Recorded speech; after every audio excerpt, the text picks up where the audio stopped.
Chapter 189, Four Bright Old Thief Unfilial. Vote for monthly tickets. The four true men outside the array watched intently, but their eyes were pitch black. Within the array, Qingfeng sat cross-legged in the void, his magic sword drawing upon the nine heavens thundercloud, with his true yuan in circulation, brewing terror. Qingfeng's spirit eye flickered, creating electricity in the void. With a thought, the array's formation isolated the inside from the outside. Wrapped in the Taiyin Calamity Crossing robe, with divine power talismans flashing around him, the Great Sun Annihilation Divine Light burst forth between his palms, aiming straight for Qingfeng. This, not good. Qingfeng had been focusing on using the 9 layers of heaven skill, intending to have a life and death battle with Qingfeng. This skill was flawless. Once deployed, it would bring down the might of the heavens, leaving no opportunity for the opponent to interrupt. But at this moment, the one opposite him, Guang Yuanzi, had clearly found a flaw within the flawless.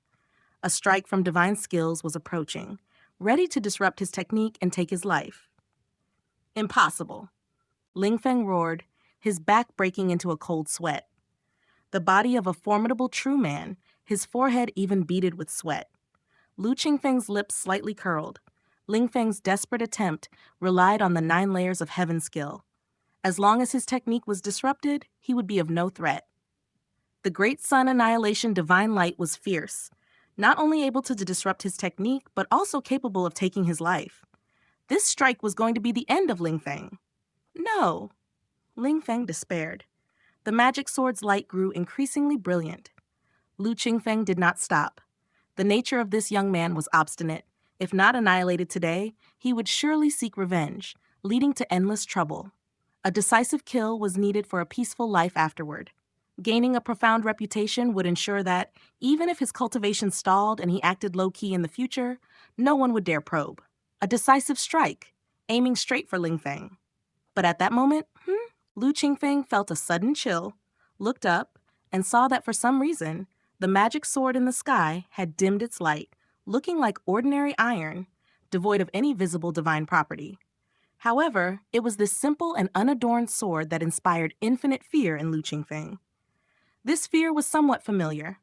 Back in the Red Smoke realm, when Qingfeng seized the books and heritage of the White Rock Mountain Immortal Mansion, the Hun Mountain Demon King, who was many miles away, struck a blow from the air.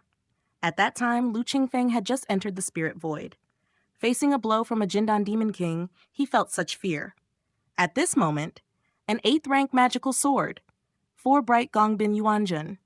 Qingfeng's thoughts raced, and he swiftly realized, crying out, "An upper god personally intervening in a lower realm mortal cultivator's strife is hardly..." Before he could finish speaking, the magic sword streaked through the air. Swift, heading straight for Qingfeng. Light splitting and shadow transformation, void sword crafting. Qingfeng was startled, his true yuan surging like mad, instantly transforming into thousands of sword lights, ready to flee in a moment. However, under the strike of the magic sword, with a true god before him, how could a Jindan cultivator possibly escape? Bang! The magic sword swept through, destroying the thousands of sword lights. A blue light flashed, and Qingfeng's figure was revealed from the void. His face was pale. "4 bright old thief unfilial!" Qingfeng fell from the sky, his face showing shock and anger, cursing with his voice. Looking down, a trail of blood appeared on his abdomen. Neither the Taiyin Calamity Crossing robe nor the yellow robe true body could defend against that simple and unadorned sword. The magic sword swept past, penetrating Qingfeng's dantian, grinding his recently formed void core into dust. At this moment, Qingfeng's true yuan raged within him.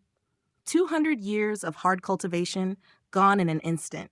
His divine soul was shredded by the sword chi, barely holding together. After the curses, Qingfeng's eyes gradually dimmed. Hiss! A faint sound came from the void. Qingfeng, with his proud head held high, turned to dust and scattered inch by inch, ceasing to exist in the world. Qingfeng, dead. Outside the array. As Qingfeng's dantian was shredded and his divine soul was destroyed by the magic sword, the inverted heaven and earth array he had established with the 9 strategies Xuanhao talisman could no longer be sustained. The 10,089 strategies Xuanhao talismans fell to the ground. The isolation between the inside and outside ceased to be. Eh? It ended so quickly. Lin Chao and the other three had been paying attention to the formation, thinking the battle was over and that Guang Yuanzi had killed Ling Feng. However, before they could witness, a roar resounded in their ears. "For bright old thief, unfilial! This is Guang Yuanzi." The four furrowed their brows, looking into the array, only to see Guang Yuanzi kneeling on one knee, head held high in defiance. The angry roar had come from him.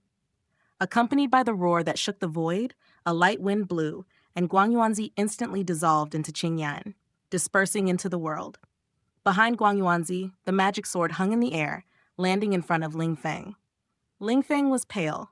This was the result of being severely injured by Lu Qingfeng first, then forcibly using the 9 layers of heaven skill, a serious injury indeed.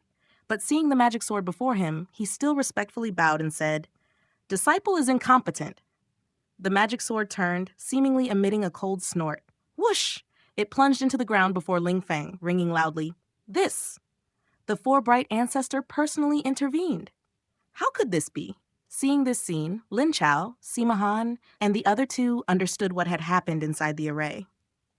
For a moment, they felt a complex mix of emotions, along with a rising anger, not for the sake of Lu Qingfeng, but because if the four bright ancestor could strike against Guang Yuanzi, ruthlessly killing him without mercy, who's to say they wouldn't be smitten by divine punishment one day when they clashed with Ling Feng or the four bright sect, reduced to ashes. While their thoughts churned, they dared not speak more. Just thinking about it, four bright Gongbin Yuanjun really has no shame. To personally take action to slay a lower realm mortal cultivator, not fearing the derision of the heavenly immortals above. Forget it. Four bright Gongbin Yuanjun was never the type to play by the rules, even in his early years. After becoming a thunder department god, his temper became even more volatile, and few people dared to provoke him. Guang Yuanzi. Lin Chao let out a long sigh, thinking to himself, what a pity. The world's first immortal, having dominated an era for 200 years. What a commanding presence that was. This time, he even nearly slew a reincarnated true immortal. Had there been no mishaps, in a land of opportunity like the Changqing realm, securing an earth immortal Dao fruit was almost a sure thing. Even reaching the heavenly immortal realm was highly possible. Unfortunately, he became embroiled with the Four Bright sect and ended up provoking Four Bright Gongbin Yuanjun to take personal action. A future with limitless possibilities, now a pitiful and lamentable situation. Ling Feng.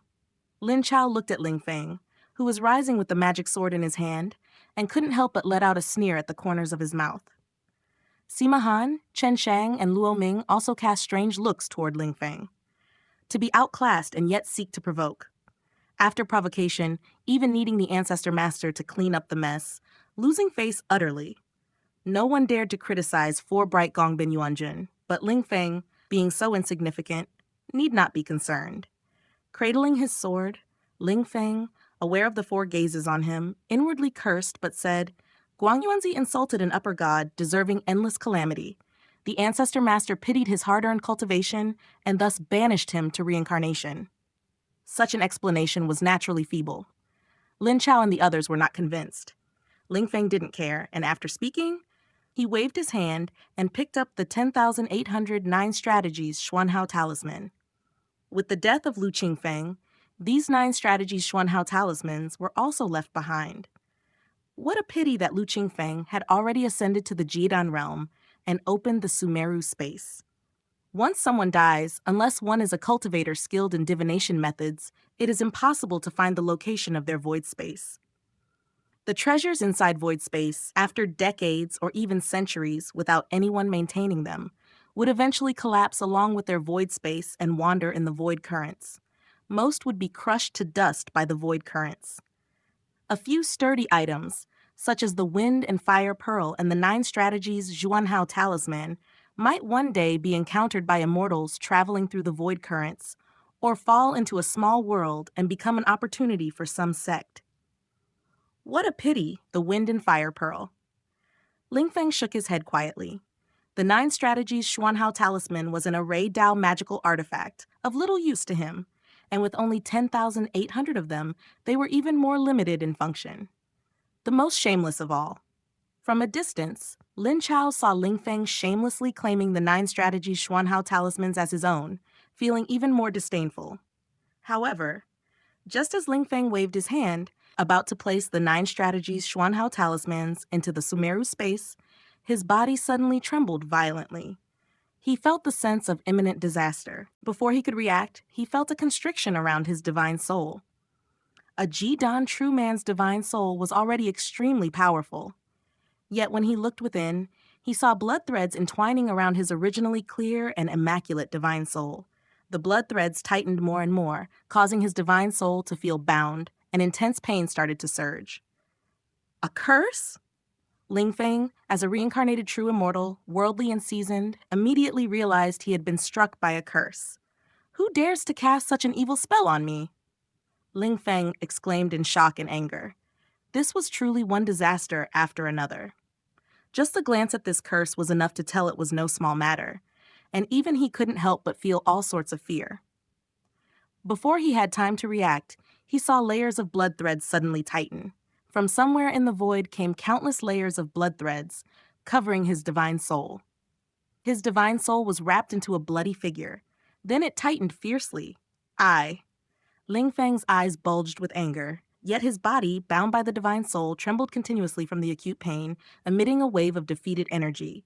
It was none other than the thick scent of death. This is the full series lives on my virtual library empire, Ampo. A curse. Lin Chao was watching Ling Feng closely, and seeing this scene, he was immediately shocked. In this realm, who else could place a curse on a Jiedan true man and have such remarkable effectiveness? Judging by Ling Feng's appearance, he was clearly on the verge of death. Could it be? Lin Chao looked up at the sky. Could it be that the soul-searching general from the Yang realm, indignant, took action personally? At this thought, Lin Chao's heart sank. Not just Lin Chao, Sima Han, Chen Shang, and Luo Ming, who witnessed this scene, also felt a bad premonition. There were the same suspicions. Capable of cursing a Jidan true man, and so viciously at that, there could be no other person in this realm. So, it could only be from outside the Changqing realm. At this juncture, aside from the soul-searching general from the Yang realm, who else would curse Ling Feng? Even if it wasn't him personally, it must be related to the soul-searching faction. 4 bright Gongbin Yuanjun truly caused a great mess this time, bringing trouble upon us all. He was the first to act, but who would have thought the soul-searching general would be so resolute, directly attempting to kill Ling Feng? An eye for an eye. Immortal gods descend into battle. How shall we stand? The 4 cursed inwardly. Once rules are broken, they are mere ants. Like Guang Yuanzi, like Ling Feng, they could become collateral damage at any moment, amidst worries. The aura in front of Ling Feng waned, and his chi became faint. In the next instant, bang! There seemed to be a faint sound. Ling Feng's eyes turned dull, his divine soul diminished, already dead under the curse, with no hope for revival. Changqing realm is about to descend into chaos. Seeing this, Lin Chao and the others had the same thought rise in their hearts. And not just the Changqing realm. 2 upper gods openly defied the rules set by the gods. Even 4 bright Gongbin Yuanjun would not escape accountability. And as for the soul-searching general from the Yang realm, if indeed he had cursed Ling Feng to death, he would likely bear a far heavier guilt than 4 bright Gongbin Yuanjun. However, in contemplation, zing! In front of Ling Feng, the magic sword flew across space, breaking away towards an unknown direction from demon-suppressing mountain. On the magic sword, one could feel a chilling wrath. Apparently, it was 4 bright Gongbin Yuanjun's fury. He personally took action just to save Ling Feng. In the blink of an eye, Ling Feng still couldn't escape death. So how could he not be furious? Could it be that he's gone to find the soul-searching general from the Yang realm? Lin Chao and Sima Han exchanged a glance, feeling a storm was approaching. Chen Shang and Luo Ming frowned slightly, their eyes falling on the place where Lu Qingfeng perished, feeling a sense of the sorrows of a bystander. Disclaimer: all credit goes to the original author. This is a fan-made AI narration intended to bring more exposure to the novel. If you are the author or rights holder and wish for this video to be removed or modified, please contact us at fableverseaudio@gmail.com. Narrated by Fableverse Audio. Like, subscribe, share to support immersive audiobooks. If you enjoy our work and want to support future projects, consider donating. Links can be found in the description below. Chapter 190, End of the Ninth World. For Bright Gongbin Yuanjun certainly wasn't going to seek out the soul-searching general of the Yang realm. For the soul-searching general to kill Qingfeng, the dignified upper realm immortals would not need to resort to such despicable methods as curses, which would only invite ridicule. In fact, the death of Qingfeng had nothing to do with the soul-searching ancestor. The magic sword tore through the sky, heading straight for the territory within Chen country. Within the territory of Chen country, in an unnamed deep mountain, Lu Qingfeng spurted out a mouthful of blood against the natural order, his expression somewhat wilted. However, there was a mocking smile on his face. "For bright old fool, are you satisfied with this little gift?" The corners of Lu Qingfeng's mouth rose slightly. He looked up at the sky, his eyes even more defiant. After 3 lifetimes, he never expected to invoke the demon evil entangling silk divine spell under such circumstances. As an upper realm immortal, Forbright Gongbin Yuanjun would stand no chance of being cursed to death by Lu Qingfeng, nor would he be able to cause the slightest trouble. But since you want to protect Qingfeng, then he would curse and kill Qingfeng. Just now, the magic sword swept through the air, striking Lu Qingfeng. Its intention was not to take his life, but to cripple his cultivation. How merciful. But Lu Qingfeng was not afraid of life or death. Instead, if his cultivation was destroyed and his experience value wiped out, that would be the greatest loss. Therefore, sensing the intent of the magic sword, he counteracted it a blow, reversing his true yuan. It seemed as if he had been killed by Forbright Gongbin Yuanjun, but in reality, he used the attack to kill himself. Forbright Gongbin Yuanjun was framed and secretly furious, but he could not vent his anger. He could only scold Qingfeng and return his consciousness to the heavenly realm. Little did he know that in the blink of an eye, the unforeseen would happen again. Lu Qingfeng, resurrected from death this time, had his root bone reduced to 0, but his cultivation level was still precariously maintained at the Jiedan realm. In his early years of energy introduction cultivation level, he had used the demon evil entangling silk divine spell to threaten the solid pill realm Hun Mountain Demon King. Now at the same level of cultivation, cursing Qingfeng to death, he didn't even need to damage his own cultivation. The cost was simply 100 years of lifespan. For a Jindan cultivator with a lifespan of 3,000 years, it was utterly insignificant. It was just that with a root bone of 0, no amount of lifespan would be of any use. Lu Qingfeng used 2 layers of curses in succession, directly cursing Qingfeng to death right then and there. For Bright Gongbin Yuanjun was one of the immortal gods. With careful deduction, he immediately knew the truth. Although he did not yet know how Lu Qingfeng had been reborn, he realized that he had been toyed with. Outraged, he launched a second attack immediately. Losing your cool? Lu Qingfeng looked to the north. In fact, he was somewhat losing his cool himself. But at this moment, thinking of Forbright Gongbin Yuanjun's expression, the frustration in his heart was released by more than half, and he felt momentarily refreshed. Sensing the approaching killing intent and the arrival of death, Lu Qingfeng stretched out his hand and drew in the air. Dozens of puppets fell down, taking with them the remaining 9 strategies Xuanhao Talisman, Wind and Fire Pearl, and other items, and quickly headed towards General Ridge. Immediately thereafter, his hands fluttered, and an immortal crane appeared as if both hidden and visible. Dozens split off and flew away. At this time, the magic sword from beyond the heavens arrived. Lu Qingfeng looked up proudly, gazing at the flash of cold light, and smirked. "For bright old man, you sneak attack once and think you can sneak attack a second time?" With that, his whole body's aura plummeted, his cultivation level collapsing like an avalanche. Whoosh, whoosh, whoosh! Before the heavenly magic sword even arrived, he vanished into a cloud of ash. Boom! The magic sword struck down, flattening 300 miles of the wilderness. Bastard! This monarch will have you never find peace in life or after death, An icy voice from nowhere echoed throughout the entire Changqing realm, causing a shudder among all living beings in the realm, feeling the rage and killing intent within it.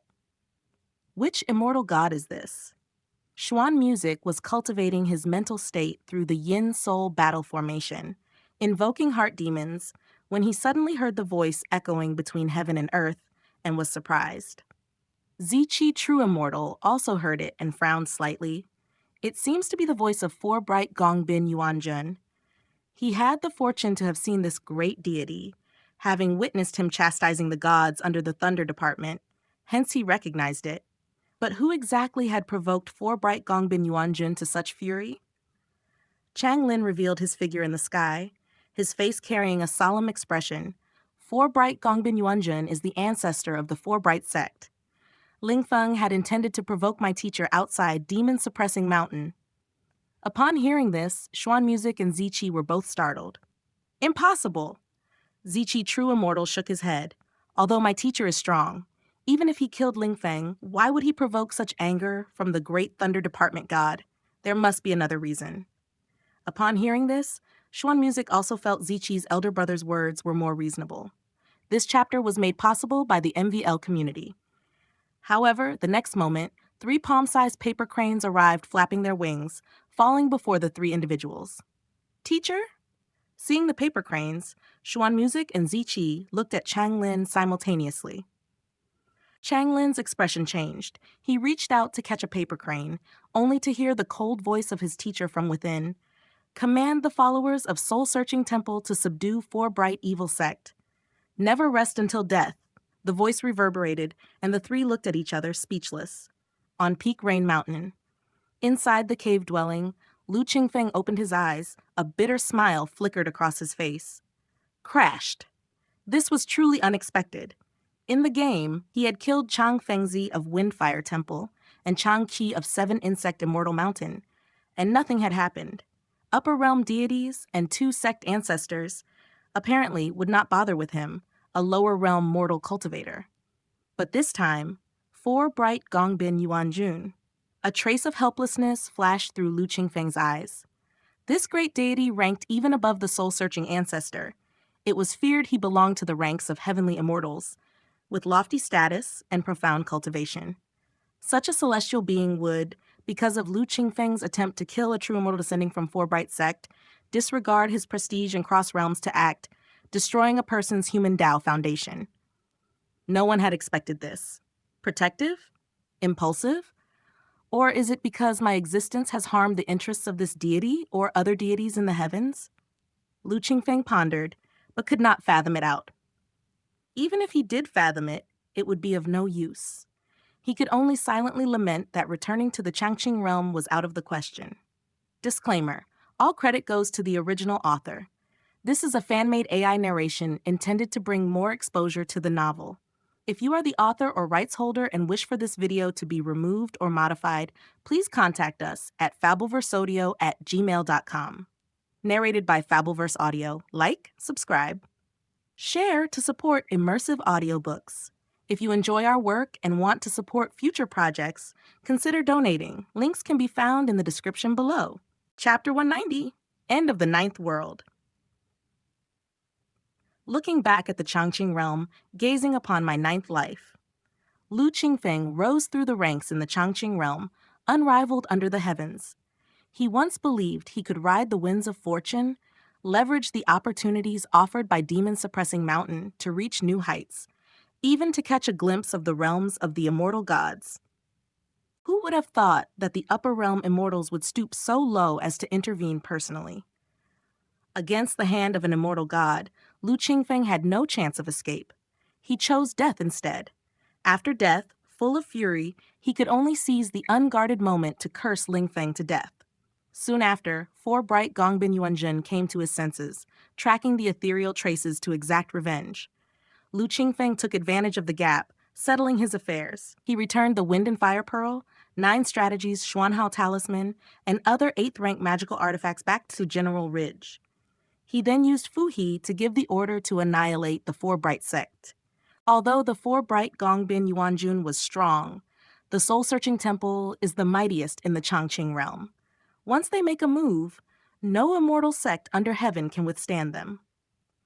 With true man Qingfeng of the Four Bright sect dead, without foreign aid or intervention from the heavenly immortals, the Four Bright sect would be destroyed by the soul-searching temple in just a few years. This temporarily eased the hatred in Lu Qingfeng's heart.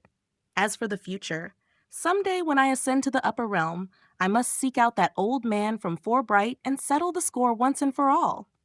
Lu Qingfeng gritted his teeth in anger, resenting Four Bright Gongbin Yuanjun for ruining a huge opportunity for him.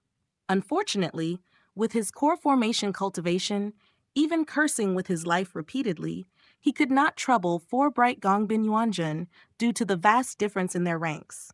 It's better to bide his time and save his strength for later.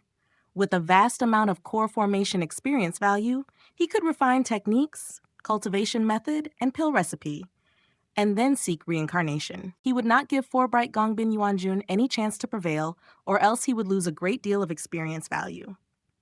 Four Bright Gongbin Yuanjun, failing to land a hit and repeatedly made a fool of, was fuming with nowhere to vent his rage. By now, he must be hopping mad in the heavenly realm. With this thought, Lu Qingfeng found some relief in his heart. The latest chapters are uploaded first on MVL3MPYR. The Changqing Realm. In the Changqing Realm, where dragons and snakes emerged from the earth and stars leaned askew, one could find grand fate and great opportunities. Lu Qingfeng also wished to seize this rare chance to climb high, to take in the vast views from the top. But alas, alas! Lu Qingfeng shook his head, clearing his thoughts, and rose from his seclusion in the cave dwelling. He would no longer return to the Changqing Realm. All its opportunities and secrets were no longer connected to him. The glory of the past had become the faded flowers of yesterday. Before leaving, he had taken the chance to aggrieve Four Bright Gongbin Yuanjun one last time. Lu Qingfeng no longer pondered over that, nor guessed at the future state of affairs in the Changqing Realm.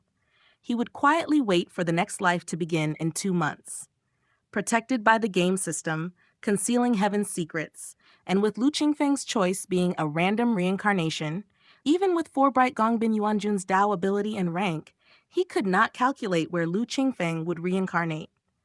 Harsh words had to be swallowed yet again, shedding another layer of dignity for nothing. At Peak Rain Mountain, the herbs in both medicine gardens were growing well. Lu Qingfeng walked among them, inspecting each one, a way to soothe his mood. Only after his emotions settled did he return to the cave dwelling to refine the purple insect bell. Outside Peak Rain Mountain, a middle-aged cultivator dressed in a white robe with a broad and generous face led the way. He traversed the forest and mountains with ease, covering dozens of meters in a single step. Behind him, 24 cultivators in gray, yellow, or orange robes eagerly followed, their faces alight with excitement and anticipation. We're approaching Peak Rain Mountain. Elder Lu is within Peak Rain Mountain. Elder Lu has been with the sect for over 5 years, and this is the first time he has issued a task. And with 24 slots at that, I fought hard to gain this opportunity. I must perform well. Perhaps Elder Lu will take notice and choose me as a disciple. The cultivators moved in small groups, chatting quietly while hastening their journey. Speaking of Peak Rain Mountain, many among the Juyun Mountain range, including the disciples of the Luoxia sect, knew little. But Lu Qingfeng's name was recognized by all within Juyun Mountain range, and to the Luoxia sect disciples, it rang out like thunder. This Elder Lu, renowned as Dan and Artifact Double Extreme, had reached the 2nd rank in both fields years ago, and his fame was immense. In previous days, when Luoxia sect had conflicts with other factions, Elder Lu had refined many elixir pills and talismans, which helped Luoxia sect endure the challenges, saving countless lives of the Luoxia sect cultivators. Within Luoxia sect, his fame became even more resounding, revered by many cultivators. Elder Lu stands out among his peers, such as Elder Gu Qin, Elder Mohan, and Elder Zhang Cheng, as he never issues tasks within the sect, nor does he require assistance with alchemy or artifact refining. Many cultivators who wish to curry favor with Elder Lu or hope to be taken under his wing as disciples found their ambitions dashed. Over time, the matter had been largely forgotten. Yet unexpectedly, a few days ago, a task suddenly appeared within the sect. The details? to assist Elder Lu on Peak Rain Mountain, stoking fires, handling miscellaneous chores, and processing materials. The spots for this task were snatched up the moment they became available. These 24 individuals were the lucky ones. Wang Yuan, briskly leading the way, couldn't help but chuckle at the words of the cultivators behind him. Compared to these individuals, his fortune had been much greater. Once a mere deacon at Silverhorn Mountain, his prospects were bleak, his potential capped. Who would have thought he might encounter such a patron? From that moment, his fortunes soared. Not only did his status in the sect rise repeatedly, garnering heavy trust, but some days before he had even been granted a treasure of an elixir pill, allowing him to leap forth to becoming a Foundation establishment cultivator. Trading an orange robe for a white one, the deacon became an elder. In strength and status, he was transformed. Wang Yuan, filled with gratitude, worked even more diligently to repay the kindness he'd received. Leading the cultivators on, they quickly arrived at Peak Rain Mountain. Peak Rain Mountain is layered with prohibitions. Do not wander carelessly, lest you fall into a trap or offend the Qingyu immortal. Such transgressions are no small matter, Wang Yuan cautioned sternly at the foot of the mountain. Understood. Thank you for the guidance, Elder Wang. The cultivators hurriedly responded, each trying to flatter Wang Yuan in turn. Although he had only recently advanced to Foundation establishment and been promoted to an elder, Wang Yuan was the most trusted and esteemed right-hand man of Elder Lu on Peak Rain Mountain. Besides the Qingyu immortal and the rumored Lu Qingshan who mingled within the sect, no one was closer to Elder Lu than him. Just days ago, he had even been blessed with an elixir pill by Elder Lu to achieve Foundation establishment. Casting envious glances, the whole sect was agog. Leaving a good impression in his eyes would mean no harm, even if it did not yield immediate benefits. Turning around, Wang Yuan's heart was calm. He had languished for many years on Silverhorn Mountain, having seen much and cultivated a seasoned disposition. Looking at these people now, he couldn't help but think of his own past, clouded with little hope. Even a simple encounter with a fellow sect member of higher status and deeper connections would leave him deeply reverent. The news of an elder visiting Silverhorn Mountain would keep him tossing and turning for days on end, meticulously pondering every detail before daring to pay a visit. Looking back now, he was filled with sentiment. Casting aside distractions, Wang Yuan, tapping into his memories, led the 24 Luoxia sect cultivators with practiced Xuan step, navigating the prohibitions to ascend Peak Rain Mountain. The cultivators followed closely. Looking around, they saw wind and fire accompany the journey, ceaseless like roaring waves. Though it was a minor mountain, the ever-transforming prohibitions revealed boundless splendor. They marveled at the sight. Ascending the mountain, they spotted spirit birds at play. There were red birds, luaniaos, and 5-colored birds among them, all rare spirit birds not easily found in the outside world. Judging by their aura, they were likely more advanced than many present, at the peak of second rank.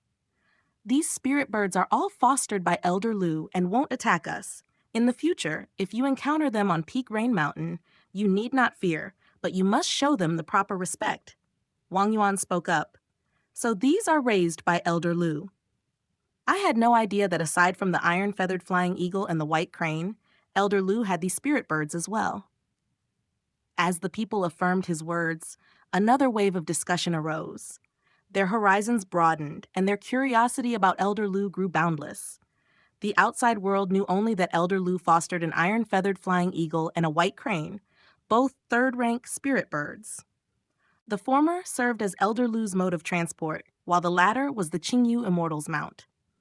Little did they know, beyond these two spirit birds, Elder Lu was nurturing even more. Such a revelation was astounding. They continued their ascent up the mountain when a clear sound resonated from within, followed by a white crane bursting out from behind. Swiftly, a young female cultivator in a green robe leaped up, landing on the back of the white crane, and in a whoosh, descended before the group. Whoosh, whoosh, whoosh! The white crane came to a halt midair, stirring up fierce gales. Disclaimer: all credit goes to the original author. This is a fan-made AI narration intended to bring more exposure to the novel. If you are the author or rights holder and wish for this video to be removed or modified, please contact us at fableverseaudio@gmail.com. Narrated by Fableverse Audio. Like, subscribe, share to support immersive audiobooks. If you enjoy our work and want to support future projects, consider donating. Links can be found in the description below. Chapter 191, 2 Months of Leisure. Vote for monthly pass. White Crane. Such a mighty white crane. It's the Qingyu Immortal. This is the Qingyu Immortal's mount, a third-rank spirit bird. The crowd gazed upon the white crane and then at the female cultivator on its back, holding their breath, not daring to offend. Qingyu Immortal. Seeing the newcomer, Wang Yuan greeted her with a smile, respectfully clasping his hands and bowing to Lu Qingyu. Although his cultivation was far superior to Lu Qingyu's, she was the beloved younger sister of Lu Qingfeng, so Wang Yuan had always been respectful to her. Even after his advancement to the foundation establishment stage, it remained the same. Uncle Wang, I'm weary from my cultivation. I was just about to go out for a stroll, Lu Qingyu said with a smile, looking curiously at the 24 cultivators behind Wang Yuan. Who are these? These are the disciples selected by Elder Lu on behalf of our sect to lend a hand at Rain Mountain and boost our numbers. I was about to take them to get settled, replied Wang Yuan. Greetings, Qingyu Immortal. Upon hearing this, the cultivators quickly paid their respects. I see. Well then, I won't keep Uncle Wang any longer. Lu Qingyu showed little interest in this, waved her hands to Wang Yuan, nodded with a smile to the other cultivators, then mounted the white crane and soared into the sky. Through Lu Qingfeng's slaying of Jinju Shao from the Golden Wave sect and Feng Yun from Demon Extermination Castle, Luoxia sect's status in the Juyun mountain range was firmly established. With no more threats in the mountains, Lu Qingyu was free to roam and explore while not occupied with her cultivation practice. As she watched the white crane disappear into the distance, Lu Qingyu elegantly cruised through the clouds, truly like an immortal. Of course, in reality, she was just a junior cultivator in the true Qi realm, and although her appearance wasn't poor, in the cultivation world, there is no shortage of beauties, and she was barely noticed. It was only because of the white crane and being the younger sister of Elder Lu from Rain Mountain that she had this halo of attention and was taken for an immortal. Once she had gone far away, the crowd snapped back to reality. Brother, so that was the Qingyu Immortal. She indeed looked pretty. A girl with a dark complexion withdrew her gaze, her eyes filled with envy. Beside her, a robust, dark-skinned young man said softly, Qingyu Immortal is generous and amiable. She's admired by all the young members of Luoxia sect, though her beauty is secondary. Seeing the look in his sister's eyes, the robust young man added, This opportunity is rare. As long as we can stay on Rain Mountain, or even become disciples of Elder Lu, we can learn advanced alchemy technique. At that time, even refining a spirit pill that can change skin color and erase birthmarks will be easy. Heh heh. If Elder Lu knew that you're practicing alchemy just to refine such elixirs, he'd probably be so mad he'd kick you out of the sect, the girl teased, with hope rising in her heart, but jokingly saying. Don't talk nonsense, the robust young man urgently whispered. He carefully looked up at Elder Wang Yuan leading the way ahead, who seemed unaware of their conversation, and then he relaxed.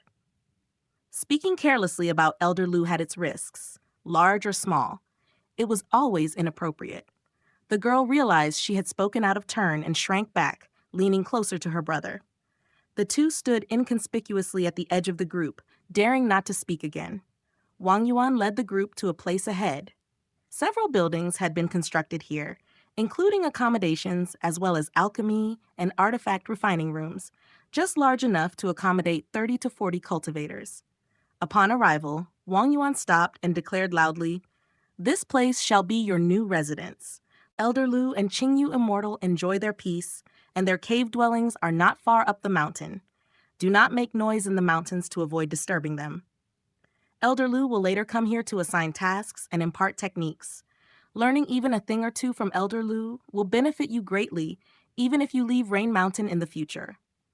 This opportunity is precious. Do not slack off. Wang Yuan couldn't help but add an extra reminder to the cultivators. Yes, the cultivators replied. Wang Yuan nodded, explained some basic information to them, got them settled, and then headed up the mountain. After Wang Yuan left, the minds of the cultivators were still turbulent and couldn't calm down. Those who were already elite disciples or deacons of Luoxia sect were accustomed to such things, but among those who came to Rain Mountain this time, half of them were regular disciples who had joined the sect only 3 to 5 years ago. Like the robust young man and the dark-faced girl, they had heard of Elder Lu soon after entering the sect. Now, they were about to meet this legendary figure, so excitement was inevitable.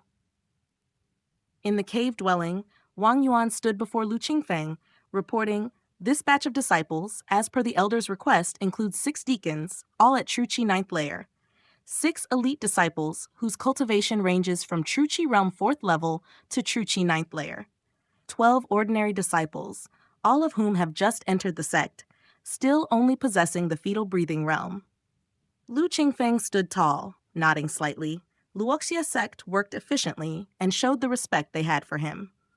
Your support on MVL keeps this series going. There were several considerations for him in taking in people from Luoxia sect this time.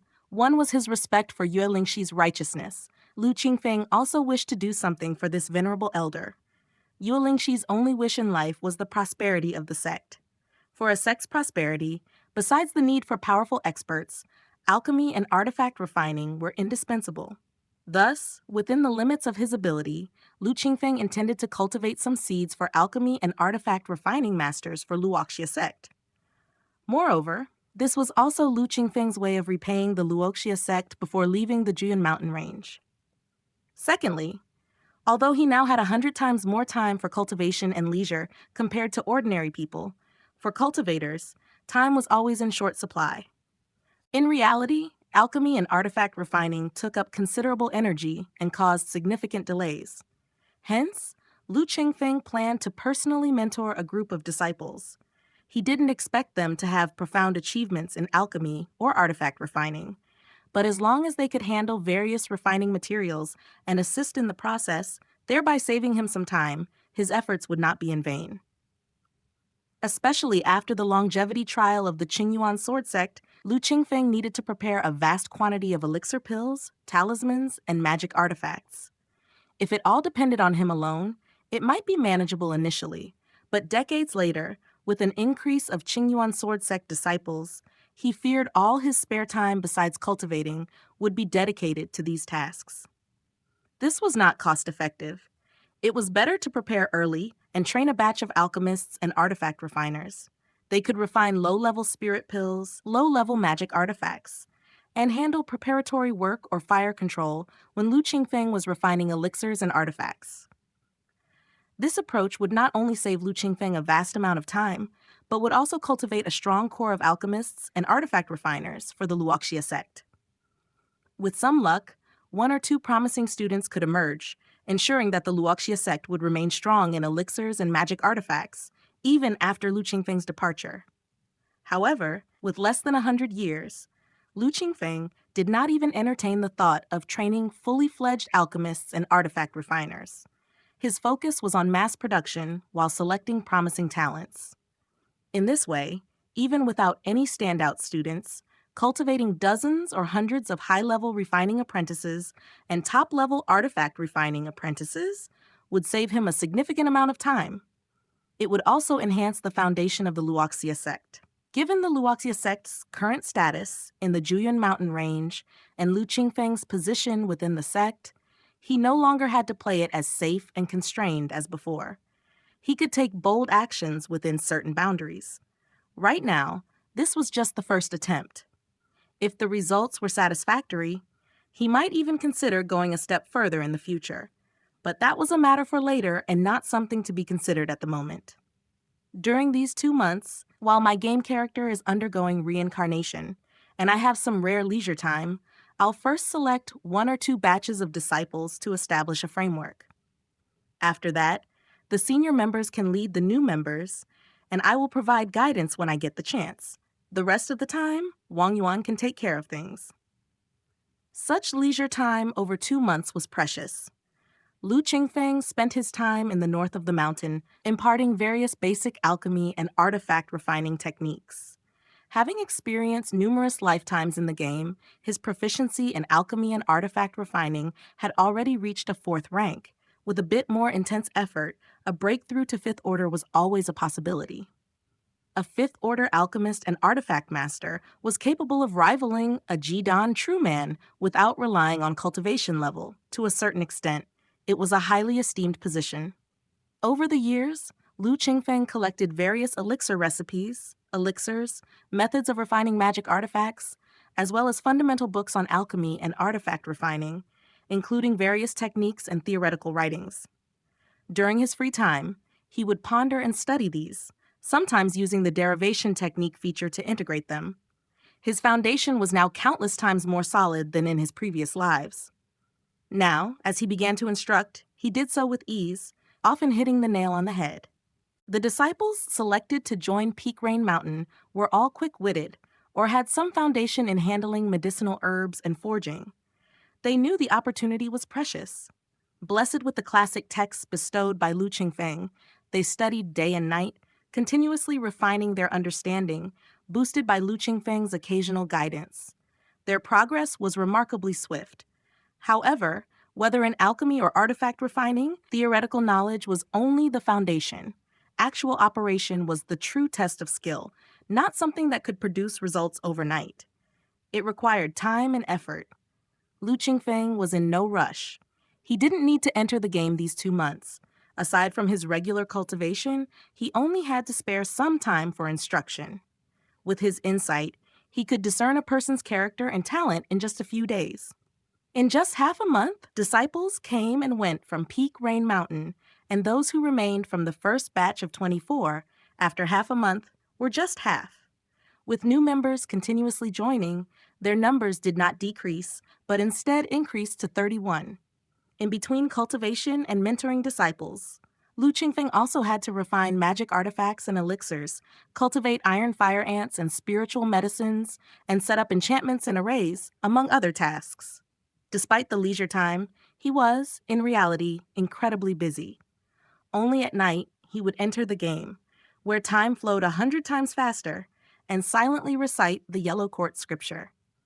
His in-game body was still immobilized in the rebirth pool, but silently reciting the Yellow Court was unhindered. It had been some years since the Yellow Court scripture advanced to the 2nd layer. In the game, Lu Qingfeng read it every night. Although he occasionally felt enlightened, he was stuck at the 2nd layer, uncertain when he would advance to the 3rd. Yet the Yellow Court scripture was of Daoist ancestor level, profound and ineffable. Lu Qingfeng was not fixated, merely reciting it night after night, believing that with time and accumulation, he would eventually advance to the 3rd layer. When the Yellow Court scripture progressed to the 2nd layer, its various features had also improved. The derivation technique feature that was of greatest benefit to him had even gained an analysis function, from which Lu Qingfeng greatly profited, not only obtaining many precious elixir recipes and methods of refining magic artifacts, but also acquiring the Great Sun Annihilation Divine Light and the Tying Calamity Crossing Robe Divine Skills from the Black Vein Golden Butterfly. One offensive, one defensive, these greatly enhanced Lu Qingfeng's strength. Lu Qingfeng was quite looking forward to seeing what changes would occur after the Yellow Court scripture broke through to the 3rd layer. Time passed. In 2 months, apart from handling various matters in the Juyun mountain range, Lu Qingfeng only occasionally found time to pay attention to the Upper Sun Country and the longevity trial. Disclaimer: all credit goes to the original author. This is a fan-made AI narration intended to bring more exposure to the novel. If you are the author or rights holder and wish for this video to be removed or modified, please contact us at fableverseaudio@gmail.com. Narrated by Fableverse Audio. Like, subscribe, share to support immersive audiobooks. If you enjoy our work and want to support future projects, consider donating. Links can be found in the description below. Chapter 192, The 10th World, Sky Witch Realm. Vote for monthly pass. In over 2 years, the territory of Upper Sun Country has expanded by 10%, with a 20% increase in the number of newborns. Good. Lu Qingfeng controlled a puppet and pulled up the Qingyuan sword sect's public records, a smile appearing on his face. More than 2 years ago, he had ordered the Qingyuan sword sect to take control of the Upper Sun Country and expand its borders outward. First, to divert the increasingly acute internal conflicts to places beyond Upper Sun Country. Second, to temper the disciples of the Qingyuan sword sect. More than 2 years had passed, and the results were significant. More territory meant more population, and more population meant more talent. From the Qingyuan sword sect in Upper Sun Country, Lu Qingfeng could also filter out more prospects, scattering them into the 3 mountains and 9 waters. As for the further offerings of incense fire that came with population growth, it was insignificant in comparison. The longevity trial was announced to the Qingyuan sword sect over 2 years ago. However, the first batch of trial participants only entered the Crying Swamp a year ago to begin the trial. Up to now, there have been 6 batches, with a total of 30 disciples commencing the trials. Lu Qingfeng flipped through the data, somewhat unsatisfied with this pace. The puppets he had positioned in the Crying Swamp and the trial routes he had planned were enough to conduct trials for hundreds of people at the same time. Only by doing so could his plans unfold rapidly.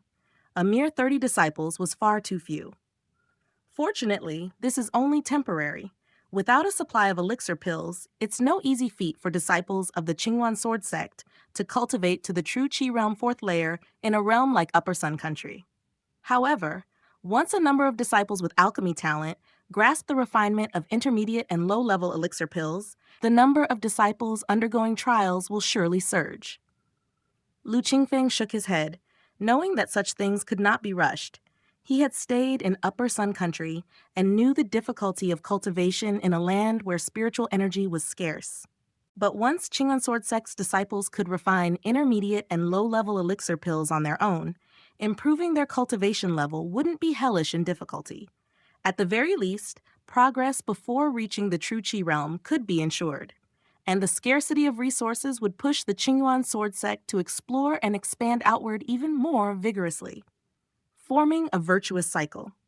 To the north, west, and south of the Qingyuan Sword Sect, though spiritual energy was scarce, ordinary medicinal materials and various types of intermediate and low-level ores were plentiful, and there were ample wild beasts for meat. The potential for outward expansion was immense. Lu Qingfeng paid a little attention and then turned his focus to the Crying Swamp. Crying Swamp. It was located 3,500 miles away from Upper Sun Country. Here lay a solitary mountain, surrounded by water on 3 sides and by swamp on 1. Inside the mountain, several rudimentary wooden cottages had been built. Jiangbo and others had settled here for cultivation, and it had been over a month. On this day, Jiangbo, clothed in green, lightly stepped on the treetops and landed atop the lone mountain. Brother Zhang, brother. Upon seeing Jiangbo's return, Ma Wenju, Sheitian, and Sheidi came forward to greet him. In just over a year, everyone had gone through numerous tempering experiences. The aura about them was radically different from before they entered the Crying Swamp. It was as if they had been reborn. Junior brother Han. Jiangbo looked towards one of the cottages. Upon hearing this, Shidi hurriedly said, "Junior brother Han is refining spirit clearing powder. It's a critical moment." A closer look at Shidi revealed his left sleeve, empty and tied around his waist. He had lost an arm. The Crying Swamp was dangerous, and it was unclear what kind of catastrophe Shidi had faced for him to lose his left arm. Yet Shidi seemed unconcerned, still eager for battle, holding a sword in his hand and asking Jiangbo, "Brother, have you figured out the exact details of that demon beast?" Ma Wenju and Shi Tian also turned their gaze towards Jiangbo. Jiangbo nodded and said, "It's a second-rank water ape. Its defenses are extraordinary, and it possesses immense strength. Other than that, its proficiency in the water sword technique is commendable. If we join forces, killing it will not be difficult. The only thing to be wary of is that if the water ape finds itself overpowered, it might attempt to escape underwater." "Don't worry, brother. With my water barrier skill, I can definitely block the water ape's escape routes." Ma Wenju laughed. "Good. Let's not delay. Once Junior Brother Han finishes refining the elixir, we'll set out together." Jiangbo concluded. In the Crying Swamp, where the mist was thick, they could contact each other with spells and talismans within a 3 to 5 mile range and sense each other's whereabouts. But once battle commenced, nobody knew what could happen. Besides, leaving this place, they might encounter attacks from demon beasts. Obviously, they couldn't leave Junior Brother Han here alone. After waiting for a quarter of an hour, Junior Brother Han successfully refined the spirit-clearing powder and emerged. Then the 5 of them headed towards the water ape's location. 1 to coordinate, 1 to practice alchemy, 1 to refine artifacts, 2 to command battle. That's a good team setup. Lu Qingfeng sat cross-legged in his grotto heaven, watching Zhang Bo and the others fight the water ape. Shadi, though he had lost an arm, his swordsmanship was not weakened, engaging in close combat. Ma Wenju's spellcasting was refined. He freely alternated between water technique and fire technique, offering support on the sideline. Zhang Bo wielded his sword, battling the water ape alongside Shadi. Junior Brother Han and Shay Chan, one studying alchemy techniques, the other artifact refining skills, but both also versed in spellcasting, jointly harassed the water ape.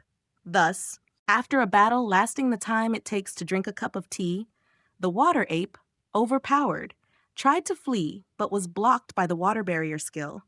Zhang Bo and Shi Di each wielded a sword, one piercing through the heart and the other entering through an eye socket, slaughtering the water ape. The second-rank water ape was brimming with vibrant life force, and its flesh was greatly nourishing. After sharing and consuming its flesh, Zhang Bo and the others also benefited in their cultivation. In the Crying Swamp, traveling was important, but so were cultivation and combat. Otherwise, even if they traveled swiftly, without advancing to Foundation establishment, they could never leave the Crying Swamp, nor complete the longevity trial. Zhang Bo, Ma Wenju, and the others clearly understood what was more important. In the Crying Swamp, they proceeded with each step firmly, favoring stability over haste. They fought life and death battles against demon beasts, utilizing places abundant in spiritual energy to cultivate. Strength improvement is rapid. Such trials raise the hope for advancing to Foundation establishment, allowing them to complement each other in the cultivation world after and quickly stand on firm ground. Even now, it is like the beginning of a small sect. There's great potential. Lu Qingfeng was pleased. He then observed the other 5 trial teams in the Crying Swamp, finding their situations not much different from Zhang Bo's group, each progressing with great difficulty. Some were injured. Some team members even encountered life and death crises, calling for help from the black-robed protector. Although their lives were saved, they lost their qualification to continue the trial. In total, 3 teams suffered casualties. Once the casualties surpassed 3 times, the entire team would automatically be declared as having failed the trial. Thus, the choice of trial teammates is also extremely important. After all, the longevity trial is just the beginning. Once they get through it, in the 3 Mountains and 9 Waters cultivation world, they will need to support each other for years to come. Any issues are better exposed during the longevity trial rather than in the more dangerous cultivation world, where there's no chance for rescue. After checking on everyone, Lu Qingfeng withdrew his peeping heaven and earth great method and sat up straight with a serious demeanor. Content presented by MVMPYR. 2 months could feel both fast and slow. 16 years had passed in the game. Realm name Sky Witch Realm. Introduction. In the ancient primordial times, the witch and demon 2 clans clashed, leading to a calamity of opening heavens and the initial Dragon Hand calamity, followed by the 3rd calamity of measure, historically known as the Witch-Demon calamity. After the Great Calamity, the witch and demon clans declined, marking the first time primordial had been damaged. The great witch Xiang Lu protected his kin and claimed a primordial fragment as his realm, concealing it in the void, known as the Sky Witch Realm. The demon god Bai Zi led his troops in attack. Both sides fought a fierce battle, costing countless lives, and each suffered heavily and went into slumber. Bai Zi's generals and Xiang Lu's clansmen fell into the Sky Witch Realm. Inside, for countless years, the witch and demon danced together, reenacting the struggle of primordial after the witch-demon calamity. Hundreds of millions of years ago, the upper realms Gu Chen Star Lord Yu Hua descended to suppress demons here, transmitting the Penglai Dao and initiating the emergence of left Dao techniques, coexisting alongside the Demon Clan techniques and witch spells. However, just as humans experience birth, aging, sickness, and death, so do heaven and earth. After enduring numerous calamities and continuous battles, the Sky Witch realm was in ruins. 30,000 years ago, the mortal final immortal Liu Ji, perceiving the decline of heaven and earth, used his great mana, wisdom, and fearlessness to sever 129,600 major and minor dragon veins of the world, cutting off the path of cultivation for future generations, sealing away spiritual energy, and postponing the day of the realm's destruction. Since then, the Sky Witch realm has entered the Age of Dharma decline. Sky Witch realm. Age of Dharma decline. Lu Qingfeng emerged from the rebirth pool. Player discovers a new world. Sky Witch realm. Reward XP value 3,000. Opening the system prompt before his eyes, he had a plan. Speaking of which, his first arrival in the Changqing realm in his previous life was somewhat similar to this one, both having cultivation cut off. Yet, the Changqing realm's bitterness led to sweet prospects. With the cascade of stars leaning over, the Thunder Department's All Immortals sent true immortals to reincarnate and bestowed all kinds of fateful spells. From decline to prosperity, it was a tremendous age to live in. But the Sky Witch realm was already in its twilight years, facing a dead end. Final immortal Liu Ji severed the dragon veins, breaking the path to heavens. Since then, the Sky Witch realm's spiritual energy remained hidden, and the common people's path to heavens cut off. Only a handful of grotto heavens and blessed lands are somewhat independent, although relying on the Sky Witch realm still retain a bit of cultivation climate. It's like a rootless duckweed, a grasshopper at the end of autumn. Lu Qingfeng landed in the mountains. Looking around, he saw overlapping peaks. There was no way forward, no path home in sight. Another beginning from scratch. I wonder if it has to do with the number of reincarnations. Lu Qingfeng pondered as he walked in a random direction. As he moved, his qi climbed higher and higher. 30,000 experience points were enough for Lu Qingfeng to advance to the 6th layer of the true qi realm. Deep in the mountains, a month later, it's about time. Lu Qingfeng stood up and performed the purification spell by pinching his fingers, dusting off his body. His strength had already reached the peak of the true qi 6th layer. Age of Dharma decline where cultivation is cut off. Indeed, it's not false. During these days, Lu Qingfeng roamed several mountain peaks only to find common wild animals. He sensed the world around him but couldn't feel any trace of spiritual energy. Not only that, when he cast spells without spiritual energy, some were greatly limited and depended solely on his own true qi for power. Their might was greatly reduced. Like the purification spell just now, without the support of nature's spiritual energy, it consumed more true qi. The power of spells is greatly reduced, and the consumption of true qi increases. In this world, I'm afraid martial arts will rise, and the way of immortals will fall. When spells are limited and true qi is precious, methods like unarmed combat and weaponry from martial arts would naturally thrive. It was common sense. Moreover, some unorthodox and heretical techniques from the left Dao may also shine. Entering the last era of the Sky Witch realm, cultivation will undoubtedly be difficult. It's worth checking out first, though. If I could obtain a few mysterious techniques, especially the death replacement technique, escape technique, or rebirth method, that would be ideal. If there's nothing of value, it's better to reincarnate elsewhere earlier. In the Changqing realm, the intervention of 4 bright Gongbin Yuanjun left Lu Qingfeng with a lingering sense of powerlessness, which made him a bit apprehensive. In the game, even if he died, he could revive and reincarnate.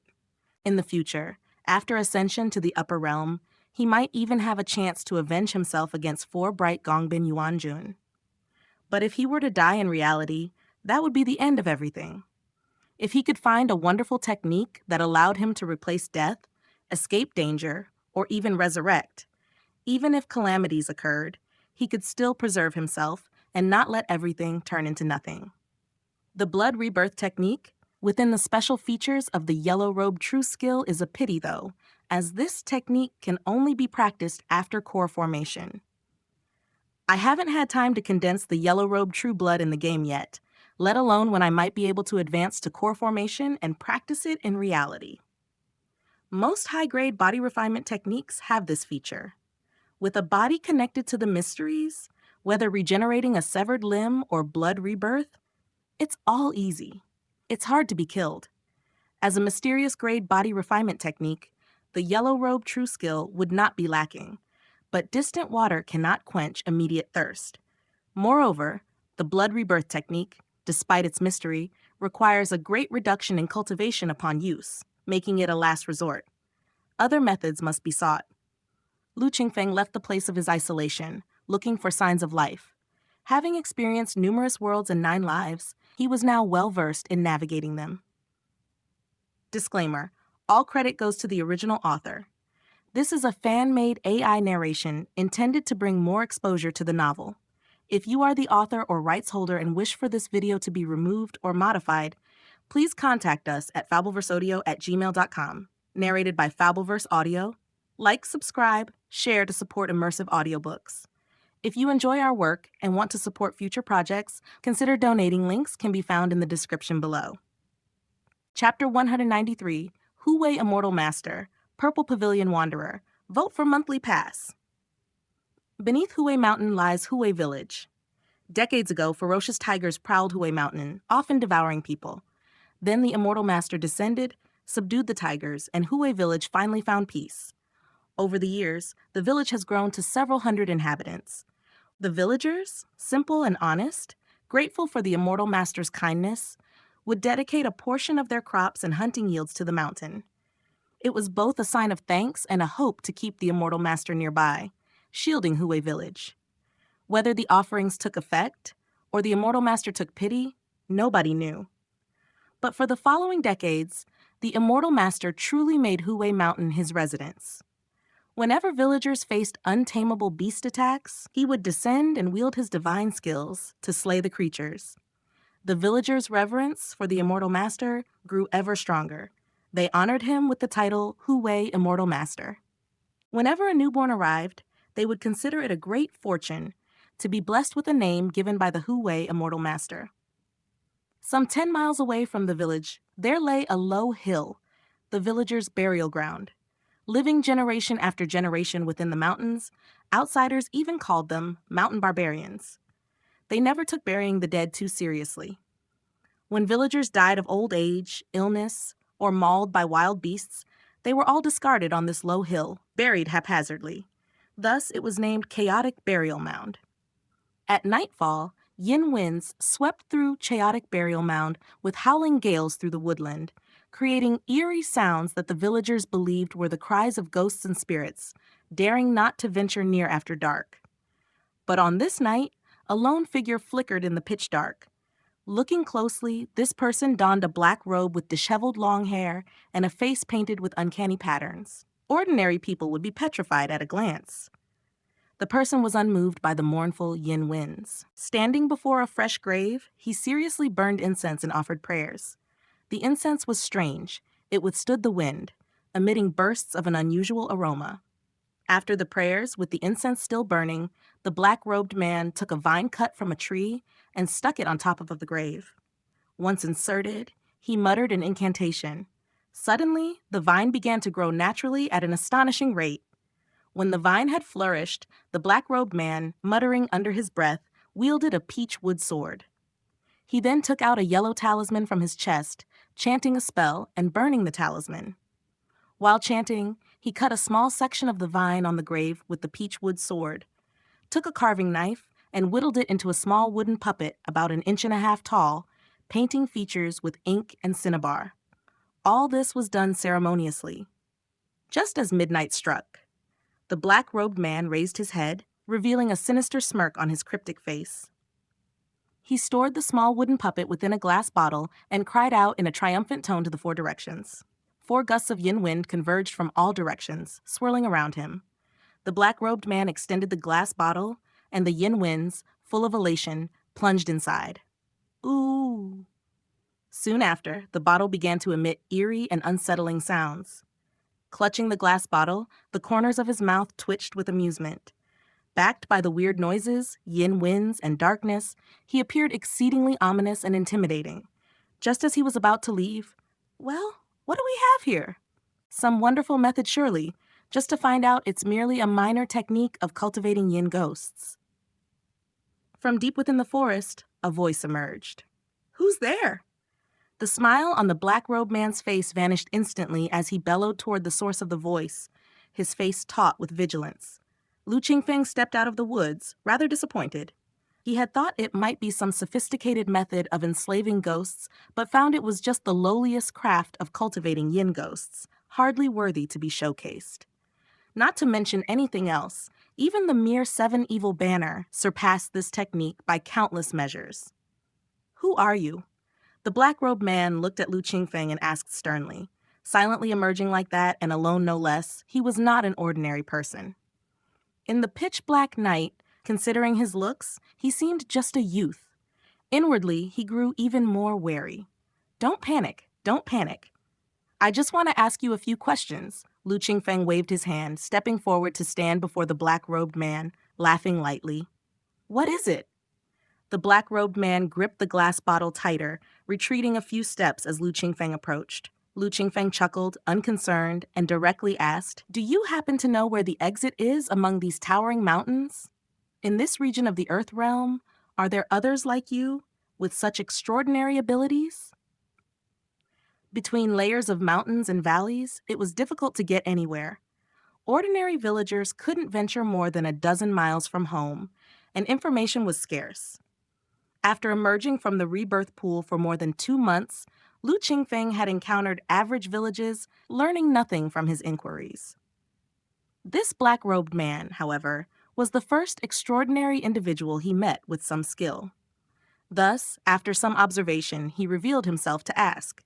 He was preparing to leave the mountains to enter a bustling human city or nation.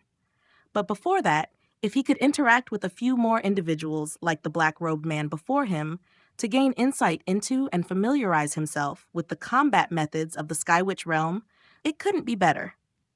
From the part, one infers the whole.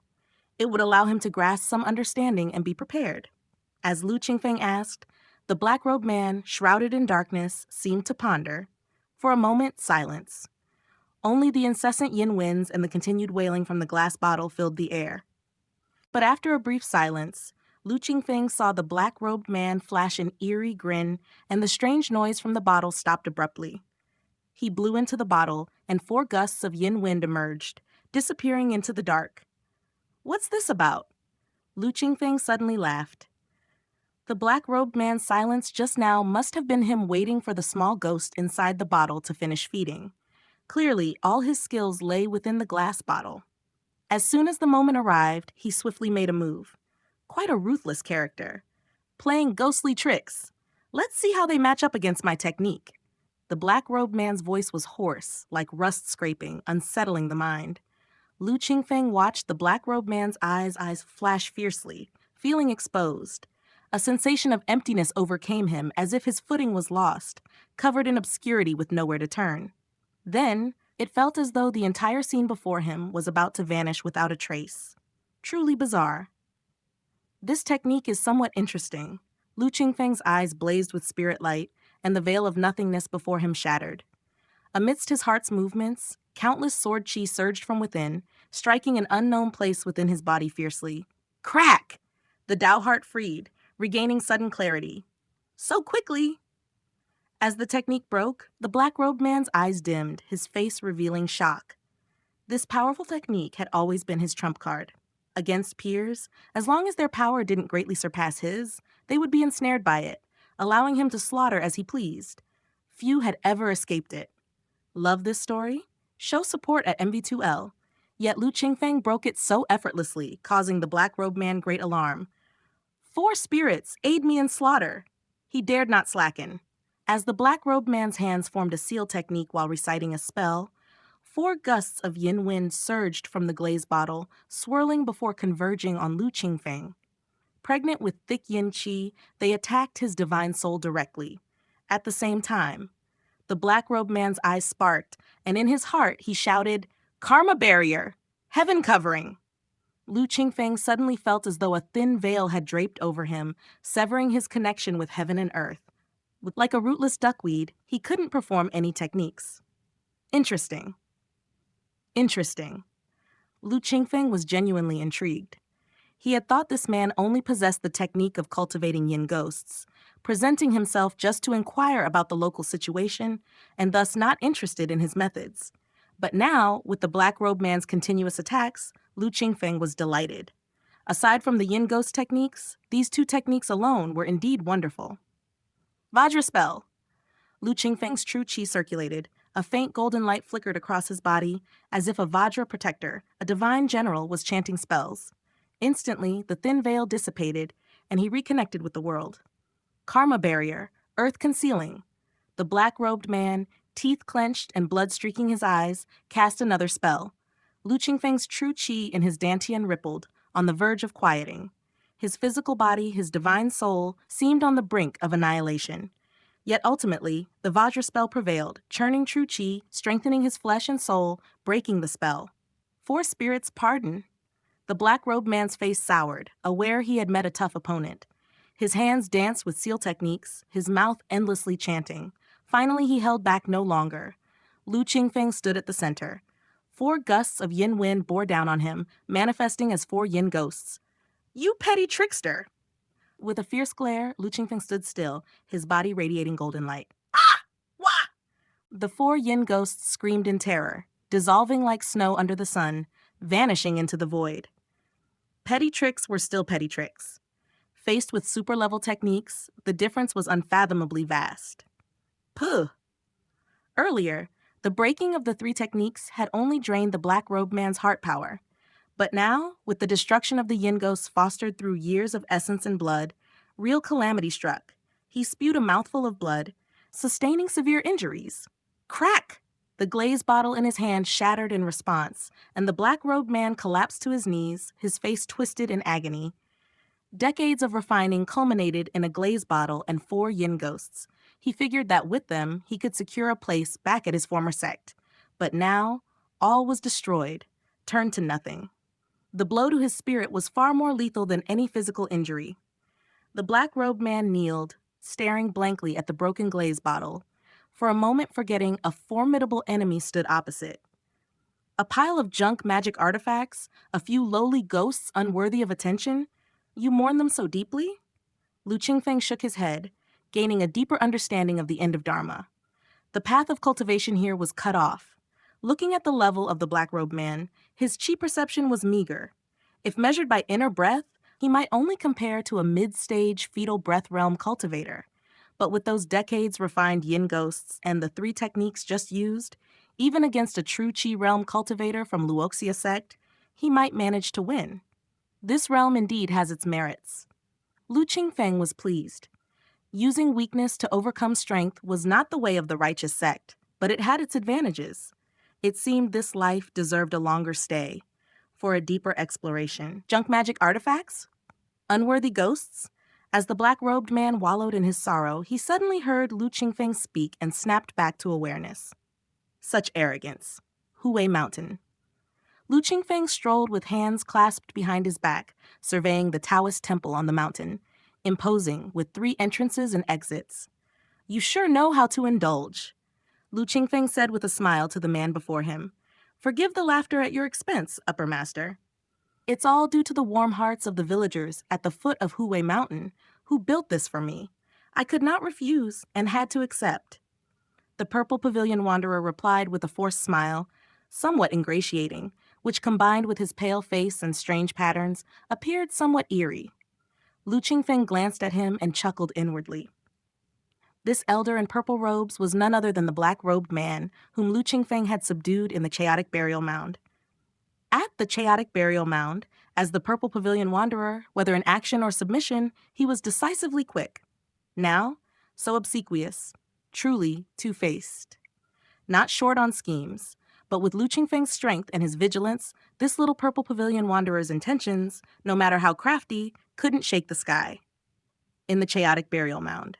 Seeing Lu Qingfeng's formidable strength and wishing to keep his life, the Purple Pavilion Wanderer readily submitted. Easily subdued.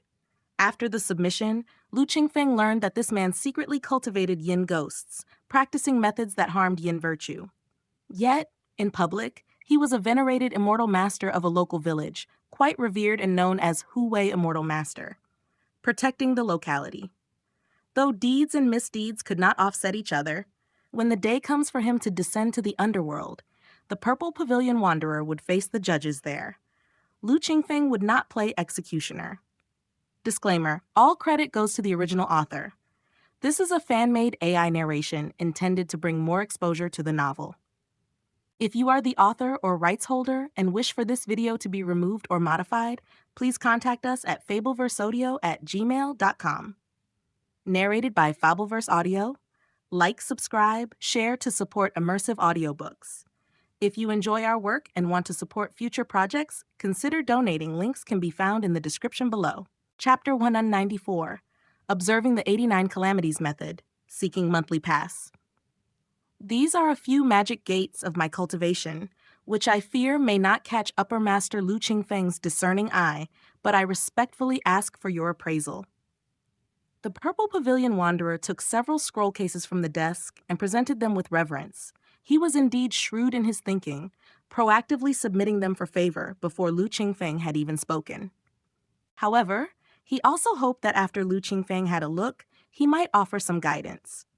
Very well, Lu Qingfeng said with a smile on his face as he reached out to take them. On his way back to Hu Wei Mountain, Lu Qingfeng learned a bit about the Purple Pavilion Wanderer's background. The Wanderer had quite a significant origin, being a disciple from the Yinfu sect on Feixian Mountain, which was over 300 miles away. The Yinfu sect's disciples mostly practiced magic gates that involved enslaving evil ghosts and yin souls.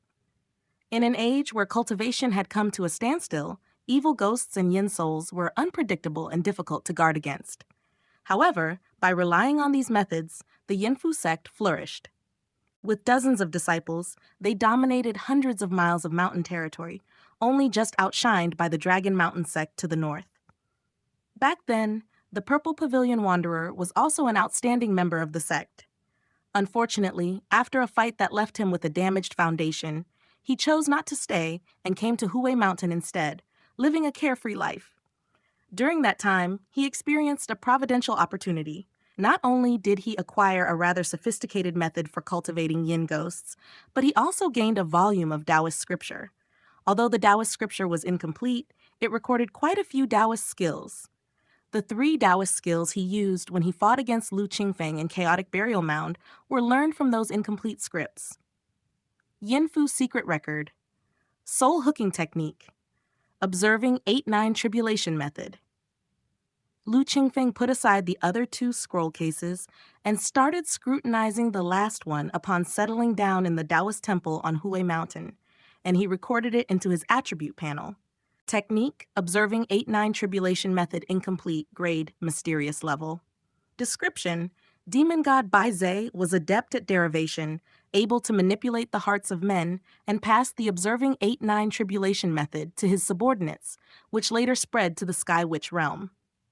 Human clan True Immortal Li Pichin, possessing extraordinary talent in the Sky Witch realm, obtained parts of the method and innovated, and apart from the heavenly and earth tribulations, he devised the Human Tribulation chapter. The Human Tribulation represents the hardships of human life. Every move, every rise and fall of the heart is accompanied by a tribulation. To master the 9 tribulations and 72 hardships is to transcend this world and achieve the heavenly immortal Dao fruit. Mysterious level. It's passed down from Demon God Bai Zhe. Lu Qingfeng was utterly astonished, a glint sparking in his eyes. At this moment, he possessed 4 mysterious level techniques and should not have been excited by another mysterious level cultivation technique. But the Observing 8-9 Tribulation method was different. It was the famed technique from Demon God Bai Zhe. Demon God Bai Zhe, one of the 10 great demon gods of the ancient demon clan, Heavenly Court of the Primordial Age, a name known throughout the world, chilling the witch clan and feared by many. The technique passed down by him must contain extraordinary features. And starting at the mysterious level, Lu Qingfeng even had hope of enhancing it to supreme level or even sect hierarch level before achieving immortality. cycling through his 10th incarnation. Finally, fortune smiled upon him, offering him a grand providential opportunity. Lu Qingfeng was overjoyed. In the fallen realm, truly there are those who cannot recognize the true scripture. As he studied the observing 8-9 tribulation method, his admiration only grew.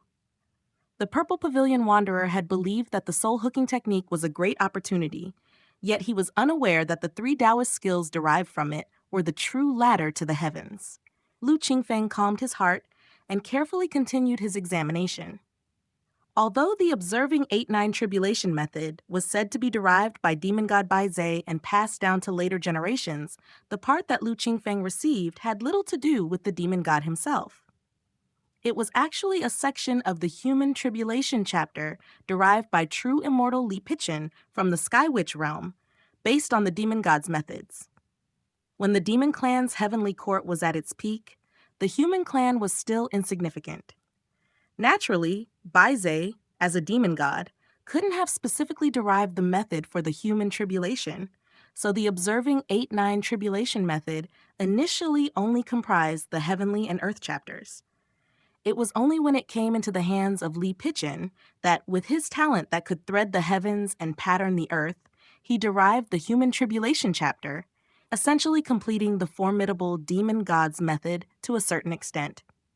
The difference between true immortals and demon gods is immeasurable.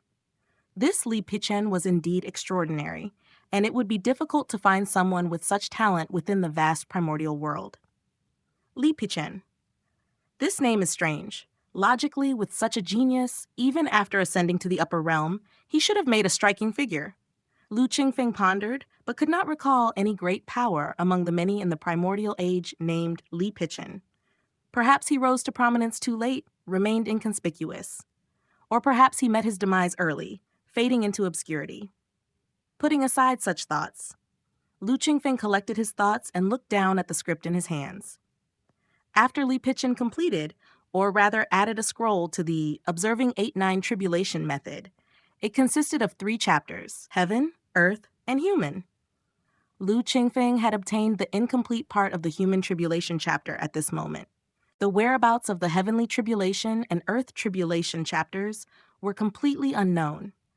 Even the Human Tribulation chapter had significant portions missing. However, with the Yellow Court scripture in hand and the derivation technique of promotion, completing it was not a problem for Lu Qingfeng. The Sky Witch realm had declined, and the number of accomplished cultivators was few and far between, their whereabouts unknown. Lu Qingfeng could even cast a wide net, searching across the realm for the missing parts of the Observing 8-9 Tribulation method and the other 2 chapters. After all, to complete a mysterious level technique as fragmented as this one, it would require a massive amount of experience value. Finding the original copies in the Sky Witch realm would be ideal. Purple Pavilion Wanderer mastered 3 Daoist skills, all from the first tribulation of the Human Tribulation chapter, known as Karma Barrier. The first is called Mengxian. When the heart is clouded, nothing can be seen, and the Dao heart falls into darkness. The second is called Heaven Covering. The spirit light of the Purple Palace fades, and all Daoist skills disappear. The third is called Earth Concealing. The spirit light in the Dantian fades, and both flesh and soul are extinguished. 1 tribulation, 3 calamities. If fully comprehended, they possess power not less than that of divine skills, but even more formidable due to their mysterious and unfathomable nature. Purple Pavilion Wanderer knew these techniques superficially, but did not grasp their essence. Yet even with that superficial understanding, at the mid-stage fetal breath realm, he could slightly shake Lu Qingfeng's mind and body. That shows their mystery. There are 9 tribulations and 72 calamities in the Human Tribulation chapter, which are 72 divine skills. They can be called Daoist skills. Lu Qingfeng was overjoyed. He immediately settled down on Hue Mountain. On one hand, he learned about the situation in the 4 directions through information from Purple Pavilion Wanderer, while on the other, he contemplated the Observing 8-9 Tribulation method, mastering Daoist skills. This method was incomplete. With 9 tribulations and 72 calamities, only the first tribulation was intact. The following 8 tribulations were all variously incomplete. To complete a mysterious level technique, the experience value required was beyond what Lu Qingfeng, currently in the true Qi realm, could fathom. He could only set it aside for the moment. Fortunately, just the first tribulation was enough to give Lu Qingfeng plenty to contemplate for a long time. Hue Mountain was located in the Earth Realm, the territory where the 100 barbarians lived, the southern border. Within the southern border, mountains are abundant, with peaks upon peaks. Some tribes and villages, one to the north of a mountain, another to the south, may go decades, even hundreds of years, without knowing about each other's existence. Different tunes played for different towns over 10 miles apart, different customs for every 100 miles. This is about the land of the 100 barbarians. As a result, there are countless branches within the southern border, collectively known as 100 barbarians. Of course, this is the name given by the people of the Central Plains to the people of the southern border, implying unenlightened forest dwellers. The 100 barbarians themselves, however, have their own names. For example, the area around Hue Mountain is home to the Huang clan among the 100 barbarians, meaning bright and shining.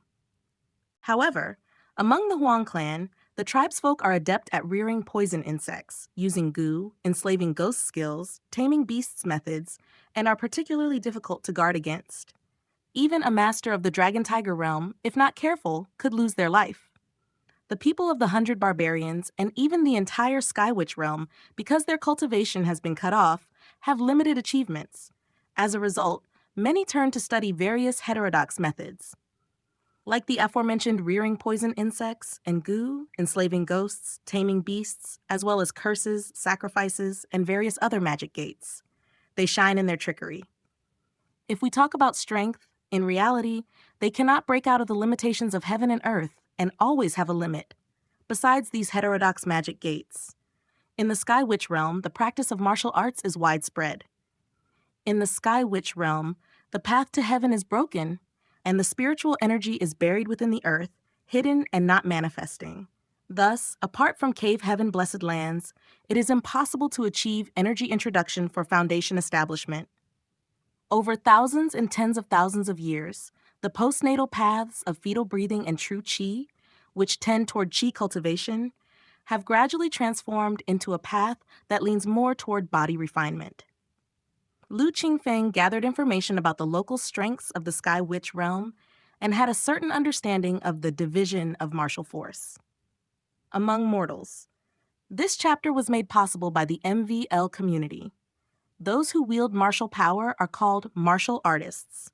Martial artists start with calming the heart, proceed through skin and flesh, muscle and bone, inner strength 3 realms, polish their chi, and strengthen their physique, gradually becoming powerful enough to have the strength of dragons and tigers. Chi naturally emerges within their bodies, called inner strength, which is actually true chi. With the birth of inner strength, one becomes 100 people's enemy in the Dragon Tiger realm, also known as a first-class master in the Jianghu. After the Dragon Tiger realm, inner strength grows denser, and thus there are the realms of Outer Firm and Inner Firm. Outer Firmament Grandmaster. Inner Firmness Grandmaster. This level is that of hundreds or even thousands of people's enemy. It is said that beyond these, there is the legendary level of Extreme Change, truly an enemy of 10,000 and stronger than a great Grandmaster. However, such strong individuals are rare. Calming the heart, skin and flesh, muscle and bone, inner strength, Dragon Tiger, Outer Firm, Inner Firm, and the enigmatic Extreme Change. This is the path that the cultivators of the Sky Witch realm have forged for themselves. According to what Purple Pavilion Wanderer said, Yinfu sect, where he came from, was not strong in martial arts. The strongest in the sect, the former sect leader, barely reached the Dragon and Tiger realm, but was already the strongest in hundreds of miles. The Dragon and Tiger realm begets inner strength. Inner strength is actually true Qi. Thus it seems that Dragon Tiger realm martial artists are roughly equivalent to those who first entered the true Qi realm.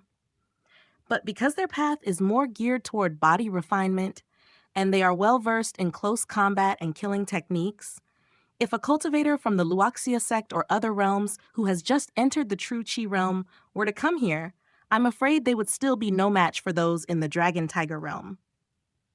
Lu Qingfeng compared them in his heart. Disclaimer: all credit goes to the original author. This is a fan-made AI narration intended to bring more exposure to the novel. If you are the author or rights holder and wish for this video to be removed or modified, please contact us at fableverseaudio@gmail.com. Narrated by Fableverse Audio. Like, subscribe, share to support immersive audiobooks. If you enjoy our work and want to support future projects, consider donating. Links can be found in the description below. Chapter 195, Yinfu Sect, Seeking Monthly Tickets. Dragon Tiger Realm martial artists are known as first-class masters, sounding majestic and imposing. However, in reality, they are merely notable individuals in the declined Sky Witch realm. In previous realms, like the Changqing realm, Red Smoke realm, Bingling realm, or even in Juyun Mountain Range, they hardly hold any significance. Compared to martial arts, the Yinfu sect is more adept at ghost cultivation and enslaving ghost techniques. Evil ghosts and yin souls are unpredictable. Therefore, disciples of the Yinfu sect, or figures like the Purple Pavilion Wanderer, who possess peculiar secret techniques, cannot be judged by their martial arts realm alone. Lu Qingfeng thought of the Purple Pavilion Wanderer. He had personally sparred with the Purple Pavilion Wanderer and immediately recognized his level of cultivation at about the 4th or 5th layer of the fetal breathing realm. According to the Purple Pavilion Wanderer himself, he had been stuck at the martial arts bone and muscle realm for many years due to injuries earlier in life, unable to break through to the inner strength realm. With this comparison, the martial arts bone and muscle realm corresponds to the mid-stage fetal breathing realm. The inner strength realm in martial arts equals the late-stage fetal breathing realm. The higher realm of dragon and tiger corresponds to the true chi realm, perhaps the early stage, or possibly more than that. Without face-to-face interaction, Lu Qingfeng couldn't be sure. Although the Purple Pavilion Wanderer was only at the bone and muscle realm, he was considered a third-class master in the martial world. However, his masterful soul-hooking technique, combined with a smidgen of understanding from the observing 8-9 tribulation method, allowed him to stand toe-to-toe with Dragon Tiger Realm opponents, even defeating them. Ordinary people who underestimate him, taking his low martial prowess lightly, undoubtedly suffer a great loss, possibly even losing their lives. Most disciples of the Yinfu sect are similar. While not as formidable as the Purple Pavilion Wanderer, being invincible among peers and slaughtering across realms are common feats. Rearing evil ghosts, nobody knows how many trump cards Yinfu sect disciples possess. Situations where they seem on the verge of defeat but then summon an evil ghost, turning defeat into victory, are frequently seen. The surrounding sects are utterly vexed by this. Yinfu sect. Apart from contemplating Daoist skills, Lu Qingfeng also brainstormed how to establish a foothold in the Sky Witch realm. Sky Witch realm, where cultivation has vanished. According to the information acquired from the Purple Pavilion Wanderer, so-called masters of Dragon and Tiger high level, Outer Firmament Grandmasters, and Inner Firmament Grandmasters in the ordinary world just developed their physical bodies to be incredibly strong, with astonishing vitality, and possess both internal and external Gang Qi. Their combat endurance is high. Thus, they can fight hundreds or thousands of enemies. In reality, without the ability to introduce energy into the body and absent spiritual energy, no matter how much they cultivate, there is a limit. They cannot escape the postnatal confines. With Lu Qingfeng being at the true Qi realm 6th layer, not yet at foundation establishment, he poses no threat to him. Cultivators avoiding the secular world makes the power in the ordinary realm extremely important. This lifetime. A slight smile appeared on the corner of Lu Qingfeng's mouth as he roughly planned his strategy. Yinfu sect. Located on Feixian Mountain, counting dozens of disciples, mostly third or second-rate masters in the martial world, each strong enough to stand on their own. Excelling in enslaving ghost techniques, common villagers respectfully address them as immortal masters. Although not numerous, disciples of the Yinfu sect control surrounding villages within 100 miles, governing over 50,000 civilians and influencing an area of 300 to 500 miles. An extraordinary large sect. In recent years, For some unknown reasons, the Yinfu sect began selecting robust men from various villages. Some are dispatched to mines for mining, others formed into military forces for training. It seems they are preparing for a massive battle. On this day, atop Facian Mountain, brought to you by MHLN and MP6R. The current sect leader Chang'e stood with a saber on a horse, seated in the foremost position. His bulky figure and fierce demeanor did not resemble a sect leader, but rather a belligerent brute. Yet, he was considered the first genius of the Yinfu sect in nearly 100 years. In just 20 years, he nearly reached the Dragon Tiger realm, viewed by the Yinfu sect as the disciple with the most potential to strike for the Grandmaster level. 7 years ago, the previous sect leader, Qingfeng, voluntarily stepped down, passing the position to Chang'e.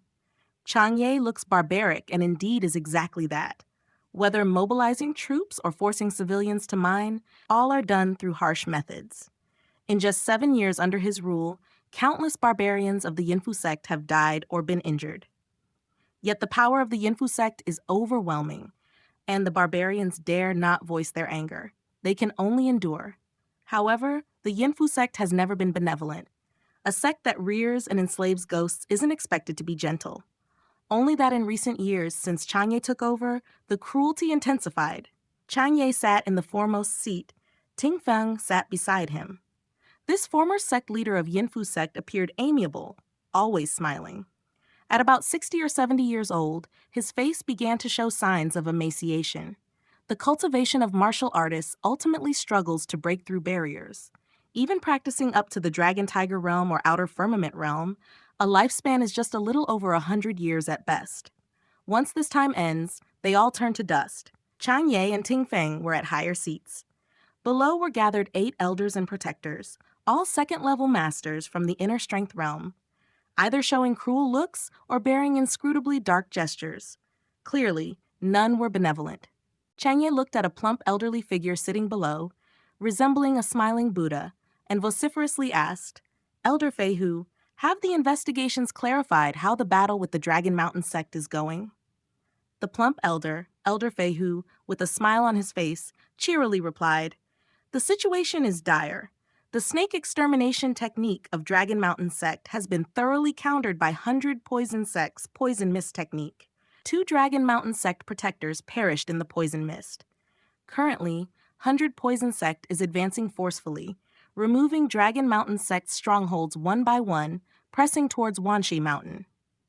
Is a mere group of poison practitioners that strong?" Hearing this, Chang'e appeared incredulous. How strong 100 Poison sect was, he did not know. But having been in opposition with Dragon Mountain sect for over 100 years, he was well aware of their capabilities. Those snake charmers were even more troublesome than their ghost manipulators. Chang'e shuddered and grew agitated, just thinking about the hissing snakes slithering through the woods. He also thought about eradicating Dragon Mountain sect, but he couldn't defeat them. So he gave up. A Dragon Mountain sect like this, the 100 Poison sect just breezes through and advances forcefully? Elder Feihu laughed upon hearing this. The 100 Poison sect is proficient in poison techniques, deploying the poison mist. The myriad of snakes enslaved by Dragon Mountain sect either die or escape, completely disorganized. Previously, Dragon Mountain sect was confident that they could form an army with those myriad of snakes, thus they did not select robust men from the villagers to assemble a military force. Now that the snakes are countered, they're caught off guard. It's too late to train any troops now. Defeat is imminent within a few days. Elder Feihu, well-informed and experienced, deeply understood the battle situation between 100 Poison sect and Dragon Mountain sect. At that moment, he spoke. "Ha ha! I knew Dragon Mountain sect was so arrogant, that's why they repeatedly pleaded with my Yinfu sect. It turns out they are unable to hold on. They deserve it." Chang'e, hearing this, only noticed the keywords Dragon Mountain sect on its own and caught unprepared, and immediately laughed heartily. It's clear our sect leader is astute for having trained a large army early. Once 100 Poison sect shows up, we will surely make them regret it. Elder Feihu listened and laughed without a word. Qingfeng, standing aside, slightly frowned and said, If the 100 Poison Sect can use the Poison Mist technique against Dragon Mountain Sect, they might very well use the same tactics against those recently trained 800 robust soldiers. Hearing this, Changye snorted but did not retort. While Qingfeng spoke, he looked toward an old woman beside Elder Feihu and asked, Yunxia, any strategies to counter this? The old woman called Yunxia heard this and shook her head. The 100 Poison Sect boasts of having 100 poisons. One might defend against one type of poison, but not 100 types. One could remedy one deadly poison, yet can't handle 100. To confront 100 Poison Sect, the only way is to take the initiative to attack and slay the 100 Poison Sect disciples leading their troops. Without their poison makers, a face-to-face combat, the 800 robust soldiers should suffice to contend with the forces of 100 Poison Sect. This is easily handled. Changye laughed loudly. As long as the master and other elders summon the evil ghosts, killing a few mere poison users will be a breeze. A trace of helplessness crossed everyone's hearts on the field. This sect leader indeed had remarkable cultivation talent, but his love for power ironically lacked strategic wisdom. Full of bluster, he was truly annoying. Qingfeng then said, "We are prepared for 100 Poison Sect, and surely they are prepared for us as well. This matter needs long-term planning. Let's see how Dragon Mountain Sect's situation unfolds first. If necessary, it is better to join forces with Dragon Mountain Sect than to face 100 Poison Sect alone in the future. For now, everyone should continue to prepare militarily, and Fireflame Guardian needs to encourage the craftsmen to forge more weapons and spearheads. Command the village women to make vine armor. No negligence allowed." Yes, those sitting below, including Elder Feihu, Elder Yunxia, Fireflame Guardian among the 8, responded in unison. After the discussion, everyone was about to disperse. Then someone outside the hall came to report, Huwei Mountain Guangyuan Immortal Master and Huwei Immortal Master have come to pay a visit. Guangyuan Immortal Master? Huwei Immortal Master? Qingfeng and others looked at each other, unfamiliar with these two titles. Still, Elder Feihu spoke. This Huwei Immortal Master is worshipped in a village a few hundred miles away, occupying a Huwei mountain, and has been called Huwei Immortal Master by the ignorant villagers for decades. As for Guangyuan Immortal Master, Elder Feihu shook his head. Huwei Mountain is too far from Feixian Mountain. We haven't paid much attention, not knowing when another Immortal Master came around. In the southern border, information was blockaded, and it was inconvenient to communicate. Even with Yunfu Sect's strong capability, they could only directly control 100 or so miles of mountaintops and villages, still with many oversights. 100 miles away, truly too distant to reach. They could only influence, yet not manage every minute detail. As for an individual like Huwei Immortal Master from Huwei Mountain, Yunfu Sect did not know how many there were outside, most of whom were mediocre.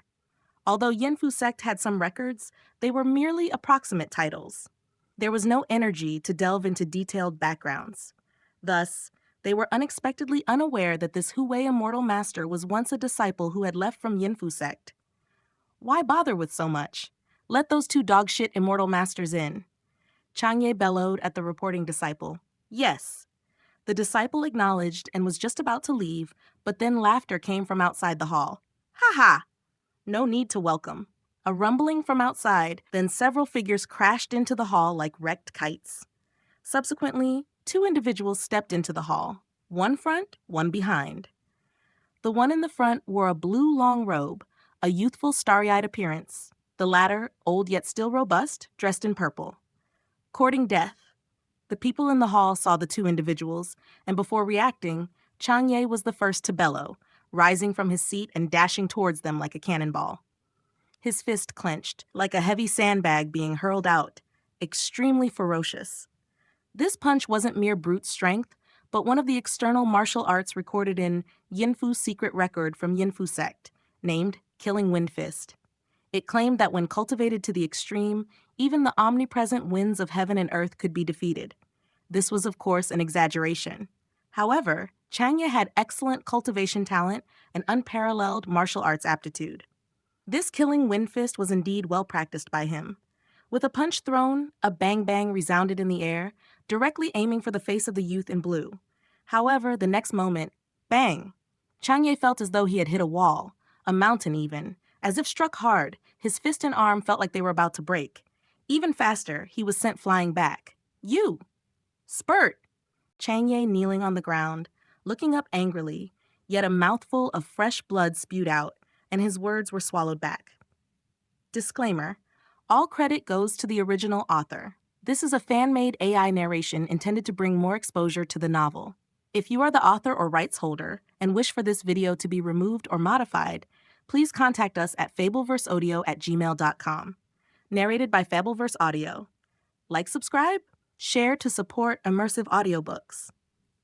If you enjoy our work and want to support future projects, consider donating. Links can be found in the description below. Chapter 196. Taking Charge, Seeking Yinfu Sect. In the council hall, the young man in green robes sat at the head, while an old man in purple robes stood by his side.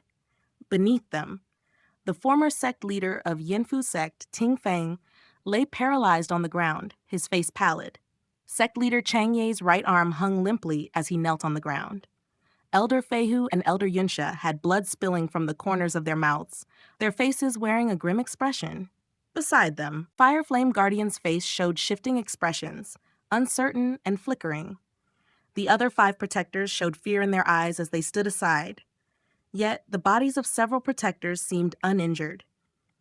From now on, I shall be the sect leader of Yinfu Sect. Do any of you disagree? Lu Qingfeng looked down at the crowd, scanning around and asking. Purple Pavilion Wanderer stood beside him, his eyes also sweeping over those below. Anyone showing any hint of dissent could not escape his gaze. A silence lingered below for a moment. Eventually, Elder Feihu was the first to step forward, bowing deeply and respectfully, saying, "Subordinate Feihu greets the sect leader," with Elder Feihu taking the lead. Elder Yunxia and the remaining 6 protectors successively knelt and called him sect leader. Lu Qingfeng then looked towards Changye and Qingfeng. "Changye greets the sect leader?" Changye looked fierce, but he was not entirely fearless. The young man in green robes before him was truly formidable. Not only had he defeated him easily, but even his master, Qingfeng, was no match. Attacked by the enslaving ghost and simply dispersed with a shout of anger. His strength had reached an unimaginably powerful state. Where could Changye dare remain defiant? Qingfeng greets the sect leader. Even the fiercely wild Changye had capitulated, so the old and shrewd Qingfeng knew better. Although almost crippled by a kick from Lu Qingfeng, he now strove to get up and knelt on the ground. "Congratulations, sect leader." Seeing everyone kneeling, Purple Pavilion Wanderer at the side congratulated with a smile. He had followed Lu Qingfeng the earliest, but had not expected this man's strength to be so formidable, capable of taking down the entire Yinfu Sect. The tide had risen, lifting the boat. Forced to leave Yinfu Sect in the past, he now returned in a far more glorious manner, greatly pleasing Purple Pavilion Wanderer's heart. Especially seeing Qingfeng, Feihu, Yunxia, and other previous tyrants of Yinfu Sect who held real power, his joy was indescribable. "Haha, good." Lu Qingfeng saw that everyone had submitted and felt joy. Looking towards Purple Pavilion Wanderer beside him, he said, "I appoint you as the Deputy Hall Master of both the Wind Discipline Hall and Law Enforcement Hall of the Yinfu Sect, overseeing discipline and punishment matters from elders to disciples within the sect." "Understood, my command." Purple Pavilion Wanderer's face lit up with joy, and he immediately bowed. As Lu Qingfeng stated, the power held by the Wind Discipline Hall and Law Enforcement Hall was immense. Though just a deputy hall master, clearly excelling performance could lead to someday overseeing both halls, and securing a position as the hall master should not be a problem. He was truly a man of significant power within Yinfu Sect. Certainly a better position than being some immortal master at Hue Mountain by 10-fold or 100-fold. Lu Qingfeng gestured with his hand, signaling Purple Pavilion Wanderer to rise, and then looked towards Qingfeng, Elder Feihu, and the others, saying, "Within Yinfu Sect, the former sect leader and elders will be demoted to protectors, protectors will be demoted to deacons, and all others will be ordinary disciples. In the coming days, I will release a reformation plan. Send the command down. Call back all official disciples, deacons, and protectors who are outside the sect. You all should not leave the mountain these days. Wait for further orders." Lu Qingfeng issued commands one after another. Having managed Qingwen Sword Sect in reality and also managed Fufeng Mountain and Soul Searching Temple in the game, he was experienced in handling such miscellaneous affairs. Yes! Seeing Lu Qingfeng's new official taking charge with extensive directives, Qingfeng and others exchanged looks, their faces reflecting mutual understanding, yet they responded obediently. Yinfu Sect. In the back hall, Lu Qingfeng, Purple Pavilion Wanderer, and the former elders of Yinfu Sect, now demoted protectors, Feihu and Yunxia. According to Lu Qingfeng's plan, below the sect leader of Yinfu Sect, the position of elders was held in high regard. Only those with capability and virtue were fit to serve. They would assist the sect leader in managing the affairs of the sect. Below the elders would be the various hall masters, tentatively including Wind Discipline Hall, Law Enforcement Hall, 100 Refinement Hall, Medicine King Hall, Fei Niao Hall, Treasure Hall, Four Directions Hall, Killing Power Hall, etc., covering every aspect of a sect. These structures were mostly modeled after many gang structures in Upper Sun Country and were also adapted to local conditions. Each hall would have a hall master, deputy hall master, and protectors, with the hall master being the most respected, responsible for the various affairs of a hall. Deputy hall master and protectors would assist. Further down were the deacons and disciples. In the future, as Yinfu Sect grows and strengthens, more sub-branches could be established to control territories. The leaders of these sub-branches would have a status on par with deputy hall masters and above that of protectors. Such was the general structure. However, Yinfu Sect currently, including disciples, had only dozens of members, and reaching the scale envisioned by Lu Qingfeng would take some time. Lu Qingfeng turned to look at Protector Yunxia. This old woman was formerly an elder, managing various resources and worldly affairs within Yinfu Sect, and knew the sect intimately. Lu Qingfeng specifically called her to inquire about the situation. Initially, the sect had one sect leader, one supreme elder, 2 elders, 7 protectors, 12 deacons, and the rest were ordinary disciples, with a total of 39 disciples. Protector Yunxia, obviously well prepared, laid bare the fundamentals of Yinfu Sect. Though Yinfu Sect was a top sect within hundreds of miles, its members were actually not numerous. No matter whether it is raising evil ghosts and yin souls, or the martial artist cultivation, both require the consumption of substantial resources. Raising evil ghosts will not be discussed for now. Cultivating martial artists, from calming the heart and skin and flesh to sinews and bones, inner strength, all are processes of strengthening the physique. Throughout the cultivation process, not only is the food intake 2 or 3 times to 7 or 8 times that of ordinary people, but the consumption of various meats and medicinal herbs is also astonishing. Forceful training will only lead to a deficit in vital energy and blood, not only failing to become a master, but also resulting in serious health damages. It has always been said that civil professions flourish in literature, while military professions flourish in wealth. Thus it has always been. The resources and labor within 100 miles radius are only enough for about 40 or 50 people from Yinfu Sect to cultivate. Any more than that, and it would be insufficient. Most of the senior members of Yinfu Sect recruit disciples and train subordinates primarily for their own benefit. Their own interests are of utmost importance. Should the excessive recruitment of disciples take up their cultivation resources, it would be putting the cart before the horse. Among the 100 barbarians of the southern border, and even northwards towards the Central Plains, the situation is quite similar to that of Yinfu Sect. Many sects that are poor in management or blindly pursue the scale of disciples quickly decline or are rapidly destroyed, unable to cause any disturbance. Too few. Lu Qingfeng shook his head. His takeover of Yinfu Sect was firstly to gather resources from all directions and enhance his own cultivation. In the Sky Witch realm, the path of cultivation was severed, making it impossible to perform energy introduction and foundation establishment, but he at least had to raise his cultivation to the peak of the true Qi realm. Secondly, it was also to seek various magic gates in the secular world, such as the observing 8-9 tribulation method of heaven and earth. If he could find other magic gates, that would be even better.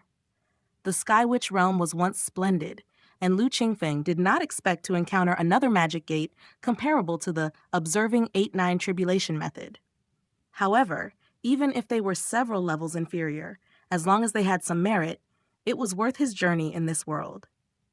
Especially methods for substituting death or preserving life, the more the better. Content presented by Envying YR. This was also one of his main goals in this life. Thirdly, as it was impossible to perform energy introduction or foundation establishment in the mundane world, Lu Qingfeng also needed to look for traces of cultivators. The system description was vague, stating that there were still the last cultivators in this world, who were hidden from the world and difficult to find in ordinary circumstances. If he could find these people's traces, firstly, Lu Qingfeng would also have hope for foundation establishment, and secondly, if there was any place in the Sky Witch realm where various magic gates could be found, it would be among these cultivators who had mastered the essence of Sky Witch realm. The above 3 points, relying solely on the few dozen people of Yinfu sect, were entirely impossible to complete. It was necessary to expand as quickly as possible, enlarging the scale of Yinfu sect. With the strength of Lu Qingfeng and the various techniques he mastered from his previous 9 lives, ruling the Sky Witch realm wasn't difficult. For now, it had to start from Yinfu sect. What were you discussing in the main hall just now? Lu Qingfeng pondered, then suddenly lifted his head and looked towards Feihu and Yunxia. The two exchanged glances, and the Feihu protector spoke up. Reporting to the sect leader, it was about the battle between Dragon Mountain sect and 100 Poison sect in the north.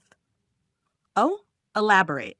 Lu Qingfeng became interested. Feihu Protector formerly managed the intelligence of Yinfu sect and knew the most about the surrounding situations. Thus, he began elaborating. Original text.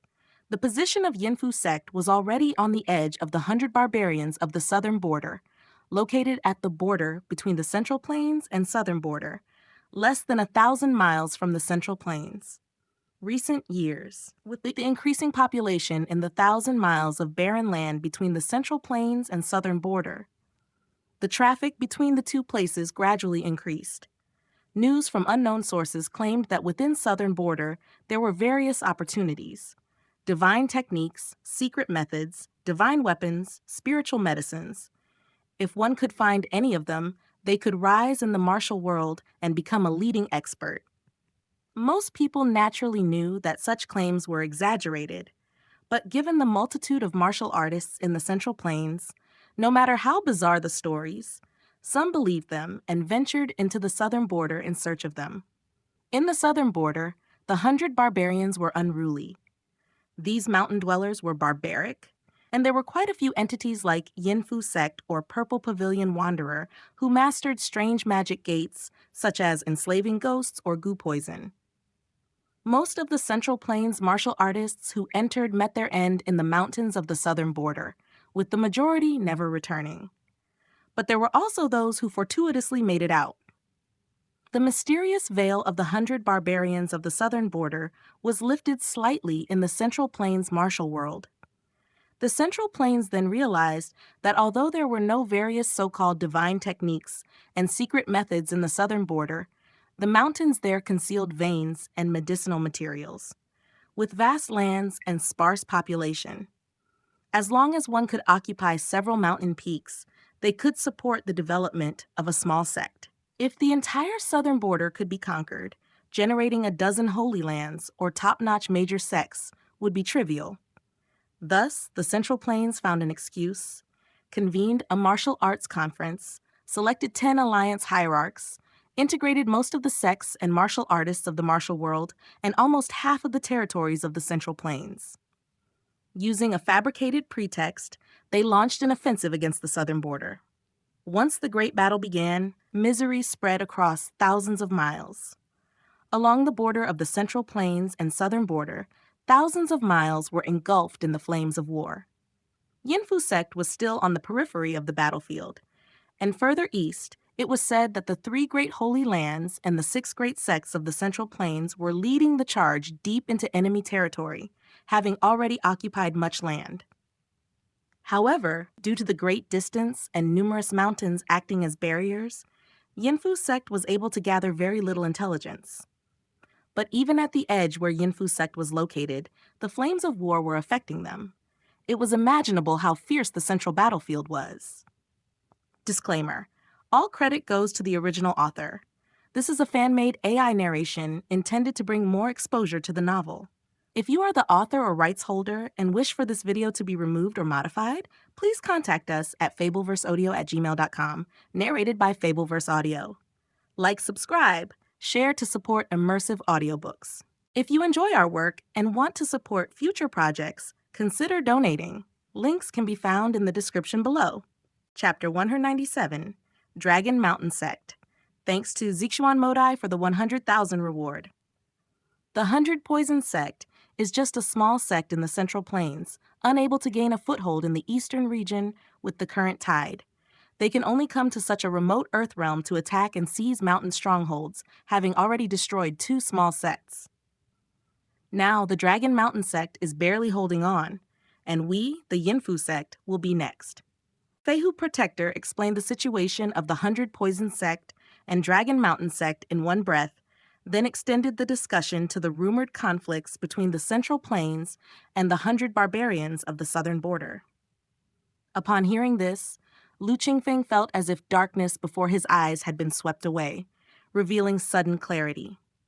The information he had previously obtained from Purple Pavilion Wanderer was so vague that he couldn't even specify the lay of the land within hundreds of miles of the Yinfu sect, leaving him completely in the dark. What Elder Feihu now described, though mostly pertaining to the surrounding areas, was much more detailed. He only had a vague understanding of the situation in the vast lands of the Central Plains and the 100 barbarians of the southern border, but at least it allowed Lu Qingfeng to grasp the general situation of his location. Central Plains, southern border. When the 2 regions clashed, chaos ensued, clearly a time of turmoil. Times of chaos are good, Lu Qingfeng thought with delight. As the saying goes, heroes emerge from chaos.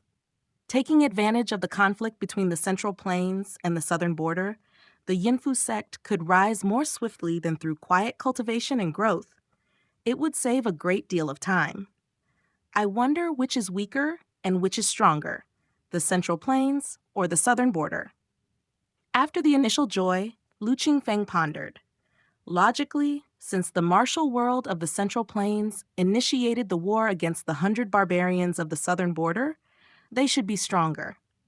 However, no one knows how much foundation the 100 barbarians have hidden in the mountains. The Yinfu sect is less than 1,000 miles from the edge of the southern border. If the martial artists of the Central Plains were truly formidable, the Yinfu sect would have been leveled long ago. It seems that the central battlefield in the east is not as the rumors describe, with the great sects of the Central Plains charging straight through. A stalemate is more likely. Lu Qingfeng thought for a moment and then focused on the present. First, we start with these 2 sects, the Dragon Mountain sect and the 100 Poison sect. Wanshe Mountain, Dragon Mountain sect. The Dragon Mountain sect could be considered a significant force within 1,000 miles, even surpassing the Yinfu sect by half a notch. In most conflicts, it was the Dragon Mountain sect that came out on top. Standing for over 180 years, the sect was well known and had deep foundations. However, a few months ago, after the 100 Poison sect had destroyed 2 sects to their north and directly confronted the Dragon Mountain sect, the latter began to fall into a decline. The Snake King was killed, and over 100 various species of snakes were poisoned to death. The signs of defeat were evident. On this day, within the Dragon Mountain sect leader, she too had a deeply furrowed brow as a small snake with a triangular head coiled around his neck, its eyes lively, constantly flicking its forked tongue and hissing, sending chills down the spine. "How are the preparations?" She too asked, looking at the group before him and addressing one particularly gloomy elder. Upon hearing this, the sullen elder replied grimly, "As per the sect leader's orders, we've contracted our defensive lines.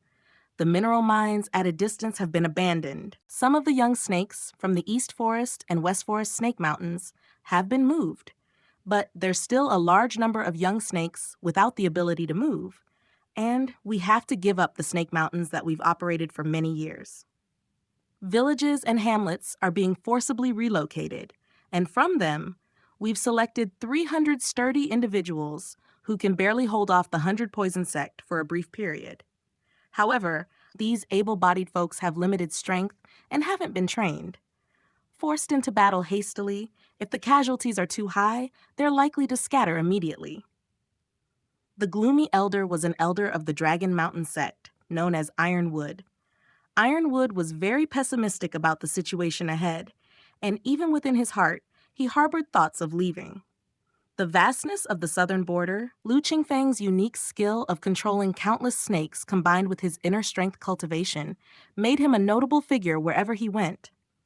There was absolutely no need for him to share his fate with the Dragon Mountain sect. He thought so, but his expression remained unchanged. She too frowned. Both East Forest and West Forest Snake Mountains were built by the Dragon Mountain sect over 100 years. They provide the perfect environment for young snakes to thrive, with various snake nests breeding a multitude of clams, rats, loaches, eels, birds, earthworms, insects, and others as food for the snakes. It was truly a pity to abandon them. Even the foundation of the Dragon Mountain sect was at risk of shaking. With the 100 Poison sect taking over and wreaking havoc, it would take at least several decades for Dragon Mountain sect to rebuild. The losses were too significant. Enjoying the story? Discover more on MVIM6PYR. However, contracting the defense line and reinforcing Clearwall Wilderness was the only method to resist the 100 Poison sect and stabilize the battlefront for now. The fact that East Forest and West Forest Snake Mountains were too far from Wanshi Mountain was an unavoidable issue. As for the able-bodied and deserters, a cold light flickered in Shi-Tu's eyes as he said in a deep voice, "They're just little villagers, and they dare to turn the heavens upside down? Send a few disciples to oversee the battle personally, and any deserters shall be executed without mercy." "Yes," Elder Taimu responded. Escaping was not urgent. It would not be too late to leave if Dragon Mountain sect really couldn't hold out any longer and had no power to recover. If Dragon Mountain sect could hold on, as an elder, it was much better than being a rootless driftwood. She too was unaware of Taimu's thoughts. After giving the order, he then turned to another strong-looking elder. How did Yinfu sect respond? The robust elder was named Elder Han Jiang, one of the 3 great elders of Dragon Mountain sect, and alongside Elder Taimu, he was an inner strength martial artist with notable snake control techniques. Within hundreds of miles, he had a small reputation. When the sect leader asked, Elder Han Jiang shook his head. Yinfu sect still does not wish to take action. These short-sighted rats, bang! Upon hearing this, she too became irritated and explosively smashed the desk beside him into pieces. With the formidable power of the 100 Poison sect, after realizing they could not beat them, Dragon Mountain sect sought out Yinfu sect numerous times, hoping to unite against the 100 Poison sect. Otherwise, if Dragon Mountain sect were to be destroyed, Yinfu sect could hardly escape extinction. However, whether it was the current sect leader Chang Ye or the former Qingfeng, as well as elders like Fei Hu and Yunxia, they all harbored thoughts of letting Dragon Mountain sect and the 100 Poison sect wear each other down.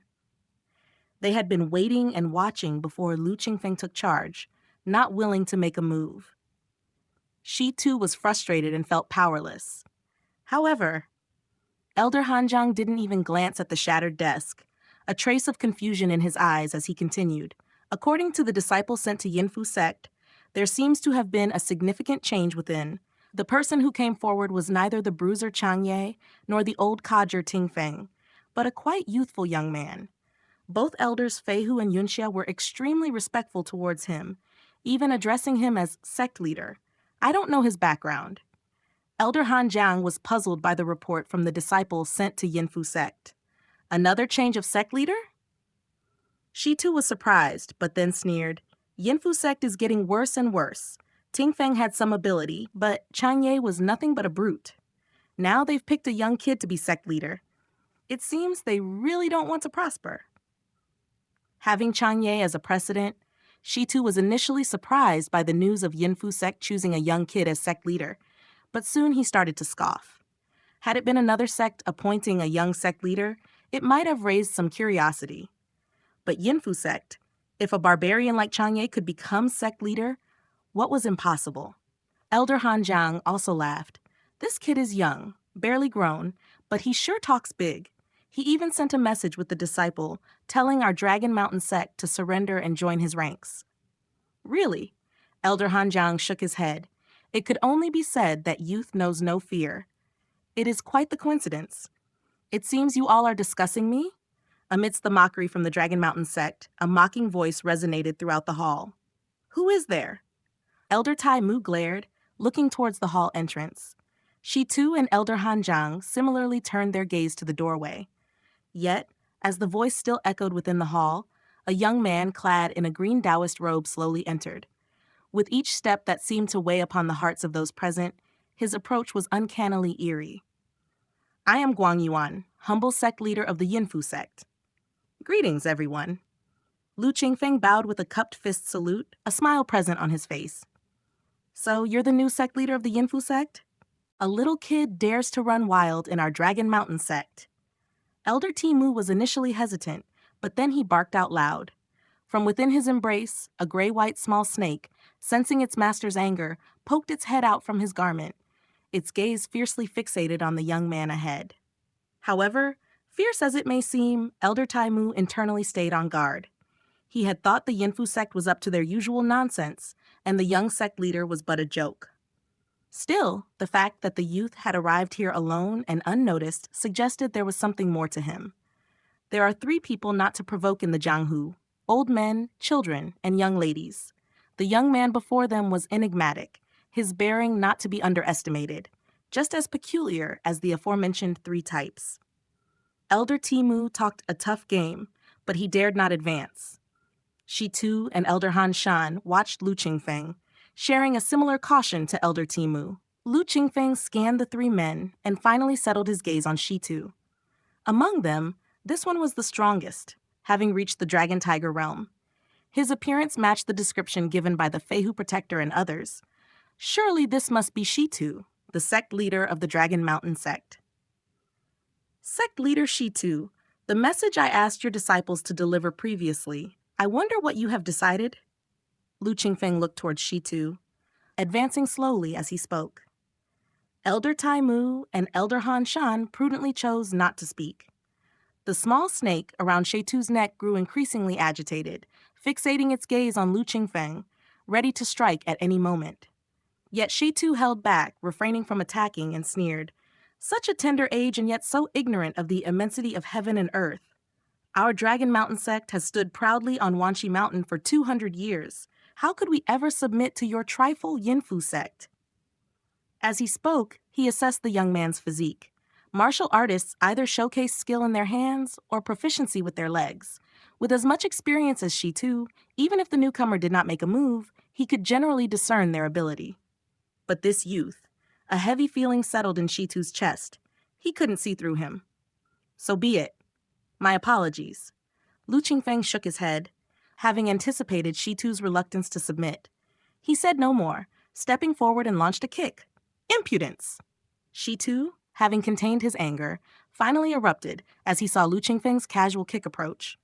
What he feared was the unknown of the youth's lone presence. But how much skill could a mere kid's body hold? Shitu was skeptical. Now with Lu Qingfeng making his move, it aligned with his wishes, stripping away his reservations. Shitu scoffed coldly, and without moving an inch, the triangular-headed snake wrapped around his neck shot out towards Lu Qingfeng. Pathetic snake! Lu Qingfeng's expression unmoved. He casually waved his hand, creating a blur in the air. Bang! A burst echoed in the void, the sound of a blast created by severe air compression. Along with the noise, the famed flying lightning Serpent King, revered by countless warriors under Shitu's command, was sent crashing to the ground, its head spinning, paralyzed. Huh? Elder Taimu and Elder Han Shan were about to intervene when they abruptly paused upon witnessing the scene. Flying Lightning, hailed as the King of Snakes, was one of the strongest spiritual snakes from the Dragon Mountain sect. Swift and venomous, it was a challenge for any martial artist to defend against a direct assault. Yet this young man, with merely a wave of his hand like swatting a fly, had knocked out Flying Lightning? With such speed, such palm strength, they knew they were no match and did not dare to move forward. They stood aside, silently staying on guard. She too was hit squarely. Seeing Lu Qingfeng's palm knock out flying lightning and then continue with his relentless kick, fear surged in his heart. Yet, with Dragon Tiger Realm prowess, he feared no one in this Earth realm. The thought had barely formed when the leg kick flashed, already in front of him. The speed was extreme. Not good. She too had no time to react. Bang! A blow to the abdomen sent all his organs tumbling as if stirred, and his body, like a boiled shrimp, curled and flew backward. Crash, crash, crash! Furniture shattered, wood splinters scattering every which way. This? A grandmaster? Elder Tai Mu and Elder Han Shan looked on in utter astonishment. Seeing flying lightning knocked unconscious was one thing, but she too was a genuine Dragon Tiger Realm expert. How could he seem no different than a common person, powerless against the young man's kick, sent flying so far? Their shock deepened, grateful they had not acted hastily before. Would you submit now? Lu Qingfeng looked down at Shitu, who was spitting blood on the ground, and inquired. With his 6th layer of the true Qi realm cultivation, even ordinary Foundation establishment cultivators were scantly his match, let alone a Dragon Tiger realm martial artist comparable to the early stages of true Qi. He had won with a single strike. Never! Shitu resisted, struggling to rise. Will not submit. Lu Qingfeng chuckled lightly, stepping forward and landing another kick onto Shitu's chest, which brought him intense heart pain, leaving him unable to rise again. Would you now submit? Lu Qingfeng asked again. I. Ah! Every part of Shitu hurt as he coughed up a mouthful of blood, his eyes dimming before he finally lowered his head. I will submit. Disclaimer. All credit goes to the original author. This is a fan-made AI narration intended to bring more exposure to the novel. If you are the author or rights holder and wish for this video to be removed or modified, please contact us at fableverseaudio@gmail.com. Narrated by Fableverse Audio. Like, subscribe, share to support immersive audiobooks. If you enjoy our work and want to support future projects, consider donating. Links can be found in the description below. Chapter 198. In an instant, 7 years? Vote for monthly pass. Since taking over the Yinfu sect, in just 3 months, Lu Qingfeng successively visited Dragon Mountain sect, 100 Poison sect, Iron Palm Mountain, Chaotic Blade sect, and other surrounding sects spanning hundreds of miles, totaling 13 large and small sects. These 13 sects submitted and were all incorporated into the Yinfu sect. In an instant, below the sect leader of the Yinfu sect, there were now 7 experts in the Dragon Tiger realm, over 50 skilled practitioners in the inner strength realm, and numerous adept fighters in the muscle bone realm and skin and flesh realm. It leaped to become the largest sect within 1,000 miles.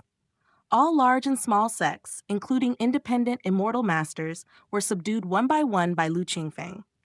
In these 3 months, the strength of the Yinfu sect expanded by more than tenfold. Only then did Lu Qingfeng stop, adjusting the internal structure of the Yinfu sect, turning frantic expansion into internal stabilization. Lying dormant. Hall after hall was established within the Yinfu sect. The integration of the 13 sects with the original disciples of Yinfu sect was complex. For example, there had been constant conflicts between Dragon Mountain sect and Yinfu sect, and the two had been at odds for decades, with deep-seated grudges. For instance, 100 Poison sect had previously been attacking Dragon Mountain sect, nearly annihilating it, and both had the blood and lives of each other's disciples on their hands. It was not an easy task to fully integrate these sects. Luckily, there was the invincible sect leader to suppress any disturbances. Whatever happened below, no big trouble could arise. Lu Qingfeng set a general direction, gave an overall framework, and let those below squabble as they would. Yinfu sect temporarily adopted a structure centered around halls, did not establish hall masters, used deputy hall masters to handle hall affairs. Protectors were appointed to assist, and below them the deacons and disciples were personally selected and appointed by the deputy hall masters and protectors of each hall. Although this approach might give them the opportunity to form cliques, in each hall, Lu Qingfeng had assigned 2 deputy hall masters with different original affiliations. The possibility of a hall banding together was not great. Moreover, even with the strength of these defeated subordinates, As long as they could fulfill Lu Qingfeng's orders, he did not pay much attention. Lu Qingfeng semi-released his hold over the Yinfu sect. On one hand, Lu Qingfeng ordered the Yinfu sect to gather various herbs and minerals for him, while on the other hand, he focused on cultivation. The spiritual energy in the Sky Witch realm was cut off, and spiritual medicine was as rare as phoenix feathers and unicorn horns, which Lu Qingfeng did not count on finding. But there was no shortage of ordinary medicinal materials. He was currently only at the 6th layer of the true Qi realm, and refining a few top-level elixirs that did not require spiritual medicine would also be beneficial to his cultivation growth. Moreover, most of the Yinfu sect were subdued by his overwhelming force. If one were to say they were loyal, that would be ridiculous. His might was sufficient, but he needed to also show favor, motivating them with benefits to serve him more conscientiously. Elixir pills were a sharp tool. Not to mention top-level elixirs, even low-level and intermediate elixirs like the Yellow Dragon Pill and Golden Marrow Pills were tempting to the 7 high-level Dragon Tiger Realm experts under his command. He also integrated various martial arts, snake control skills, enslaving ghost techniques, poison usage, and so on, strengthening each one. Although Lu Qingfeng disdained these martial arts and left Dao skills, they were treasures to ordinary martial artists. After strengthening, their effectiveness greatly increased, several times better than before. These, under Lu Qingfeng's control, made him establish an arsenal on Feitian Mountain, which held great allure for all martial artists in the Yinfu sect. By exerting both favor and authority, it was not difficult to control the Yinfu sect. While integrating the Yinfu sect, Lu Qingfeng also ordered the Medicine King Hall to gather various herbs and established a medicine garden for cultivation. He commanded the treasure hall to scatter to the surrounding hills, searching for all kinds of treasures, including but not limited to medicinal materials and ores. He directed the Fei Niao Hall to scout around the Yinfu sect, examining the surrounding circumstances. He instructed the Elder Hall to travel to various villages and hamlets, selecting talented youths to be taken in as disciples. He mandated the Wind Discipline Hall to inspect the Yinfu sect. Any who violated the rules set by the sect leader were to be immediately tried and disciplined by the Enforcement Hall. Within the Yinfu sect leaders, elders, and disciples from various factions gathered, like 100 Poison Sect, like Dragon Mountain Sect. These were originally no easy prey, and now congregated together, many were unruly, indiscriminate between good and evil, and numerous were those who valued life cheaply. Lu Qingfeng established sect rules and disciplined with thunderous methods, whether by killing or punishing. The effect was significant. The Yinfu sect was both integrating and developing. Lu Qingfeng was fully devoted to his cultivation. In addition to the 4 mysterious level techniques, such as the Luofu Sword Scripture, 12 Heavenly Demon God Skill, Yellow Robe True Skill, and 5 Thunder Heart Sutra, he added the Observing 8-9 Tribulation method. However, the latter was not merely a Qi refining method, but mostly for contemplation. While Lu Qingfeng was enhancing his cultivation level through practices, he also contemplated the first tribulation in the Observing 8-9 Tribulation method. 1 tribulation, 8 calamities. The Purple Pavilion Wanderer obtained this method and contemplated for decades, only grasping the barest essence of the first 3 tribulations. Lu Qingfeng, with the wisdom of 9 past lives and exceptional insight, had a decent comprehension ability. However, the speed of his contemplation was not particularly fast either. Yet, compared to the Purple Pavilion Wanderer, what Lu Qingfeng lacked the least was time.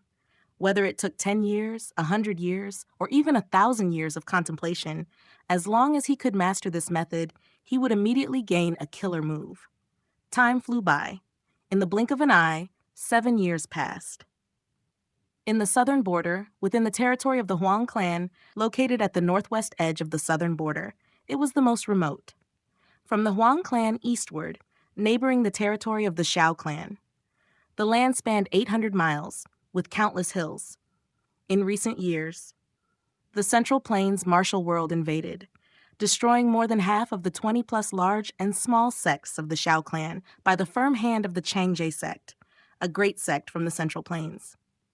Inside the Xiao clan, the remaining dozen sects, terrified, spent years pulling together and finally formed a bond, They created the Sky Corps Alliance. At last, they halted Chang'e Sect's winning streak. Both sides were about equal, Chang'e Sect having a slight advantage.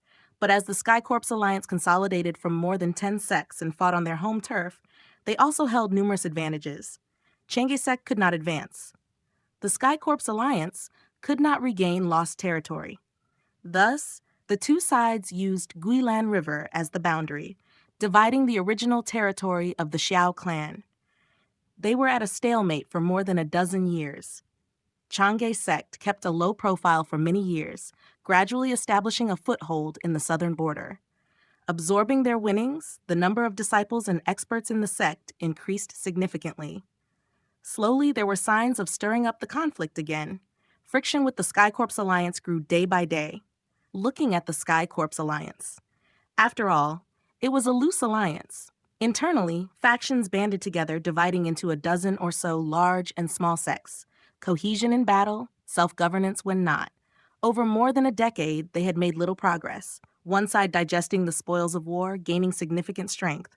One side stalled, riddled with internal strife. Should this battle break out, the situation would be grim for the Sky Corps Alliance. This day, at the Sky Corps Alliance's main altar on Great Sun Peak, masters from the Alliance's 15 sects gathered together, including various sect leaders, elders, and protectors, totaling dozens of people. Any one of them, if set loose, would be a famous master. But now, the scene was noisy and chaotic. Gentlemen, read ahead and get updates by visiting M. Xuanxi Sect's sect leader T. Shan pressed his hands down in the air, uttered a deep shout that resonated across the top of the Great Sun Peak. Xuanxi Sect was one of the three most powerful sects within the Sky Corps Alliance. Sect leader Tai Shan himself was a renowned master for decades, already a Dragon Tiger Realm martial artist more than 10 years ago, having slain a peer from the Chang'e Sect. Even within Chang'e Sect, his reputation was quite prominent. With his voice, the venue immediately became silent. Tai Shan was a robust old man with a face as black as charcoal, weird to look at, yet no one dared to underestimate him. He said, "Gathered here today, we are to discuss the matter of Chang'e Sect. The Chang'e Sect is restless, likely unable to hold back. How our Sky Corps Alliance should respond is what we need to deliberate and plan for." The Sky Corps Alliance was at odds with the Chang'e Sect. Though the alliance was loosely structured internally, they kept track of the Chang'e Sect's movements. Seeing that the Chang'e Sect was showing signs of resurrecting the battlefront, the Sky Corps Alliance was also becoming somewhat agitated. Gathering at Great Sun Peak was precisely for this issue.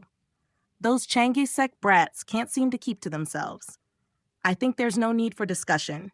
Just fight them. With 3 alliance hierarchs on our side, could we still be afraid of the Chang'e Sect? Someone in the crowd yelled with the fierce energy of a newbie not fearing a tiger. Tai Shan looked down. He saw a big man holding a long spear, bare-chested with a ferocious face. The one who had just spoken was this man.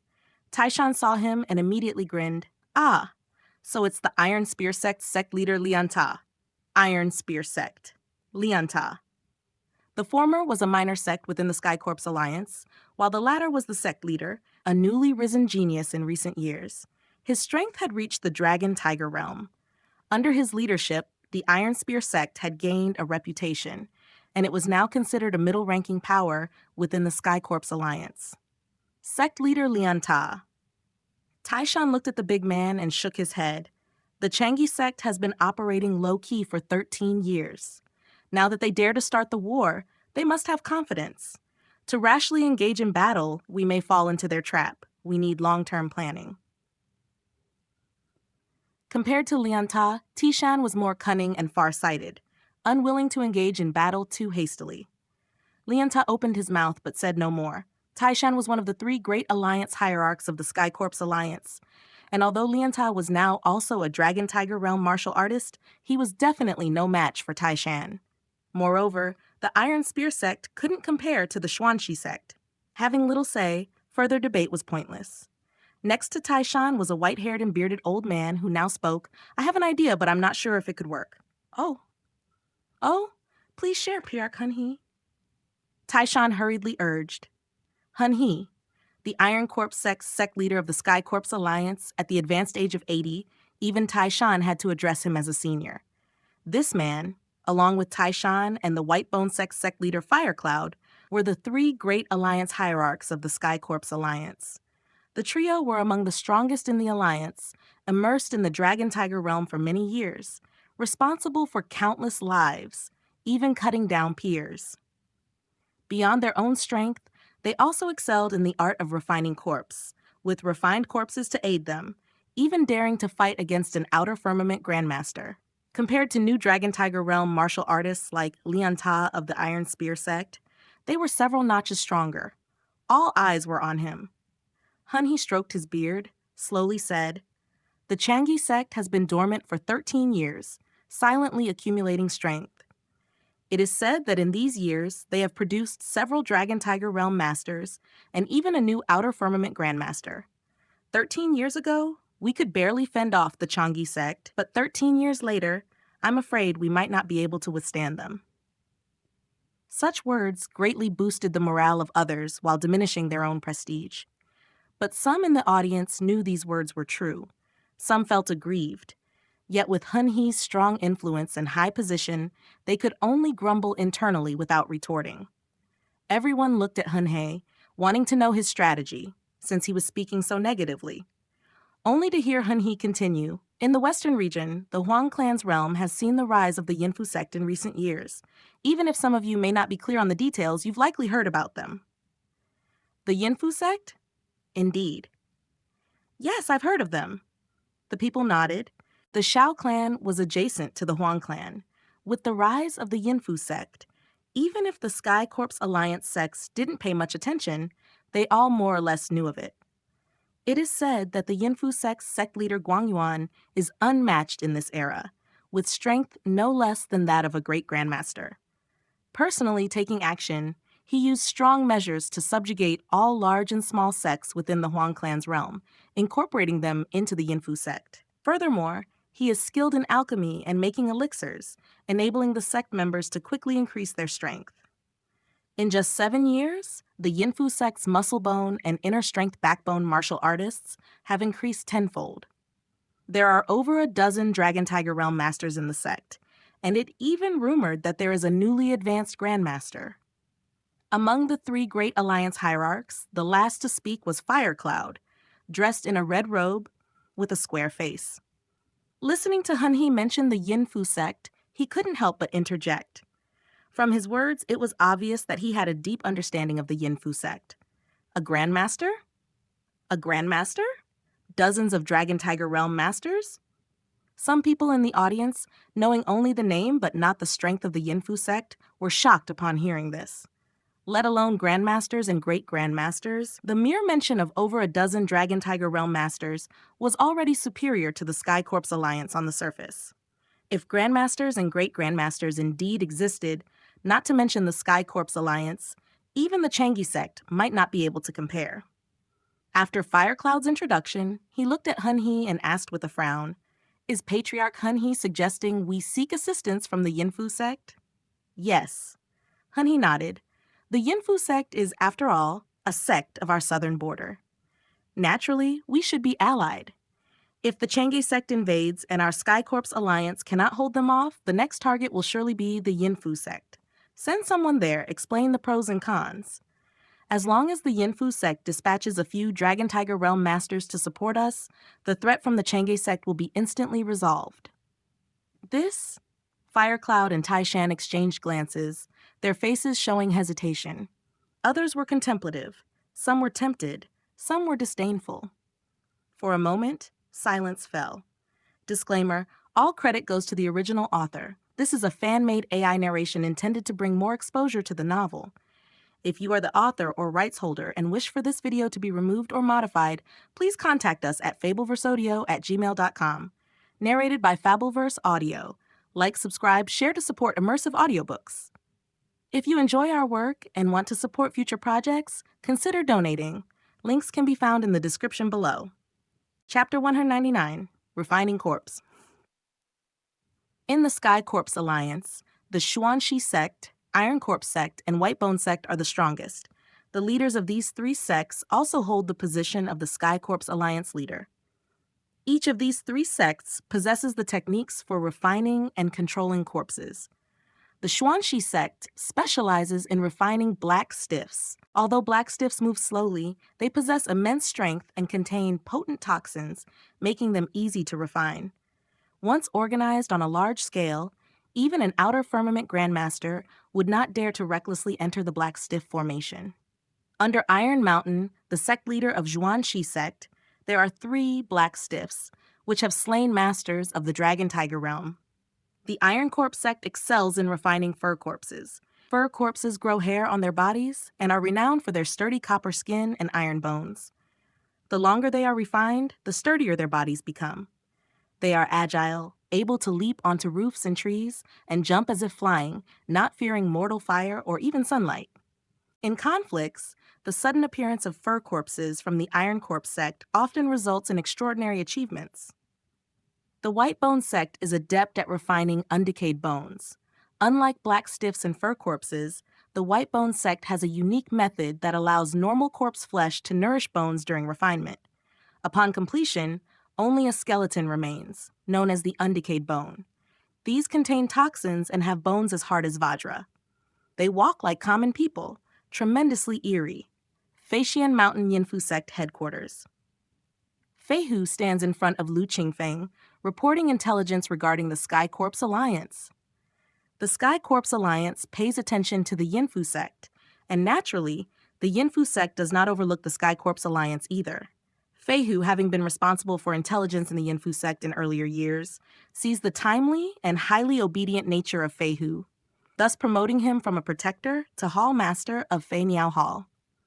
After the promotion, Feihu became even more diligent, establishing no small number of merits, collecting a massive amount of intelligence for the Yinfu sect.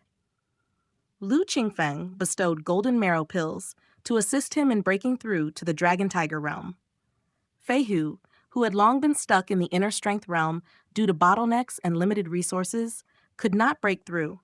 This time, with the aid of the golden marrow pills, he finally took the crucial step. Ultimately achieving the Dragon Tiger realm, he could henceforth be called a first-class master. Equating his status with the former Yinfu sect master Qingfeng and former Dragon Mountain sect leader Sheitu, his status greatly transformed. Feihu was incredibly grateful, becoming even more loyal to Lu Qingfeng, handling matters with extreme diligence, highly valued by Lu Qingfeng. Xuanxi sect's black stiffs, Iron Corpse sect's fur corpses, White Bone sect's undecayed bones. Lu Qingfeng listened, his head bowed in contemplation. Refining corpses, refining stiffs, zombies, roughly belong to one category. But subdivided, there are many types, such as the aforementioned 3 sects' different types, along with green stiffs, white stiffs, purple stiffs, roaming corpses, prostrate corpses, etc. Although slightly different, each with its pros and cons, overall they are not bad, all formed from the dead bodies of people. Lu Qingfeng once obtained a corpse for refining in the Returning to Truth sect and ruined a refined corpse from amongst these types. Yet, he did not obtain the corpse refining technique. Moreover, since this technique is eccentric, Lu Qingfeng was not focused on it. The refined corpse that he acquired was also buried in the Crying Swamp and abandoned. Speaking of refining corpses, or zombies, based on strength, they can be classified into iron corpses, copper corpses, silver corpses, golden corpses, and even transformations into against nature beings like drought demons Hao, flying heaven night demons. When a drought demon appears, it desolates thousands of miles. Although this path is considered minor, cultivating it to the utmost is not inferior. Only, it takes too much time. Refining corpses to enhance strength firstly involves absorbing nature's spiritual energy and the essence of the sun and moon.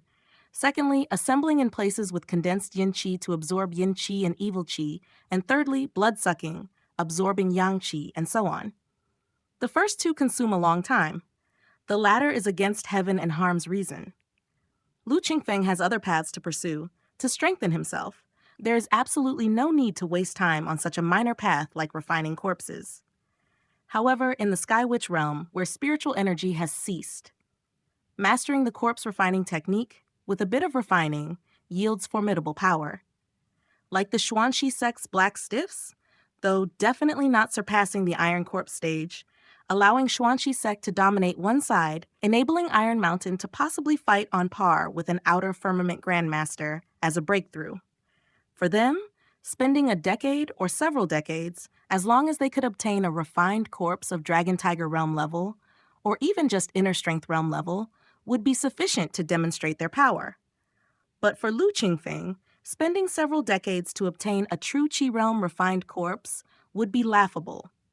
However, should one obtain a profound corpse refining technique to strengthen and use the bodies of successfully cultivated Qi cultivators or demon beasts for refining, reducing the refining time of the corpse to shape, it might be worth trying a bit. Lu Qingfeng thought to himself, considering the three great sects within the Sky Corpse Alliance. Looking up at Fei Hu, quickly organize several copies of intelligence on the Sky Corpse Alliance and Changi sect and send them to Killing Power Hall and Killing Body Hall. Yes! Fei Hu, hearing this, his pupils slightly constricted, hurriedly complied. After departing, his heart surged with excitement internally. Finally, it's time to make a move. For 13 years, the Changi sect discreetly developed, intending to provoke the Sky Corpse Alliance and ignite war. The Sky Corpse Alliance remained vigilant while forming strategies on the other side. However, before the two sects could really start fighting, the Yinfu sect from the west initiated war against both sects first. After 7 years of lying dormant, with the many profound martial skills and magical methods bestowed by Lu Qingfeng, along with a continuous supply of various elixir pills, the Yinfu sect produced a surge of experts. Externally known, the part that the Sky Corpse Alliance gathered was just a fraction displayed outwardly. In fact, this content originates from M1, My Virtual Library Empire. Lu Qingfeng's own cultivation had already reached the peak of the true Qi realm. Even should the so-called extreme transformation strong people of the Sky Witch realm arrive, Lu Qingfeng could crush them. As for inner firmness grandmasters, any number of them would be futile. Under Lu Qingfeng, all hall masters possess the strength of the Dragon Tiger realm. Among the protectors, many also reached the Dragon Tiger realm. Within the sect, there were as many as 23 people of the Dragon Tiger realm level.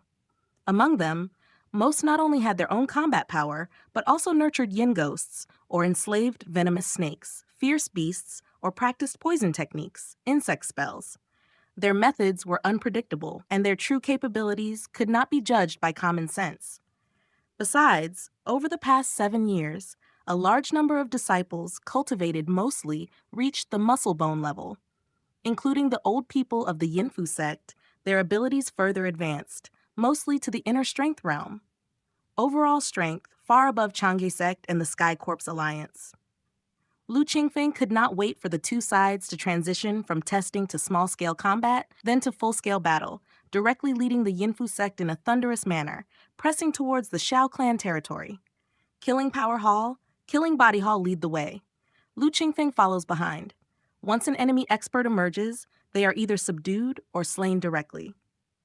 With the momentum of a ferocious storm, Yinfu sect fully deployed its 7 years of accumulated prowess. No one along the way could stand in opposition.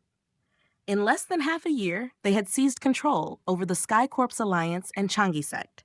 Lu Qingfeng personally took action, facing no matching opponent. He had established the Yinfu sect, not for conquest, but to guard territory, to facilitate the gathering of various resources and collect all kinds of information. If it were merely Yinfu sect dealing with Changi sect and Sky Corpse Alliance, it might also be successful, but it would take years or even decades. Lu Qingfeng has yet to advance to the foundation establishment stage. His lifespan is limited. He cannot afford to waste. Thus, he spared no efforts in taking action. Surpassing a great grandmaster, reaching the realm of an immortal, his strength was unmatched by anyone in the mundane world, with him in the lead. The members of Yinfu sect only needed to follow behind, taking over territories and cleaning up the battlefield. The battles were swift, astonishing all around. Changi sect and Sky Corpse Alliance didn't even have time to react before they were crushed. Their experts and sect members either surrendered to join Yinfu sect or were defiant and killed on the spot. Yinfu sect initially controlled 1,000 miles territory of the Huang clan. Now, having swallowed Chang'e sect and Sky Corp's alliance, incorporating the territory of the Shao clan, they instantly controlled 2,000 miles, becoming a megaforce not to be ignored by the factions of Southern Border and Central Plains. The name of Yinfu sect and Yinfu sect Master Guangyuan were now known even by the Divine Mountain of Southern Border, the 3 great holy lands of Central Plains, and the 7 top sects. Lu Qingfeng personally led the attacks. Yinfu sect handled the aftermath. After doubling their territory, Yinfu sect shifted again from expansion to internal consolidation, digesting the new territories and stabilizing their rear. The Yinfu sect master went into seclusion in Great Sun Peak. Yinfu sect transformed into a fierce tiger lying in wait, seeming to rest yet also seemingly brewing the next offensive. 8 years in a blink in the Sky Witch realm, plus 16 years in the Rebirth Pool. 3 months have now passed in reality. Going on a long journey? Lu Qingyu looked at her elder brother, her eyes wide as she sized him up. Odd and strange, big brother. You usually don't like going out. What made you think of going on a long journey today? At the beginning in Miaoyin City of Upper Sun Country, she and her second brother often went out, but her big brother rarely did, either staying in the courtyard or in the medicine shop. Later, at Qingjiang Mountain and at Fujiang Cliff, he still never ventured out. The same in Juyun Mountain Range. 3 years in Silverhorn Mountain. Over a year in Peak Rain Mountain, besides Jinyun Peak, he never visited other places. Today, suddenly finding her, he mentioned going on a long journey. It was indeed strange. I've been in Juyun Mountain Range too long. I feared you were getting bored, so I wanted to take you out for a stroll. Lu Qingfeng looked at Qingyu with a smile. Juyun Mountain Range, speaking of it, spans 10,000 miles, a myriad of finesse. But no matter how exquisite, seeing too much of it becomes dull. Qingyu used to enjoy riding the white crane, playing around the mountains and waters of Juyun Mountain Range. But in recent months, she often ran to the secular towns under the control of Luoxia sect. She and Lu Qingfeng were ultimately different. Without diversions in her activities, staying on Peak Rain Mountain, staying in Juyun Mountain Range, boredom was inevitable. This trip to Xuanyuan Water Realm, along the way spanning tens of thousands of miles, boasting stunning landscapes vastly different from Juyun Mountain Range. After arriving at Xuanyuan Water Realm, there would also be various cultivators. At the Xuanyuan auction, she'd see all kinds of treasures. Mystery, novelty, the unknown. Most people can't escape the pursuits of these. Especially in the splendid and marvelous cultivation world, it's even more so. These years, because of inadequate strength, she stayed in one place and didn't move. Allowing the always active Qingyu to accompany him to sit idly in the deep mountains, Lu Qingfeng felt ashamed, especially since he had experienced many things in the game. Whereas Qingyu, in reality, after every cultivation session, had to sit on the mountain peak watching the clouds and the forest sea. Lu Qingfeng once saw Qingyu's figure from behind, lonely and desolate. His guilt grew even more. Now that he had achieved foundation establishment, although his cultivation was still not significant, it was more than enough for self-defense. It was time he could take Qingyu out for a tour. Qingshan was cultivating within Luoxia sect, surrounded by fellow disciples. Qingyu also needed an environment she desired, not always following him. Even if Qingyu was happy to do so, but Lu Qingfeng, taking into account both his cultivation in the real world and experiences in the game, spent too little time with Qingyu. Qingyu wanted to accompany her brother, but Lu Qingfeng simply couldn't spare the time. I'm fine. I have Dabai for transportation. Getting around Juyun Mountain Range is quite easy. Lu Qingyu blinked and spoke cheerfully. Lu Qingfeng chuckled, knowing his emotional changes were noticed by Qingyu and didn't mind. He changed the subject, asking, You roam daily. Have you taken an interest in anything? What do you mean roaming daily? Lu Qingyu huffed, pouting. That's because I grew tired of cultivation and went out to relax in order to cultivate better. Big brother, you also said cultivation needs to relaxing and tightening.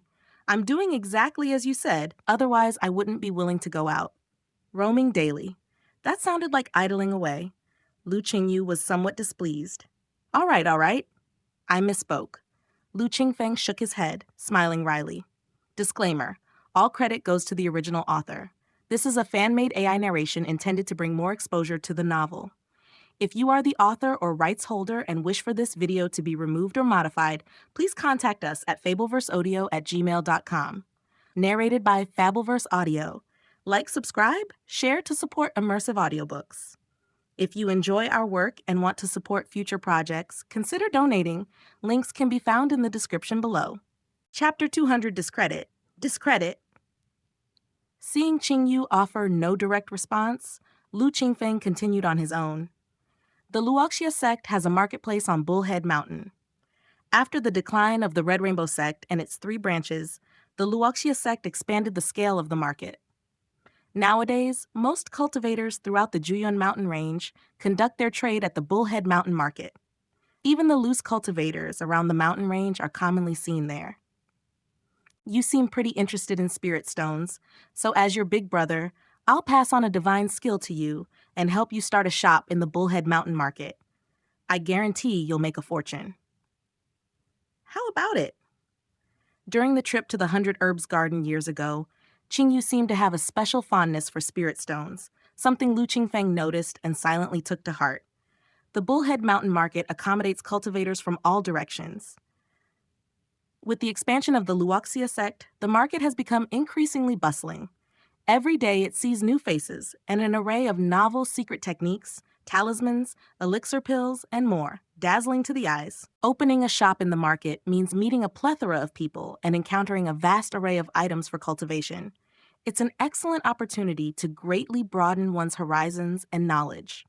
It's certainly better than Qingyu aimlessly passing time on a crane, idling away with little to no engagement. Earning spirit stones is just a secondary benefit. Of course, if Qingyu is truly interested in spirit stones, she would find even more joy in it. Open a shop in the Bullhead Mountain Market? Qingyu's eyes shone with intrigue. This indeed sounded interesting, an antidote to boredom and a means to earn spirit stones, all while helping to relieve her brother's worries. 2 birds with 1 stone. Not bad at all. Seeing Qingyu's interest, Lu Qingfeng felt relieved and a smile spread across his face. Will it make money? A lot of money? Qingyu asked in rapid succession. She knew her big brother excelled at alchemy and artifact refining, so he wouldn't concern himself with meager earnings. Definitely profitable. Lu Qingfeng smiled. I possess a divine skill called Daluo Cave Gaze. Once mastered, it allows one to discern the true essence of all things and trace their origins. Many loose cultivators in the cultivation world can't recognize genuine treasures. You could buy them for cheap and make a huge profit. Plus, Luoxia sect takes a 10% cut when selling elixir pills and magic artifacts that I refine, and another 10% when buying materials. That's a 20% margin lost in one go. If you open up your own shop, we could keep that profit for ourselves. Daluo Cave Gaze. 20% profits. Qingyu bit her lower lip, weighing the pros and cons, but still found room to grumble. The Luoxia sect is really ripping us off. Lu Qingfeng remained unfazed upon hearing that. In reality, with his status in the Luoxia sect and how much the sect valued him, whether it was externally selling elixir pills and magic artifacts, or purchasing various materials and spiritual medicines on its behalf, they never took a penny from him. The so-called 10% sales cut. Another 10% for purchasing. These were all fabrications by Lu Qingfeng. The Luoxia sect was sincere and generous in its dealings, and in return, after obtaining the returning yang fruit, Lu Qingfeng considered leaving some fruit or a few lifespan extension pills for the sect. He also cultivated alchemists and artifact refiners for the sect on Peak Rain Mountain. This content was first released on MVL, but right now, to persuade Qingyu, he had no choice but to paint the Luoxia sect as the scapegoat. And this matter would need to be communicated with higher-ups like Zhou Yuan and Mei Qingyan to ensure everything would be foolproof. Hearing Qingyu's mutterings, Lu Qingfeng nodded as well, adding, Indeed, we've lost out on a good number of spirit stones these past years. That's exactly why I thought of having you open a shop. First, Daluo Cave Gaze is too valuable of a bargain hunting skill to waste on me. Second, it's a way to bypass the Luoxia sect and avoid being skinned alive. Speaking thus, he sighed. The Luoxia sect is pretty good in all aspects. It's just that being such a large establishment, their cuts are exorbitant. The Luoxia sect. The Luoxia sect is indeed quite good. 20% isn't even that high. In the end, Qingyu wasn't the type to be ungrateful. When they first arrived in the cultivation world, the Luoxia sect took them in. Her second brother was still cultivating within the Luoxia sect and was highly valued. The Luoxia sect seniors also treated her well. It would really be unappreciative to just write off their kindness over a 20% cut. But the thought of losing 20% still pained Qingyu. After mulling it over for a long time, she finally nodded. I'll listen to Big Brother, but whether I feel like staying in the market or on Peak Rain Mountain, that's up to me. You can't chase me away, Big Brother. Of course not. Lu Qingfeng quickly shook his head, saying, I'm also getting somewhat tired of staying on Peak Rain Mountain. When I have some free time, I'll come stay on Bullhead Mountain too. Only then did Qingyu nod in satisfaction, agreeing to the plan. Before the agreement, she hadn't felt much. But once decided, anticipation began to build in Qingyu, to the point of being eager. One moment she imagined earning heaps of spirit stones, the next she fantasized about an incredible find. Then she thought about her second brother's stunned face upon seeing the spirit stones she would earn. Her mind was completely occupied by the prospect. Seeing this, Lu Qingfeng felt a weight lift from his shoulders, his smile growing even more relaxed. Starting a shop in the market wasn't urgent. Lu Qingfeng had mentioned that he wanted to take Qingyu to the Xuanyuan Water Realm. Even with the shop venture on her mind, if he asked Qingyu to stay behind, he'd probably receive nothing but cold stares. Moreover, the Xuanyuan Water Realm was the central hub for the surrounding Earth Realm, and although Lu Qingfeng was well-traveled and unfazed by it, for Qingyu, such a trip would broaden her horizons and be beneficial for her cultivation. He summoned the iron-feathered flying eagle and the crane. Both Lu Qingfeng and Qingyu mounted one each and hurried toward Jinyun Peak. The Xuanyuan Water Realm was 36,000 li from the Juyan Mountain Range. On their way, they would pass by Cold Frost Pond, 7-star connected waterfalls, Star Luo Sea, and the Giant Spirit Mountain. Only after crossing the Giant Spirit Mountain could they get a glimpse of the Xuanyuan Water Realm. Above the sky, a black eagle soared, its back adorned with a green-robed Daoist, Lu Qingfeng, with the iron-feathered flying eagle beneath his feet. Lu Qingfeng stood beside the iron-feathered flying eagle, with Shouyuan standing there, too, his hands clasped behind him and a smile on his face. The curled feather pelican flapped awkwardly. Cold Frost Pond, 7-star connected waterfalls, Star Luo Sea, Giant Spirit Mountain. Lu Qingyu stood on a crane, the bird spreading its wings and soaring through the air. He looked ahead with a sparkle of novelty in his eyes, then turned to Zhou Yuan and asked, The temperature is dropping. We must be nearing the Cold Frost Pond, right? Lu Qingfeng and Lu Qingyu set out from Rain Mountain, heading towards Jinyun Peak to find Zhou Yuan. They then set off for the Xuanyuan Water Realm. It had been several days since their departure, and they had just left the Juyun Mountain Range. About 200 or 300 miles more, Zhou Yuan said with a smile as he glanced below. That's soon then. Lu Qingfeng's face lit up with joy, and curiously he asked, Senior Zhou, it's so cold at the Cold Frost Pond. Do people really stay there? Cold Frost Pond, as the name suggests, is a place where frost shrouds the 8,000 miles of pond year-round, with extremely low temperatures. Oddly enough, the water does not freeze. Its environment, compared to the eternally spring-like Juyun Mountain Range, is unquestionably harsh to the extreme. Lu Qingyu couldn't help but be curious. Of course, people live there. Zhou Yuan, as the sect master of the Luoxia sect and a spirit void true cultivator, had a far greater understanding of the surroundings than Lu Qingfeng and Lu Qingyu.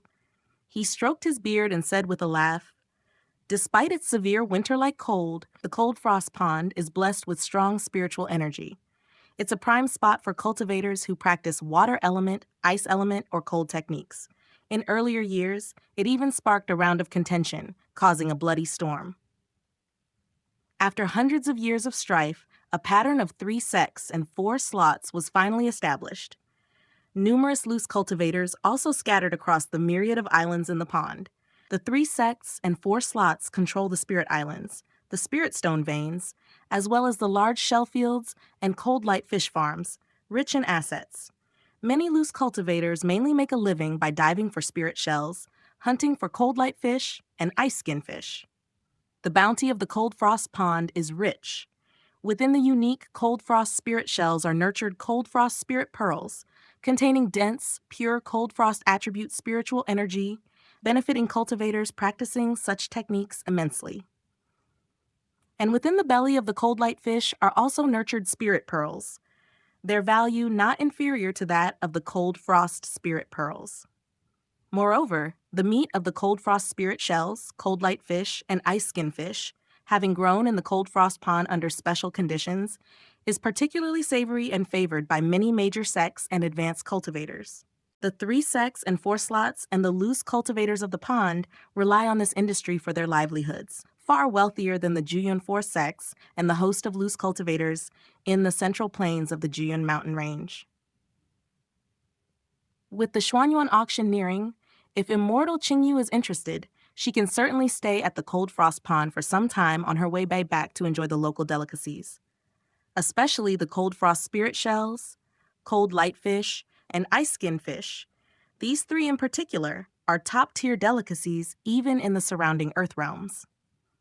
Zhou Yuan mentioned this with a fond reminiscence. In his earlier years, unable to resist the temptation, he came for the taste and truly found it delightful, leaving an unforgettable impression. However, as delectable as these foods are, their prices were heart-stopping. After trying them once, even after becoming the sect master of the Luoxia sect, Zhou Yuan never visited a second time. I'll definitely have to try them. Upon hearing this, Lu Qingyu's eyes immediately lit up. Lu Qingfeng shook his head as he caught the teasing look from Zhou Yuan. These gourmet foods were not cheap, and judging by Lu Qingyu's expression, Lu Qingfeng was sure he'd have to spend a fair amount of money on the way back. Unfortunately for Zhou Yuan, he was unaware of Lu Qingfeng's vast wealth, which made this expense trivial to him. The 3 continued on.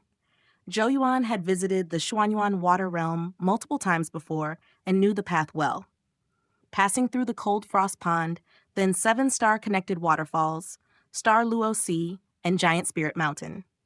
These 3 locations, like the Juyun Mountain Range and Cold Frost Pond, were gathering places for cultivators. Many sects use the natural terrain to define their regions, banding together to fend off external sects while competing amongst themselves. Their dynamic was similar to that of the Juyun 4 sects. However, whether it was the Cold Frost Pond or places like the 7-star connected waterfalls, overall resources were more abundant than in the Juyun mountain range, and their combined strength also surpassed it. At present, 3 sects of the Juyun mountain range were in decline, leaving only the Luoxia sect. Things had been calm in recent months, but in a year or 2, they would undoubtedly become the target of envy. No small pressure. This trip to the Xuanyuan water realm by Zhou Yuan was also in search of allies. Traveling on their journey, they stepped out from the cold frost pond into the warmth of early spring. Ahead lay the 7-star connected waterfalls. Here, 7 streams lay out in the arrangement of the 7 stars, naturally forming a strategic formation beneficial for cultivation. The 7-star sect and the Sky Sword sect each took part in dividing the 7-star connected waterfalls, both formidable sects under the Xuanyuan sect and much more powerful than the Luoxia sect. Inside the star Luo Sea, countless islands dotted the sea like stars spangled across the sky, teeming with Dianxing stones, and abundant in various treasure beasts and spiritual medicines, not less rich in resources than the Cold Frost Pond. Wave Sea sect, the Dianxing sect, and the Xuan Turtle sect, the 3 great sects, each claimed their portion of the star Luo Sea. They were just as renowned as the 7-star sect and the Sky Sword sect from the 7-star connected waterfalls. Once past the star Luo Sea, they faced Giant Spirit Mountain. This place was more mystical compared to the previous 3. The vast mountain range resembled a colossal giant spirit in a half-kneeling pose, with its head bowed forward and its back and neck making up the main body of the mountain range. One arm stretched out to one side, forming the largest offshoot. The other arm reached forward, leading directly to the Xuanyuan water realm. The Grand Xuanyuan water realm resembled an area held up by the godlike giant's hand, its overall extent no less than that of Giant Spirit Mountain. Within Giant Spirit Mountain, the 4 saint sects, Dawn Sword Sect, Nine Tripod Sect, and Dangxia Villa were among the major schools established there. They formed alliances and could even hold their own against the Xuanyuan sect to a certain degree. After 47 days, Lu Qingfeng and the other two crossed the Cold Frost Pond, the seven-star connected waterfalls, the star Luo Sea, and overcame the giant spirit mountain, finally arriving at their destination, the Xuanyuan Water Realm. Disclaimer: all credit goes to the original author. This is a fan-made AI narration intended to bring more exposure to the novel. If you are the author or rights holder and wish for this video to be removed or modified, please contact us at fableversodio@gmail.com. Narrated by Fableverse Audio. Like, subscribe, share to support immersive audiobooks. If you enjoy our work and want to support future projects, consider donating. Links can be found in the description below. Chapter 201, 3rd rank, Seeking Monthly Pass. Is this the Xuanyuan Water Realm? Lu Qingyu looked ahead, his eyes wide with awe. Yes. Zhou Yuan smiled. Seeing Lu Qingyu's reaction, he couldn't help but think back to his own first visit to the Xuanyuan Water Realm, just as stunned. The Xuanyuan Water Realm. Lu Qingfeng looked ahead and saw a vast expanse of dreamlike water, dotted with islands and mystical reflections displaying various landscapes. Some were deserts, others were hills. Some looked like palaces, and others bizarre creatures. It was too much to take in all at once. In the nearest part, an island emerged from the water, approximately 100 li wide. Above the island, there were floating islands and aerial pavilions, suspended in the air as if supported by white clouds. Various forms of tunneling lights and sword lights flickered, signifying the coming and going of cultivators. It was like the heavenly immortal court, brimming with an immortal aura. The inner perimeter of the Xuanyuan Water Realm is the territory of the Xuanyuan sect, off limits to outsiders. The outer islands are where the Xuanyuan sect's industries operate, also inaccessible to outsiders. The entire Xuanyuan Water Realm belongs privately to the Xuanyuan sect. This place is called Gathering Immortal Island, also known as Gathering Immortal Square. It is the only open area in the Xuanyuan Water Realm and where the once-a-decade Xuanyuan auction is held. Lu Qingfeng and Lu Qingyu were here for the first time, and Zhou Yuan explained as they stood aside. The entire Xuanyuan Water Realm is owned privately by the Xuanyuan sect? Lu Qingyu was inwardly astounded. Juyun Mountain Range. In name, the four sects occupy the Juyun Mountain Range, yet there are many loose cultivators living there, making it impossible for the four sects to fully control it. Luoxia sect currently occupies most of the Juyun Mountain Range, but within this majority, loose cultivators still hold the mountains and gather in groups. Coming all the way here, places like Cold Frost Pond and seven-star connected waterfalls, besides the sects, also have loose cultivators mingling. The expanse of Xuanyuan Water Realm is no less than Juyun Mountain Range, Cold Frost Pond, and such. It spans 10,000 li, all belonging to the Xuanyuan sect. One can hardly imagine how strong the Xuanyuan sect is. It's not just the Xuanyuan Water Realm. Around the Xuanyuan Water Realm, the Xuanyuan sect has other estates and various industries.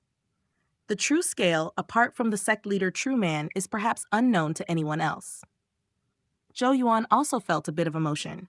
For the Luoxia sect to grow to the scale of Xuanyuan sect, it would take at least 3,000 to 5,000 years, and that includes countless strokes of fate, inheritance, opportunity, power. Not one can be lacking. Xuanyuan sect. Lu Qingfeng looked towards the Xuanyuan Water Realm with a slight stirring in his heart, but immediately suppressed it. Zhou Yuan led the way. The three of them reached the periphery of Gathering Immortal Island.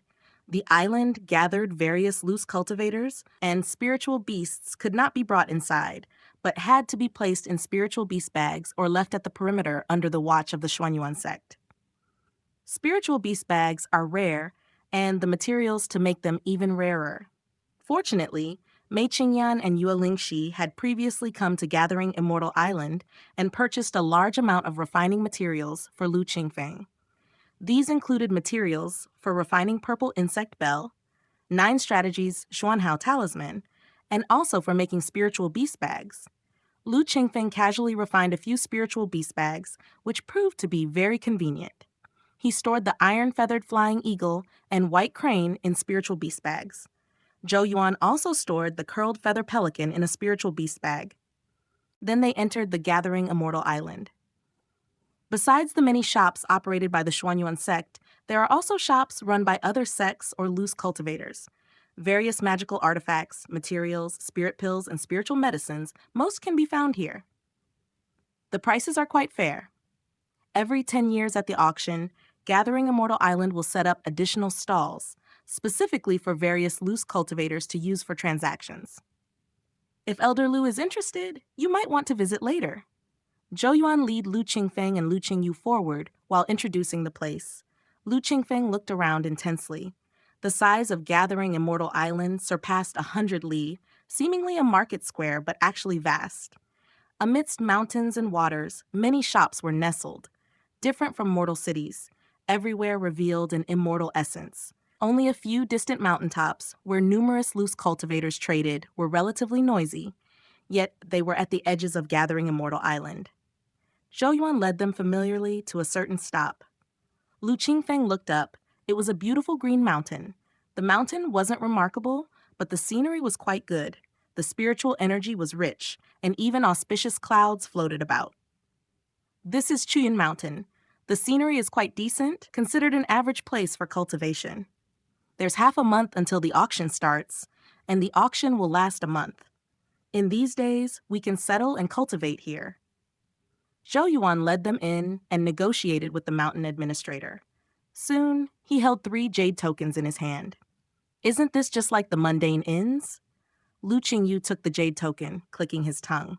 In the mortal world, inns comprise a courtyard and a house with several guest rooms. In the Gathering Immortal Square, it was a mountain, and inside the mountain, caves were opened.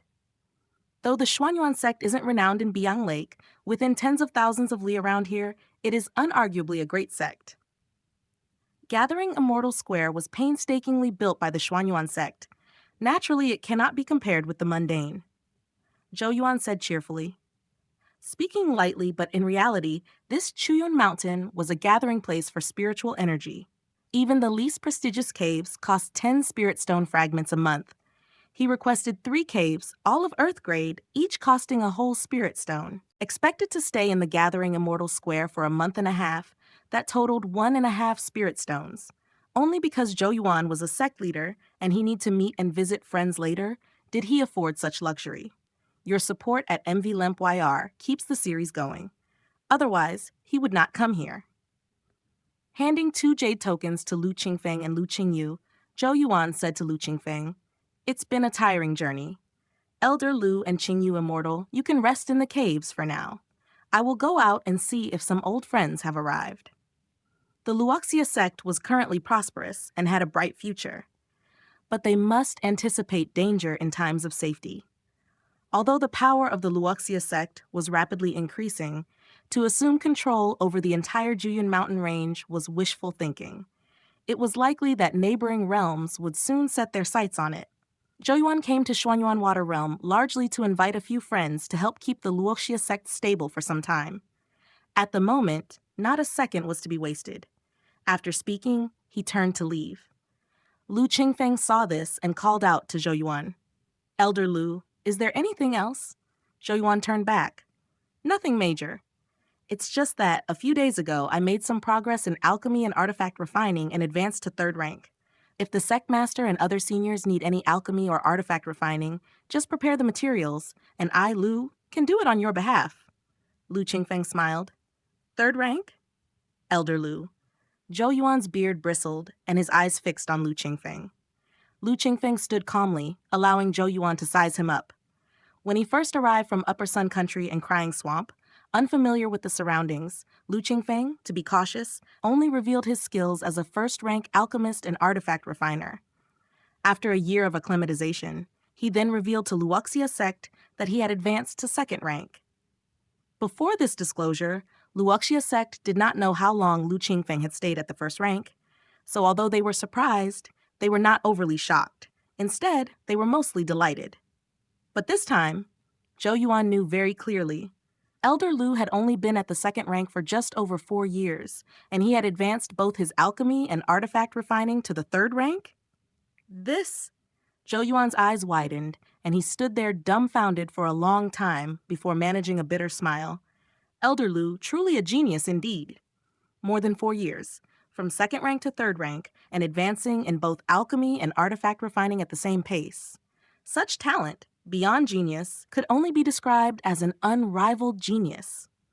Ordinary cultivators need decades, even centuries of arduous effort and dedicated research to cross these stages. Even for geniuses, it would take 20 or 30 years to achieve such accomplishments, and that would be in specializing in either alchemy or artifact refining on its own.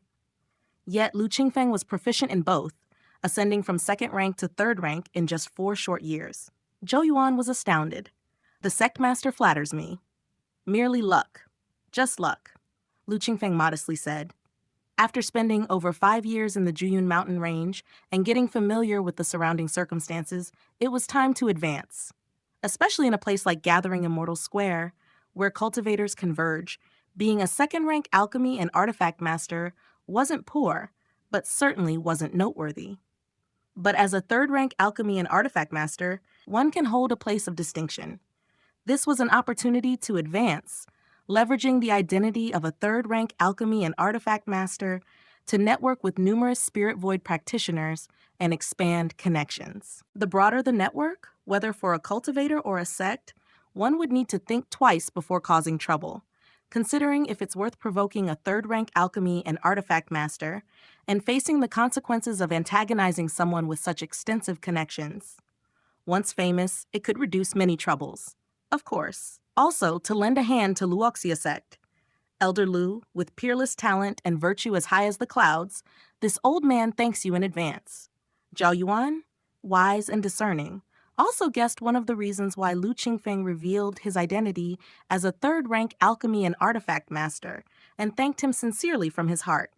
The sect master is too kind. Lu Qingfeng waved his hand dismissively. Zhou Yuan pursed his lips, said no more, but added, Elder Lu's promotion to third rank is indeed a joyous occasion. I will go and find some old friends. These friends aren't as financially embarrassed as I am, and we will be needing Elder Lu's services. I ought to oblige. Lu Qingfeng nodded.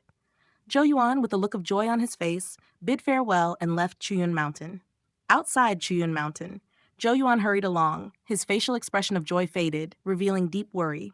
In just over 5 years, from first rank to third rank, such a talent, a third-rank alchemist, a third-rank artifact refiner, capable of refining third-rank spirit pills and third-rank magical artifacts. Third-rank spirit pills, many practitioners in fasting and heart movement stage desperately seek, significantly beneficial to their cultivation.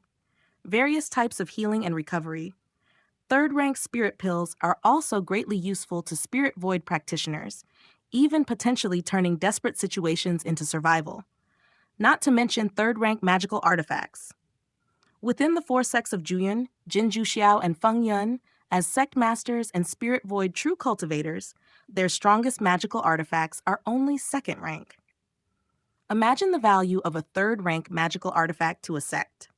And a third-rank artifact refiner capable of creating such artifacts naturally holds a revered status, even eagerly sought after by spirit void practitioners.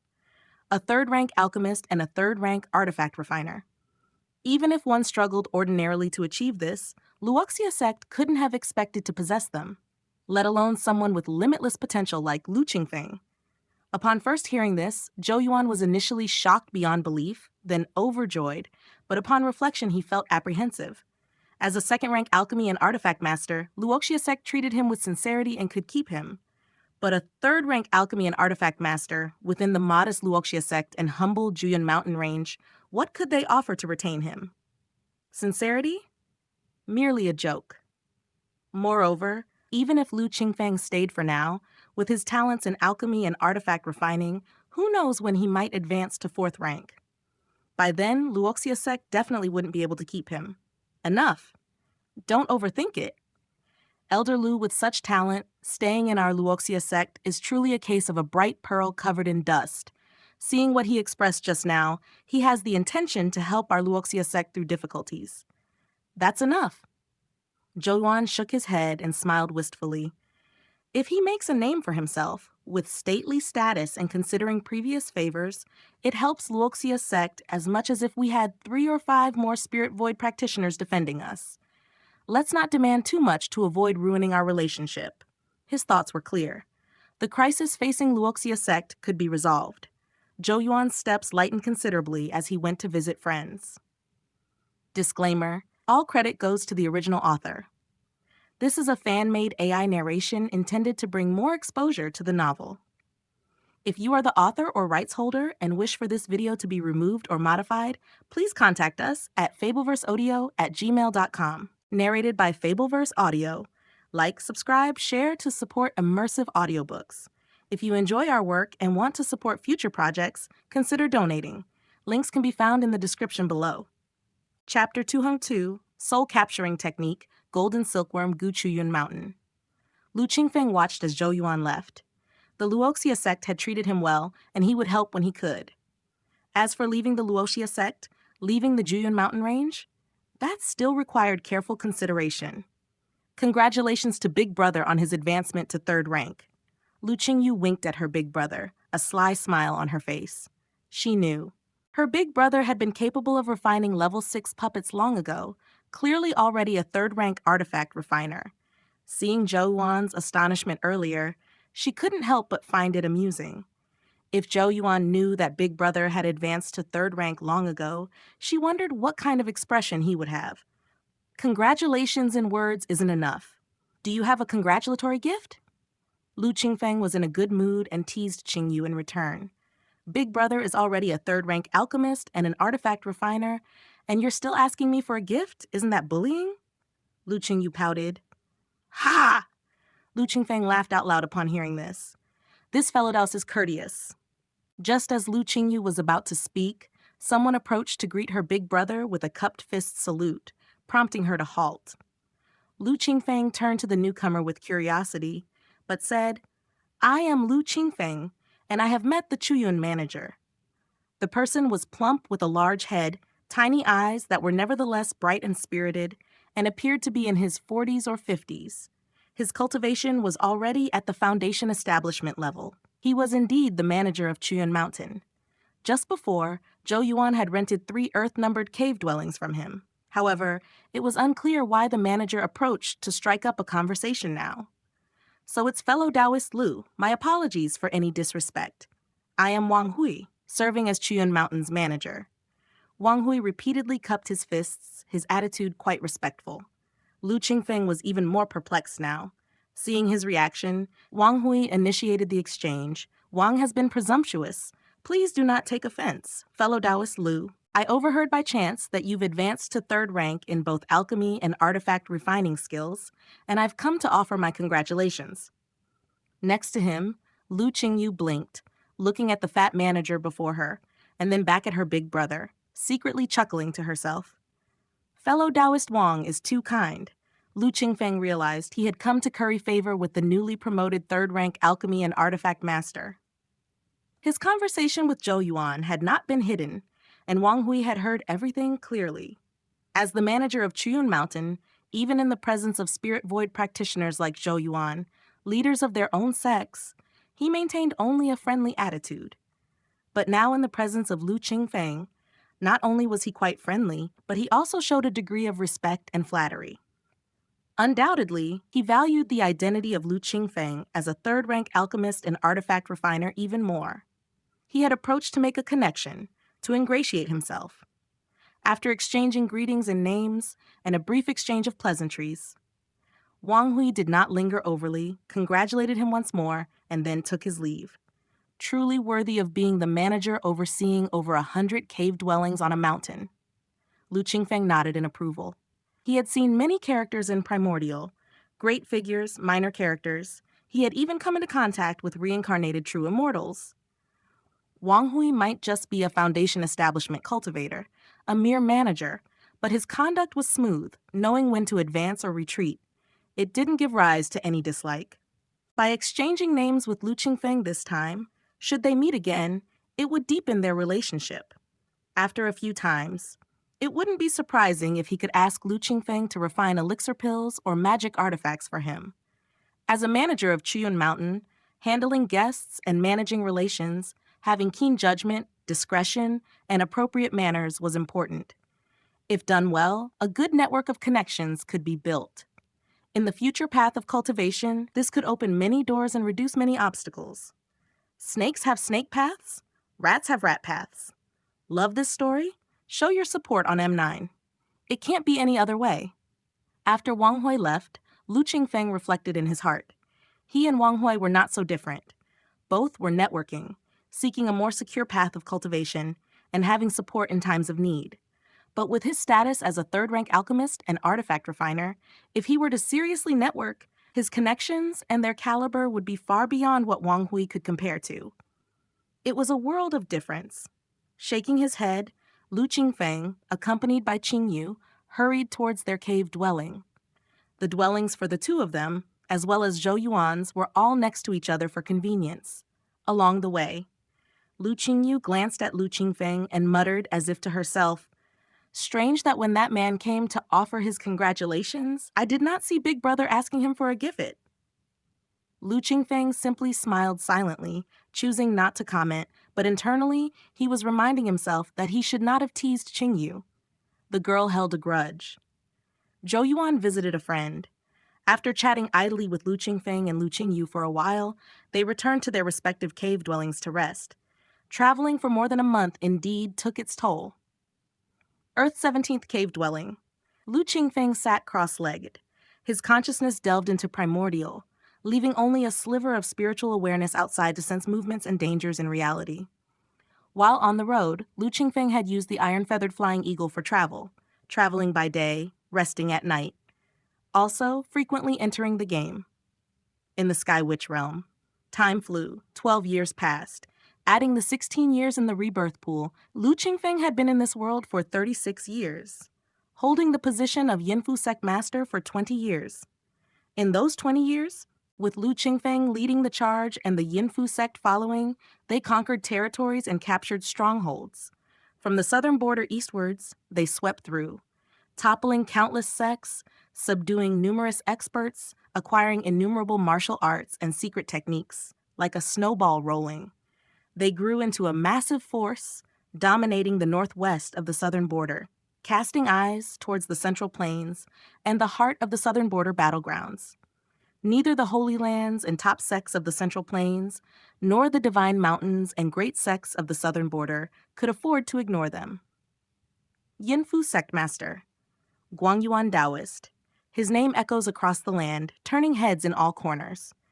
It is said that whenever the Yinfu Sect Master enters the battle, he is the vanguard. From the outer firmament grandmasters to inner firmness great grandmasters, none are his match in a single exchange. His strength reaches a realm beyond fathom. It strikes fear into the hearts. The Yinfu Sect is a cradle of great martial artists.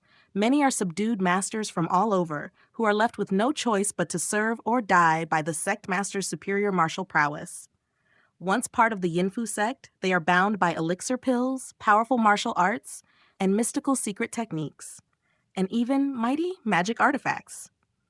These subdued individuals gradually and willingly prostrate themselves under the Yinfu Sect Master, charging and breaching on his behalf.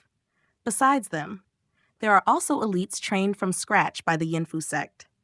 In just 20 years, with the aid of elixir pills, those with decent root bone even managed to reach the foundation establishment stage. Unable to break through in the Sky Witch realm, but Lu Qingfeng was keen on cultivation. With dozens of outer firmament grandmasters and inner firmness great grandmasters, the Yinfu Sect's firepower is on par with any sanctuary or top-notch sect in the Central Plains, if not far surpassing them. But the Yinfu Sect's advance is steady and firm. Each progression, each expansion turns into consolidation and digestion. Only after fully integrating their gains do they take the next step in expansion. And so, the snowball grows inexorably larger. Approaching the heart of the central battlefield, the next step would bring them into confrontation territory with the top Central Plains forces of the soul-capturing sect and the Golden Silkworm Divine Mountain of the southern border. Yinfu Sect, Heavenly God Mountain Stronghold. With a wave of his hand to dispel the prohibitions, Lu Qingfeng emerged from his seclusion and summoned the Yinfu Sect's upper echelons. Kuang Ge of Wind Discipline Hall, Fei Hu of Fei Niao Hall, Yan Find of the Enforcement Hall, Chang Ye of Killing Power Hall, Hall Masters of the Four Directions Hall. The Hall Masters gathered together. Greetings, sect leader. As Lu Qingfeng arrived, they all paid their respects. Lu Qingfeng sat down with his saber across his lap, glancing at the rows below him.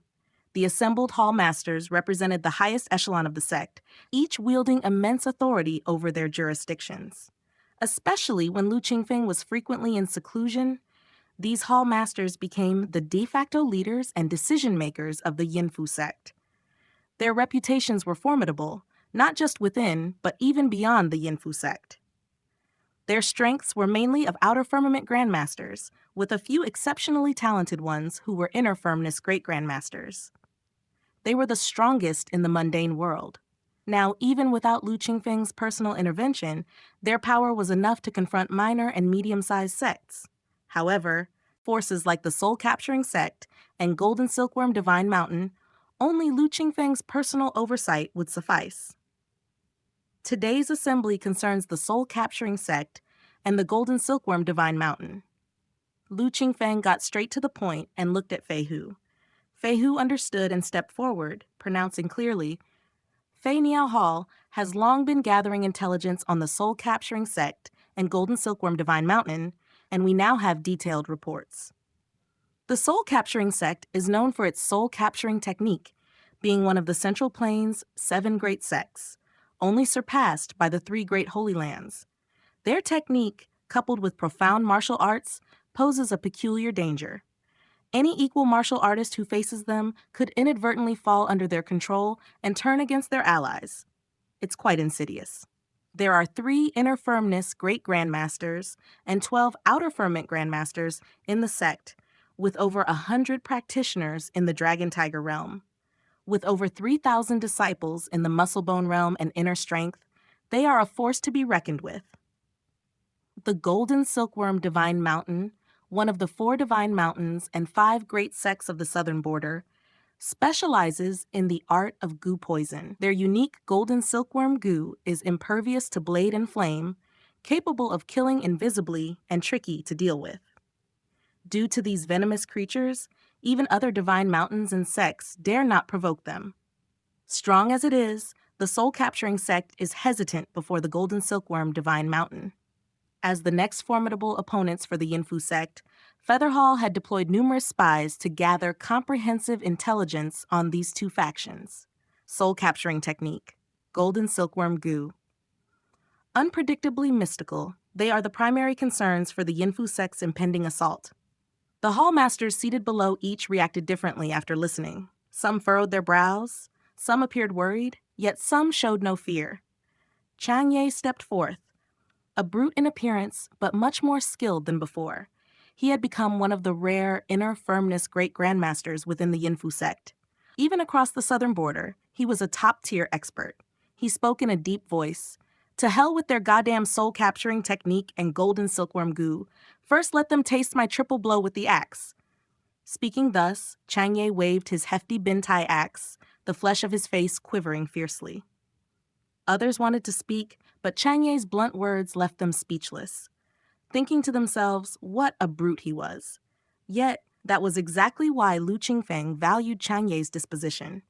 Recognizing his talent, Lu Qingfeng promoted him to Inner Firmness Great Grandmaster and installed him as the Hall Master of Killing Power Hall. Leading Yinfu sect into battle, he had established considerable merit. Soul-capturing technique and golden silkworm goo are infamous and must not be taken rashly.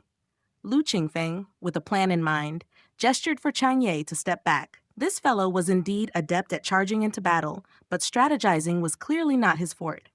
Slightly resentful, Chang Ye stepped back. First, send disciples to probe, refining corpses, cultivating ghosts, taming beasts, poisonous snakes. Once we discover which method can effectively counter the soul-capturing technique and deal with the golden silkworm goo, that would be the day we launch our major offense. The soul-capturing technique seemed ominous. Lu Qingfeng considered himself strong-willed, and having reached the peak of true Qi realm, his cultivation was formidable enough that no one in the mundane world could overpower his divine soul or will. The prospect of controlling him was impossible. Rather, it was the golden silkworm goo. The goo was impenetrable to weapons and elements. Should one be afflicted, even an inner firmness great grandmaster could suffer intensely or even perish. Despite Lu Qingfeng's might, he did not dare to take such a risk lightly.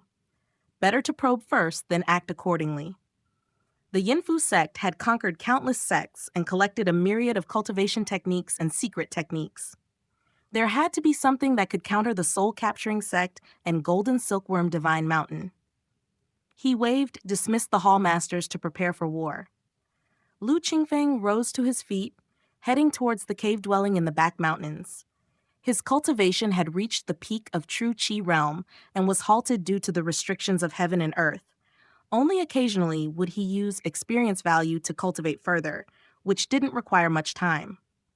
However, during this year's campaigns to the north and south, the Yinfu sect had amassed a significant number of inheritances. These included techniques like goo refining, poison making, beast taming, ghost cultivating, and battle formations, practices of all sorts and from various odd and mystical schools. Lu Qingfeng sifted through them, and indeed, he found what he sought. Disclaimer: all credit goes to the original author. This is a fan-made AI narration intended to bring more exposure to the novel. If you are the author or rights holder and wish for this video to be removed or modified, please contact us at fableverseaudio@gmail.com. Narrated by Fableverse Audio. Like, subscribe, share to support immersive audiobooks. If you enjoy our work and want to support future projects, consider donating. Links can be found in the description below. Chapter 203, An Immortal riding an eagle arrives, only to be knocked down to the mortal realm. Mist Banner. Lu Qingfeng took out a small banner from his bosom, shook it, and the banner unfolded. It was an inch-sized small banner, painted with a human heart in the middle, which faintly emitted a 5-colored light and constantly changed. Magic artifact, Mist Banner, 8th rank. Description: originally owned by Baoshang sect, which later perished, causing it to be accidentally lost. After passing through various hands, it ended up in the desolate mountains of the southern border. A protective magic artifact. This banner is quite mystical. It can hold Mount Sumeru within a mustard seed. Whoever possesses the banner can escape to the ends of the earth in the face of any danger, without the need for incantations or hand seals, merely by a single thought. Having taken over Yinfu sect and fortified it, an established treasure hall, Lu Qingfeng has been gathering all the world's magnificent treasures. This mist banner is the first supreme treasure collected by Treasure Hall. 8th rank magical artifact. Lu Qingfeng held the mist banner, feeling somewhat joyful. With this artifact in hand, as long as he wasn't targeted by beings like the heavenly immortals from 4 Bright Gongbin Yuanjun, even if the core formation True Man or Primordial Spirit True One made a move, Lu Qingfeng could escape at high speed. In the blink of an eye, traversing the ends of the earth, it was indeed a supreme treasure for saving one's life. For the real-life replica, there's no need to move across vast distances. Even 1,000 to 10,000 miles is enough to escape from core formation and primordial spirit pursuits. Even if it's only by a few hundred miles, with my own magic skills, there is a chance to break free. Lu Qingfeng held the mist banner, feeling as if a giant stone had been lifted from his heart. His visit to Gathering Immortal Square was an excellent opportunity to gather the materials required to replicate the mist banner. Once the auction ends, he could start preparing for the refinement. However, the required materials are rare in reality. If he could practice more in the game and ensure success in the real world on his first attempt, nothing could be better. In the game, Lu Qingfeng shook his head. It's equally challenging. This life differed from the past. Even in the previous life's Changqing realm, as spiritual energy revived and spiritual mountain and spiritual land emerged, various spiritual objects appeared, providing ample materials for refining magical artifacts. But in this lifetime, within the Sky Witch realm, the herbal resources were merely ordinary, many not even surpassing a century in age. Refining materials were devoid of any magical qualities and were merely common copper and iron ore. It seemed that after the final immortal Liu Ji severed the dragon vein and cut off the heavenly path, the remaining cultivators in the Sky Witch realm had depleted the resources over 30,000 years. Lu Qingfeng's arrival at such a time, hoping to find ample materials for artifact refinement, was wishful thinking. Starting another life anew? The thought passed through his mind. Lu Qingfeng shook his head. As Yinfu sect expanded, the mysteries of this world gradually unveiled. Fei Niao Hall gathered intelligence from all quarters, and Lu Qingfeng instructed them to focus on gathering information about immortals, though mixed with truths and falsehoods. Lu Qingfeng was convinced that there were still cultivators within the Sky Witch realm. The Sky Witch realm still had potential worth exploring. Leaving now would indeed be a waste. Grotto Heaven Blessed Land, Lu Qingfeng put away the mist banner, thoughts about immortals flashing in his mind, eventually settling on the Golden Silkworm Divine Mountain. According to ancient legends, the Golden Silkworm Divine Mountain was once the dwelling of immortals. Even today, occasional glimmers of immortal light can be seen. Amid these thoughts, Lu Qingfeng suddenly felt compelled and stepped out of his cave dwelling. Looking up at the sky, he saw a bald eagle swoop down, its wings beating vigorously and stirring up strong gusts of wind, causing stones on Heavenly God Mountain to scatter and birds and beasts to scatter in alarm, rustling the grass and trees. "Who dares to intrude my mountain?" Voices erupted from the mountain, figures soaring into the sky like cannonballs. It was Fei Hu, Chang Ye, and other Yinfu sect experts. Each of their presence was domineering, confronting the sky-reaching bald eagle, yet their hearts sank. The eagle's aura was far superior. Looking closely, an elder dressed in a golden-patterned robe sat on the eagle's back. His aura was internalized, depth unfathomable. Yet significant figures capable of taming such fierce beasts were no ordinary folk. They themselves were the strongest among mortals, grandmasters and great-grandmasters. The mount of the newcomer far surpassed theirs. How formidable must the rider be? Even Chang Ye at that moment only prepared defensively, not daring to commit any offense. The elder in the sky, with long hair and beard, hands behind his back, his eyes gazing downward, spoke clearly. "Where is Yinfu Guangwan?" Yinfu sect. This person came uninvited. The revered Yinfu sect leader, renowned throughout the Central Plains and the southern border sects, Guangyuan Daoist, was addressed by him as though he were a commoner, casually summoned. In the midst of Heavenly God Mountain. Supporters of Lu Qingfeng were incensed. One of them demanded, "Who are you? And how dare you be so disrespectful?" Lu Qingfeng had taken control of Yinfu sect, reformed its internal rules, gathered numerous disciples, and granted them opportunities. Many disciples had risen to prominence because of Lu Qingfeng and were utterly transformed. Their devotion to the sect leader was profound. They tolerated no slander or disrespect towards him, even if the elder was powerful. On the contrary, Fei Hu, Kuang Ge, Yan Find, and others, though promoted by Lu Qingfeng, were originally leaders or senior members of their sects and had a lower sense of belonging to Yinfu sect. Confronted with an unknown and formidable foe, they dared not offend rashly. The elder stood on the bald eagle's back, facing the shouting crowd below, his expression unchanging, simply surveying Heavenly God Mountain. This chapter was originally posted on EMS. The eagle flapped its wings, startling the entire mountain. But from behind the mountain's depths, a figure like a drawn sword swiftly appeared in the void within a few flashes. With a gesture, streams of sword chi burst forth, striking various parts of the void. Bang, bang, bang, bang, bang, bang. As sword chi streaked across the sky, clusters of blood blossomed, the soft sounds of impact echoing continuously. Goo insects. Upon seeing this at Heavenly God Mountain, as sword chi passed through the sky revealing traces of goo insects which were instantly obliterated by the sword chi, the source was evident without asking. Despicable villains. The crowd below was shocked and furious, cursing loudly. Disclaimer: all credit goes to the original author. This is a fan-made AI narration intended to bring more exposure to the novel. If you are the author or rights holder and wish for this video to be removed or modified, please contact us at fableverseaudio@gmail.com. Narrated by Fableverse Audio. Like, subscribe, share to support immersive audiobooks.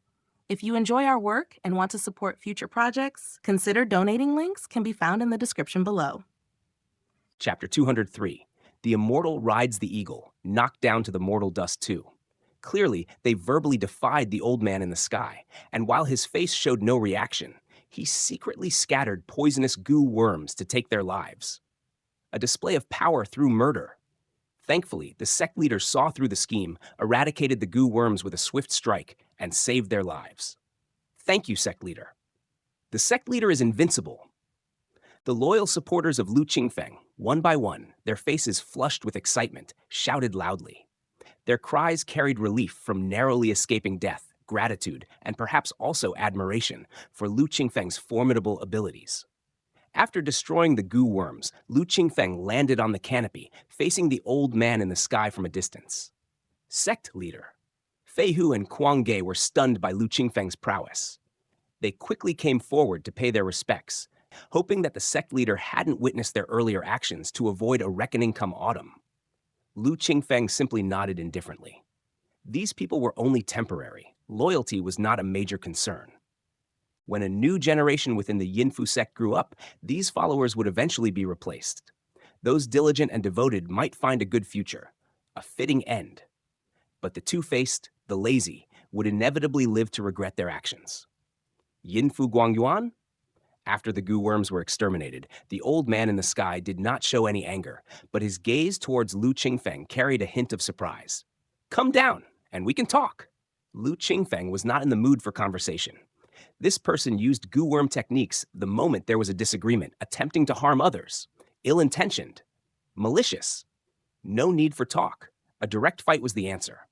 Lu Qingfeng waved his hand, and from his sleeve, hundreds of iron talismans flew out in succession, arranging themselves in the air and surrounding both the old man and the eagle. Magic artifact? Who on earth are you? The old man frowned, looking at Lu Qingfeng, and asked in a deep voice. In the Sky Witch realm, the art of alchemy and artifact crafting had not been seen for 30,000 years, and the inheritance of refining magical artifacts and enchantment artifacts had also gradually ceased. From Lu Qingfeng's earlier sword chi display, the old man had sensed something unusual. Now, seeing the talismans in the sky, he was sure. The person below was likely like himself, a cultivator. 9 Strategies Xuanhao Talisman. Wind and Fire Array. Lu Qingfeng ignored the old man. With a thought, the 365 top-level 9 strategies Xuanhao talismans revolved and positioned themselves above and below, swelling with the wind, each growing into a towering pillar in the sky. This chapter was MADP possible by the MV and Dum anti-an. He conjured the wind and fire array.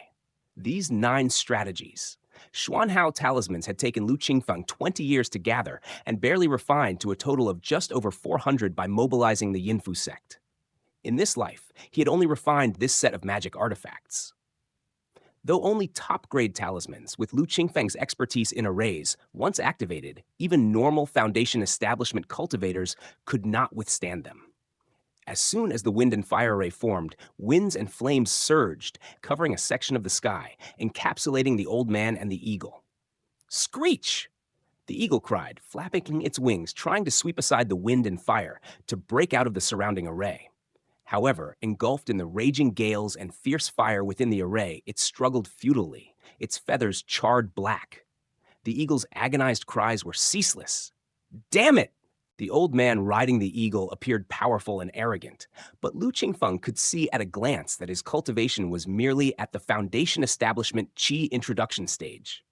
He might command respect in front of an inner firmness grandmaster, but trapped in the wind and fire array, he was left with no option but to await his doom. The old man also realized the severity of the wind and fire array. He formed a seal technique, and a black light flickered, raising a true essence shield around him. Yet, under the assault of wind and fire, it was close to shattering in just a moment. The old man, flustered, said hurriedly, "Fellow Daoist, there's a misunderstanding. I am Po Feng, an elder of the Golden Silkworm Blessed Land from the Golden Silkworm Immortal sect. I have come to the Yinfu sect on urgent matters. Golden Silkworm Blessed Land. Golden Silkworm Immortal sect." Lu Qingfeng's lips curled into a smile. How serendipitous! He had been vexed about not knowing where to find a Grotto Heaven Blessed Land or these cultivators, and now one had come knocking at his door, most cooperative. This person must have a deep connection with the Golden Silkworm Divine Mountain. Coming to the Yinfu sect, he likely aims to enlist its allegiance. Should the Yinfu sect refuse to submit, as the Yinfu sect master, I would surely be the first to be executed, Lu Qingfeng realized. His hands didn't stop. The wind and fire array attacked relentlessly. Insolent child! Too audacious! Po Feng was furious. As his protective technique was about to be breached, he spat out 2 goo worms. Their golden skin was similar in appearance to silkworms. Golden silkworm goo. Lu Qingfeng glanced over, surmising the origin and significance of these worms, and remained on guard. The goo insect was indeed as rumored, fearless of water and fire. As soon as it appeared, it broke through the wind and fire. One of them landed on a 9 strategies Xuanhao talisman. With an open mouth, it bit down. Crack! It seemed as if Lu Qingfeng could hear the light sound by his ear. He then felt he could no longer control the 9 strategies Xuanhao talisman where the goo insect resided. It wasn't that the inscription Lu Qingfeng left in the talisman was being nibbled away, but because the talisman is damaged. I never expected the legendary golden silkworm goo to be not only impervious to weapons, but also to have such destructive power that it can even gnaw and damage top-level talismans. Lu Qingfeng was surprised, but not panicked. With a casual wave of his hand, another 9 strategies Xuanhao talisman rushed out from his sleeve to stabilize the wind and fire array that was about to break. Po Feng saw that the golden silkworm goo was effective and that the great array was about to be breached. Just as he was about to rejoice, his face sank upon seeing this scene. At this moment, another golden silkworm goo, taking advantage of the brief pause in the wind and fire array, dashed out, heading straight for Lu Qingfeng. The golden silkworm goo was tricky, not to mention its potent venom. Its destructive power alone was not to be underestimated. If it can gnaw through top-level talismans, how could the flesh of ordinary people withstand it? Lu Qingfeng's expression remained unchanged. As the golden silkworm goo approached, flashing with golden light, Lu Qingfeng stretched out a hand, and mist surged, enveloping the area in a cold breath. Ice-sealing water technique. Water vapor from all directions gathered, turning into ice. In the blink of an eye, a 3-foot square block of ice had formed. Inside the ice, there was a small golden insect motionless. Technique, ice-sealing water technique. Derivation technique, 5 times enhancement, 3 times fusion. Description, the art of ice sealing can freeze all things, cutting off all signs of life. This technique was derived from the middle-level extreme ice skill that Lu Qingfeng had enhanced and fused. He rarely used it, only deriving it initially to diversify his methods, and after reaching high level, he stored it. But even the high-level techniques were certainly no weak. Now, facing the unpredictable golden silkworm goo, it froze it directly. Po Feng's cultivation was not high. The golden silkworm goo he had refined was odd, and its power limited. Under the freezing, there was no room for movement. Even if it wanted to gnaw on the mystic ice like it gnawed the talisman, it couldn't even open its mouth to attempt it. Instantly subdued. At this time in the sky, in the wind and fire array, another golden silkworm goo was still gnawing at the 9 strategies Xuanhao talismans. In the blink of an eye, 4 had already been damaged. The 9 strategies Xuanhao talismans were not easy to refine. While Lu Qingfeng was restoring the great array, he felt a pang of pain. He leaped up, and on the ground, dozens of vines grew wildly, reaching towards the sky. Lu Qingfeng shot out his hand, and with the ice-sealing water technique, he subdued the remaining golden silkworm goo. Then the wind and fire array surged, burning the trapped eagle to ash, breaking through all of Po Feng's defenses, and knocking him from the sky. With a wave of his hand, the wind and fire array ceased, and 365 9 strategy Xuanhao talismans fell into Lu Qingfeng's sleeves. Taking another look, Po Feng had fallen midair, entangled by dozens of vines, firmly bound. So strong! Could the sect leader be an immortal? The wind and fire in the sky, the sect leader's mystic ice in his hand, the wildly growing vines on the ground. Aren't these the legendary immortal laws? This battle, from Lu Qingfeng's arrival to the old veteran Po Feng's defeat, seemed quite long, but actually happened very rapidly, until the old veteran was subdued and Lu Qingfeng descended. It took a moment for the Yinfu sect members to come around, and then they were in an uproar. They always knew their sect leader was powerful. Even an inner firmness grandmaster was no match for him. But when combating enemies The sect leader still used mortal martial arts, not exceeding mortal concepts. But today, the wind and fire from heaven, the ice sealing technique, the wildly growing vines, these were very similar to the rumored immortal laws.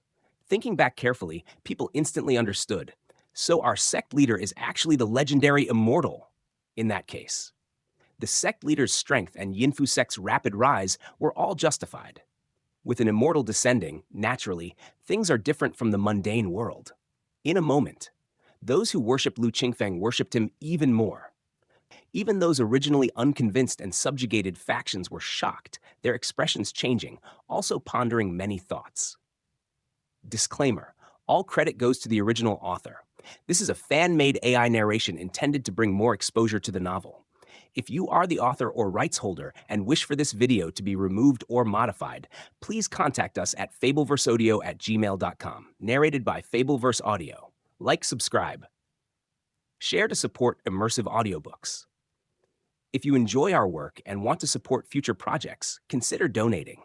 Links can be found in the description below. Chapter 204, Blessed Land Cave Heaven, Desperate Situation Heavenly God Mountain. Lu Qingfeng landed right in front of Po Feng. Po Feng was in a sorry state, his body scorched and bound by vines to the ground. An eagle, burnt to a skeleton, had fallen beside him. Your divine skills, Elder, I admire. It is just that my golden silkworm immortal sect occupies a blessed land, and within our sect, countless are at the foundation establishment level. Should you be alone, Elder advises you benevolently. Spare those who can be spared. Do not lead yourself astray. Still defiant and unyielding even in defeat, Po Feng spoke with a stern voice. Disperse. Lu Qingfeng paid no heed to Po Feng, turning his head to speak to the people of Yinfu sect. The following words, people of Yinfu sect need not know. Yes, though curious about the dialogue between immortals, Lu Qingfeng's imposing demeanor ran deep. After responding, everyone withdrew. Only then did Lu Qingfeng turn to look at Po Feng and said, I ask, you answer. Any hesitation or falsehood, and I will make you wish you were dead. He detested interrogation by nature. 1. It does not always yield useful information. 2. It gives enemies a chance at a turnaround. This time, for the news about the Grotto Heaven Blessed Land, after waiting 20 long years for a foundation establishment cultivator to come along, it would be a pity to kill them outright. Thus, he reluctantly forced out questions. While speaking, Lu Qingfeng stepped forward and stretched out his hand to apply the poison punishment bone-locking heart-piercing little Ashura technique. This method was excruciatingly venomous. Ah! Ah! Ah! Po Feng felt as if his whole body, inside and out, was scorched by demon fire, as if millions of ants were crawling over him. A mix of discomfort and pain assaulted him, making him wish for death over living. Lu Qingfeng casually executed the technique, then quickly withdrew his hand. It was just to give Po Feng an idea of wishing to be dead rather than alive, facilitating the interrogation. Huff! Huff! The magic gate retracted, and Po Feng was already completely limp, drenched in sweat, breathing heavily. Lu Qingfeng casually set up a restriction and looked at Po Feng, formally beginning the interrogation. Half a day later, Lu Qingfeng, holding the tortured and barely human Po Feng, summoned a deer to ride, heading straight for Golden Silkworm Divine Mountain. After half a day of harsh interrogation, he finally understood about Golden Silkworm Blessed Land and Golden Silkworm Immortal Sect. And the situation in the entire Sky Witch realm became clear in an instant.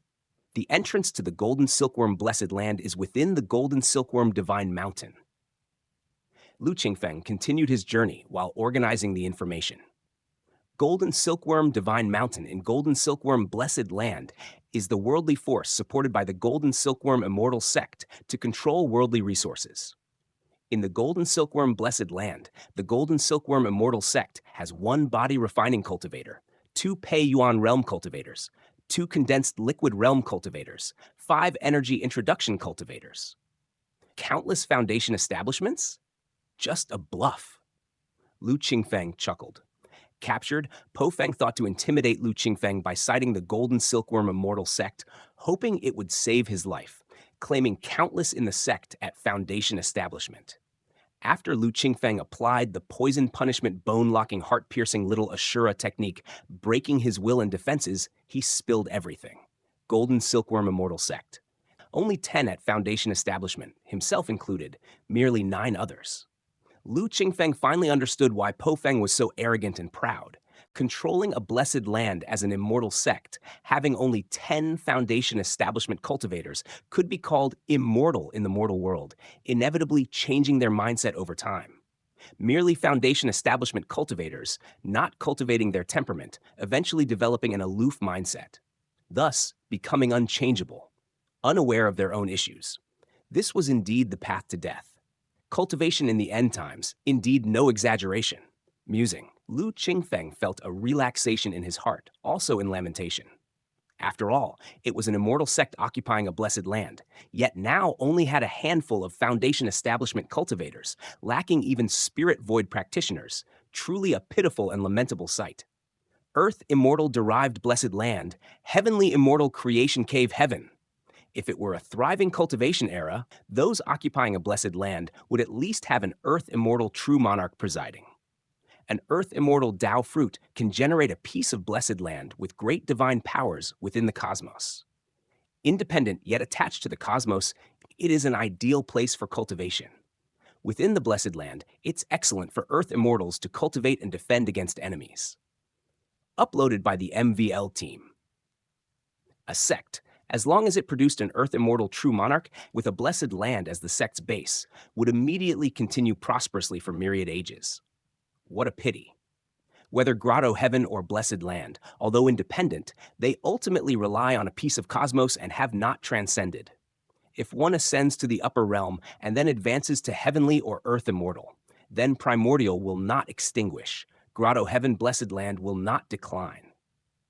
This is also why, even if some lower realms have sufficient stature to sustain earth and heavenly immortals, many lower realm cultivators choose to ascend in the state of Mahayana true immortal. After ascending to the upper realm, forging earth immortal Dao fruit, heavenly immortal Dao fruits, though more challenging, at least the grotto heaven blessed land will coexist with the eternal primordial, tantamount to immortality. And some higher statured lower realms can sustain earth and heavenly immortals, achieving Dao fruits more simply compared to the upper realm. However, likewise, the lower realm's life and death are unpredictable, such as the age till death realms like the Sky Witch realm are countless. Not to mention that outside of the cosmos, there are various dangers. A single void storm sweeping through, or the impact from a great power battling, could possibly lead to the destruction of a realm. Life and death are hard to control, like the Sky Witch realm. During its heyday, there were 9 grotto heavens and 18 blessed lands. However, since the final immortal Liu Ji slayed the dragon, the grotto heavens and blessed lands have been on a decline. Now, 6 grotto heavens and 14 blessed lands have fallen into silence. Only 3 grotto heavens and 4 blessed lands remain in the world. Within a few thousand years, these remaining 7 grotto heavens and blessed lands will also perish, far from comparing to the upper realm. This is also the fundamental reason for the war between Central Plains and Southern Border. The remaining cultivators of the Sky Witch realm, desperate to survive and transcend, are nearly driven mad. The Langya Cave Heaven and Tianhe Blessed Land, which occupy the Central Plains, were the first unable to restrain themselves. Using mortal forces, they launched attacks on the southern border, seeking to conquer the Golden Silkworm Blessed Land and Yellow Dragon Blessed Land in the southern border to escape the Sky Witch realm. Once the war commenced, millions of lives were devastated and lost. Behind it all, it was but a few dozen cultivators stirring the pot for their selfish gains. Such a great calamity to the world, it's nothing more than this. In every grotto heaven and blessed land, there are ancient transmission arrays left behind by ancients, leading to lands beyond. As long as enough spirit stones are gathered, the transmission array can be opened, and one can escape the crumbling ship that is the Sky Witch realm. 30,000 years ago, at the time when Liu Ji slayed the dragon, the largest group of cultivators left through the transmission array. Over the past 30,000 years, batches of cultivators have left. The cultivation in the Sky Witch realm has declined ever since, and as the natural world deteriorates, the production of spirit stones in each grotto heaven and blessed land has also become less frequent. Previously, A blessed land could accumulate enough in decades to open a transmission array once. Gradually, this extended to over 100 years, even hundreds of years. Today, the Grotto Heavens and Blessed Lands in the Sky Witch realm have not opened a transmission array for 1,200 years. Lu Qingfeng could understand the desperation of those cultivators in the Sky Witch realm who discerned the true nature of the world and saw no hope in their cultivation. He could also imagine the madness they possessed to escape the Sky Witch realm. To this end, they did not hesitate to spark a worldly war, undeterred by the death of millions. Madness, like demons. Why should all living beings suffer? Lu Qingfeng shook his head. Looking up, he had arrived at the Golden Silkworm Divine Mountain. Where is the entrance? Lu Qingfeng shook the Pofeng in his hand and spoke out. Pofeng's eyes were dim, leaving only instincts to guide the way. Lu Qingfeng found the direction, deployed the 9 strategy Xuanhao talisman around him, set up an array to block detection, invisible to commoners. Walking through the Golden Silkworm Divine Mountain was like entering a deserted place. He soon reached a mountain stream. Leaping, he fell into a layer of array, and indeed, it was the entrance to a blessed land. Lu Qingfeng threw the Pofeng in his hand, and during his thoughts, it turned to fine powder. From Pofeng, a jade token fell. It was indeed the pass token for entering the blessed land. Lu Qingfeng held the token and easily entered. Golden Silkworm Blessed Land. Golden Silkworm Immortal Sect. Throughout the 10-mile radius, mountain peaks stood tall, filled with immortal energy and abundant with spiritual energy. This is the Golden Silkworm Blessed Land. After 30,000 years of continuous decline, the originally 1,000-mile scale Blessed Land had shrunken to just a few dozen miles. Earth, water, wind, and fire surged around, replaying the scene of chaos, swallowing up countless lands. The Golden Silkworm Immortal Sect was located here. The spiritual energy within the Grotto Heaven and Blessed Land was the only remnants in the Sky Witch realm. To conserve spiritual energy, there were only 10 Foundation Establishment cultivators within the Golden Silkworm Blessed Land at this time, always maintaining this number.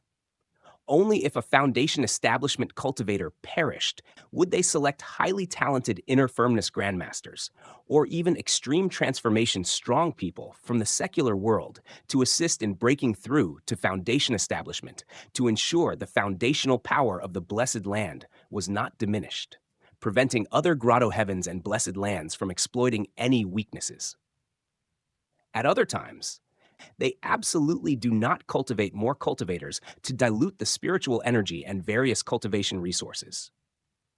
Lu Qingfeng entered the Golden Silkworm Blessed Land. What he saw was such a desolate and shattered world. With a wave of his hand, the 9 strategies Xuanhao talisman was retracted, and with a shake of his body, Lu Qingfeng disappeared from the world. Divine skills, invisibility technique, common, derivation technique, 10 times strengthened, 5 times fused. Explanation. Derived from concealing technique and concealing technique, able to conceal one's form and suppress one's aura, undetectable by spirit eye and other perception-related divine skills. In the 9th life conclusion, Lu Qingfeng, considering life-saving measures, specifically enhanced and fused to create the invisibility technique divine skills. This divine skills is powerful, and theoretically, once used, even if wandering in front of a Jidan true man without making a sound, it's impossible to be detected, unless one possesses spirit eye or perception-related divine skills. However, Jidan true men possess strong divine souls and are highly perceptive. If Lu Qingfeng had too low cultivation and blatantly ran up to them, the chance of detection would still be high. Once his cultivation and mastery of divine skills improved, evading the perception of Jidan true men's divine souls would not be difficult. With only 9 Foundation Establishment cultivators in the Golden Silkworm Blessed Land, Lu Qingfeng's presence naturally went undetected. Lu Qingfeng walked through the area, quickly traversing the dozens of miles, and indeed found an extremely complex array setup. It was very similar to the teleportation array method he had mastered from studying the Heavenly Monarch Array Dao True Solution, only more complex.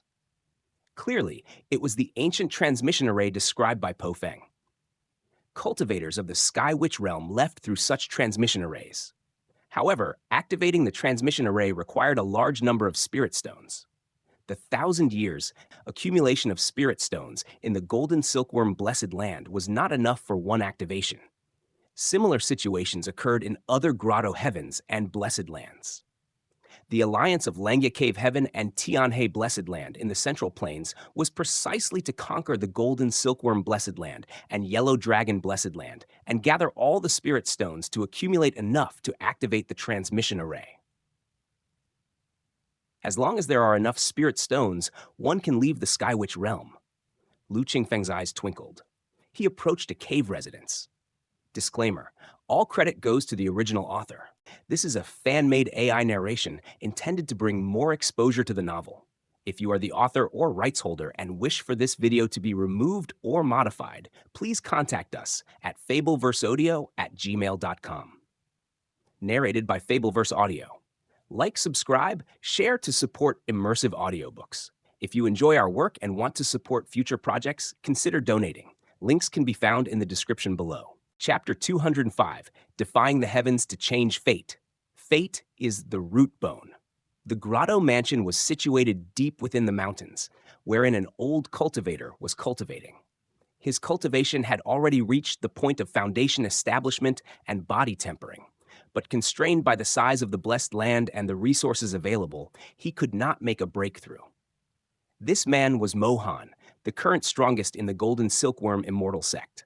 It was Mohan who had ordered Po Feng to go to Heavenly God Mountain and subdue the Yinfu sect to aid the Golden Silkworm Divine Mountain in dealing with the offensive from the soul-capturing sect. Unyielding, he killed without hesitation. Lu Qingfeng's eyes flickered with spiritual light as he saw through the mansion's array. Covered by his invisibility technique, he sauntered boldly into the grotto mansion. Clapping his hands together, "Who?" Mohan opened his eyes. His whole body surged with true yuan, and between life and death, he felt a great terror and shouted explosively. However, Lu Qingfeng had approached invisibly and struck abruptly. Although Mohan reacted extremely quickly, he was ultimately still too late. Great Sun Annihilation Divine Light. A streak of light flashed and divine skills erupted. Boom! In an instant, it almost shattered Mohan's head. However, from Mohan's body, suddenly a burst of golden light rose, visibly the golden silkworm goo. The silhouette of the golden silkworm goo enveloped Mohan's body, emitting a silent roar at Lu Qingfeng, looking fierce. The next moment, the great sun annihilation divine light descended, shattering the golden light. The golden silkworm goo, in agony, fragmented and disappeared into the air. Looking at Mohan again, although blood seeped from the corners of his mouth, his life was not in great danger. Life replacement technique. Lu Qingfeng's eyes lit up. The strike just now aimed for Mohan's life, but was blocked by the golden silkworm goo, saving him from death. Undoubtedly, Mohan had used the golden silkworm goo to replace himself in death. Indeed. An end of Dharma cultivator with no few tricks. Lu Qingfeng was overjoyed. Having searched for 20 years in the Sky Witch realm, his original goal was the life preservation death replacement technique. Although he managed to empower the Yinfu sect, in the end, he only found a mist banner, which barely counted as a life-saving item. Compared to Mohan's golden silkworm goo's death replacement technique just witnessed, it's hard to say which is superior or inferior, but if combined, surviving in reality would certainly be invincible. While Lu Qingfeng was pleasantly surprised, "Sneak attacker!" Mohan, greatly angered, swung his arm, and dozens of bizarre goo insects rushed towards Lu Qingfeng. Golden Saber Soul Slaughter Method. Lu Qingfeng suppressed his joy, clasped his palms together, and a golden saber suddenly appeared in his hand. The golden saber was raised aloft, ferociously cleaving down. Whoosh, whoosh! A gale howls, and spirits vanish. Dozens of goo insects were frozen in the void, shattered, and disappeared. Technique: Golden Saber Soul Slaughter Method. Grade: Explanation. Contained within the Dutian Fierce Fire God Flag, capable of slaughtering spirits. This method, along with Demon Evil Entangling Silk Spell and Poison Punishment Bone-Locking Heart-Piercing Little Ashura Technique among the Demon Dao techniques, were all derived from the 12 poles of the Dutian Fierce Fire God Flag. However, the latter two were enhanced by Lu Qingfeng to Divine Power Level and Super Level techniques respectively. The Golden Saber Soul Slaughter method was not enhanced. Even so, As a high-level technique, it still annihilated countless goo insects, a powerful measure directly targeting spirits. The spirits of the goo were torn apart, their physical forms rendered null, and the saber wind brutally reduced them to dust. Only a very few were not afraid of the spirit attacks. Passing the golden saber, they attacked Lu Qingfeng, Zhurong demon god. From Lu Qingfeng's body suddenly emerged a demon god, precisely the Zhurong demon god. As soon as Zhurong appeared, flames immediately spewed from his nostrils and mouth, which were Zhurong divine flames. Sizzle, sizzle, sizzle! A few goo insects touched it and were instantly burned to ashes. Lu Qingfeng paid no heed. With his fingers shaped like claws, he reached towards the sky and fiercely pulled down Thunder Prison!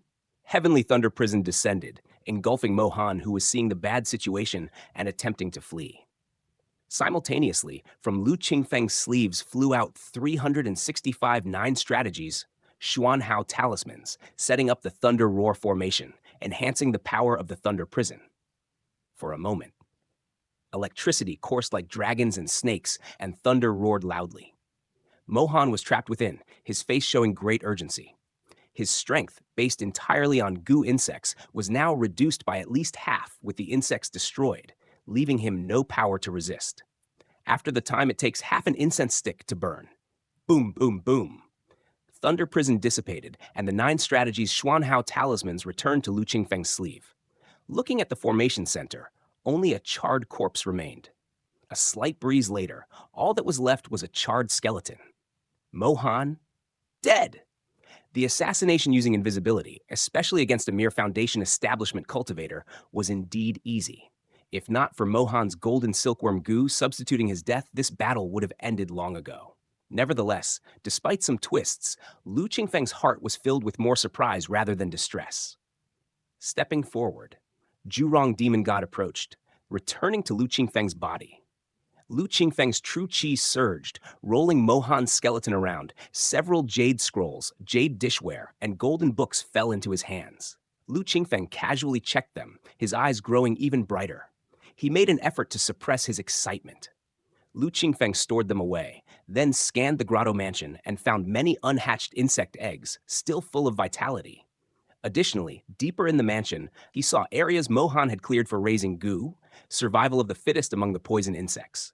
The last surviving one was the king of poison insects, the venom among venoms, termed goo. Lu Qingfeng had no interest in goo insects. Spirit stones. In a corner of the mansion, spirit light flashed. He noticed a small pile of spirit stones casually stacked together, emitting bursts of light. This was the accumulation of spirit stones by the Golden Silkworm Immortal sect over 1,000 years. Lu Qingfeng counted them closely. 112 pieces. Accumulated over 1,000 years, just 112 spirit stones, roughly 1 spirit stone every 10 years. The Blessed Land has declined to such an extent. To activate the ancient transmission array in Golden Silkworm Blessed Land, at least 300 spirit stones are needed. Each additional person teleported requires even more spirit stones.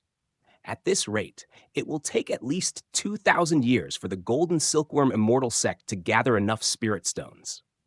In 2,000 years, whether the Golden Silkworm Blessed Land will still exist is a question. If all the Cave Heaven blessed lands are in such a situation, initiating a great war under desperate circumstances is only too common. Lu Qingfeng swept away the spirit stones, insect eggs, and the inheritance of the Golden Silkworm Immortal sect.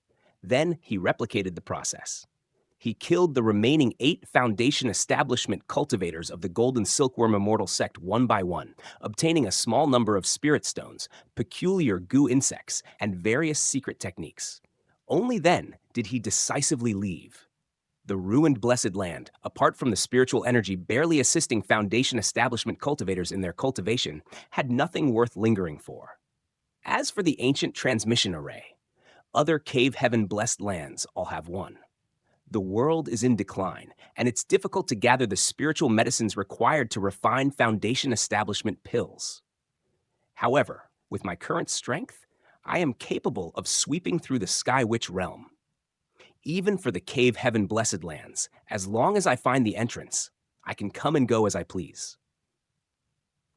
Lu Qingfeng planned to first visit all the Cave Heaven Blessed Lands in the Sky Witch realm, gather enough spirit stones, then carefully select one, and decide through which Blessed Land's transmission array to leave.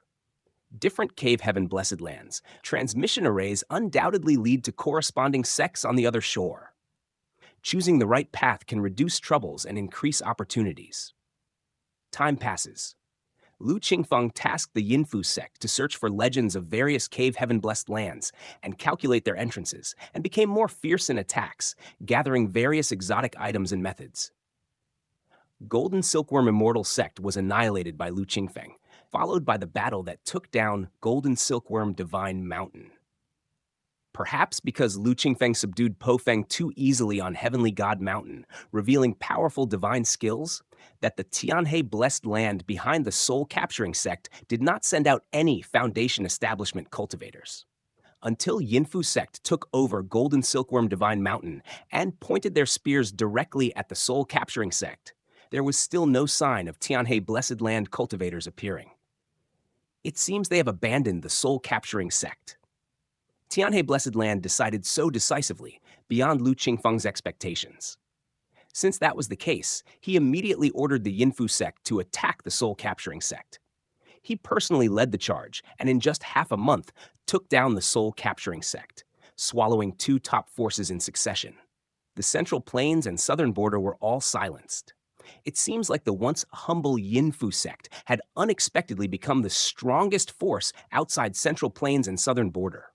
Even if the sects of Central Plains and Southern Border don't unite, none of them can compare with the Yinfu sect on their own, rashly confronting them.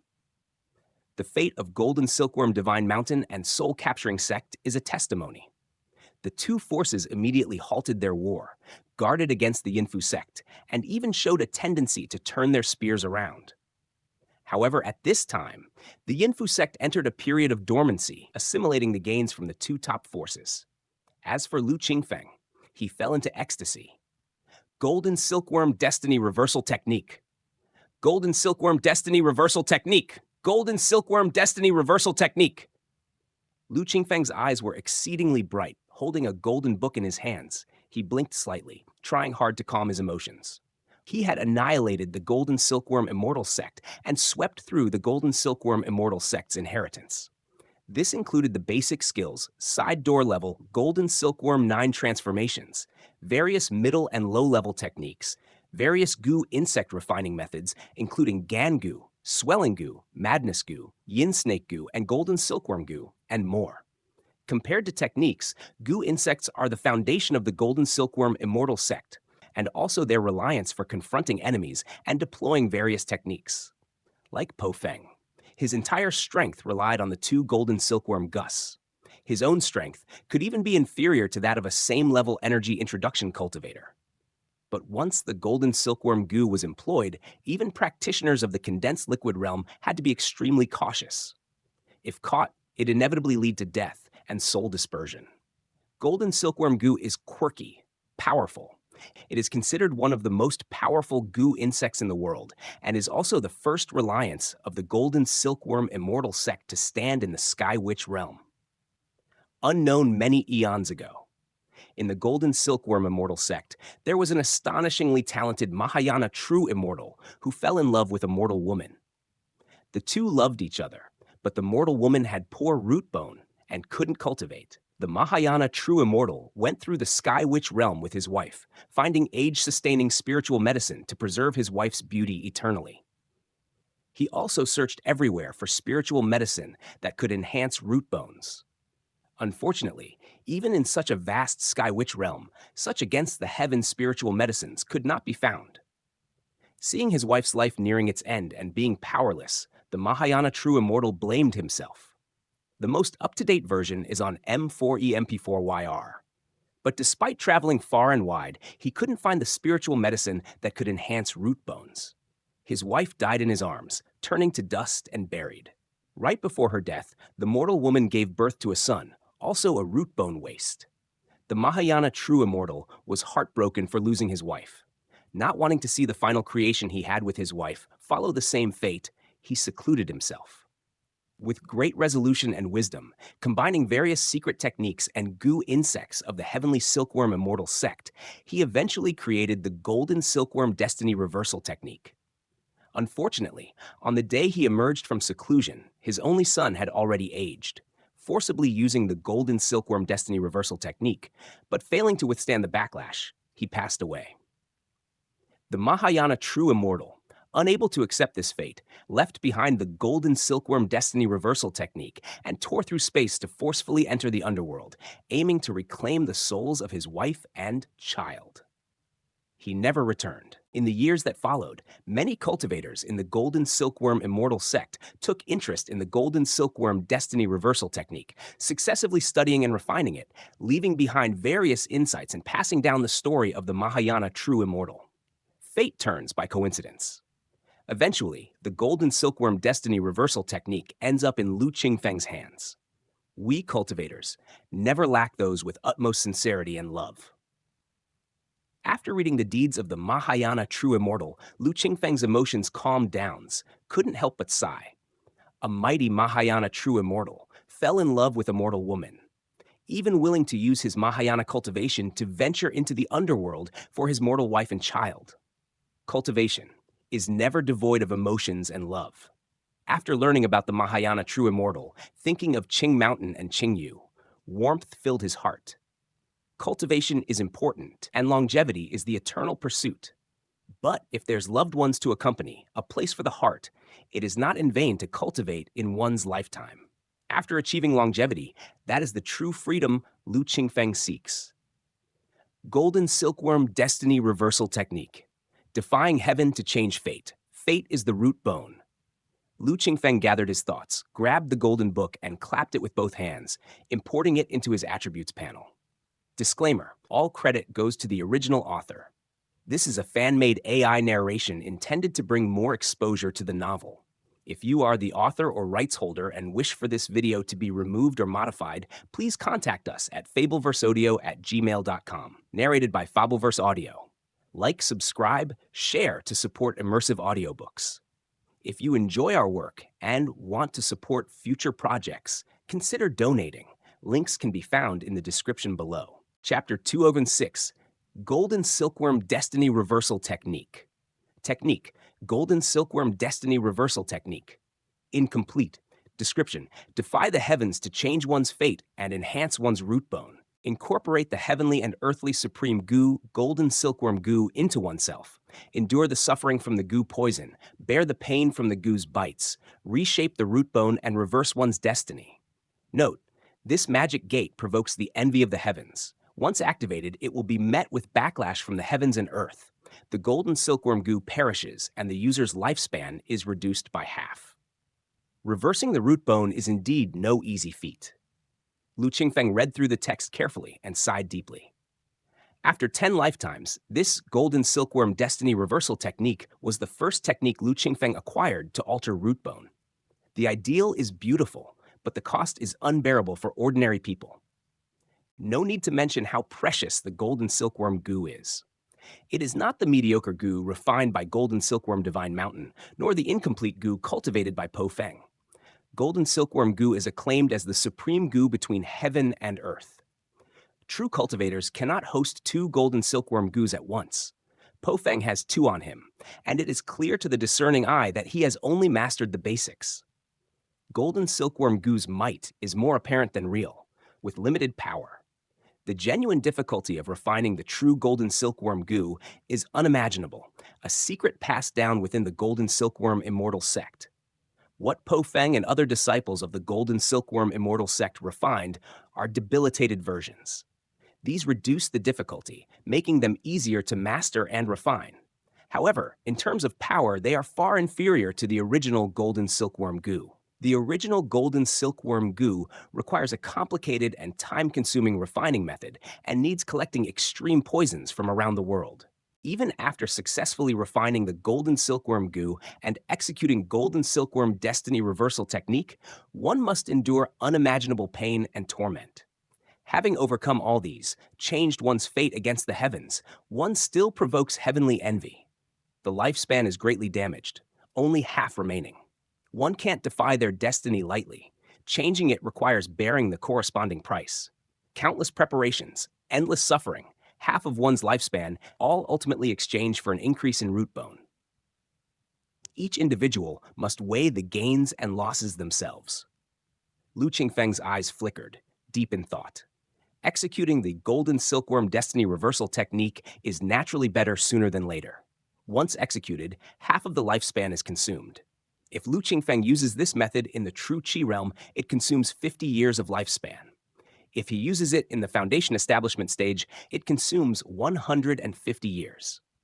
The higher the cultivation level, the greater the lifespan consumed, making it less worthwhile. Also, although the Golden Silkworm Destiny Reversal technique has been perfected generation after generation by the Golden Silkworm Immortal sect, only a few who have entered the sect and achieved success have the leisure and interest to study this technique. Most cultivators have sufficient root bone and do not need to expend their energy on this path, nor pay such a great price to enhance root bone, including those few Mahayana true immortals. Within that few, those with such inborn talent and flair are even fewer. Therefore, methods of enhancing root bone are exceedingly rare in the world, and Lu Qingfeng, after traveling through 10 lifetimes and various realms, was fortunate to obtain it. The method researched by that Mahayana true immortal of the Golden Silkworm Immortal sect, reliant on the Golden Silkworm goo, had already transferred most of the backlash from the heavens and earth onto the supreme goo. The backlash still greatly afflicts oneself, and the enhancement of root bone is also limited. With this technique, depending on the practitioner's cultivation level and current root bone, it can enhance the root bone from 1 to 2 points up to 3 to 5 points. If it's 0 root bone, enhancing it to 3 or 4 points isn't difficult. If starting from a root bone of 4 or 5, it's challenging to enhance, and at most only 1 to 2 points can be increased. At 7 or 8 points of root bone, it may even be completely ineffective. Lu Qingfeng thoroughly researched the Golden Silkworm Destiny Reversal technique and couldn't help shaking his head. Those capable of studying such a technique, at the very least, must be in the realm of a Mahayana true immortal, somewhat transcendent, with certain abilities to conceal the secrets of heaven, thereby able to derive this technique against the natural order. But those who can cultivate to the realm of a Mahayana true immortal are themselves usually of superior root bone, and so are their descendants. Thus, the Golden Silkworm Destiny Reversal technique resembles chicken ribs. For cultivators with poor root bone, they might not be able to acquire the Golden Silkworm goo, and even if they do, they might not be able to endure the consequence of losing half their lifespan. In general, there are multiple limitations, making it not very practical. 3 to 4 points in root bone is generally sufficient. The speed of cultivation in the early stages won't be too slow, and the later stages of cultivation largely rely on one's mind, states of realization, and various opportune methods. The importance of root bone significantly diminishes. In situations where it is not useful for oneself, the cultivators who still study such techniques are purely out of interest. After a period of time, most give up. Chapter provided via MVL at Yamreor, because few people study it, because the impact is not significant. Over countless years, the Golden Silkworm Destiny Reversal technique remains rather unrefined. Not only is the backlash severe, but there is also a limit to how much root bone can be enhanced. In a systematic evaluation, although it is super rank, it is still an incomplete technique. If I use derivation technique to complete it and then strengthen it to the level of divine skills, Lu Qingfeng pondered, perhaps it could enhance more root bone and the backlash and cost will be less. His biggest advantage compared to other cultivators, even compared to Mahayana true immortals, is the derivation technique. As long as there is sufficient experience value, completing and enhancing the technique are very easy. There's no rush. Plans must be made slowly. Not to mention that the Golden Silkworm Destiny Reversal technique is still incomplete. Lu Qingfeng currently lacks sufficient experience value to complete and strengthen it. Just the Golden Silkworm goo alone is not something the current Lu Qingfeng can refine, nor can he find the materials to refine a real Golden Silkworm goo in the Sky Witch realm. In reality, no need to mention more. In fact, there's not even a necessity for Lu Qingfeng to enhance his root bone in reality. He can enhance it, but it's not necessary. It's just that the path of cultivation is long and arduous. If he could, during the foundation establishment stage, spend 150 years of lifespan to save some time from the arduous meditation in the future, it wouldn't be in vain, and it would be better than nothing. The most important ones are still Lu Qingshan and Lu Qingyu. Their root bones are limited, and unlike Lu Qingfeng, they can't repeatedly cultivate and accumulate experience value in the game.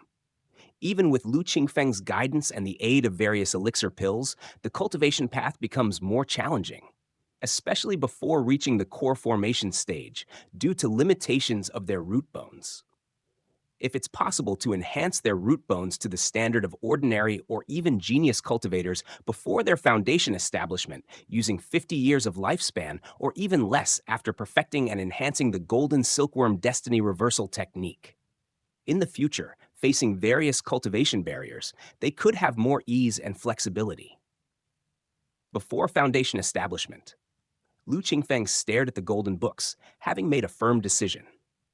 Actually, even if not for enhancing the root bone, Lu Qingfeng still needs to refine the golden silkworm goo. Lu Qingfeng opened the attribute panel. Technique, shell shedding technique.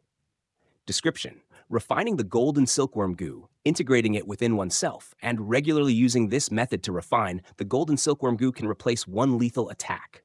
Shell shedding technique. Lu Qingfeng's lips curved slightly. Sky Witch Realm. After Yinfu sect destroyed the Golden Silkworm Divine Mountain and soul-capturing sect, they occupied the Heavenly Silkworm Mountain and fell silent. Lu Qingfeng stayed in the Golden Silkworm Blessed Land, simultaneously comprehending the Golden Silkworm Destiny Reversal technique and Shell Shedding technique, while waiting for Yinfu sect to gather information on Cave Heaven Blessed Land. Time passed. In the blink of an eye, half a year had passed. Gathering Immortal Square, Qiyun Mountain. Zhou Yuan returned from visiting friends.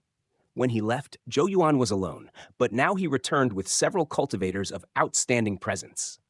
Elder Lu. These individuals are all close friends of mine. Hearing about Elder Lu's promotion to third-rank alchemist and artifact refiner, they specifically came to congratulate. Inside Earth 13 Cave Mansion, Zhou Yuan introduced each one to Lu Qingfeng, his face beaming with smiles. He was indeed in a good mood. This trip out, several somewhat acquainted Spirit Void practitioners were yet to arrive. Among those already arrived, except for one whose personality matched well with him, and with whom he had a good relationship, the other friends were merely casual acquaintances. Normally, if invited rashly, these people would definitely not come. But hearing about a third-rank alchemist and artifact refiner in the Luoxia sect, these individuals did not hesitate at all, happily accepting the invitation and accompanying Zhou Yuan. No need to think too much. It was definitely because of Lu Qingfeng. Met Master Lu. Congratulations to Master Lu for being promoted to third rank. Ha ha! Daoist originally thought Master Lu was a wise elder. It turns out he is so young, it's just that Daoist's thinking was old-fashioned. After Zhou Yuan's introduction, the group of 5 people spoke one after another, either congratulating or complimenting, their words filled with intentions to forge a good relationship. Esteemed fellow Daoists are too kind, truly flattering Lu. Lu Qingfeng, merely at the foundation establishment stage, with the identity of a third-rank alchemist and artifact refiner, was indeed able to converse with these Spirit Void practitioners as fellow Daoists. After leading everyone to sit down, Lu Qingfeng then looked at these 5 people. Among the 5, 3 were dressed as Daoists, with 2 appearing elderly. One elder was robust, with bright and sparkling eyes, called Qiang Yunzi. One elder was hunched and had a face full of wrinkles, appearing rather ordinary, called Ping Jiangzi. Another was middle-aged, with a yellow complexion and a smiling face, called Chuanjing Wanderer. The other 2 people, one dressed in a white robe with a handsome appearance but youthful, named Zhang Chaobei. The last person was tower-like, dressed in a strong shirt with a square face, and was named Dong Lu. 5 grand Spirit Void practitioners, who would be significant figures anywhere, were now gathered in Lu Qingfeng's cave mansion, all with a friendly demeanor. Lu Qingfeng was calm inside. Over 1,000 years of experience in the game had already trained him to be calm. He also had a profound understanding of the status of alchemists and artifact refiners. At this moment, he did not show any timidity. In fact, he was even more steady than the 6 people present, including Zhou Yuan, displaying a demeanor that made others unconsciously disregard Lu Qingfeng's cultivation level and age, treating him as an equal. Of course, this also included the identity boost of being a third-rank alchemist. The temperament of a person never solely comes from oneself, but also significantly relates to the status displayed outwardly. Seeing this, individuals like Xiang Yunzi became even less likely to underestimate him. After everyone was seated, Dong Liu, being straightforward, was the first to speak.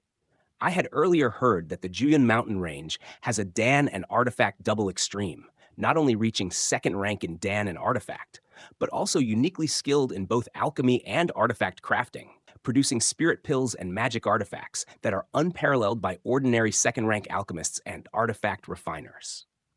Even in the surrounding areas of Juyan mountain range, the reputation is first-rate. I originally thought of visiting the Juyan mountain range some other day to ask Master Lu to craft some spirit pills and magic artifacts, but I didn't expect to meet him here already. Disclaimer: all credit goes to the original author. This is a fan-made AI narration intended to bring more exposure to the novel. If you are the author or rights holder and wish for this video to be removed or modified, please contact us at fableverseaudio@gmail.com. Narrated by Fableverse Audio. Like, subscribe, share to support immersive audiobooks. If you enjoy our work and want to support future projects, consider donating. Links can be found in the description below. Chapter 207, Grand Opening. Dong Liu is different from Zhou Yuan. He is a loose cultivator, roaming in all directions for cultivation, seeking various opportunities, well-informed. Although Lu Qingfeng has a bit of fame in the Juyun mountain range, he is after all just a second-rank refining master and alchemist. Ordinary spirit void practitioners wouldn't pay him any attention. Among the people present, only Dong Liu had heard of Lu Qingfeng's name before. Meeting now, he took the initiative to speak first, showing a sense of closeness. Fellow Daoist Dong travels all around, slaying demons and eliminating devils, truly a resounding reputation. Lu has cultivated for a short time, my experiences are shallow, and I will inevitably have many questions to ask for advice in the future. Lu Qingfeng chose to reveal his identity as a third-rank alchemist and refining master at the Gathering Immortal Square to make connections with experts from all directions. With Dong Liu's spirit void cultivation now taking the initiative to establish a good relationship. Naturally, Lu Qingfeng climbed along the pole, exchanged warm greetings, and brought their relationship a step closer. Haha, nice to say, nice to say. Dong Liu opened the conversation, and people like Xiang Yunzi occasionally chimed in. One party thinking about befriending Lu Qingfeng, a third-rank alchemy master. Lu Qingfeng also wanted to network with the spirit void practitioners present to expand his connections. For a time, the atmosphere in the cave dwelling was very congenial. After a full 2 hours, Xiang Yunzi and Dong Liu, along with 3 others, reluctantly rose to take their leave. Before leaving, Dong Liu, with a casual air, took something from his storage bag at his waist. This item was translucent, like jade, but not as hard as jade, soft like mud. Gao Jade. Lu Qingfeng, seeing this item, showed a surprised expression. This item called Gao Jade, although not as precious as purple gold copper, refining crystals, or illusion dreamstones, is still a rare item that can be used in the refining of third-rank and fourth-rank magical artifacts. It enhances the spirit of the artifact, making it manipulate smoothly as desired. The piece of Gao Jade, the size of Dong Liu's palm, was enough to refine 3 to 5 third-rank magical artifacts, or a set of fourth-rank magical artifact. Of course, other materials would need to be combined. Materials for refining third-rank and fourth-rank magical artifacts aren't few, and are mostly quite precious. Gao Jade? Clear Spirit Jade looks like Gao, and looks like Jade, but isn't exactly either. Gao Jade is indeed more appropriate than Clear Spirit Jade. Dong Liu was taken aback, then laughed. This Santent is hosted at Enlil. The cultivation world is vast. Like 3 mountains and 9 waters, they are separated by who knows how many miles. Just the Biang Lake territory alone spans 36,000 miles. Various materials and spiritual medicines are hard to name uniformly. Therefore, if cultivators need to purchase certain materials or spiritual medicines, they clearly describe the name, appearance, properties, and effects of the materials or medicines. Names might differ due to regional and temporal differences, but a detailed description of appearance, properties, and effects usually leaves little room for error. Even if it's not the same kind of material or medicine, if the appearance, properties, and effects are similar, it might be able to substitute the original. Qingfeng in Primordial practiced alchemy and artifact refining, remembering the names of various materials as they appear in the game. But in reality, he could also find the same materials and spiritual medicines for refining magical artifacts and spirit pills. This is the reason why. No alchemist or refining master only memorizes the names while remembering the various raw materials and medicines. Every cultivator, even if not an alchemist or refining master, knows to remember names along with various detailed information. But ordinary cultivators don't have too much energy to spare. Only alchemists and refining masters spend time on this. And to jot down detailed information about various raw materials and medicines such as appearance, properties, and effects take tremendous effort. High-level alchemists, refining masters, remember countless pieces of such information, enough to compile countless books. This is one of the reasons why it's hard for alchemists and refining masters to succeed. At this moment, Donglu called the item in his hand Clear Spirit Jade, named for its properties and effects. Qingfeng named it Gao Jade, based on its external characteristics. But as long as the explanation is detailed, both understand that Clear Spirit Jade and Gao Jade are the same thing. As for Donglu's remark that Gao Jade is more apt than Clear Spirit Jade, it was purely a compliment. Fellow Daoist Dong, this is... Qingfeng looked at the Gao Jade, comprehending, and asked. Donglu grinned and said, "To be honest, I've had this Gao Jade for some time, always wanting to find a refining master to refine it into a magical artifact. But without the right connections, simply exchanging it wouldn't fetch a third-rank magical artifact. This rare encounter with Master Lu excites me greatly. This piece of clear spirit jade, along with these spirit stones and materials, please Master Lu check whether it's enough to refine a set of third-rank magical artifacts?" Speaking, Donglu shook out a pile of spirit stones and materials from his storage bag. Approximately 80 to 90 spirit stones with a wide variety of materials, mainly for fabricating first-rank and second-rank magical artifacts. Occasionally, one could see materials for third-rank magical artifacts. With Lu Qingfeng's extensive experience and the divine skills of Daluo Cave Temple, a glance estimated the value of this pile of materials. Just based on these materials and spirit stones, plus the clear spirit jade, Donglu could buy a third-rank magical artifact anywhere, and even have some to spare.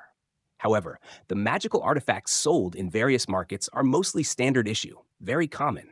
Having roamed for many years without the restraint of a sect, Donglu already owned a third-rank magical artifact, bought from a market.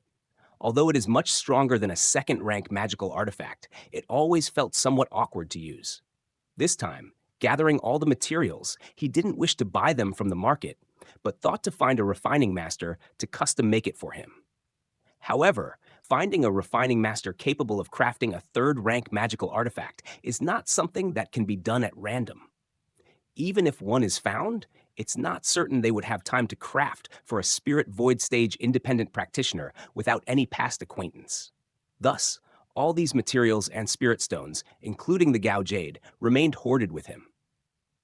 Having met Lu Qingfeng this time, he had harbored this intention for a long time, and just as he was about to leave, Donglu couldn't help himself. Lu Qingfeng, newly promoted to third rank, his reputation not yet notable and unmarked by many. Once his name spread over time, cultivators seeking his services for alchemy or artifact crafting would certainly surge. If he didn't take action early, it was unknown how long he would have to wait. Donglu was anxious and couldn't wait any longer. Seeing Lu Qingfeng examining the materials, Donglu's heart was in suspense. Xiang Yunzi and the others did not speak either, waiting for Lu Qingfeng's response. If he accepted, they could also take the opportunity to request Lu Qingfeng to craft magical artifacts or spirit pills for them in the future. With Zhou Yuan as a guarantor and Luoxia sect backing him, they were not worried about Lu Qingfeng running off. Nevertheless, being newly third rank, the success rate and quality of the spirit pills and magical artifacts were another consideration. This was also why they did not rashly ask Lu Qingfeng to craft. Only Dong Liu, who had heard of Lu Qingfeng's name earlier and even heard artisans in a market praising Lu Qingfeng's crafted artifacts as innovative and fundamentally solid, predicting a limitless future for him. As expected, today, Lu Qingfeng was a third-rank refining master. The person who criticized him that day was also a third-rank refining master. Dong Liu asked him to craft, but it was not successful, yet he heard high praise for Lu Qingfeng. Therefore, at this moment, unlike Xiang Yunzi and the others, he had fewer worries. Seeing the rare opportunity, he took the initiative to speak. Such trust might also sell him a good impression in front of Lu Qingfeng. Even if the crafting failed this time, if he gathered the materials again and asked for his help in the future, it likely wouldn't be refused. Compared to winning the favor of a third-rank refining master, a small amount of materials and spirit stones were nothing. I wonder, fellow Daoist Dong, what type of magical artifact are you interested in? Lu Qingfeng glanced over the materials and asked Dong Liu with a smile. On hearing this, Dong Liu, feeling elated, replied, "This Dong has an inscribed gold saber in possession, sufficient for attack.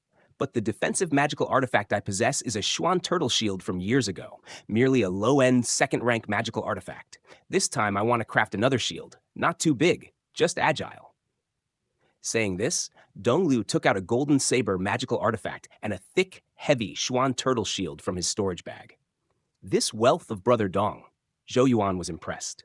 He only possessed one second-rank magical artifact, but Dong Liu not only had a second-rank defensive artifact, but also a third-rank attack and defense magical artifact. Now he even wanted Lu Qingfeng to craft another third-rank magical artifact for him. His wealth, compared to most loose cultivators, even most spirit void practitioners, could definitely be considered substantial. Xiang Yunzi and others also looked on admiringly. Brother Zhou would excel far beyond Dong if you cared to leave Luoxia sect and travel more. Don't make jokes. Dong Liu waved his hand. Zhou Yuan just smiled without speaking. Luoxia sect was where his heart lay. He couldn't abandon it. Moreover, even journeying alone, he couldn't necessarily do better than Dong Liu. Dong Liu, while talking with Zhou Yuan, still kept an eye on Lu Qingfeng. Defensive artifact. Defensive shield. Lu Qingfeng shook his head. Dong Liu's heart sank, but he heard Lu Qingfeng say, "According to your requirements, these materials are only enough to craft a fine-quality third-rank magical artifact that is agile but inadequate in defense. If fellow Daoist trusts me, leave this Xuan turtle shield with me, and before the auction ends, I will ensure you are satisfied."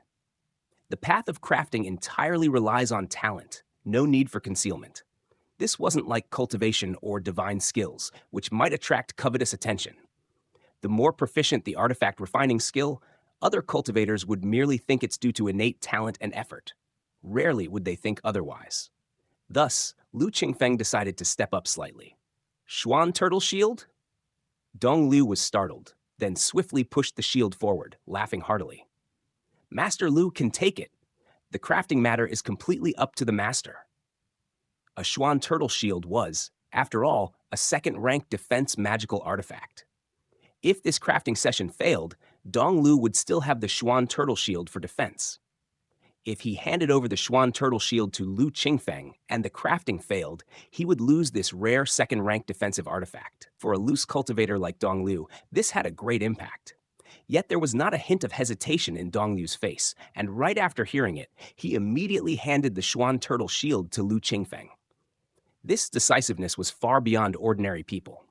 Seeing this, Lu Qingfeng also couldn't help but internally praise, marveling that a mere loose cultivator like Dong Liu could achieve such feats, truly not in vain. "After the auction ends, seek me, fellow Daoist Dong." Lu Qingfeng waved his hand, collected all the materials, spirit stones, including the Xuan turtle shield and Gao jade, and said to Dong Liu, "Thank you, Master Lu." Dong Liu bowed. Xiang Yunzi and the others saw this but still remained silent. The auction was starting in half a month, lasting only a month. Once Lu Qingfeng finished crafting the magical artifact for Dong Liu, and after seeing the true product, it would be undoubtedly much safer to request his services. This move by Dong Liu, after all, was risky. Disclaimer: all credit goes to the original author. This is a fan-made AI narration intended to bring more exposure to the novel. If you are the author or rights holder and wish for this video to be removed or modified, please contact us at fableverseaudio@gmail.com. Narrated by Fableverse Audio. Like, subscribe, share to support immersive audiobooks. If you enjoy our work and want to support future projects, consider donating. Links can be found in the description below. Chapter 208. The auction begins. Lu Qingfeng and Zhou Yuan escorted Dong Liu, Xiang Yunzi, and others down from Qiyun Mountain and returned to the cave dwelling. Old Man knows Elder Lu never does something he's uncertain of. But only just advanced to 3rd rank, is it? Zhou Yuan sat opposite Lu Qingfeng, frowning slightly. Lu Qingfeng had taken on a big responsibility, accepting from Dong Liu not only the Gao Jade, Spirit Stones, and various materials, but also demanding the Xuan Turtle Shield. If the refining were to fail, even if Dong Liu didn't make an issue of it, it would still greatly impact Lu Qingfeng's reputation. No matter. I am confident. Lu Qingfeng smiled, saying to Zhou Yuan. In the game, he had spent over a millennium studying the way of artifact refining, establishing a solid foundation.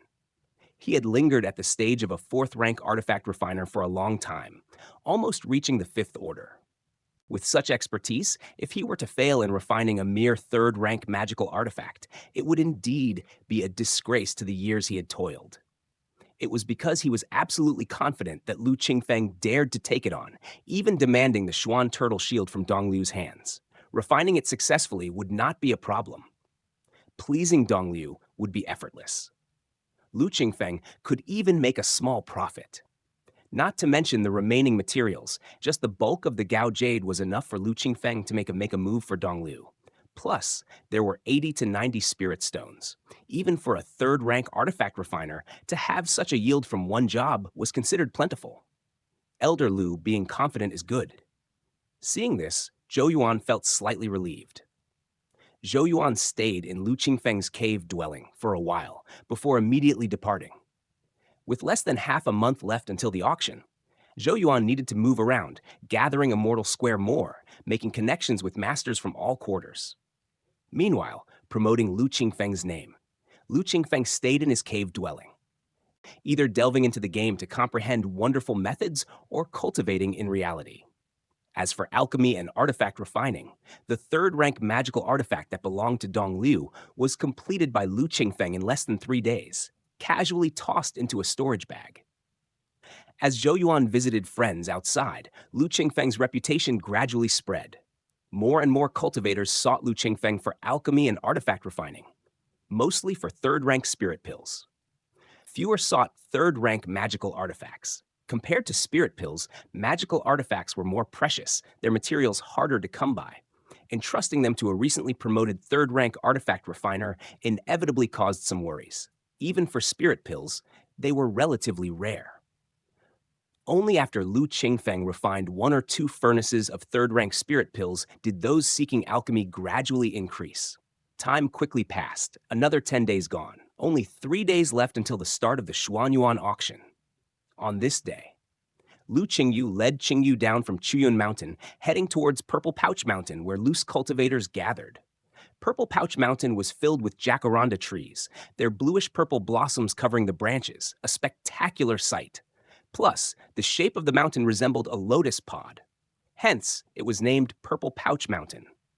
Positioned at the southeast extension of Gathering Immortal Square, Purple Pouch Mountain gathered numerous loose cultivators. Various stalls dotted the mountain like seeds on a lotus pod. Said he'd take me out for fun before we left, but ended up cultivating all the way, and then spent days in the cave dwelling once we arrived at Gathering Immortal Square. This is the first time you're actually taking me out? Qingyu walked beside Lu Qingfeng, murmuring nonstop. The latest chapters are always available first on MV5 Lemwire. On Peak Rain Mountain, his elder brother said he'd take her out for a stroll, yet they rushed through the journey for a month and a half. It was a fleeting glance at best, passing by Cold Frost Pond, 7-star connected waterfalls, among other places, without a chance to properly see them. After arriving at Gathering Immortal Square, her brother yet again holed up in his cave dwelling. No different from being on Peak Rain Mountain, just continuing in a different place. Leaving Qingyu quite frustrated. Fortunately, her elder brother finally remembered his sister today and took her out for a leisurely walk, or else Qingyu feared she might continue to stew in her own juices. At the moment. Although Qingyu was complaining, the joyful smile on her face was undeniable. Her steps were light. Even the noisy surroundings sounded like a pleasant symphony to her ears. You're grown up. The Gathering Immortal Square is so lively. If you like it, just come out and stroll by yourself. Lu Qingfeng shook his head. His time was heavily occupied by the game, and these days in Gathering Immortal Square, he had to establish his reputation as a third-rank artifact refiner and alchemist, and network with various high-level practitioners. Naturally, that left less time for Qingyu. Today's outing was also because Qingyu had visited his cave dwelling with a sulky face, making a brief tour, prompting Lu Qingfeng to realize. He took some time out to bring her to the bustling Purple Pouch Mountain for a walk. Humph. Qingyu huffed softly, ignoring Lu Qingfeng. She looked around, eyeing the various odd and peculiar items at the stalls. Occasionally, she stopped to look for a long time, but was reluctant to buy. Continuing forward, Lu Qingfeng followed by the side, mostly listening to Qingyu speak. His eyes, however, scanned over the stalls, identifying the details of various items. Gathering Immortal Square brought together loose cultivators from all directions. Local specialties, like Cold Frost Pond's Cold Light Fish, Cold Frost Spirit Pearl. Like the Dianqing Stone from Star Luo Sea. Like various spiritual medicines, various minerals. Dazzling to the eye, too much to take in at once. Under Daluo Cave Temple, all were exposed. There were those who inflated their importance, those who dealt in deception. Yet, most still practiced honesty. Only a very few buried true treasures remained undiscovered. Lu Qingfeng examined many stalls and saw many novelties, but not a single hidden treasure was found. There were, however, some rare spiritual medicines and minerals, which Lu Qingfeng purchased. He strolled around for almost half a day. Lu Qingfeng purchased some rare materials, spiritual medicines, unusual magic artifacts, and elixir pills, feeling completely satisfied. Lu Qingyu also made purchases, buying a few irresistible novelties, and the half-day company of her elder brother also made her content. As for picking up bargains or getting into conflicts with others over bargains, such situations did not occur. In fact, when Lu Qingfeng was in the Changqing realm, he traveled millions of miles and stayed in countless markets. Such situations were indeed rare. It's hard to come across even once in 100 years. At least, he had never encountered it. On a day without obligations, after browsing Purple Pouch Mountain, he accompanied Lu Qingyu to visit other areas of the Gathering Immortal Market, especially the floating islands and suspended palaces. These places are mostly frequented by high-level cultivators, the wealthy, or those with influential backgrounds. The businesses here are also quite expensive. Lu Qingfeng leisurely strolled around. Mainly the businesses concerning magic artifacts, spirit pills, and talismans. He wasn't interested in the first two as he was self-sufficient, but he did purchase some talismans for self-protection. Among them was the Three Mountains talisman, used by a Foundation establishment elder of the demon sect at 100 Herbs Garden. Third-rank talismans are precious and powerful, sometimes playing a crucial role in critical situations. They set off early in the morning. It was almost evening by the time Lu Qingfeng and Lu Qingyu returned to Chuyun Mountain. Lu Qingfeng's purse was considerably lighter after the outing. However, Lu Qingyu was still somewhat reluctant to leave. 3 days passed in a blink of an eye. Xuanyuan Auction, held once every 10 years, gathers all kinds of strange treasures collected by the Xuanyuan sect's Luotian Hall and artifacts and elixir pills refined by the Xuanyuan sect's Artifact Making Hall and Combined Pill Hall.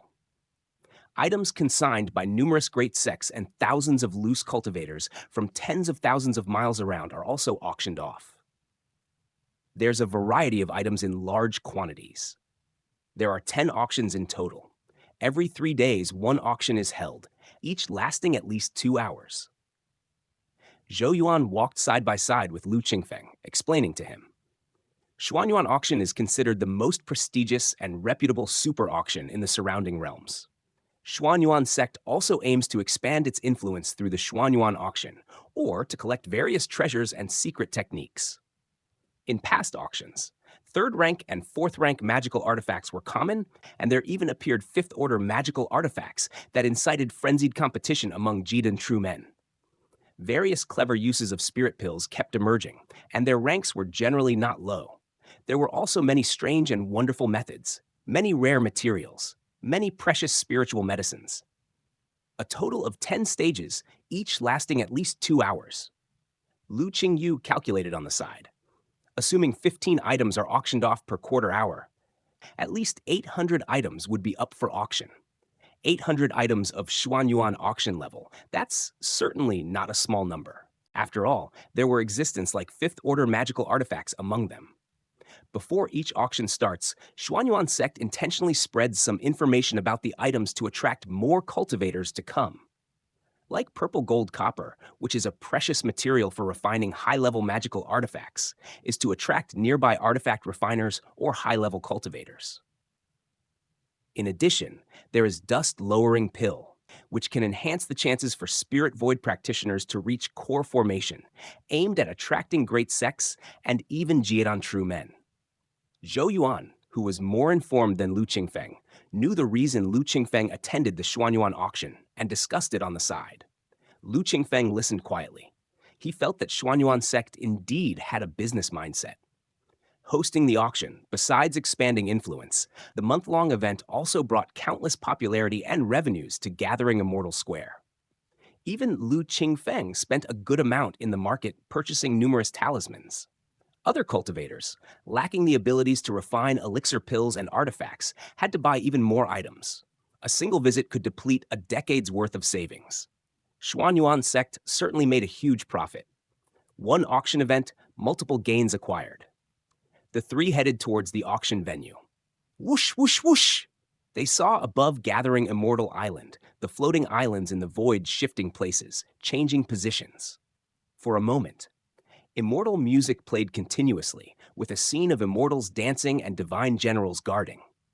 Quite the display. Lu Qingfeng looked up and saw dozens of islands of various sizes arranged in the air, centered around one island that looked like a stage, with other islands spreading outward like a vortex. It was a grand spectacle. Xuanyuan sect always does this, Zhou Yuan said with a smile. Just using the floating islands as the auction site alone set it many standards above many other auctions. As the commotion in the sky emerged, cultivators from all over Gathering Immortal Island gathered. Xuanyuan auction had been held many times before, so the rules needed no reiteration. Numerous True Qi realm cultivators gathered consciously at various mountaintops below, not qualified to ascend to the heavenly islands. Each Foundation Establishment cultivator rode the light of swords or tunneling light, heading to the outermost airborne islands. Each Foundation cultivator had at most 2 True Qi realm cultivators by their side. However, there were also Foundation Establishment cultivators who, with a jade dishware above their heads, went to the islands in the middle or even the most central island. Clearly, they had influential backgrounds. Jade dishware was the symbol of qualification. Let's go too. Zhou Yuan called out, and a gust of wind carried him towards an island in the middle. Spirit Void practitioners, mostly located in the middle.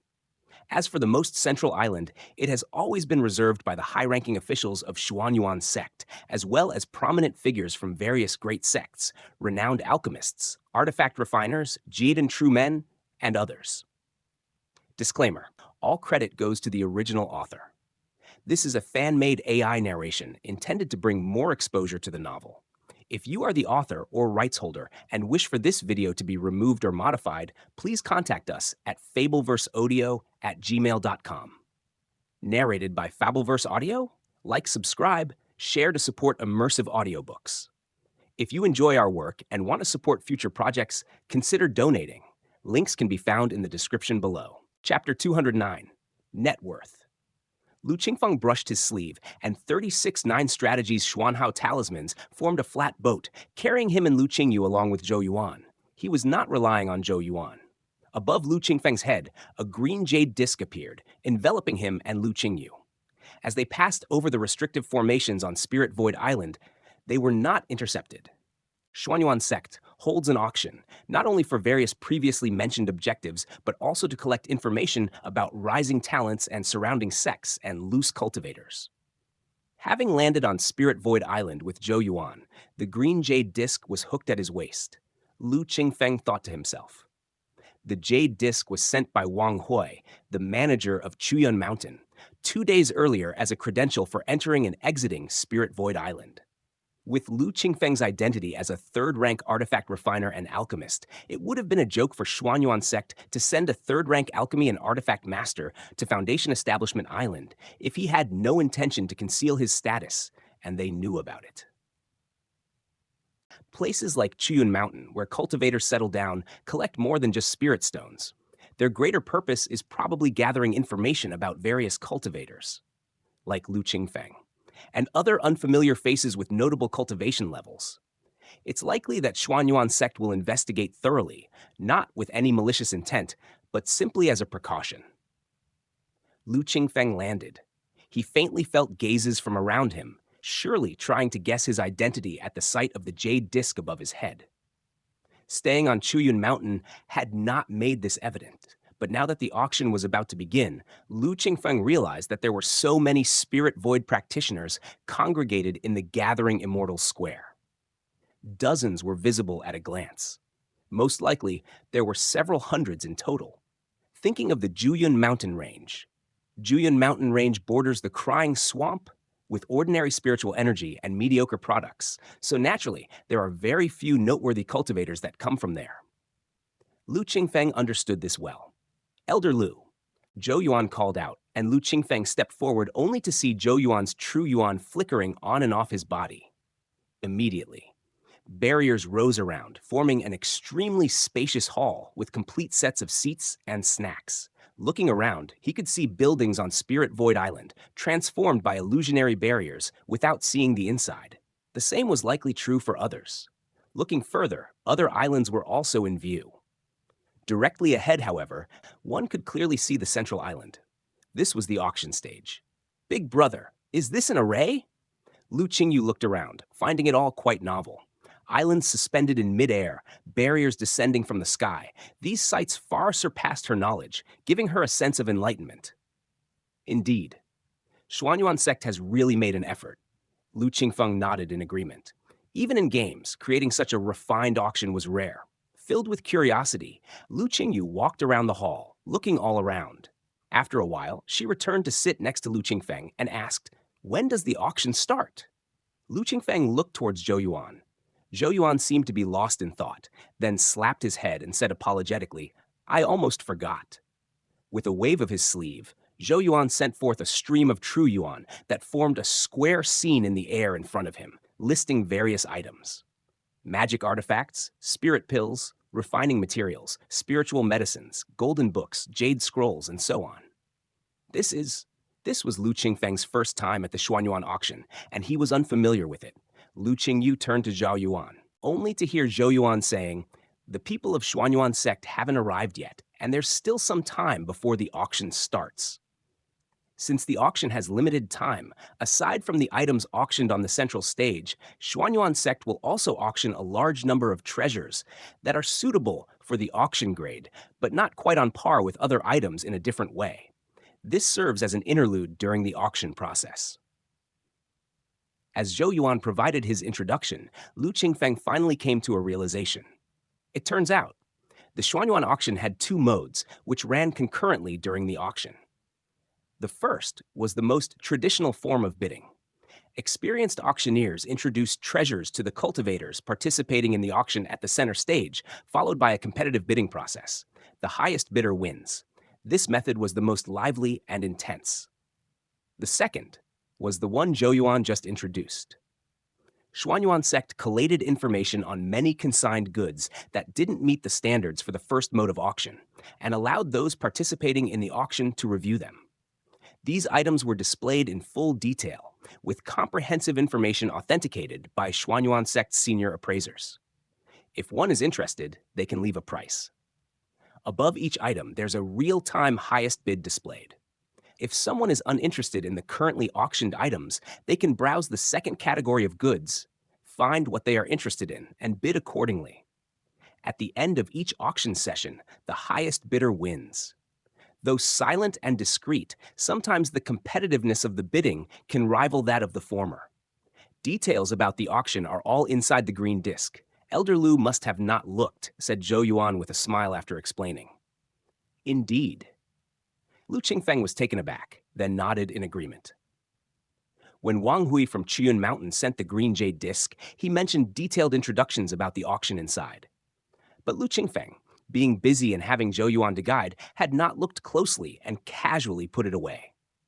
Now, reminded by Zhou Yuan, Lu Qingfeng held the jade disc in his hand and read it carefully. Indeed, it included introductions to the 2 auction models and other comprehensive information. After reading, Lu Qingfeng finally had a more complete understanding of the Xuanyuan auction. Seeing Lu Qingyu looking eagerly, Lu Qingfeng infused True Yuan into the green jade disc, and like Zhou Yuan, he materialized many auction items in front of him before handing the green jade disc to Qingyu. Lu Qingyu checked the various information about the Xuanyuan auction in the jade disc. Meanwhile, Lu Qingfeng browsed the items up for auction in front of him.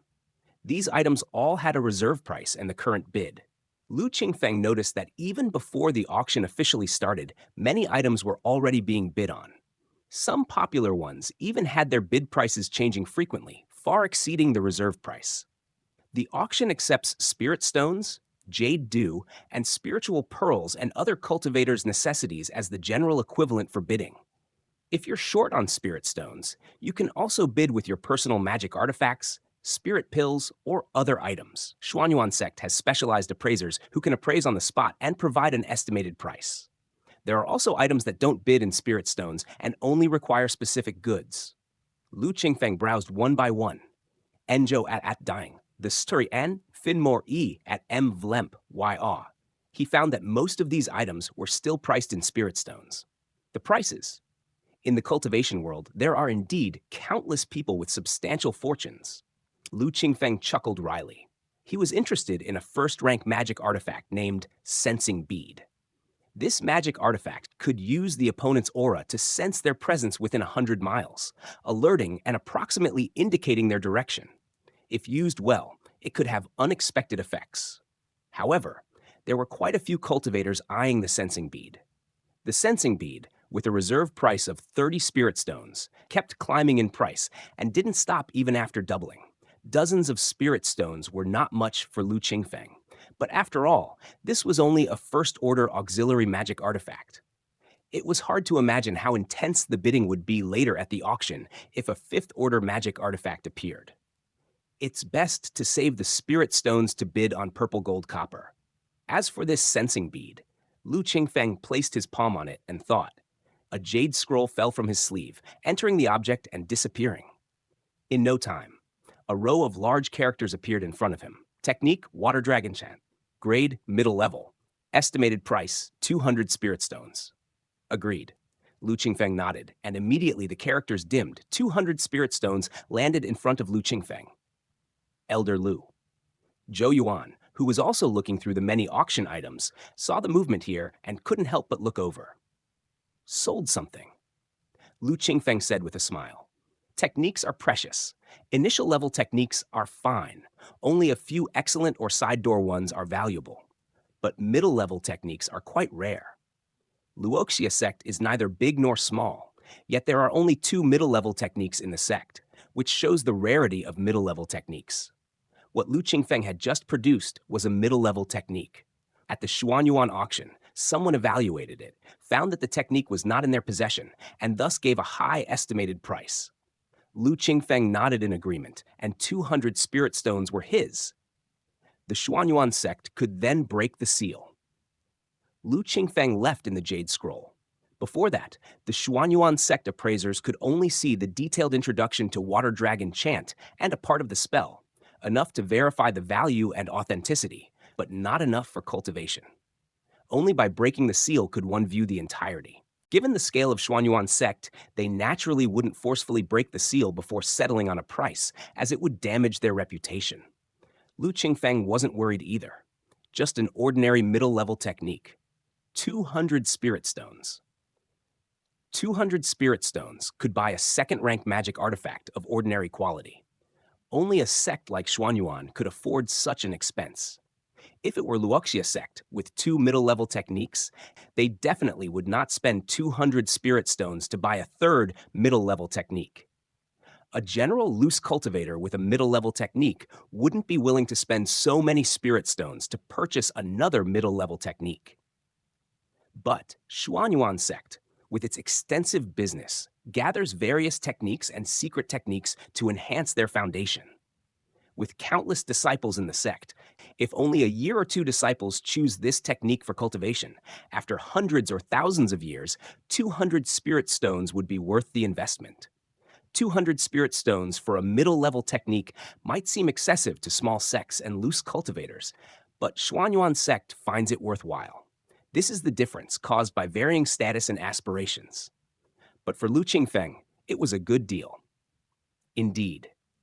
The greatest treasure on me is not the more than 3,000 spirit stones, nor the various 8th rank magic artifacts yet to be refined, but the many strengthened and unstrengthened techniques and cultivation methods, and the many fused and unfused techniques and cultivation methods. Most of these techniques and cultivation methods come from the game, and it's rare to encounter the exact same ones in reality. They are expensively priced. There are even various elixir recipes and magic artifact refining methods. Lu Qingfeng pocketed the 200 spirit stones with a smile on his lips. In the game, he had collected countless techniques and cultivation methods, and after strengthening and fusing them, he ended up with many unique techniques and cultivation methods. After reaching the second layer of the Yellow Court scripture, the derivation technique feature also gained the analytical function, and Lu Qingfeng obtained countless elixir recipes and artifacts refining methods. These were all great wealth. Even the collections of the top immortal sects could not match Lu Qingfeng's own. Divine skills, super-level techniques, mysterious grade, and true sect-level cultivation methods aside, taking some mid-high order techniques, refined level, and side door level skills could exchange for a large number of spirit stones, which was naturally a good thing. But this was just a transition. 2 iron fire ants had already been released by Lu Qingfeng, and once they returned, laid iron fire ant eggs, and the iron fire ants grew in scale with the production of refining crystals. They could continuously earn a large number of spirit stones for Lu Qingfeng, or even exchange for many rare materials and spiritual medicines. It was another inexhaustible spirit stone mine. Disclaimer: all credit goes to the original author. This is a fan-made AI narration intended to bring more exposure to the novel. If you are the author or rights holder and wish for this video to be removed or modified, please contact us at fableverseaudio@gmail.com. Narrated by Fableverse Audio. Like, subscribe, share to support immersive audiobooks. If you enjoy our work and want to support future projects, consider donating. Links can be found in the description below. Chapter 210, Primordial Magnetic Divine Light. The auction had not yet started. Lu Qingfeng had already bid the sensing bead up to the highest price of 68 spirit stones. No one else bid for the time being. If it continued like this until the end of the auction, the sect magic artifact would belong to Lu Qingfeng. However, the first auction of the day would last at least 2 hours. The likelihood of someone else bidding during that time was extremely high. Lu Qingfeng, with his deep pockets, had his heart set on getting it and wasn't anxious. After marking it, he continued looking through the other items up for auction. He bid on anything that caught his eye, occasionally throwing out 1 or 2 middle-level techniques to exchange for spirit stones. Time flew by in this way. Lu Qingyu was also looking on the side when suddenly he lifted his head and nudged Lu Qingfeng, saying, "Big brother, quick, look!" Lu Qingfeng lifted his head from the vast array of items. He saw streaks of light flickering, enveloping several cultivators as they descended from beyond the sky, alighting on the innermost islands. What powerful auras! Jidan true men! Lu Qingfeng squinted slightly as his Daluo Cave Temple gaze swept over them, discerning their cultivation levels. Among these people, there were as many as 7 Jidan true men. There were also quite a few Spirit Void stage cultivators, each with an extraordinary bearing. These are influential figures from within tens of thousands of miles, including Jadon true men from the four sects of Giant Spirit Mountain, as well as independent practitioners.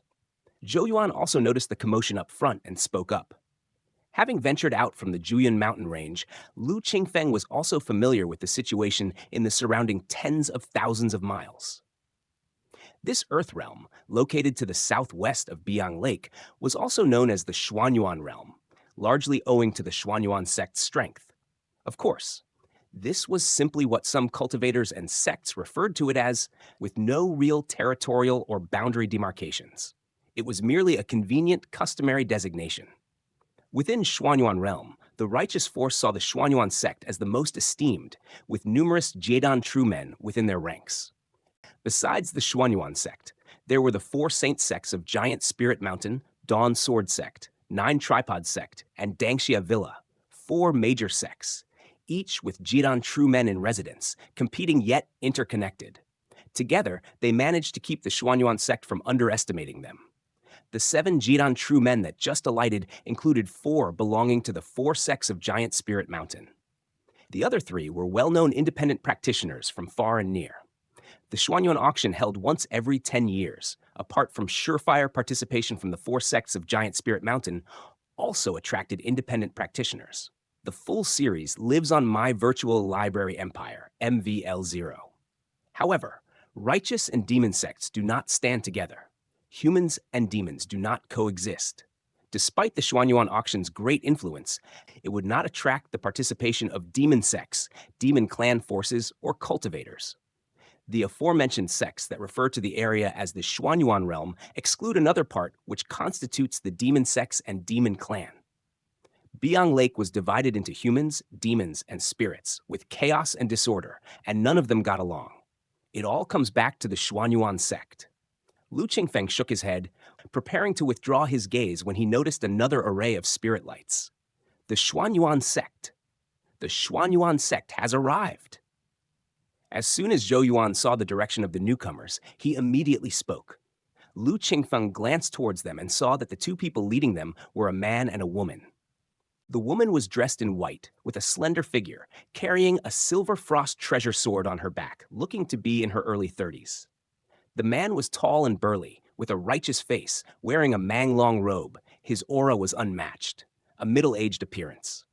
Following the 2 of them were more than a dozen Spirit Void practitioners. Nolan Sun, the Master of Silverfrost Peak. Koshuan, the Hall Master of Luojian Hall. Zhou Yuan looked at the 2 leaders and clicked his tongue. I didn't expect that the ones presiding over and anchoring the auction this time would be these 2. Upon hearing this, Lu Qingfeng looked towards Zhou Yuan. Lu Qingyu was even more quick-witted, sensing something unusual from the conversation. He glanced at the 2 leaders of the Xuanyuan sect, then turned to Zhou Yuan and asked softly, "Senior Zhou, do these 2 have an emotional entanglement?" Zhou Yuan stroked his beard, chuckled, and said, "It is said that the Master of Silverfrost Peak was unparalleled in her youth, with many admirers. Hallmaster Ko was one of them. However, the Master of Silverfrost Peak had her heart set on the current sect leader True Man of the Xuanyuan sect and had no feelings for Hallmaster Ko. And yet, the Xuanyuan sect leader was devoted to the Master of Jade Pillar Peak." Lu Qingfeng pursed his lips, uninterested. Lu Qingyu, on the other hand, was very interested, his eyes shining brightly as he asked, "And what about the Master of Jade Pillar Peak? Does she have someone she likes?" The Master of Jade Pillar Peak is dedicated to the path and has no interest in romantic affairs. Zhou Yuan shook his head. "I see." Lu Qingyu looked somewhat disappointed. "What a pity. Just like Big Brother." Lu Qingyu glanced at Lu Qingfeng, muttering under his breath. Lu Qingfeng stayed as still as a mountain, with his eyes fixed in contemplation. In the sky, Silver Frost Peak Master Nolan Shun and Luojian Hall. Master Koshuan descended into the air. Nolan Shun's face was cold as frost, not uttering a single word. Every Xuanyuan auction gathered cultivators from all directions, becoming a grand occasion for the Xuanyuan sect. To prevent any accidents, the sect would always send a Peak Master True Man to preside. This time, it was the turn of Nolan Shun, the Master of Silver Frost Peak. As for Koshuan, Being the hallmaster of Luojian Hall, he was the one in charge of the previous auctions, inextricably linked to these events. Ko Xuan smiled at Nolan Soon, who nodded slightly in response. Immediately, Ko Xuan stepped forward and announced loudly, "The Xuan Yuan auction has been held for 196 editions. This will be the 197th. We thank everyone for coming." Ko will not waste words anymore. The auction begins. Ko Xuan evidently had experience, knowing everyone was looking forward to the next act of the auction without any dallying. With a grand gesture, he directly declared the start of the auction. Then he cupped his fists and bowed towards the four directions, especially towards the seats of the 7 Jiedan true men. Only then did he and Nolan Soon land on the inner island. The auction. At last, it began. The plot of the auction followed a similar pattern. It was nothing more than introducing the lot, starting the bidding, and the conclusion of the bid. Lu Qingyu watched with great interest. Lu Qingfeng would glance at each item, and if it wasn't of interest, he would continue browsing the second-tier lots. But if he was interested, he did not skimp on spirit stones. The Xuanyuan auction was divided into 10 sessions, each session featuring an opening and a closing marquee lot, either of the highest value or the most peculiar. For this first session, the opening lot was a cold Lizi, refined from deep-sea Xuan crystals, capable of deflecting myriad fires. Not much use in combat, but indispensable for exploring peculiar lands. Its value varied from person to person. If needed, one would willingly pay 100 or 1,000 spirit stones. If not, even a few dozen spirit stones would seem too much. The starting bid was 50 spirit stones. Eventually, it sold for 300 spirit stones, which was average. However, the final marquee lot of the session was extremely popular. Technique: Primordial Magnetic Divine Light, incomplete. Grade: high level. Description: inherited from the Northern Realm Void Sect, it is said to be capable of overcoming all 5 elements. Currently incomplete, containing only the postnatal, foundation establishment, and spirit void level spells. Primordial Magnetic Divine Light. Lu Qingfeng's eyes shone with interest. He had been searching for such techniques, even attempting to integrate similar techniques using the 5 elements. Many low-level and middle-level techniques he acquired were byproducts of this process of deriving the secret technique. But the results were mediocre at best. In the end, he only developed Primordial Magnetic Destruction Sword Qi. Technique: Primordial Magnetic Destruction Sword, high level. Derivation technique: 5 times enhancement, 4 times fusion. Description: 5 elements sword Qi enhanced and fused to derive the primordial magnetic power, overcoming all 5 elements. Both claimed to overcome all 5 elements, but primordial magnetic destruction sword Qi was a product of fusion and enhancement, with limited potential and more aimed at destruction and offensive aspects. If he could obtain primordial magnetic divine light and fuse it with primordial magnetic destruction sword Qi, there might be unexpected effects. High-level techniques are hard to find in the world. This primordial magnetic divine light, although incomplete, can be a trump card beneath the Jiedan realm. If it can be completed, even in the Jiedan realm, it can overcome any opponent. All right, without further ado. The starting bid for primordial magnetic divine light is 500 spirit stones, with each increment not less than 1 spirit stone. Let the bidding start now. The auctioneer spoke with vigor and compelling allure. The bidding started. 501, 502, 505. As usual, the initial bidding was fierce. Although primordial magnetic divine light only contained techniques up to the spirit void stage, even in the entire Xuanyuan realm, Jiedan true men were scarce. To a spirit void stage cultivator, primordial magnetic divine light had no difference from a complete high-level technique. The temptation of a high-level technique was enormous. The psychological threshold for bidders was also very high. The bid soared swiftly to 800 with no signs of slowing. A middle-level technique can start with a bid of 200 spirit stones in the Xuanyuan sect.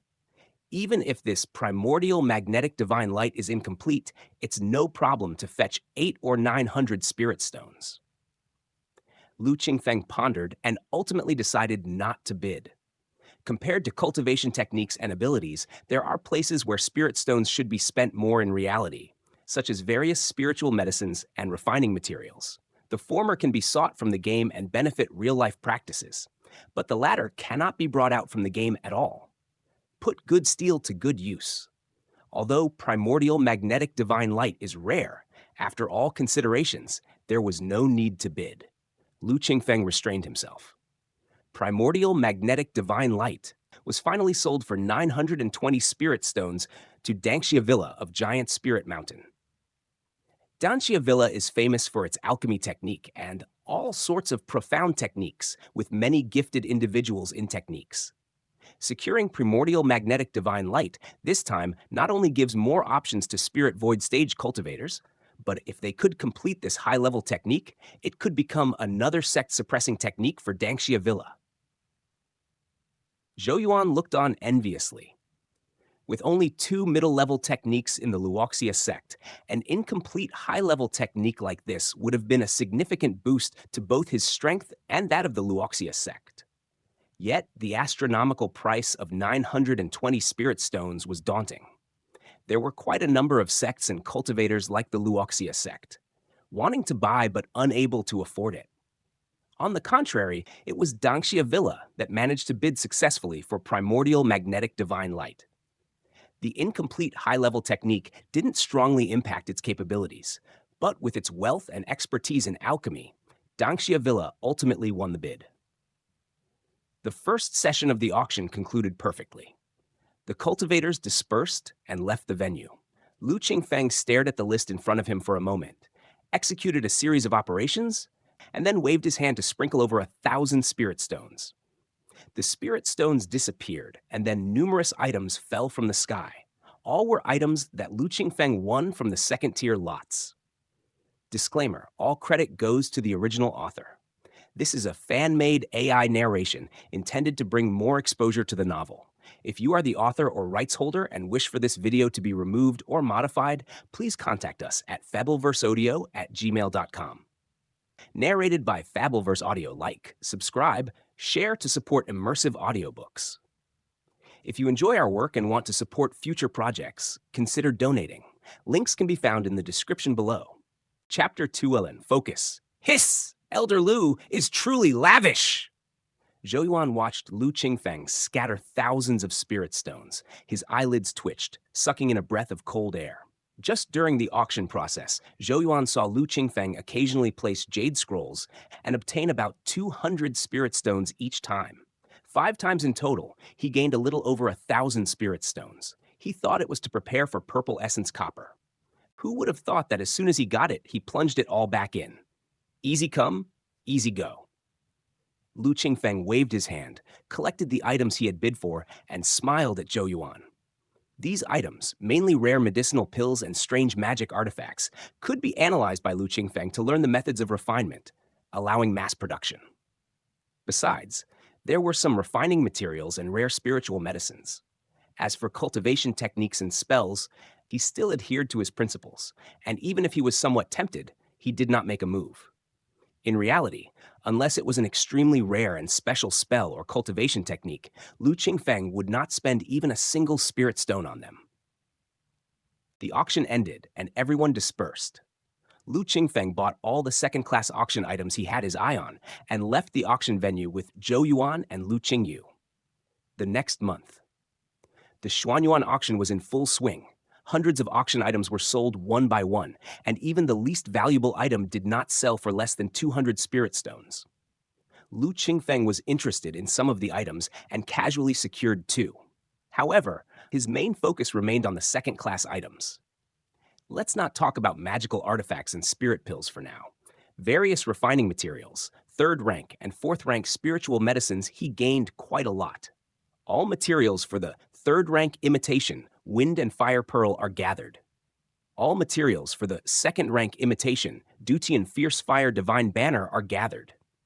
Also, refining for the Transmission Array Plate, besides Purple Essence Copper, Illusion Dreamstone, and Refining Crystal, 4 other sets of materials are completed. Refining 2nd rank spirit pills like Gathering Spirit Pill, Nourishing Yuan Pill, Body Tempering Pill, Life Creation Pill. Refining 3rd rank spirit pills like 5 Elements Pill, Heavenly Heart Pill.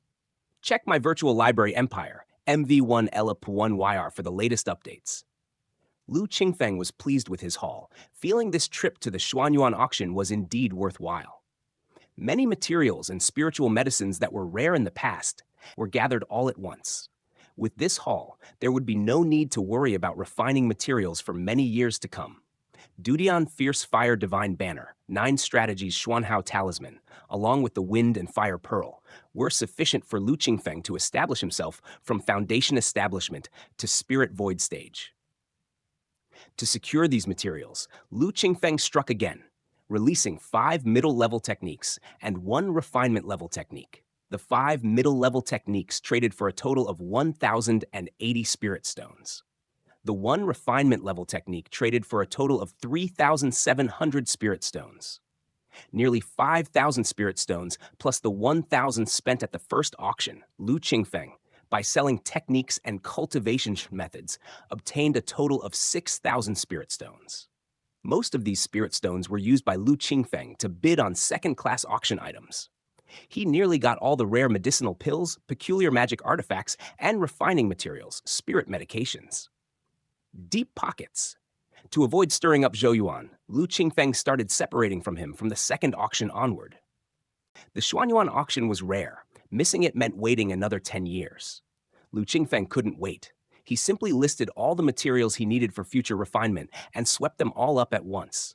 It was his first time feeling so liberated in reality. Soon, the auction was nearing its end.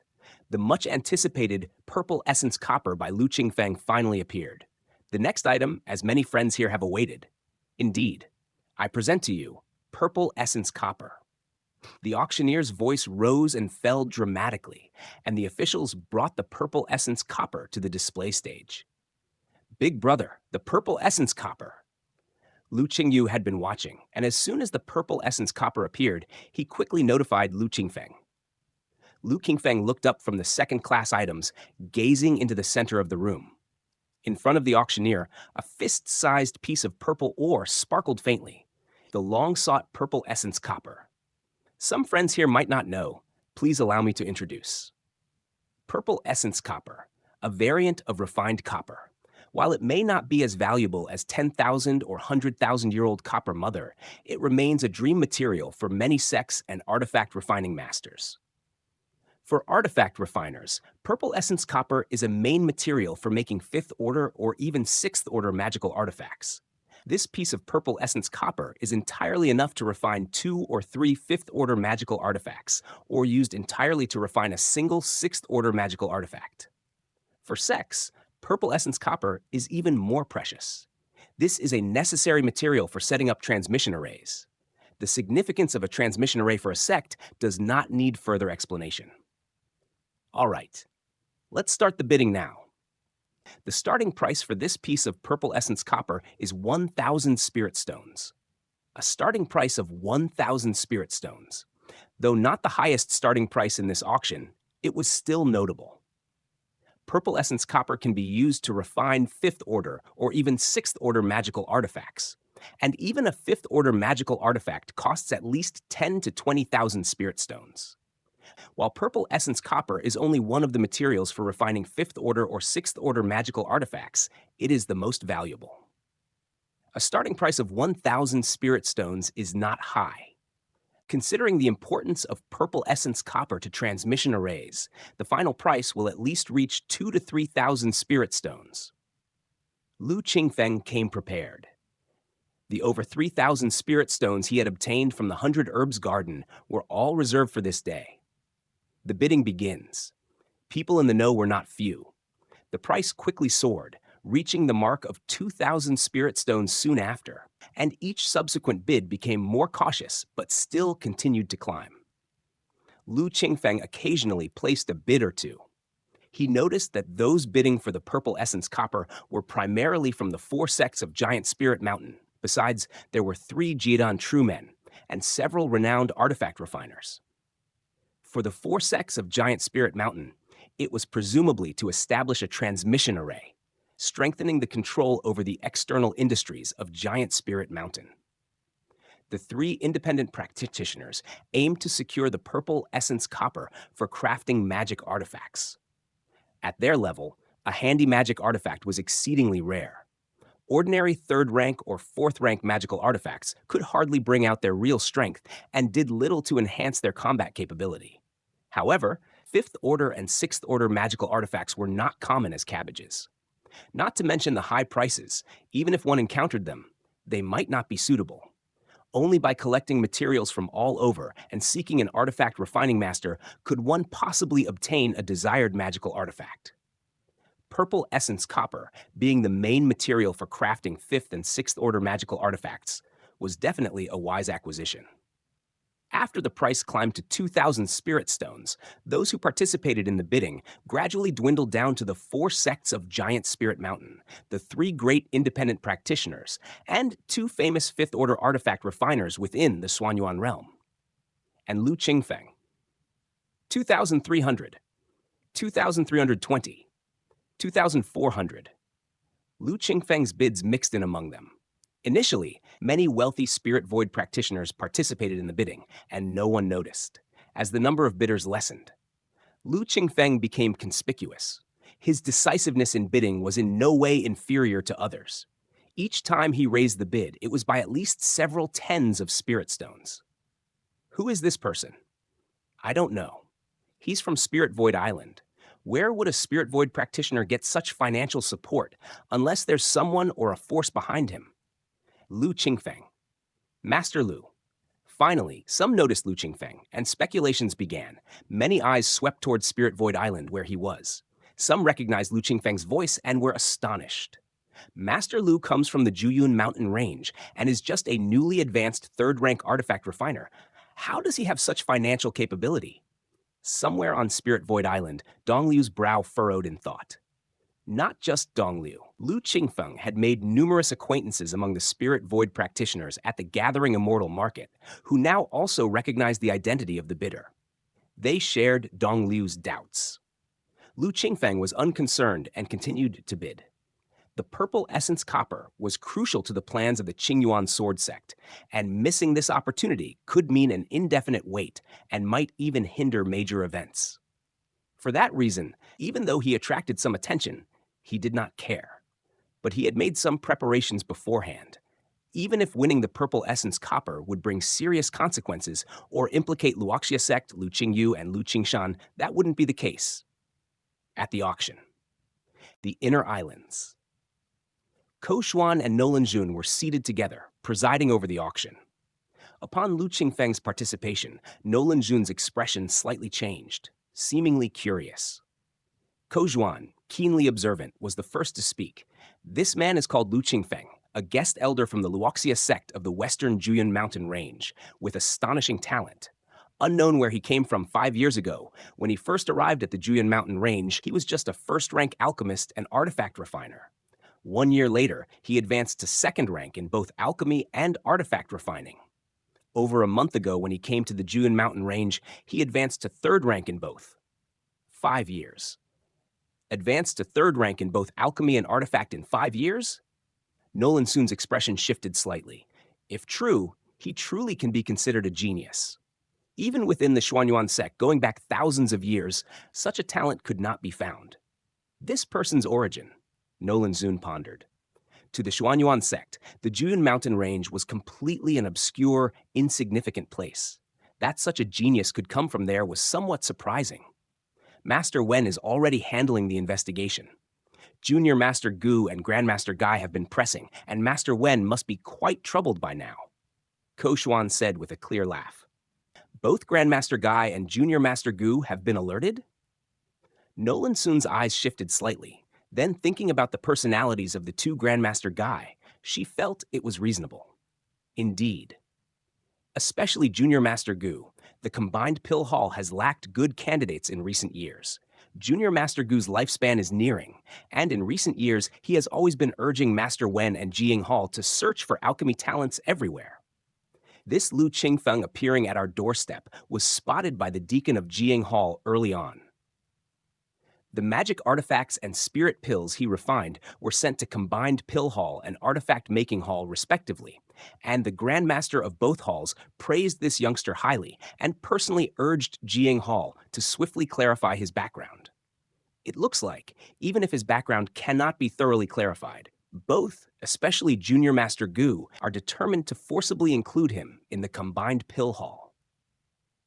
Ko Xuan said, smiling, somewhat taking joy in their plight. Although Nolan Shun was the head of One Peak and was currently presiding over the auction, she hadn't been particularly familiar with this situation. On the other hand, Ko Xuan, who was in charge of Luozhen Hall and responsible for the entirety of the Xuanyuan auction, was well informed. Nolan Shun nodded slightly after listening, now somewhat understanding the situation. Disclaimer: all credit goes to the original author. This is a fan-made AI narration intended to bring more exposure to the novel. If you are the author or rights holder and wish for this video to be removed or modified, please contact us at fableverseaudio@gmail.com. Narrated by Fableverse Audio. Like, subscribe, share to support immersive audiobooks. If you enjoy our work and want to support future projects, consider donating. Links can be found in the description below. Chapter 212, Obtained Purple Essence Copper, the 5 Qi Smoke Shield. Ko Xuan rarely found common ground with Nolan Shun and continued, this young man most likely encountered a predecessor's cave dwelling or some other fortuitous opportunity. His mastery in alchemy and artifact refining was probably gained in this way. A few days ago, he even produced 10 middle-level techniques and 1 refinement-level technique. Staying in the Juyun mountain range, he must be worried about the crime of possessing a treasure, thinking of lying low for a while. Ko Xuan had also climbed up from being a junior cultivator, and he understood this mentality very well. He had once done the same, even keeping it a secret from his own sect. Yet only after becoming a core disciple, and even more after core formation, did he realize how laughable it was. Within a sect, which Jiedan true man is not blessed with great destiny, constantly encountering strange opportunities?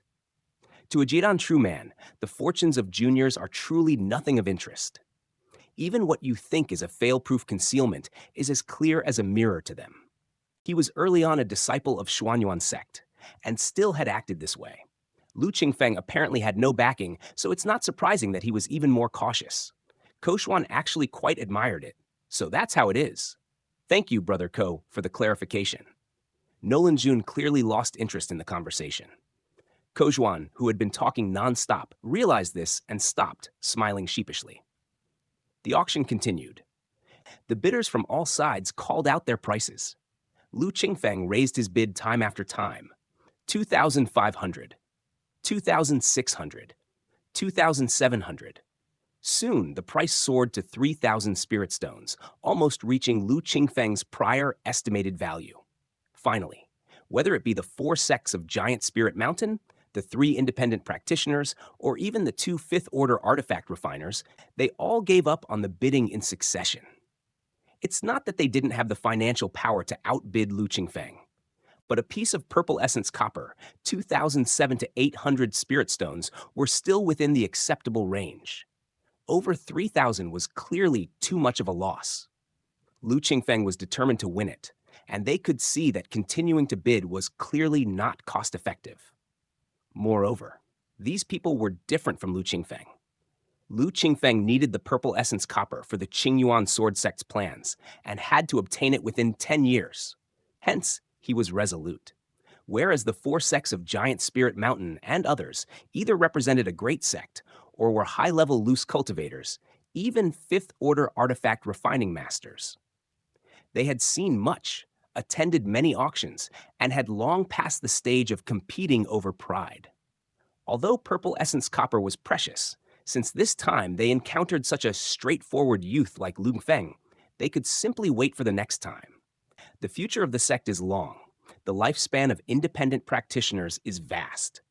5th-order artifact refining masters have a wide network. They valued purple essence copper, but not to the extent that they absolutely had to have it like Lu Qingfeng did. Thus, Lu Qingfeng eventually won the purple essence copper with 3,000 spirit stones. Big Brother is impressive. Having secured the purple essence copper, Lu Qingfeng let out a sigh of relief. Lu Qingyu was excited beside him. Lu Qingfeng's bidding and final winning of the purple essence copper made Lu Qingyu feel as if she was the one bidding. Lu Qingfeng smiled, but his mind was contemplating. 3,000 spirit stones was nothing, just like he said to Zhou Yuan.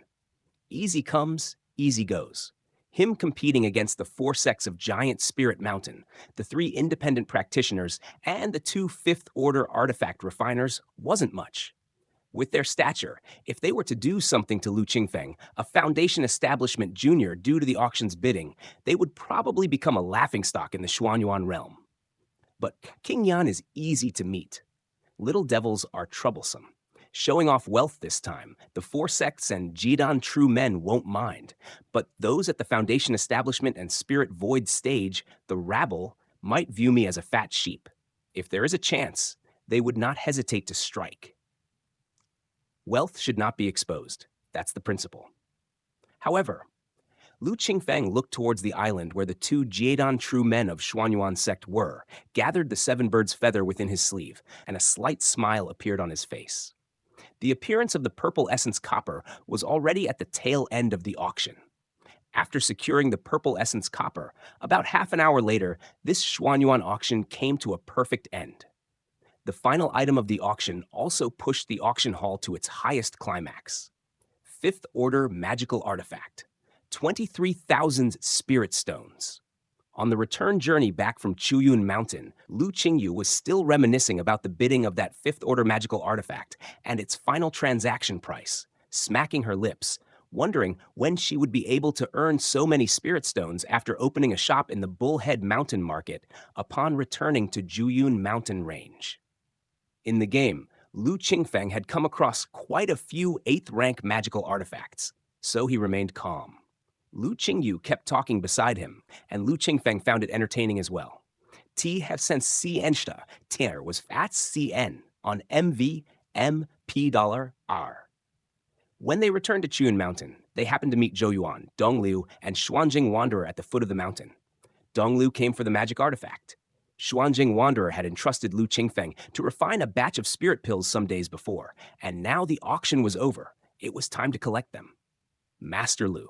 Upon seeing Lu Qingfeng, Dong Liu and Xuanjing Wanderer stepped forward and greeted him with a fist salute. My younger sister's cultivation is limited, and we're a bit slow on our feet. Fellow Daoists have been waiting for a long time. Lu Qingfeng cupped his hands and apologized. Lu Qingyu, who was initially looking down, couldn't help but glance sideways at his elder brother with his hands clasped behind his back, though he remained silent. Master Lu, you are too courteous. Dong Liu and Xuanjing Wanderer, having witnessed Lu Qingfeng's financial resources at the auction, were now even more respectful, harboring a deeper speculation about his background. Everyone, please don't stand here. Let's talk inside. Zhou Yuan came forward and said. Consequently, the group entered Chuyun Mountain and gathered in Zhou Yuan's dwelling. As soon as they sat down, Lu Qingfeng took out a palm-sized miniature shield and a jade purifying bottle from his storage bag and handed them to Dong Liu and Xuanjing Wanderer, respectively. Many thanks to Master Lu. Both of them were visibly delighted and quickly expressed their gratitude. Lu Qingfeng waved his hand and pointed to the jade purifying bottle in the hands of Xuanjing Wanderer. This bottle contains the returning evil pill, 2 in total. If a spirit void practitioner consumes one, it can stimulate the potential within the body, allowing the exhausted true yuan to recover significantly and enhance a bit of cultivation. However, there will be some yuan qi damage after the pill's potency wears off, so use it with caution, fellow Daoist. The returning evil pill.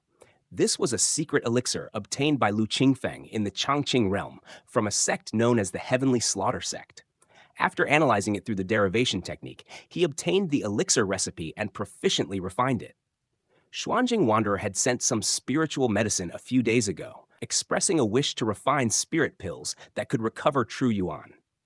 Lu Qingfeng immediately thought of the returning evil pill. With the suitable spiritual medicine, he refined a batch of 12 pills. Out of these, 10 were enhanced versions of the returning evil pill using a strengthened recipe. Although the side effects were not eliminated, they could instantly restore the Spirit Void Practitioner's true yuan and boost even more cultivation. These 10 pills, Lu Qingfeng kept for himself. The other 2 original returning evil pills were now in the hands of Xuanjing Wanderer. Returning evil pill. This is a life-saving spirit pill. Congratulations to Xuanjing Daoist. Holding the magic artifact, Donglu was examining it, but when he heard Lu Qingfeng's introduction of the returning evil pill in Xuanjing Wanderer's hands, he immediately looked up and congratulated Xuanjing Wanderer. "Ha! Still, I must thank Master Lu." Xuanjing Wanderer was also in a very good mood, even bursting into laughter. He and Dong Lu were both loose cultivators. Fighting for survival was a daily occurrence in the outside world. Facing a powerful enemy with depleted true yuan, having two returning evil pills could not only save their lives, but even possibly turn defeat into victory. The value was extraordinary. As for the minor side effects, compared to life itself, they meant almost nothing. Seeing Xuanjing Wanderer's excitement, Lu Qingfeng smiled and then turned to look at Dong Liu. Noticing this, Dong Liu immediately sat up straight. Xuanjing Wanderer and Zhou Yuan also turned their attention to Dong Liu. Lu Qingfeng's proficiency in alchemy was undeniable, but the magic artifact for Dong Liu appeared to be the first third-rank magical artifact that Lu Qingfeng had refined. It was unclear what was special about it. The group anticipated, and Lu Qingfeng pointed to the miniature shield in Dong Liu's hand. This magical artifact is named the 5-Qi Smoke Shield. It is made with materials of the 5 elements, giving rise to 5 elements smoke. Unlike other artifacts, the 5-Qi Smoke Shield lacks brilliance and almost no trace. Even the sharpest Dharma eyes can only faintly discern a thin wisp of smoke, virtually invisible to the eye. Ordinary hidden weapons cannot get close. The shield within the smoke can move as the heart desires, and any fierce water, fire, wind, or thunder cannot penetrate it. 5-Qi Smoke Shield. Zhou Yuan and Xuanjing Wanderer found it complicated and enigmatic, sensing its extreme potency, yet not understanding its secret. Donglu mobilized his true yuan, refined the first level of prohibition, and was barely able to activate the artifact. The tiny shield in his hand spun abruptly. A thin trace of smoke appeared and disappeared sporadically, making the shield invisible. The smoke enveloped Donglu's palm, and Lu Qingfeng flicked his finger, releasing a sword qi. The smoke slightly fluctuated, effortlessly dissipating the sword qi into nothingness. Brilliant! Utterly brilliant! Truly brilliant! Donglu fiddled with the 5-Qi smoke shield, beaming with joy as he repeatedly praised it. Just by refining one level of prohibition, he could sense the refinement and strength of this sect's magical artifact. The smoke provided protection, defending against hidden weapons and common attacks. The artifact itself hid within the smoke, moving as intended. Against other cultivators, who might not see through it, they could assume that the smokiness shrouding Donglu had similar defensive power. Truly refined. Even more so, Donglu felt that this 5-Qi smoke shield was far more powerful than ordinary third-rank magical artifacts. Master Lu's skill in artifact refining is exceptional. Dong holds deep admiration. Donglu stood up, cupping his hands and bowing towards Lu Qingfeng in thanks. With this sect's magical artifact by his side, his ability to protect his life increased by at least 30 to 50%. As long as it wasn't damaged, it was enough for him to use continuously. Considering the spirit stones and materials he had paid, exchanging them for this 5-Qi smoke shield was a truly great deal. Fellow Daoist Dong is too kind. Lu Qingfeng shook his head, declining to accept undue praise. On that day, Donglu was the first to commission him to refine a third-rank magical artifact, and Lu Qingfeng wished to use it to build his reputation. Although there were later variances, Donglu's magical artifact had long been completed, serving as his repayment. Xuanjing Wanderer stood by, his eyes revealing a shade of envy. This 5-Qi smoke shield was a magical artifact, far superior to the 2-use returning evil pill he had received. Compared to it, the previous joy of obtaining the returning evil pill felt diminished. Upon further thought, it was possible that Lu Qingfeng's earlier introduction of returning evil pill was not devoid of this consideration. Xuanjing Wanderer's thoughts raced as he looked at Lu Qingfeng. Now that the Xuanyuan auction has ended, the Gathering Immortal Square will remain lively for some time. May I ask when Master Lu plans to return? No rush. No rush. Rush. Lu Qingfeng replied with a smile. The Gathering Immortal Square is a comfortable place. I plan to stay here a few more days. With the ample supply of refining materials for alchemy and artifact refining obtained from this trip, he could freely indulge in extensive refining. Even the Juyun mountain range was not as safe as the Gathering Immortal Square. Moreover, Lu Qingfeng was still awaiting the arrival of an honorable person. Disclaimer: all credit goes to the original author. This is a fan-made AI narration intended to bring more exposure to the novel. If you are the author or rights holder and wish for this video to be removed or modified, please contact us at fableverseaudio@gmail.com. Narrated by Fableverse Audio. Like, subscribe, share to support immersive audiobooks. If you enjoy our work and want to support future projects, consider donating. Links can be found in the description below. Chapter 213, The Four Great Palm Masters. It should be so. Xuanjing Wanderer heard this, felt a surge of joy in his heart, and said with a smile on his face, "This poor Daoist will also be staying on Gathering Immortal Island for some time, and will inevitably rely on Master Lu's hospitality." That is very good. We should indeed visit each other often. Lu Qingfeng understood the thoughts of Xuanjing Wanderer, but chose not to expose them, nodding in agreement. The auction had just ended. Xuanjing Wanderer and Dong Lu collected their elixir pills and magic artifacts, thanked profusely, and then took their leave. Inside the cave dwelling, Zhou Yuan saw the two depart and then said to Lu Qingfeng with a smile, "I didn't expect Elder Lu's artifact refining skills to be so profound. The 5-chi smoke shield has even deeply moved an old man like me." Xuanjing Daoist and several other onlookers from that day must be beating their chests and stamping their feet in regret. On that day, Dong Liu entrusted Lu Qingfeng to refine artifacts, while others like Xuanjing Wanderer and other spirit void practitioners were just watching. Now that Lu Qingfeng has refined the 5-chi smoke shield, his artifact refining achievements far surpass those of an ordinary third-rank artifact refiner. Those who want to turn back and ask Lu Qingfeng to refine magical artifacts will have to wait in line. Lu has just advanced to 3rd rank. It's normal for fellow Daoists to observe, Lu Qingfeng said with a light chuckle. Although he understood his own cultivation was pressed for time, and it was even less likely that he'd find time to refine artifacts for these people. It could take them 1 or 2 years, or even 3 to 5 years, to wait. The care he would put into their artifacts would not come close to Dong Liu's 5-chi smoke shield. Xuanjing Wanderer asked about when Lu Qingfeng would leave Gathering Immortal Square before departing, intending to find him for artifact refining later. And as the word of the 5-chi smoke shield that Lu Qingfeng refined for Dong Lu spread in a limited circle.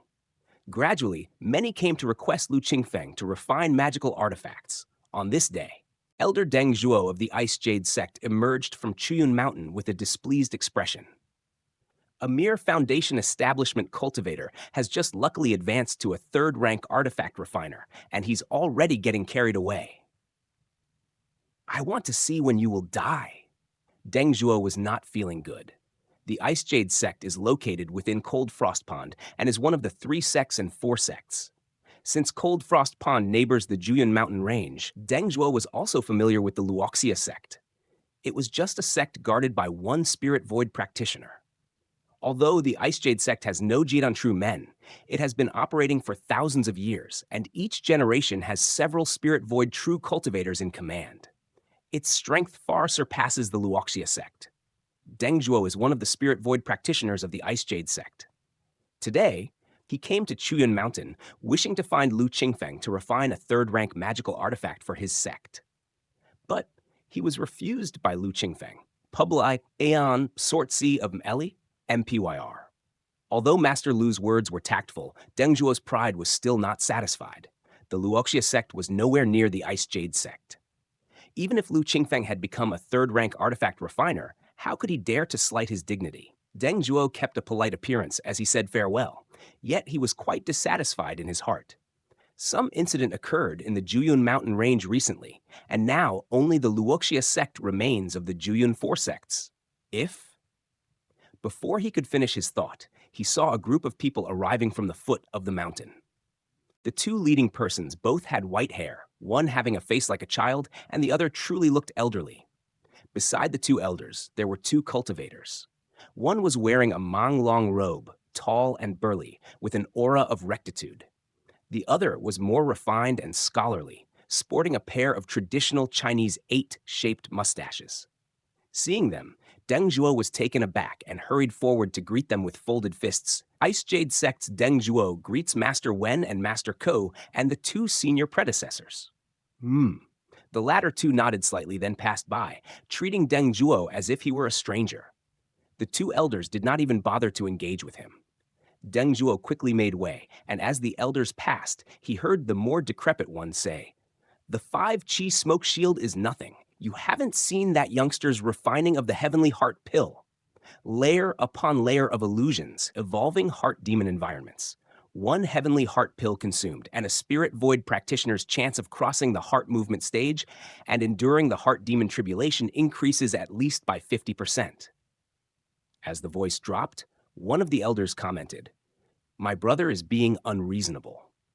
It's not just the 5-Chi smoke shield, but also the 3 talents fire cloud ring sent to the artifact making hall." Deng Zhuo stood at the foot of the mountain, watching the 4 ascend, and a storm surged in his heart. 5-Chi smoke shield. They actually came for Lu Qingfeng. Jiying Hall's master Wenzhong, Luo Zhen Hall's master Ko Xuanqi arriving, and with those two elders treating the two Xuanyuan sect masters with such respect, could it be? Deng Zhuo's pupils constricted slightly, and the thought he had been halfway through vanished instantly. Hurriedly descending the mountain, he did not dare to linger. Earth 13 Cave Dwelling. Zhou Yuan watched Deng Zhuo descend the mountain and said to Lu Qingfeng beside him, "Elder Deng Zhuo of the Ice Jade sect is widely known to have a difficult temperament. By rejecting him this time, Elder Lu, given his personality, resentment must have been born in his heart. Since the Juyun mountain range is adjacent to Cold Frost Pond, Zhou Yuan, of course, was aware of Deng Zhuo. Although there was no change in Deng Zhuo's facial expression earlier, Zhou Yuan noticed a hint of frustration. It doesn't matter. Lu Qingfeng gestured dismissively. He had made connections with cultivators from all walks of life in recent days. Although he rejected many who came seeking his alchemy and artifact services, he also accepted a few commissions and did not close all doors. After all, cultivators like Deng Zhuo were a minority. Most still hoped to establish connections and to gain favor with Lu Qingfeng, for there would always be opportunities in the future. Therefore, even if Deng Zhuo harbored displeasure, the means by which he could act against Lu Qingfeng were extremely limited. Lu Qingfeng is fearless.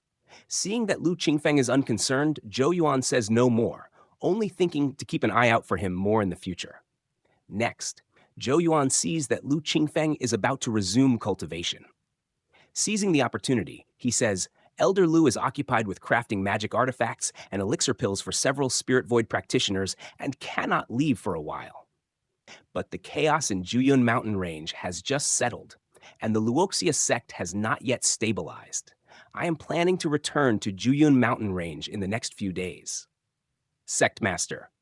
Lu Qingfeng opens his mouth, about to say something. Zhou Yuan waves his hand and says, "This trip was fortunate due to Elder Lu, earning the sect favor from the Spirit Void practitioners. Upon my return, 3 fellow Daoists will accompany me and stay in Juyun mountain range for some time, so there's no immediate threat to Luoxia sect. Elder Lu can rest assured and stay longer in Gathering Immortal Square. The congregation of cultivators here and making connections will not only benefit your future cultivation, but our Luoxia sect can also bask in the reflected glory." Zhou Yuan's visit to Gathering Immortal Square this time was firstly to accompany Lu Qingfeng. Secondly, it was to find Spirit Void practitioners to help him preside over the Luoxia sect. He didn't hold much hope for the second purpose. Having spent a long time in Juyun Mountain Range managing the Luoxia sect, he had no close friends outside, mostly just acquaintances. He did have friends he could get along with, who were fine for sitting and discussing Dao in places like Gathering Immortal Square, but to invite them to a remote place like Juyun Mountain Range, Zhou Yuan wasn't confident. Yet unexpectedly, Lu Qingfeng had just risen to the 3rd rank. With the influence of a 3rd-rank alchemist and artifact refiner, Zhou Yuan easily found 3 Spirit Void practitioners willing to go to Juyun Mountain Range. Among these 3, there was Dong Liu. Including Dong Liu, he was on ordinary terms with all 3. Their willingness to go to Juyun Mountain Range was, of course, because of Lu Qingfeng. That's why Zhou Yuan said this. Lu Qingfeng looks at Zhou Yuan, In that case, I won't keep the sect master any longer. My younger martial brother Qingfeng still relies heavily on the sect master. Please, sect master, help me look after Peak Rain Mountain and Sky Pit Mine. Take good care of them. Elder Lu needn't say. I already know. Zhou Yuan chuckles loudly. His mood, which was a bit low, suddenly lifts. When Lu Qingfeng refers to Qing Peak and speaks of Fengyun Mountain and Sky Pit Mine, Zhou Yuan fully understands his intentions. His fleeting loss is swept away, and he suddenly feels lighthearted. At this moment, outside the cave dwelling, someone arrives. Wang Hui? Zhou Yuan hears the visitor announce himself and looks towards Lu Qingfeng. He's finally arrived. The corners of Lu Qingfeng's mouth lift slightly, and with a flick of his finger, he sweeps his wide sleeves, shaking off a trail of dust from his cuff. He signals Zhou Yuan and strides out of the cave dwelling. Outside the cave dwelling, the steward of Qiyun Mountain, Wang Hui, stands respectfully to one side. Seeing Lu Qingfeng emerge, he hurriedly calls out, Master Lu, Steward Wang. Lu Qingfeng nods in greeting to Wang Hui. During his days at Qiyun Mountain, he had met with Wang Hui several times. Wang Hui once introduced a spirit void practitioner to him, seeking alchemy and artifact refining. To outsiders, like Dong Liu and even Zhao Yuan, they thought Lu Qingfeng only crafted one third-rank magic artifact, the 5-Qi Smoke Shield, but they didn't know that Lu Qingfeng also refined another third-rank magical artifact, as well as a vial of third-rank spirit pills for the person introduced by Wang Hui. The third-rank magical artifact was a 3 talents fire cloud ring, crafted with no less care than the 5-Qi Smoke Shield. The Heavenly Heart Pill recipe had undergone 5 times enhancement, a third-rank spirit pill with extraordinary effects for cultivators in the heart movement stage, far more valuable than the returning evil pill. Lu Qingfeng is not unfamiliar with Wang Hui. By Wang Hui's side, there stood 4 others, one of whom Lu Qingfeng recognized. Youngster Lu Qingfeng pays respect to Master Ko and to the 3 seniors. Lu Qingfeng bows respectfully to the 4. One of them is the host of Xuanyuan Auction, the hall master of Luozhen Hall, Ko Xuan. Luoxia sect's Zhou Yuan pays respect to Master Wen, Master Ko, and the 2 seniors. Zhou Yuan also respectfully bows. Though he's a sect master and a spirit void practitioner, Ko Xuan and this Master Wen present are Jiedan true men with revered status. Master Wen, Lu Qingfeng turns his gaze to the refined middle-aged man, guessing his origin. Xuanyuan sect, Hall Master of Jiying Hall, Civil Zhang. This man is a peer higher than Ko Xuan, also a Jiedan true man. And the 2 elder gentlemen who might accompany them and act as juniors, no need for such formalities. Before Civil Zhang and Ko Xuan can speak, an old, frail man steps forward to address them. With a step forward, he stands in front of Lu Qingfeng, looking him over and speaks with a laugh despite his wrinkled face. Not bad, not bad. You can tell at a glance he's a promising alchemy apprentice. I am Gu Buyan, Hall Master of the Combined Pill Hall of Xuanyuan Sect. Today, I've come to Qiyun Mountain to formally invite you into our Combined Pill Hall. Would you be willing, young Daoist? Gu Buyan, Hall Master of the Combined Pill Hall. Another esteemed head of the Xuanyuan sect. Zhou Yuan is slightly shocked and quickly pays his respects. Gu Buyan waves his hand dismissively, still focusing on Lu Qingfeng. Lu Qingfeng hasn't replied yet, when another elder steps forward with a resounding voice. Brother, don't hurry. The junior Daoist may be skilled in alchemy, but the 3 talents fire cloud ring and 5-Qi smoke shield are both top grade among third-rank magical artifacts, most befitting our artifact making hall. As the elder looks at Lu Qingfeng, despite a loud voice, he kindly says, I am Gai Yunshan, Hall Master of the Artifact Making Hall of Xuanyuan Sect. Might the junior Daoist wish to enter our Artifact Making Hall? Combined Pill Hall. Artifact Making Hall. Elder Lu has a plan. Has he been waiting at Qiyun Mountain for...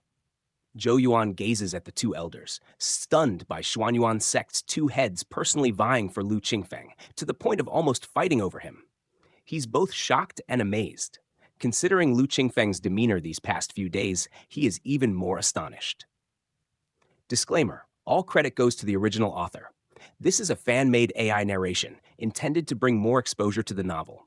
If you are the author or rights holder and wish for this video to be removed or modified, please contact us at fableversodio@gmail.com. Narrated by Fableverse Audio. Like, subscribe, share to support immersive audiobooks. If you enjoy our work and want to support future projects, consider donating. Links can be found in the description below. Chapter 214, Xuanyuan Sect, Combined Pill Hall. It is indeed good fortune. Wang Hui, standing beside him, remained silent, his heart filled with envy but more so with joy. This youngster is lucky. In the future, when he becomes successful, I, as the guide, will surely benefit greatly from this connection. Even reaching the spirit void realm is not impossible. Wang Hui's expression was unchanging, but his thoughts had already raced ahead. Junior Lu Qingfeng, I have had the honor of meeting the two sect leaders.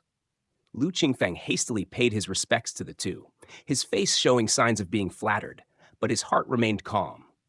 No need for such formalities. Little fellow Daoist, by coming to my combined pill hall, you should be directly mentored by me and listed among the 300 true inheritors of the Xuanyuan sect. Gubu Yan looked at Lu Qingfeng with a determination to win him over. Elder brother truly stops at nothing, Gaiyan Mountain said discontentedly, his energy faltering. Ha ha! If you're capable, why not offer a true inheritor seat as well? Gubu Yan laughed heartily, unabashed. In recent years, the combined pill hall had seen a decline in talents, with many vacancies for true inheritor seats. The artifact making hall, however, was different. It was brimming with talent, and the true inheritors were already filled. Even if one or two seats were to become available later, it's unlikely that Lu Qingfeng would secure one. Gaiyan Mountain snorted, looking at Lu Qingfeng. Little fellow Daoist, don't be deceived by a mere true inheritor seat. The decaying combined pill hall currently lacks even a single fourth-rank alchemist. With just an empty title of a true inheritor, your talent will be wasted. It would be better for you to join my artifact-making hall, where many third and fourth-rank artifact refiners are present. Discussing and debating the Dao, isn't that wonderful? Civil Zhang and Ko Xuan remained expressionless, quietly watching the two elders competing for Lu Qingfeng, their gazes resting on him with a scrutinizing intent, especially Civil Zhang. As the hall master of Jiying Hall, he was responsible for scouting talents from all directions and investigating their backgrounds. Lu Qingfeng, appearing as a third-rank alchemist and artifact refiner in the Gathering Immortal Square, was first reported by Wang Hui from Chuyun Mountain to Jiying Hall, followed by Jiying Hall sending people to verify the truth, subsequently inviting Lu Qingfeng to refine a third-rank magical artifact and third-rank elixir pills. The magical artifacts and elixir pills were then sent to the artifact-making hall and combined pill hall for assessment, solidifying Lu Qingfeng's identity as an alchemy and artifact genius. Jiying Hall then sent people to track down Lu Qingfeng's identity along Juyun Mountain Range. However, everything before Juyun Mountain Range drew a blank. It was as if he had appeared out of nowhere from Crying Swamp, untraceable, but pressured by the two uncles from Combined Pill Hall and Artifact Making Hall, and considering that the recruits were not for the various peaks or the crucial halls, the screening need not be too strict.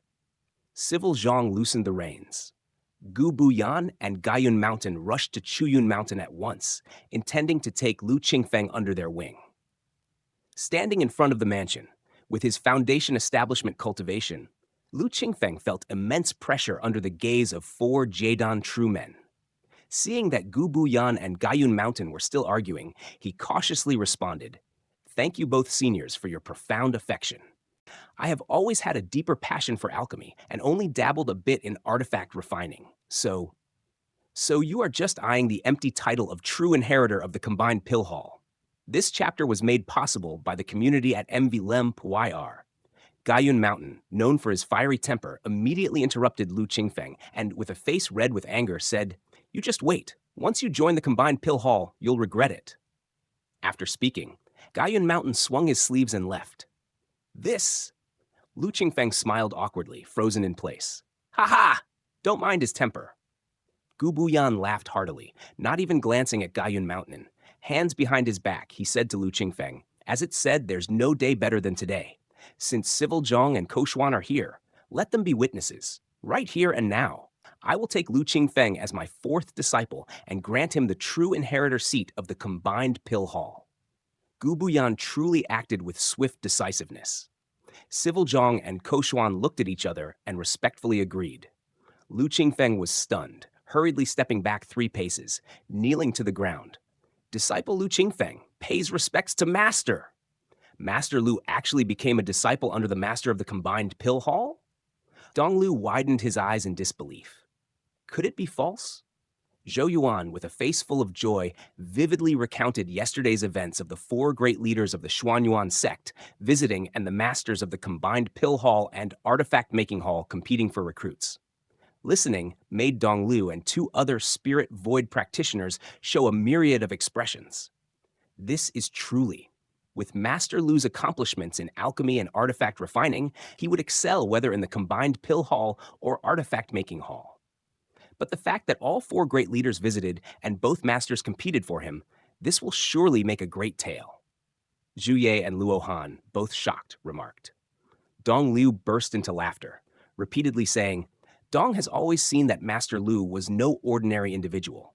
A bright pearl indeed does not gather dust, and so swiftly he has been listed as a true inheritor by the Xuanyuan sect. Lu Qingfeng's rapid rise gave Dong Liu a sense of pride. Zhou Yuan's face also remained smiling. Gathering Immortal Island gradually receded, and the Xuanyuan water realm slowly disappeared from sight. With Lu Qingfeng joining the Xuanyuan sect, Zhou Yuan also set out today to return to Juyuan Mountain Range. In the Hall of Honor, within the Combined Pill Hall, Lu Qingfeng followed behind Gu Buyan, listening to Gu Buyan's introduction about the Xuanyuan sect and the Combined Pill Hall. Yesterday, after Lu Qingfeng became a disciple of Gu Buyan in Chuyun Mountain, he was taken by Gu Buyan into the depths of Xuanyuan Water Realm, where the Combined Pill Hall on Remaining Sun Peak is located. Though it is called Peak, it is actually an island. Remaining Sun Peak is extremely high, with the fierce sun blazing like it's right before one's eyes, searing the earth with its heat. Here, with the aid of secret techniques, it is very easy to induce true sunfire and great sun true flame, making it an excellent place for both alchemy and artifact refining. Hence, Remaining Sun Peak is divided into east and west. The east side houses the Combined Pill Hall, and the west side houses the Artifact Making Hall. At this moment, Lu Qingfeng is in the Combined Pill Hall on the east side. As for Qingyu, she is temporarily placed in a true inheritor mansion allocated to Lu Qingfeng. Hall of Honor. Gu Buyan spoke intermittently and without order as thoughts came to him. As Lu Qingfeng listened behind him, he gained more understanding of the Xuanyuan sect and the Combined Pill Hall. Broadly speaking, the Xuanyuan sect can be divided into 2 major factions. One is Peak, like Silver Frost Peak managed by Nolan Shun, and Jade Pillar Peak managed by Zhou Huayu. One is Hall, such as Combined Pill Hall, Artifact Making Hall, Luo Zhen Hall, Jiying Hall, etc.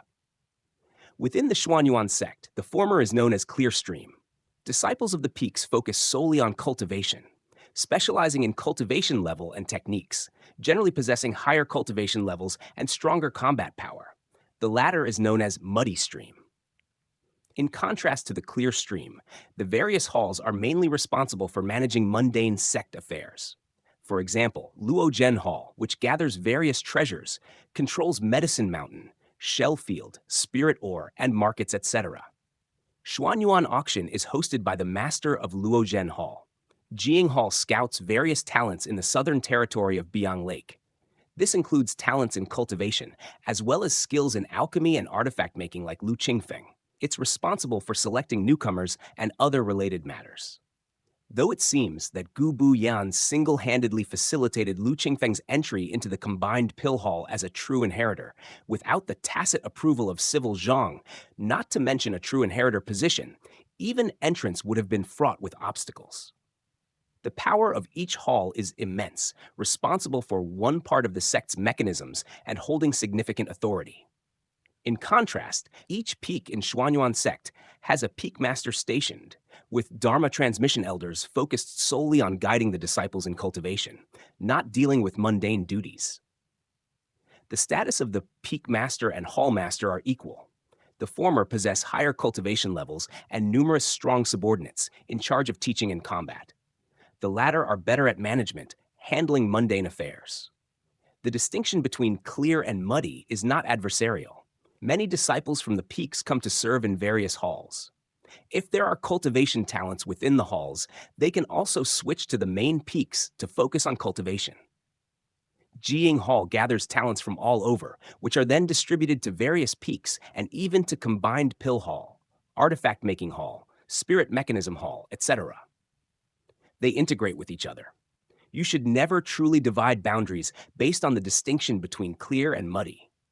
Gu Buyan's voice echoed in the hall. Disciple understands. Lu Qingfeng nodded in agreement. It seemed that Gu Buyan wanted Lu Qingfeng to become familiar with Xuanyuan sect and Combined Pill Hall, or perhaps he was bonding with Lu Qingfeng, or simply liked to ramble due to his old age.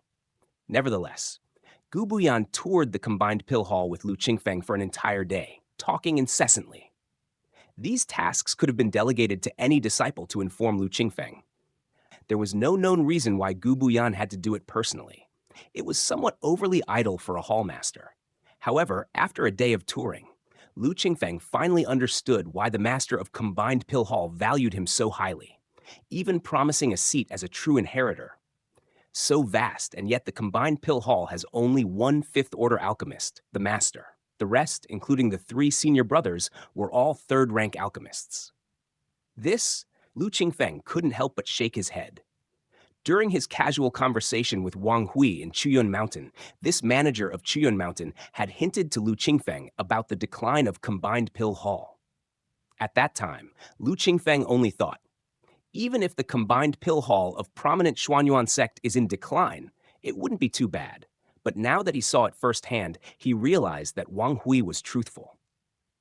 Missing 4th-rank alchemists, only a few 3rd-rank alchemists, and even when combined 2nd-rank and 1st-rank alchemists barely number over 100, most of them lacking potential, merely accumulated over time. No wonder the master personally took to recruiting me as a disciple. Lu Qingfeng was clear-minded. When he arrived at Gathering Immortal Square, and even after hearing Zhou Yuan's introduction to Xuanyuan sect along the way, he had intended to join Xuanyuan sect. But with his root bone, how to be accepted by Xuanyuan sect needed careful consideration. Coincidentally, during his chat with Wang Hui, who intended to befriend and subtly revealed to Lu Qingfeng a way in. Afterwards, he meticulously deliberated. He even specifically refined the 3 talents Fire Cloud Ring and Heavenly Heart Pill to display his talents.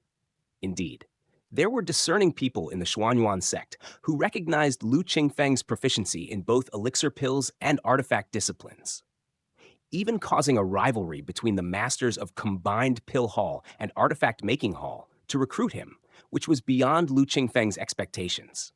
But his fundamental focus in cultivation, and even his future cultivation, primarily revolved around elixir pills. Until his issue with root bone could be resolved, only elixir pills could rapidly elevate his cultivation level. Thus, between the competing halls, Lu Qingfeng unhesitatingly joined the Combined Pill Hall. Yet this Combined Pill Hall. Disclaimer, all credit goes to the original author. This is a fan-made AI narration intended to bring more exposure to the novel. If you are the author or rights holder and wish for this video to be removed or modified, please contact us at fableverseaudio@gmail.com. Narrated by Fableverse Audio. Like, subscribe, share to support immersive audiobooks. If you enjoy our work and want to support future projects, consider donating. Links can be found in the description below. Chapter 215, Gains and Losses. The vast Xuanyuan sect, where the Combined Pill Hall, which almost housed all the alchemists of the sect, didn't have even a single 4th-rank alchemist, and 3rd-rank alchemists were few as well. If Gu Buyan passed away, the Combined Pill Hall would immediately be removed from the ranks of the other halls and merged into the Spirit Mechanism Hall, becoming insignificant. No wonder Gu Buyan was anxious. Master has exceptional talent in alchemy, but is not skilled in teaching. Since taking charge of the Combined Pill Hall, the disciples have dwindled, most blending indistinguishably into the crowd. Seeing the decline of the Combined Pill Hall, he feels guilty, and in these years, he has quietly instructed the slightly talented alchemists of the hall on one hand, and on the other, has had the Jiying Hall Master Civil Zhang search for alchemy talents everywhere. Unfortunately, alchemy heavily relies on innate talent, and given the master's poor teaching methods, no matter how much time he spends, the results are practically negligible. Lu Qingfeng discerned several reasons for the decline of the Combined Pill Hall from the words of Gu Buyan. Aside from Gu Buyan himself, whether there were other reasons, it was hard to say. Still, this situation benefits me. There is no one in the Combined Pill Hall strong enough to oppose me, and with my talent in alchemy, I might even have a chance to take charge of the Combined Pill Hall in the future. Lu Qingfeng collected his thoughts. If he could take charge of the Combined Pill Hall and become the master of Xuanyuan sect, with the protection of Xuanyuan sect from then on, he could cultivate in peace. Even before and after reaching the core formation stage, he could remain secure. Even if he couldn't become the master of a hall, with his soon-to-be-achieved fifth-order alchemy accomplishment, he was certain to be protected by Xuanyuan sect. It wasn't about entrusting his life and property to Xuanyuan sect, but cultivating under the protection of Xuanyuan sect would save a lot of trouble. This is very good. With this thought, he felt joy in his heart. The more stable the reality, the better. This time, Lu Qingfeng intended to showcase his alchemy and artifact refining talents at the Gathering Immortal Square, aiming to befriend Spirit Void practitioners from all places, but unexpectedly, this led Xuanyuan sect to him. Transforming in a flash, he became a true inheritor of Xuanyuan sect. And he was assigned to the Combined Pill Hall, a position almost akin to logistics. As long as he avoided needless trouble, it was almost impossible to die. This suited Lu Qingfeng's purposes perfectly. Disciple bids farewell. Leaving from Gubu Yan, Lu Qingfeng directly headed to his own true inheritor mansion. Being unfamiliar with his surroundings, Lu Qingyu must have been anxious all day in the mansion. The location of Lu Qingfeng's mansion was on a spirit eye on the Peak Rain Mountain, which greatly aided cultivation. It was one of the benefits of being a true inheritor. Entering the mansion, Lu Qingfeng saw Lu Qingyu sitting quietly inside, her eyes looking outside the mansion, appearing somewhat lonely. The sun sets in the west. Lu Qingfeng and Lu Qingyu sat on the peak, gazing towards the horizon, overlooking the water mirror.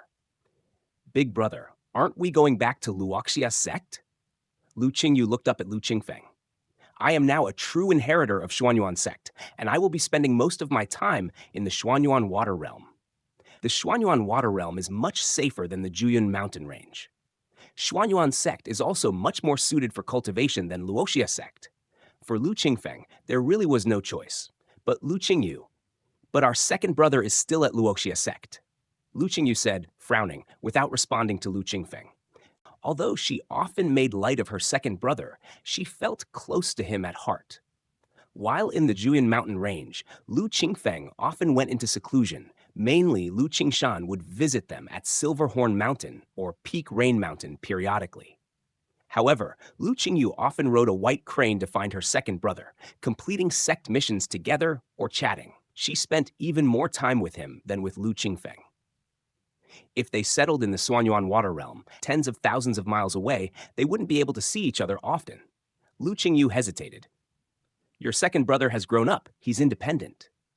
At this stage, Luoxia sect and the Juyun mountain range are much more suitable for him than Xuanyuan water realm, Lu Qingfeng said calmly. Qingshan and Qingyu have never been the same. The former, in his youth, was rather weak, seeming timid. But the half a year spent at the Returning to Truth sect had a great impact on his character. After entering cultivation, he always stayed by Lu Qingfeng's side, with everything planned by Lu Qingfeng. Over time, he felt he was living in Lu Qingfeng's shadow. Thus, he sought independence. A cultivator should be like this. Lu Qingfeng didn't stop him. Instead, he supported it. Although the brothers saw each other less often, they talked more than before.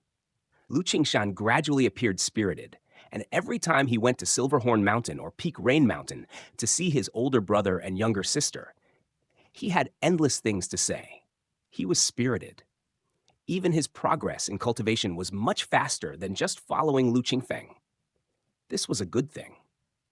Now, Lu Qingshan had firmly established himself in Luoxia sect and was making waves in the Juyun mountain range. There was absolutely no need to call him to the Xuanyuan water realm. This was different from initially taking him from Fujian Cliff in Yang Country and leading him out of Crying Swamp. Yang Country was a dead end for cultivation. Staying there, Lu Qingfeng had become immersed in an invincible state, focusing on the various mundane affairs of Qingyuan sword sect, which delayed his cultivation. When the time of a 100-year limit approached, he would inevitably feel regret.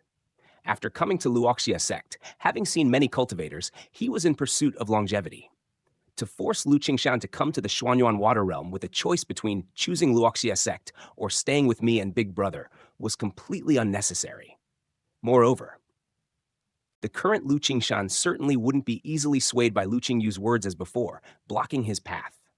Lu Qingshan's situation needs no worry. But the one troubled at this moment is Lu Qingyu.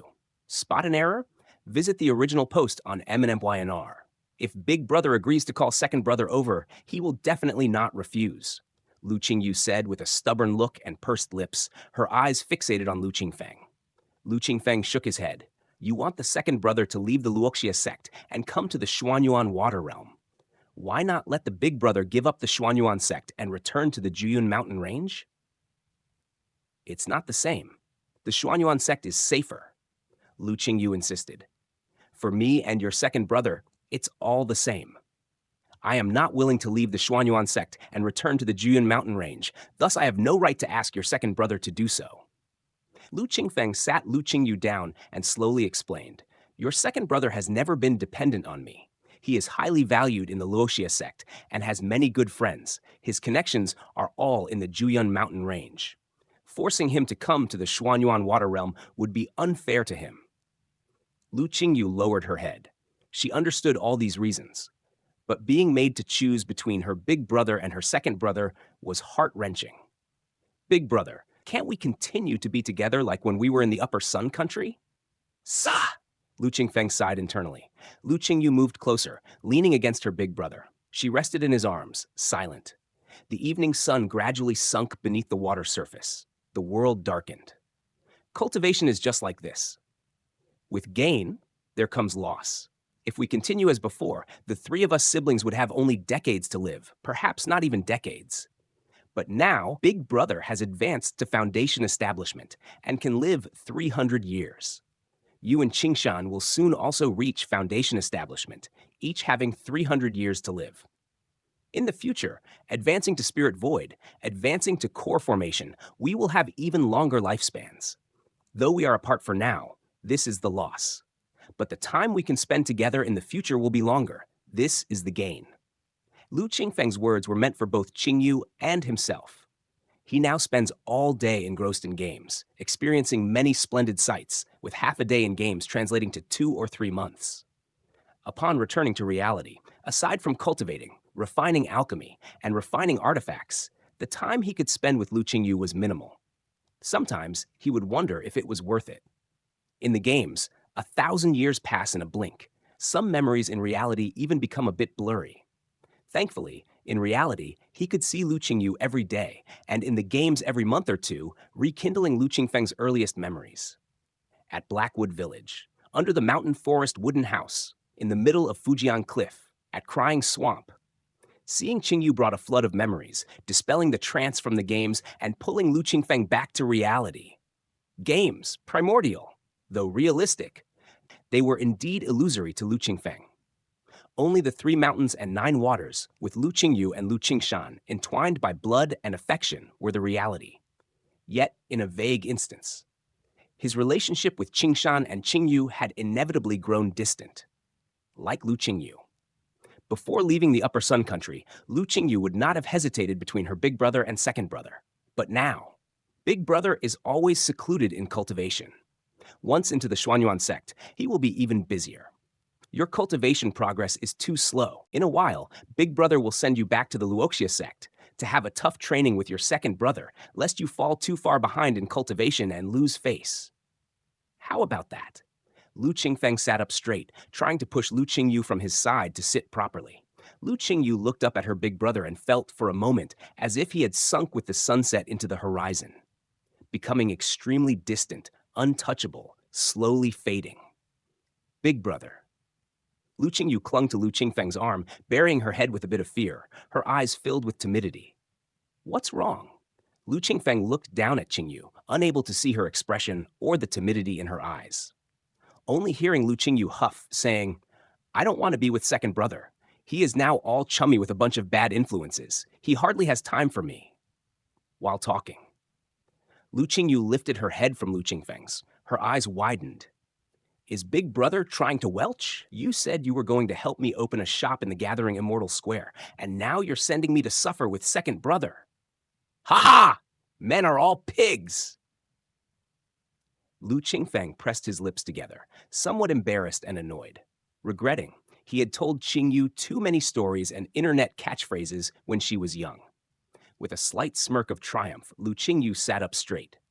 Bullhead Mountain is too far. Now that you are a true inheritor of Xuanyuan sect, pull some strings and rent me a shop in the Gathering Immortal Square. I want to make a fortune in the Gathering Immortal Square. Strike it rich. Bold and spirited, full of ambition.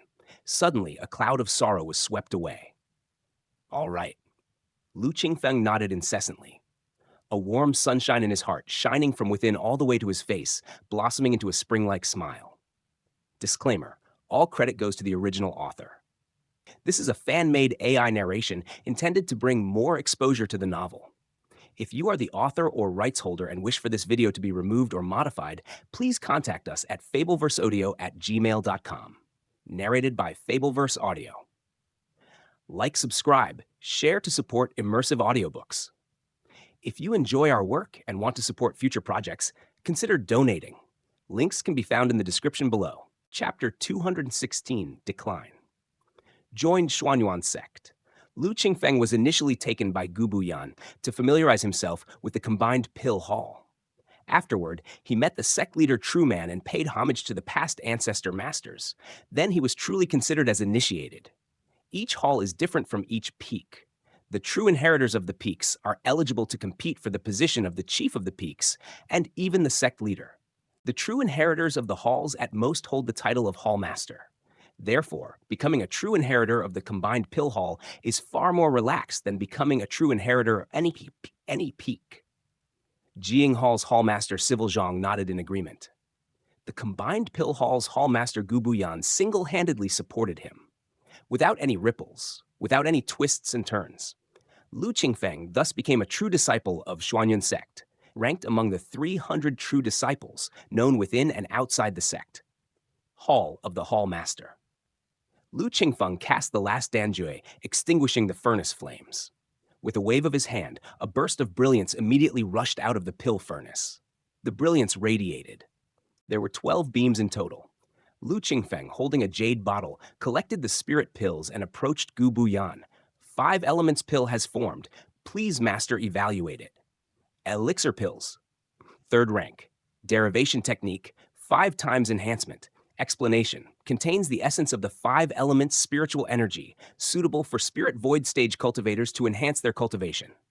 Not bad, not bad. Skilled in technique, rich in experience. Gu Buyan watched from beginning to end, nodding continuously. This 4th apprentice is indeed a rare genius. Skilled in alchemy techniques, highly experienced in handling various nuances. Every time he refined a furnace of spirit pills, there would always be operations that were eye-catching.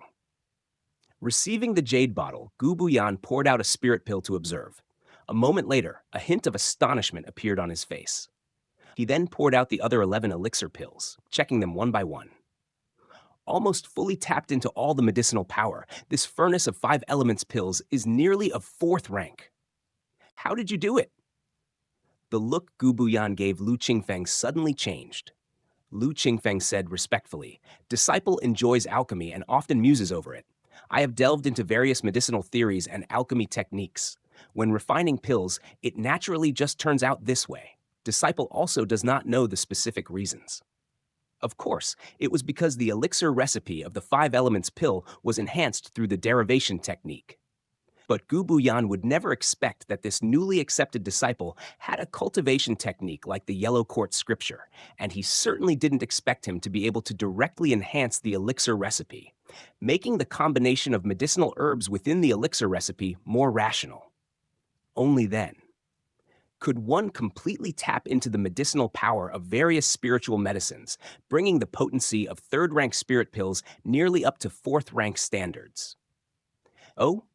Upon hearing this, Gu Buyan immediately thought of conducting a test. As the hall master of the combined pill hall and a Jiedan true man, Gu Buyan has been immersed in the path of alchemy for more than 1,000 years. Although he has only reached 5th order in his lifetime, he is very proficient in medicinal theories, various alchemy techniques, and numerous theories. When examining, even newly promoted 5th order alchemists may not be able to respond smoothly. This chapter's true source is My Virtual Library Empire, MVEMPYR. But Lu Qingfeng is different. Whether it is medicinal theory, alchemy techniques, or aspects such as fire control, combined pill, Qidan, etc., he is so solid that it is startling. His breadth of theoretical knowledge and depth of research, even Gu Buyan finds it hard to keep up with. After 2 full hours, Gu Buyan finally stopped. Initially, he still had the intent to test him, but later, it simply became a mutual discussion between the two, with no distinction of superior or inferior. Genius! Indeed a genius! Gu Buyan didn't ask where Lu Qingfeng learned all this theory, merely praising and suddenly bursting into laughter. Initially, I thought you came from a mediocre background, with an unsteady foundation, and planned to keep you close to instruct and solidify your basics. Now it seems utterly unnecessary. Disciple still has much to learn from master. Lu Qingfeng said, "Why be modest in front of your master?" Gu Buyan waved his hand, unconcerned. "I am not skilled in teaching disciples or passing on skills. Since your foundation is so solid, there's no need to continue studying under me. Just go to the Pill Pavilion and browse." Gu Buyan was initially worried about how to instruct Lu Qingfeng and guide his alchemy foundations. After seeing him today, Lu Qingfeng's solid basis in alchemy and extensive theoretical knowledge meant that there was no need for his guidance. He actually breathed a sigh of relief. "Yes, master," Lu Qingfeng responded. In the game, he had cultivated alchemy for over 1,000 years. Although he might not have more years than Gu Buyan, due to refining elixir pills with enhanced elixir recipes through the derivation technique, the profits were enormous, thus forming a virtuous cycle. Earn more, refine more, and earn even more. Over those 1,000 years, Lu Qingfeng couldn't count how many entry-level pills he had refined, nor how many first, second, third, and fourth rank spirit pills. Not to mention other things. At least in the refinement of elixir pills below 5th order, Lu Qingfeng is definitely the one with the richest alchemy experience. Even if Gu Buyan is the master of a hall, he is definitely no match for Lu Qingfeng. Rich in refining experience, solid in theoretical knowledge, Lu Qingfeng following Gu Buyan indeed has nothing to learn. Gu Buyan looked at Lu Qingfeng with eyes full of admiration, saying, "While the combined pill hall has declined under my leadership, it surely must rise again in my hands." In the combined pill hall, any third-rank alchemists must instruct the disciples of the combined pill hall on my behalf. You are now a true inheritor of the combined pill hall, a third-rank alchemist, so go to the east and find an island. I will assign you 2 second-rank alchemists, 5 first-rank alchemists, and 200 alchemy apprentices to guide well. However, do not neglect your own cultivation. On the first day of each month, along with your fellow senior brothers and sisters, come to the Dismal Peak. I will test your progress. The Pill Pavilion was declining. Gu Buyan felt guilty in his heart. Thus, he sought various methods to rejuvenate the Pill Pavilion. One of them was to spread a wide net, allowing the few third-rank alchemists in the Pill Pavilion to take charge of their own islands, mentoring first- and second-rank alchemists along with numerous alchemy apprentices. Gu Buyan originally thought that Lu Qingfeng, coming from a humble background, lacked a solid foundation and wanted to mentor him closely by his side. He planned to let him go after firming up his foundation. Today's examination revealed Lu Qingfeng's skills were not in need of such treatment, so he was sent out directly. 7 days later, grasping at straws in desperation. Standing on Feiyun Island, Lu Qingfeng watched as ships continuously transported various alchemy equipment and a myriad of herbs and spiritual medicines, and he inwardly shook his head. 7 days earlier, Lu Qingfeng had been assessed by Gu Buyan and then sent away. To the east of Kanshang Peak, islands, both large and small, were scattered about, all belonging to the properties of the Pill Pavilion. Some bore the dwellings of alchemists. Others were medicine gardens developed by the Pill Pavilion. Lu Qingfeng went around and chose an island of moderate size as his base in the Xuanyuan sect, and also as the location to teach and mentor the alchemists of the Pill Pavilion. That was Feiyun Island. Watching everyone bustling about, Lu Qingfeng reflected on Gu Buyan's approach, which he found unpromising. Firstly, alchemists were never something that could be mass-produced. To nurture an alchemist, firstly, talent was needed. Without talent, no matter how hard one works later in life, the effort will always be inefficient. Secondly, a great mentor was needed. The Pill Pavilion had no shortage of alchemy books, but to become a qualified alchemist solely through these texts was nonsense. Books are only the foundation. The key is to have guidance from a great mentor. Alchemists are hard to come by, and great mentors even more so. Like Gu Buyan, whose proficiency in alchemy was not low, but whose teaching ability was poor, leading to the gradual decline of the Pill Pavilion. A disciple has a problem that can be precisely addressed. Even guiding the disciple to think and find a solution on their own, that is a great mentor. Otherwise, it's a mediocre master. Gu Buyan allowing Lu Qingfeng and other third-rank alchemists to open islands to teach lower-ranked alchemists and alchemy apprentices, aside from hoping to cultivate more lower-ranked alchemists and by chance discovering alchemy geniuses, was also to prevent them from ending up like himself in the future. Even with notable alchemy accomplishment, they would remain clueless on how to mentor disciples. Otherwise, it would be a superficial solution, and the Pill Pavilion might continue to decline. Besides talent and a great mentor, the last and most critical point is practice. And cultivator, no matter how talented, no matter under what mentor's guidance, if they can't engage in actual alchemy to harness their talent and thoroughly understand the mentor's teachings, it's all in vain. Lu Qingfeng was praised by Gu Buyan as a genius, but his alchemy talent was truly mediocre. Fortunately, Lu Qingfeng had the conditions to repeatedly reflect on and improve through substantial alchemy practice. As the saying goes, reading a book 100 times will endow one with inherent knowledge. The same goes for alchemy. But the vast majority of alchemists, like Lu Qingfeng, are unable to spend vast amounts of time on alchemy.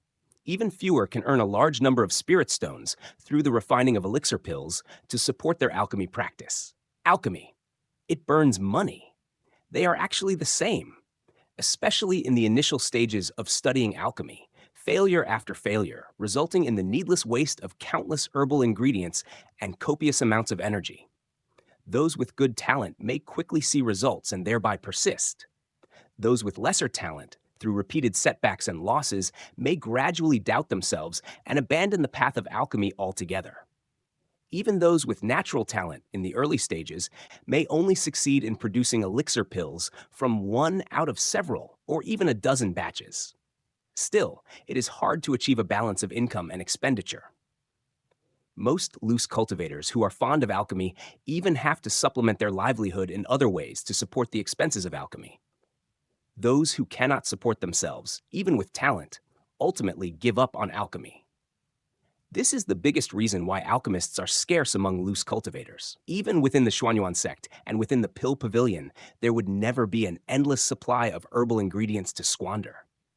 If results are not seen in the short term, restrictions will still be imposed.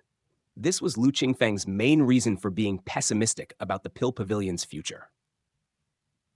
The reason for the existence of the Pill Pavilion is that it can turn the herbs and spiritual medicines obtained from the various peaks and Luozhen Hall into elixir pills.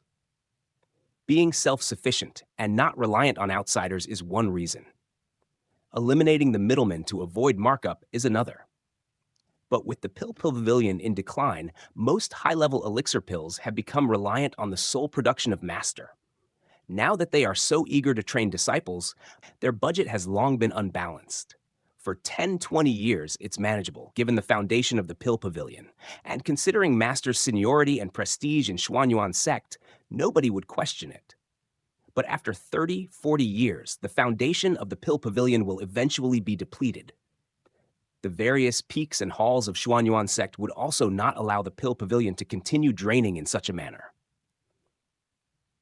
If a balance between the expenses of training disciples and the profit from produced elixir pills isn't achieved before then, the Pill Pavilion is in peril. Lu Qingfeng, having just joined the Pill Pavilion and observing from the outside, was able to see its flaws. Even more so, people like Gaiyun Mountain, Civil Zhang, and Ko Xuan could see them as well.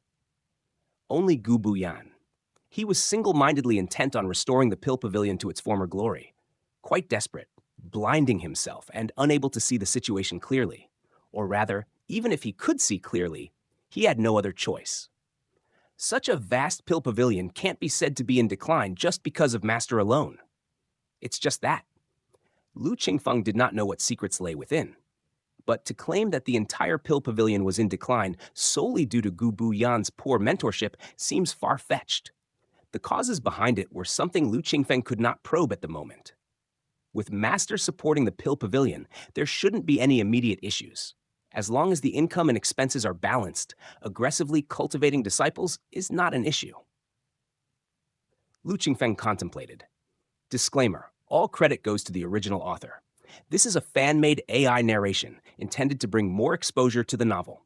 If you are the author or rights holder and wish for this video to be removed or modified, please contact us at fableverseaudio@gmail.com. Narrated by Fableverse Audio. Like, subscribe, share to support immersive audiobooks. If you enjoy our work and want to support future projects, consider donating. Links can be found in the description below. Chapter 217, Feiyan Island. Feiyan Island is picturesque with clear mountains and rivers. 7 days ago, disciples from the Spirit Mechanism Hall came to deploy magical methods, erecting buildings and setting up arrays. Within just 5 days, everything was complete. Yesterday, disciples from the Combined Pill Hall gradually started arriving at the island. Until today, batches of supplies have also been continuously delivered. Feiyan Hall. In the alchemy room, 7 pill furnaces were placed with an alchemist in front of each, busy with alchemy. Lu Qingfeng stood with his hands behind his back, observing the 7 alchemists while listening to the Deacon Feng Jin who was reporting beside him. 300 talismanic artifact furnaces, 20 first-rank pill furnaces, 5 second-rank pill furnaces, and 1 third-rank pill furnace have all been delivered. The medicinal materials and spiritual medicine portions are accurate. Junior brother Lu needs to organize the order on Feiyan Island and quickly organize disciples for alchemy. I have already discussed the detailed rules with junior brother before, so I won't repeat them. Feng Jin handed over the inventory of supplies and personnel on Feiyan Island to Lu Qingfeng. Lu Qingfeng nodded slightly and told Feng Jin, "Thank you for your effort, Brother Feng." In the Combined Pill Hall, aside from the Hallmaster, true inheritors, and ordinary disciples, there were elders and deacons. Some of them are from the various peaks serving in roles, while some are older disciples from the Combined Pill Hall, responsible for the mundane affairs of the Combined Pill Hall, such as personnel allocation and the transfer of supplies, etc. This Feng Jin is a deacon under Elder Han Qi of the Combined Pill Hall, in charge of managing the supplies on Feiyan Island. Lu Qingfeng took the list, called over a deacon belonging to Feiyan Island, handed over the list for inventory checking. Feng Jin had no complaints. This was only to be expected. After careful inventory and clear handover today, it saved a lot of disputes later. Engaging in friction with a highly regarded true disciple would put him at a disadvantage despite his seniority. After a while, the deacon of Feiyan Island returned and reported, "Everything has been properly inventoried with no mistakes. In that case, I'll also return to report." After handing over to Lu Qingfeng, Feng Jin took his leave. Lu Qingfeng personally saw him out of Feiyan Hall, then returned to the alchemy room. The 7 alchemists were nearing the end of their pill concoction. A quarter of an hour later, White Flame Pill, Moon Condensing Pill, Ancient Illuminating Pill, Green Sea Tide Birth Pill, Blood Essence Pill, Breaking Evil Pill, True Pill. Please assess them, brother. Zhang Qi and the other 6 collected the elixir pills and approached Lu Qingfeng with respectful attitudes. In the Combined Pill Hall, the most capable are prioritized, with true disciples at the forefront. As a true disciple and a third-rank alchemist, like Feng Jin, who has the status of a deacon and is of old stature, could call Lu Qingfeng as junior brother. Other first-rank and second-rank alchemists, as long as they are from the same generation as this generation's true disciples, must call him senior brother as a sign of respect. Zhang Qi and the other 6 were the 2 second-rank alchemists and 5 first-rank alchemists assigned to Feiyan Island. Their experience wasn't deep, and their alchemy accomplishment was even inferior to Lu Qingfeng, so they could only acknowledge a younger standing. Lu Qingfeng accepted graciously, checking each one. White flame pills, moon condensing pills, etc. were all entry-level spirit pills. For these 7, the concoction was not difficult. However, there were many errors during the process. So much so that without further inspection, Lu Qingfeng knew that there must be various issues with the pills that would damage their medicinal properties, thus affecting the quality of the spirit pills. Junior brother Zhang, this batch of white flame pills had flaws from the moment you started the furnace. White flame pill includes sweet phoenix grass, which has a yin nature and should not be concocted with supreme yang fire at the start. Otherwise, it will destroy its yin medicinal properties, and the resulting spirit pill will definitely be of low quality. The furnace's fire lit and extinguished 3 times when the medicinal properties were in a state of primordial chaos. You should. Lu Qingfeng quickly got into the swing of things. Based on the issues that occurred during the alchemy process of the 7 people and using the resultant pills as teaching material, he continuously pointed out mistakes and how to correct them. Zhang Qi and the others were sincerely convinced. True capability, no matter where one goes, can quickly win respect and take the initiative. After the guidance, Lu Qingfeng let the 7 people leave. In the combined pill hall, there are about 100 second-rank alchemists and first-rank alchemists, including 3 seniors and sisters who are true disciples of the combined pill hall. When selecting disciples to establish islands, they chose a batch. The remaining younger-ranking first and second-rank alchemists mostly constitute the least skilled, the least talented, and with the weakest foundations.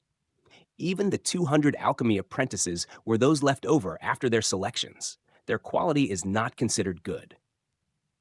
This was something Lu Qingfeng hadn't anticipated before, but it was not significant.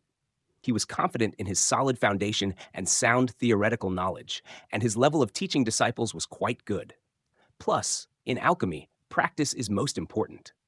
Lu Qingfeng already had plans in his mind. Next, he needed to conduct a selection. Out of the 7 first and second-rank alchemists, as well as 200 alchemy apprentices, he would select those who were diligent and dedicated for focused training. As for loyalty, the entire Feiyun Island regarded Lu Qingfeng with respect, akin to his independent clan. Whether it was the disciples managing mundane affairs on the island, the deacons, or the first and second-rank alchemists, they all looked to Lu Qingfeng as their leader. With the combined pill hall and Gu Buyan above them pressuring, actions like betrayal were unlikely to be carried out by them. Yet necessary measures still had to be taken.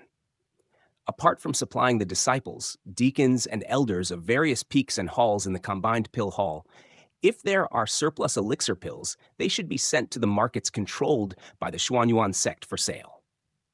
Some sects are not proficient in alchemy and have long-term cooperation with the Xuanyuan sect. Luozhen Hall and Combined Pill Hall once had elders and deacons specifically responsible for the sale of elixir pills. However, in recent years, Combined Pill Hall has been operating at a loss. The elixir pills produced are barely enough to meet the sect's own consumption, not to mention supplying various markets, let alone selling to other sects. Lu Qingfeng controls Feiyun Island, not counting the deacons and lay disciple workers for now. There are more than 200 people dedicated to alchemy. Among them, 200 alchemy apprentices can only refine entry-level elixir pills, mainly supplying lay disciples and true Qi realm disciples from Jiying Hall's controlled outer sect and inner sect. The demand is enormous.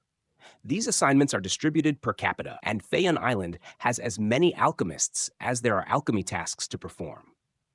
Failing to complete tasks is not much of a concern for me, but it inevitably leads to a loss of points within the combined pill hall, which is not conducive to building prestige.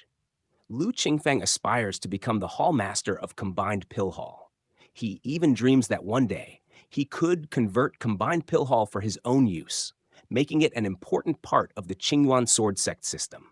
It requires dedication. While hurrying to his cave dwelling, Lu Qingfeng sketches out plans and contemplates their details and implications. Unconsciously, he arrives at the cave dwelling. Big brother, Lu Qingyu came to meet him. In the end, she decided to stay with Lu Qingfeng in the Xuanyun Water realm. She originally planned to open a shop in Bullhead Mountain Market, but switched to Gathering Immortal Square. There has already been some progress regarding the shop. I asked the deacon Wang Hui from Jiying Hall to inquire, and there are 2 shops in Gathering Immortal Square currently for rent or sale.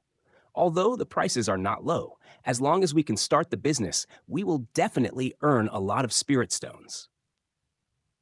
Lu Qingfeng casts aside the miscellaneous thoughts about Feiyun Island and excitedly says to Lu Qingyu, "That's wonderful."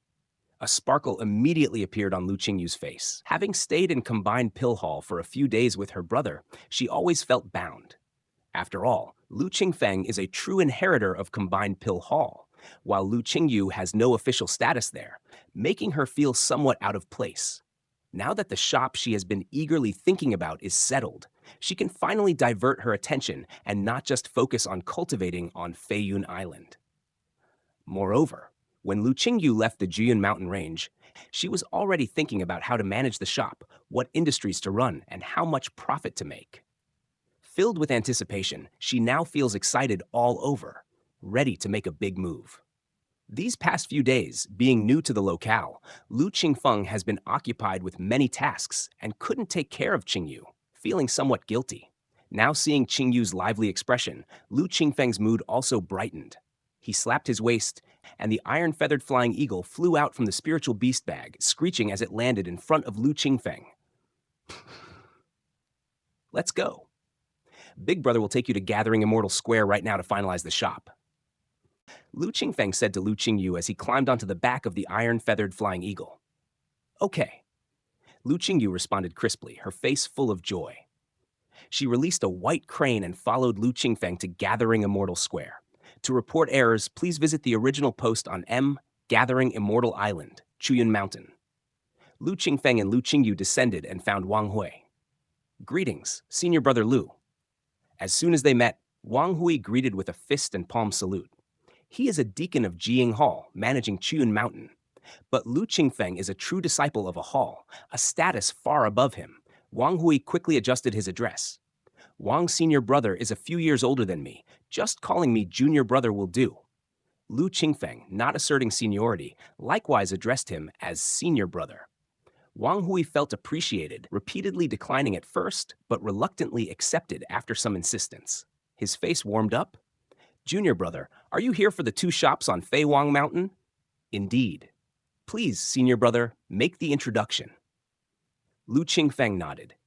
A few days ago, after Lu Qingyu decided to stay, Lu Qingfeng was inquiring about the shop in Gathering Immortal Square. Being new to Xuanyuan sect and having no acquaintances in Combined Pill Hall other than his master, he thought of Wang Hui. So he asked Wang Hui to keep an eye out. Wang Hui has been managing Chuyun Mountain for some time, and although he is a deacon of Jiying Hall, he is well acquainted with many deacons from Luozhen Hall. Not long after Lu Qingfeng's request, Wang Hui reported back that 2 shops on Feihuang Mountain in Gathering Immortal Square had become vacant. Lu Qingfeng promptly asked Wang Hui to help make arrangements, and today, having some free time, he immediately brought Lu Qingyu over. Sure. Let me first show junior brother the 2 shops and see which one appeals to you. Wang Hui led Lu Qingfeng and Lu Qingyu towards Feihuang Mountain. Feihuang Mountain. This place houses many shops, covering all kinds of trades. Besides the shops directly operated by the Xuanyuan sect, it also rents out to other sects or loose cultivators from the Xuanyuan realm. The area is busy with cultivators coming and going daily, making it a prime location. Big brother, the rent here must be pricey. Lu Qingyu whispered to Lu Qingfeng. Seeing the bustling traffic and many shops on Feihuang Mountain, she knew that the high foot traffic implied steep rents. Hearing this, Wang Hui smiled and said, I've inquired for junior brother. Of the 2 shops, one is a 3-story pavilion, exquisitely constructed and located in a prime area. Thus, the rent is higher, costing 30 spirit stones per year. Disclaimer, all credit goes to the original author. This is a fan-made AI narration intended to bring more exposure to the novel. If you are the author or rights holder and wish for this video to be removed or modified, please contact us at fableverseaudio@gmail.com. Narrated by Fableverse Audio. Like, subscribe, share to support immersive audiobooks. If you enjoy our work and want to support future projects, consider donating. Links can be found in the description below. Chapter 218, Junior Brother Lu, Stop Quickly. 30 spirit stones? Too expensive. Lu Qingyu's eyes widened. In Chuan Mountain, a top-rated cave dwelling costs only 1.5 spirit stones per month, totaling 18 spirit stones a year. Yet this shop on Feihuang Mountain demands 30 spirit stones. Although Lu Qingyu has no clear concept of spirit stone's value, she could tell it was costly by comparison. Don't rush. Lu Qingfeng smiled at Qingyu and turned to Wang Hui to ask, and the other location? The other location is in a mediocre area, and though it's also a 3-story loft, the interior space is smaller. The annual rent is 25 spirit stones, Wang Hui explained clearly. It's still expensive. Lu Qingyu frowned. There are so many people in the Luoxia sect who only make 50 or 60 spirit stones a year. The rent for this shop alone is 25 spirit stones a year. I definitely can't make that back by myself. Before this, Lu Qingyu had been full of confidence. Now, hearing the rent, she immediately began to back out. All the spirit stones she had came from her brother. She couldn't even spend 1 spirit stone in a year in the Juyun mountain range. After being in the Gathering Immortal Square for over a month, she hadn't even spent 2 spirit stones. This is suddenly about 25 spirit stones. Lu Qingyu lacked confidence in earning them back. Let's take a look first. Lu Qingfeng gestured to Wang Hui and then whispered to Lu Qingyu. With Daluo Cave Temple in hand, renting a shop for 3 years without opening will still leave you set for 3 years once you open. If you can acquire just 1 treasure, let alone 1 year's rent, you could make back 10 years' worth of rent. Just think, a fist-sized piece of purple essence copper can fetch 3,000 spirit stones. If you could find a treasure of the level of purple essence copper, you could easily afford to buy the entire shop. Lu Qingyu blinked, thinking of Daluo Cave Temple, and calmed slightly. Following behind Lu Qingfeng, her nervousness subsided a lot. Wang Hui led the way. Both shops were looked over quickly. The 3 stood in front of the more sparse second loft. Lu Qingfeng looked at Lu Qingyu and asked, having seen both, which one do you like? Lu Qingyu's eyes twinkled, tentatively asking, the bigger one from earlier. The bigger one is more spacious and in a better location. Sure. That'll be the first one. Lu Qingfeng smiled. Wang Hui stood by, baffled. Just now, he thought this sister of Lu Qingfeng was sensible and understood hardships, knowing to spare spirit stones for her brother. But in a moment, the shop with a rent of 25 spirit stones wasn't good enough for her. She went straight for 1, demanding 30. But thinking about it, considering Lu Qingfeng's identity as a 3rd-rank alchemist and artifact refiner, 30 spirit stones might be recouped simply by refining a few batches of spirit pills or magic artifacts. He truly didn't care. With this thought, just as Wang Hui was about to try to persuade him, he stopped himself. Thank you, big brother. Lu Qingyu crisply thanked him, her eyes turning into crescents. Many thanks to Brother Zhao and Brother Wang. Lu Qingfeng clasped his hands in gratitude, facing the 2 men. One was Wang Hui. The other was called Zhao Ju, a deacon responsible for shop leasing at the Luozhen Hall. His half-gray hair indicated his age. Lu Jr. brother, don't mention it. It's just official business. Zhao Zhou grinned. Having a connection with the recently famous true inheritor wasn't much use for a deacon without potential like him. But he had kin who could use the connections if they entered the Xuanyuan sect in the future. Networking could pave the way for them. Therefore, Zhao Ju was also in a good mood. Lu Qingfeng handed the jade talisman to Lu Qingyu, who was blinking rapidly, and then looked at Wang Hui and Zhao Ju. My sister will be staying on Feihuang Mountain in Gathering Immortal Island. Please take good care of her. The shop was rented for 10 years in one go. Lu Qingyu would be spending most of her time on Feihuang Mountain on Gathering Immortal Island. Having acquaintances looking out for her was always more convenient. Of course. Definitely. Zhao Ju and Wang Hui gladly agreed. They were eager to interact more with Lu Qingyu to strengthen ties with Lu Qingfeng. They had no reason to refuse. For a while. The 3 chatted amiably, Lu Qingyu holding the jade talisman, her heart joyful. As Lu Qingfeng and Lu Qingyu were about to leave, 2 people walked in. Lu Qingfeng looked back.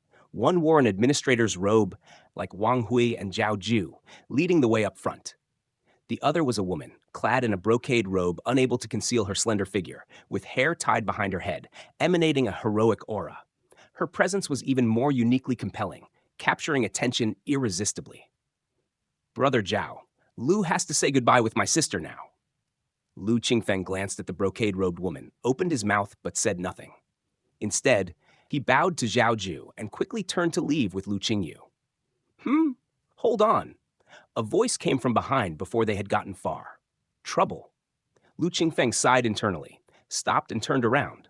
What is it? The brocade-robed woman pointed at the jade talisman in Lu Qingyu's hand and looked straight at Zhao Ju without glancing at Lu Qingfeng, asking, "Is that the managing jade talisman for Lantian Pavilion on Feihuang Mountain? Visit my virtual library Empire M for more." Zhao Ju glanced at Lu Qingfeng, quickly forced a smile, and replied, "To Zhou True Inheritor, it indeed is the managing talisman for Lantian Pavilion. It closed down recently, and this... Lantian Pavilion? I'll take it." The brocade-robed woman waved her hand, cutting off Zhao Ju. Her fingers formed a claw, and Lu Qingyu only felt the jade talisman trembling slightly before flying out of her hand. Impudent! Before Lu Qingyu could react, Lu Qingfeng immediately shouted angrily. His fingers formed a fist, and instantly 5 streams of sword chi flew through the air, breaking the brocade-robed woman's technique, rolling the jade talisman back to them. "You dare to fight me?" The brocade-robed woman's lips curled into a smile, seemingly amused. "Both of you, calm down. This is Gathering Immortal Square, where fighting is strictly forbidden." Zhao Ju quickly intervened, worried. "Keep it safe. Step back a bit." Ignoring the brocade-robed woman, Lu Qingfeng returned the sword chi-rolled jade talisman to Lu Qingyu, instructing her to move back. "Big brother, be careful." Lu Qingyu tactfully retreated. Lu Qingfeng then turned his attention to the woman in the brocade robe. Arrogant. The woman's face bloomed with a larger smile, and with a wave of her hand, a sky-supporting palm materialized in the air, slamming down towards Lu Qingfeng. Lu Qingfeng looked up. He saw a giant palm pressuring down from the sky, consolidating moisture from all directions, exquisitely refined. Lu Qingfeng's expression remained unchanged, his sleeves fluttering as he released 108 9 strategies Xuanhao talismans. Arranged in the air, they did not confront the palm directly, but landed around the woman in the brocade robe, establishing a great array. "Presumptuous," the woman sneered. The giant hand pressed down, and the sky-supporting palm seal whistled down, enveloping Lu Qingfeng in an instant. "Vajra spell!" Lu Qingfeng formed a seal with his hands, his body shimmering with golden light, resonating with continuous sacred sounds. The palm seal descended and dissipated directly. What powerful magic! Can junior brother Lu really withstand Josu's attack? Wang Hui was startled.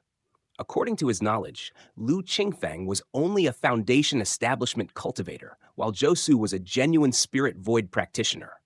Some tricks there. No wonder you dare to challenge me. Seeing this, the woman in the brocade robe finally showed a hint of slight anger. Angry Wave Mountain. As she raised her palm, the roar of waves continued. In the sky, waves roared and converged into a mountain like the endless sea, descending to suppress Lu Qingfeng. Cloud Peak's step! Lu Qingfeng's expression grew slightly serious, not daring to confront the mountain head-on. With a flick of his sleeve, he moved Lu Qingyu, who had retreated quite a bit, to Zhao Ju and others. Then his feet blurred, and he appeared above the woman in the brocade robe. He had escaped the lock of the magic's aura and sat cross-legged atop the 108 9 strategies Xuanhao talismans. He then slammed down his palm. The 9 strategies Xuanhao talismans were immediately activated, and the long brewing formation began to operate. Zhao Ju and Wang Hui saw the woman in the brocade robe trapped within the formation. Isolated from the outside, even Angry Wave Mountain was beyond her control. Break! The woman in the brocade robe, slightly angered, repeatedly struck out with her palms, hitting the void, which then dissipated directly. The formation operated. Wind and fire surged, and thunders roared in the void. With the first thunder blast, the woman in the brocade robe was struck heavily, standing stunned on the spot. Then, wind and fire wrapped around her. From the outside, everyone could only see her figure shifting left and right, up and down within the formation. Bang, bang, bang. Each collision echoed through the void. Bolts of thunder struck down, striking directly at the delicate body of the woman in the brocade robe. The splendid brocade robe was about to burst open. Lu Qingfeng lightly tapped his fingers, the wind and fire in the formation more turbulent, isolating all probing from the inside and out. Even divine sense could not penetrate. This? Zhaoju and Wang Hui exchanged glances, their eyes showing disbelief. They knew. Lu Qingfeng was only a foundation establishment cultivator, while the woman in the brocade robe, Zhou Su, was a genuine spirit void practitioner. At this moment, the spirit void practitioner Zhou Su was being thrashed by the foundation establishment alchemist and artifact refiner Lu Qingfeng. Beaten up! Bang, bang, bang! Sounds continued within the formation. Junior brother Lu stopped quickly. Zhaoju and Wang Hui were extremely shocked. Wang Hui cried out.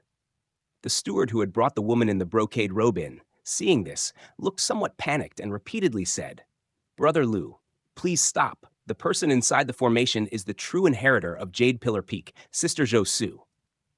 Lu Qingfeng didn't listen and didn't stop. "Junior brother Lu, fighting is strictly prohibited on Gathering Immortal Island. Please stop first." Zhaoju also spoke to persuade. Lu Qingfeng still did not stop. At this moment, a powerful aura approached. Whoosh, whoosh! In the void, the sound of clanking chains arose as Lu Qingfeng's complexion changed, and he quickly tried to dodge. However, in the void, the invisible chains pursued Lu Qingfeng.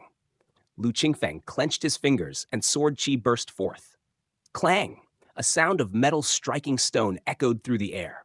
What a clever move! So it's junior brother Lu. Lu Qingfeng sensed that the chains in the air were retracting, revealing a figure. This person was dressed in a mysterious black robe, wearing a jade crown, holding a chain, resembling a prison official from the mortal realm. Junior brother Lu, this is Yan Pingshu, the true inheritor from the law enforcement hall. Wang Hui's voice reached Lu Qingfeng's ears. Lu Qingfeng of the combined pill hall, greetings to brother Yan. Lu Qingfeng bowed to Yan Pingshu. Ah, I know. Junior brother is that peerless genius who caused 2 sect masters to vie for him. Your name has been known throughout the sect recently. Yan Pingshu shook the chain, wrapping it around his waist like a belt. Who would have thought it was also a notable magic artifact? Would junior brother like to dismantle this formation now? Yan Pingshu said with a smile to Lu Qingfeng. Thank you for the reminder, senior brother. Lu Qingfeng pointed with his hand, and a green robe flew from his storage bag into the wind and fire formation. Following that, the 108 9 strategies Xuanhao talismans were withdrawn, the formation dissolved, revealing Zhou Su's figure inside. Disclaimer: all credit goes to the original author. This is a fan-made AI narration intended to bring more exposure to the novel. If you are the author or rights holder and wish for this video to be removed or modified, please contact us at fableverseaudio@gmail.com. Narrated by Fableverse Audio. Like, subscribe. Share to support immersive audiobooks. If you enjoy our work and want to support future projects, consider donating. Links can be found in the description below. Chapter 219, Dragging Down into the Water. Zhou Su had changed out of her brocade robe into the green one, the very one Lu Qingfeng had just thrown into the formation. Who? Who? Zhou Su knelt on one knee, showcasing her graceful figure, breathing heavily. The hair tied behind her head was already scattered, draped over her shoulder, covering half of her face, making her look somewhat disheveled. Lifting her head, her eyes seemed to harbor an abyss. The abyssal gaze was chilling to the bone. Yan Pingshu glanced at Zhou Su, then at Lu Qingfeng, and chuckled. Junior brother has impressive skills. Lu Qingfeng responded with a wry smile. Looking at Zhou Su, as the woman's eyes met his, Lu Qingfeng pursed his lips, suppressing his bitter smile. Yan Pingshu, focused, said aloud, Junior sister Zhou, junior brother Lu, both of you belong to the same sect and have fought on Gathering Immortal Island. Please come with Yan to the law enforcement hall. Zhou Su glanced at Yan Pingshu and snorted coldly, walking ahead. Big brother! Lu Qingyu stepped forward, somewhat at a loss. It's okay. Big brother has our master's protection. His prestige in the sect is extremely high. Even the sect leader True Man has to address him as honored Uncle Master. The law enforcement hall won't dare do much. Lu Qingfeng reassured Lu Qingyu with a smile. Junior brother, keep a low profile. Yan Pingshu's eyes twitched as he also said to Lu Qingyu, Don't worry, a fight among true disciples, at most a few months of confinement. Lu Qingyu looked at his big brother. Lu Qingfeng said, Wait for me at Feihuang Mountain. I'll be back soon. Okay. Lu Qingyu nodded. Then Lu Qingfeng left with Yan Pingshu. Fei Huang Mountain. Former Lantian Pavilion. Yan Pingshu said to Lu Qingyu with a helpless face, "Junior sister Zhao holds grudges too deeply. Forced your brother into this. Yan can't help much either." "When can Big Brother be released?" Lu Qingyu asked anxiously. 3 years. Yan Pingshu replied with a bitter smile. "Your brother's incident partly involves me while he's in Xuanyin Cave these 3 years. If you face any problems at Gathering Immortal Square, just seek me out at Heavenly Observation Pavilion." "Thank you, Senior Yan." Lu Qingyu gave Yan Pingshu a bow of thanks. "Your brother and I are both true inheritors. You can call me Senior Brother. Raider support at Memorar made this translation possible." Yan Pingshu shook his head and swiftly walked out of Lantian Pavilion. Xuanyin Cave. 3 years. Lu Qingyu stood dumbfounded, somewhat unsure of what to do. Over these years, she had always been by her brother's side. The sudden separation for 3 years, especially with her brother being incarcerated, left Lu Qingyu's heart without a place to rest. Her mind was in disarray. It's my fault. No, it's not my fault. It's all that Zhou who stirred up trouble, causing Big Brother to take action and get dragged down, resulting in his imprisonment. Lu Qingyu was about to blame herself, thinking it was because she wanted to rent a shop at Gathering Immortal Square, and it was because her jade talisman was stolen that her brother was provoked to act. But then she remembered her brother's teachings. Lu Qingyu's eyes flashed ferociously. "I was just renting a shop, abiding by the rules of Gathering Immortal Square. What's wrong in that? Zhou! It's all this madwoman. Big Brother, rest assured, I can take care of myself outside. When you come out, Peak Rain Mountain will definitely surprise you, and I will too. One day, I will definitely let this madwoman receive the punishment she deserves." Lu Qingyu clenched her fists. She hadn't felt this agitated, fearful, and powerless for a long time, similar to how she felt as a small child when her second brother was taken away by the Returning to Truth sect. Since then, her big brother had always protected her well, causing those early feelings to be lost over time. Back in the fields, she told her big brother that they should cultivate diligently and go to Returning to Truth sect to rescue their second brother. However, time had almost made her forget. These years, though continuously cultivating diligently, there was still potential to be unearthed. Being overly dependent had led to slow progress in her cultivation. Now that her big brother was taken away by Xuanyuan sect's law enforcement hall, having experienced wandering and fear, Lu Qingyu, upon learning that her brother was unharmed, only imprisoned, finally breathed a sigh of relief. Yet a fierce determination arose in her heart. "I will no longer be a burden to Big Brother. I must help Big Brother earn spirit stones. I must strive hard in my cultivation. I must protect Big Brother." Lu Qingyu had been resolute since she was a child. Originally seeing her second brother Qingshan being weak, she disliked it, always taunting him. However, this ferocity, as time passed, gradually got buried. If she continued to stay by Lu Qingfeng's side, protected from hardship, this ferocity would have eventually faded. Fortunately, the sudden misfortune of Lu Qingfeng had awoken Lu Qingyu, instantly recovering her true nature. Lu Qingyu remembered her brother's teachings, not engaging in foolish, useless things. After learning from Yan Pingshu that her brother was safe, she firmly suppressed her worries and stubbornly prepared to start her venture. First, changing the name of Lantian Pavilion to Peak Rain Mountain, representing the 3 siblings. She intended to grow Peak Rain Mountain tremendously by the time her brother was released, collecting materials for him and earning a large amount of spirit stones. In the following days, Lu Qingyu was cultivating while wandering around Gathering Immortal Square, familiarizing herself with the market trends, especially the prices of various materials and spiritual medicines. She was also cultivating the Daluo Cave Temple.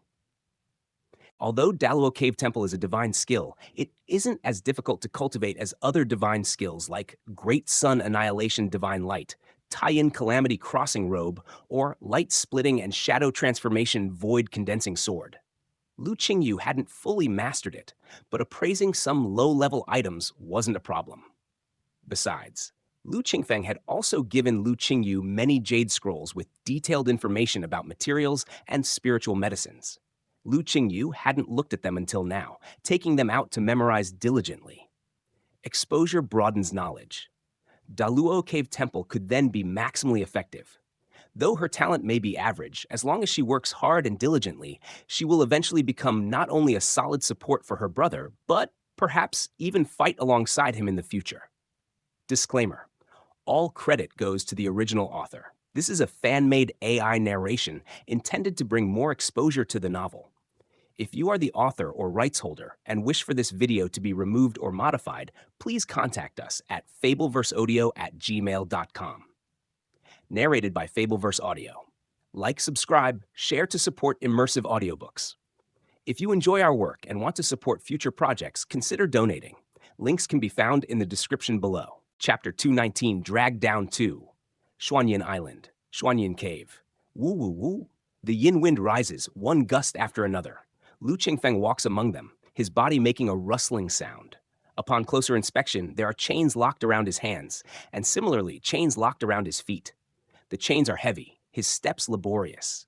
Within the chains, from time to time, supreme yang fire courses through his entire body, like a heart fire burning fiercely, causing agonizing pain and irritability.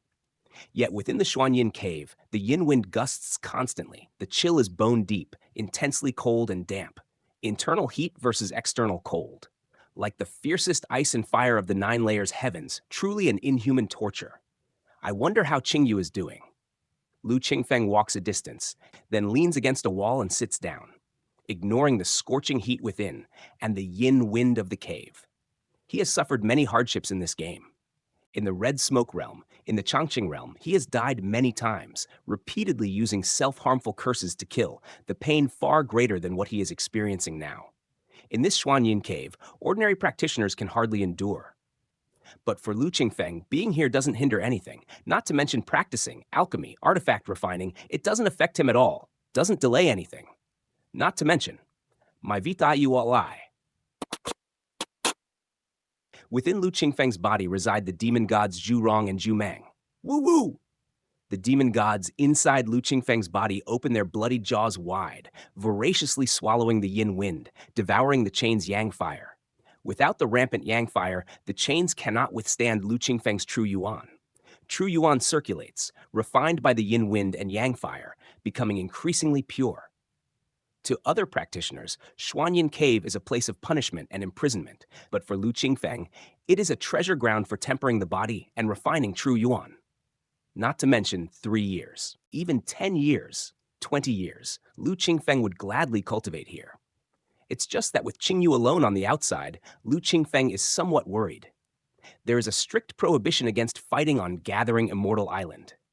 With Wang Hui and Zhao Ju looking after, and Yan Pingshu's help, there should be nothing amiss. Lu Qingfeng thought quietly to himself. Without his presence, it might also be a trial for Qingyu. But this feeling of life and death not being in one's own control makes Lu Qingfeng somewhat loathe it.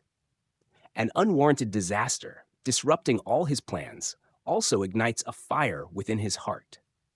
Thinking back to the scenes in the law enforcement hall, although Lu Qingfeng was forced into combat, he firstly disregarded his fellow disciples' persuasion to vent personal anger, and later resisted the enforcement officers, fighting with Yan Pingshu from the law enforcement hall. Under the public eye, there's no room for denial. Zhou Su, the true inheritor of Jade Pillar Peak, instigated fights on Gathering Immortal Island, fought against fellow disciples. In consideration of her merits in killing demons and being troubled by the heart demon, she is sentenced to 3 years in Xuanyin Cave to reflect in stillness. Lu Qingfeng, the true inheritor of the combined pill hall, resisted the enforcement officers. In light of his timely cessation of resistance and his merits in aiding fellow disciples through their tribulations, he is sentenced to 3 years in Xuanyin Cave to reflect in stillness. Rustle, rustle, rustle, rustle!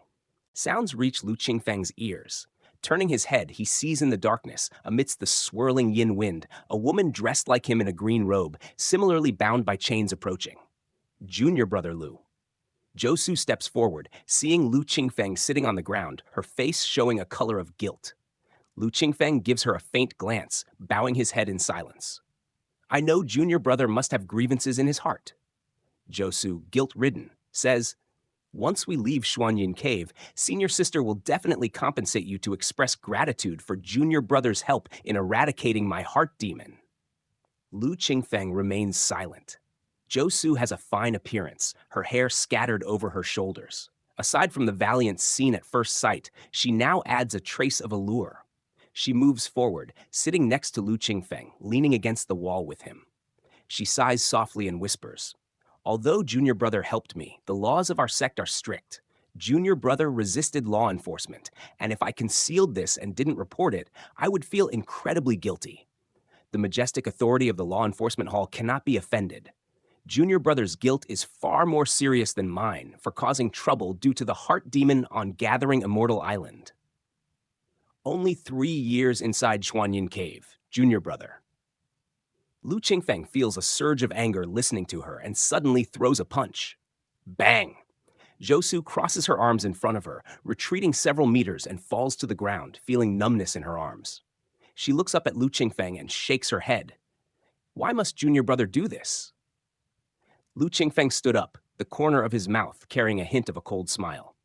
In the end, Senior Sister simply feels that the kindness of Lu in helping you resolve the law of the calamity of the heart demon is not enough to outweigh beating you up and seeing your body afterward.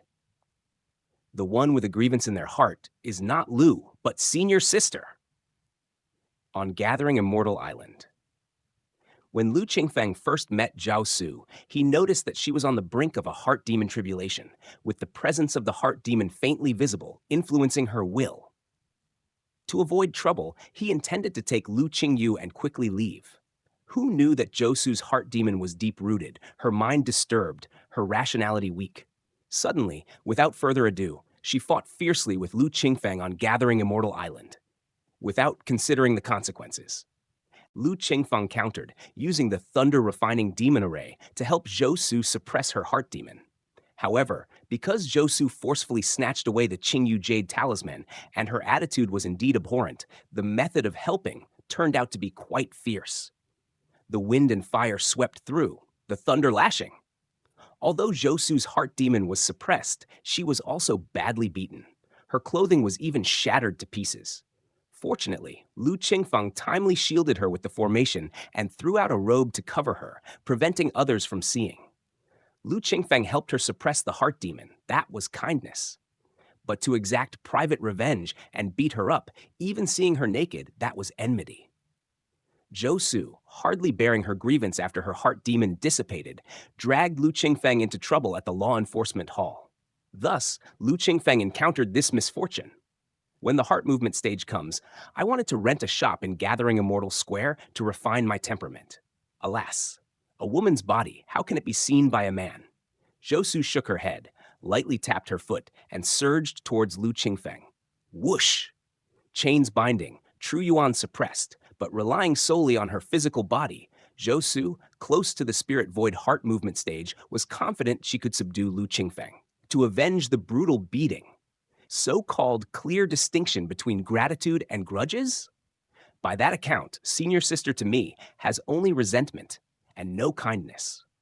Lu Qingfeng, with one hand as a palm and the other as a fist, faced forward. He had been in the Sky Witch realm for many years. His close combat techniques were exceedingly skillful, and various combat and killing skills came as naturally as breathing. In contrast to Zhou Su, usually favoring the use of magic to confront enemies, her close combat skills were somewhat lacking. Moreover, Lu Qingfeng cultivated the Yellow Robe True Skill, and his physical body's strength was not inferior to a Spirit Void practitioner. The two's fighting with fists and kicks, Lu Qingfeng quickly gained the upper hand. Thud, thud, thud, whoosh! Inside the Xuanyin cave, Yin wind howled, while deep within, bursts of thudding and the sounds of shaking chains could be heard. Through the hazy mist, two figures shattered the Yin wind, colliding at high speed. Upon closer look, Lu Qingfeng fought with both punches and kicks. Zhou Su struggled to defend. Ha! Lu Qingfeng shouted forcefully, his fist like a heavy millstone, smashing down hard. Zhou Su's arms were in severe pain as if they were breaking, unable to defend. Boom! A punch with heavy chains struck right into Zhou Su's abdomen, sending Zhou Su flying a dozen yards. She bowed her body and crashed heavily to the ground, tumbling a few times before stopping. Zhou Su propped herself up on one hand and covered her abdomen with the other, struggling to raise her head to look towards Lu Qingfeng.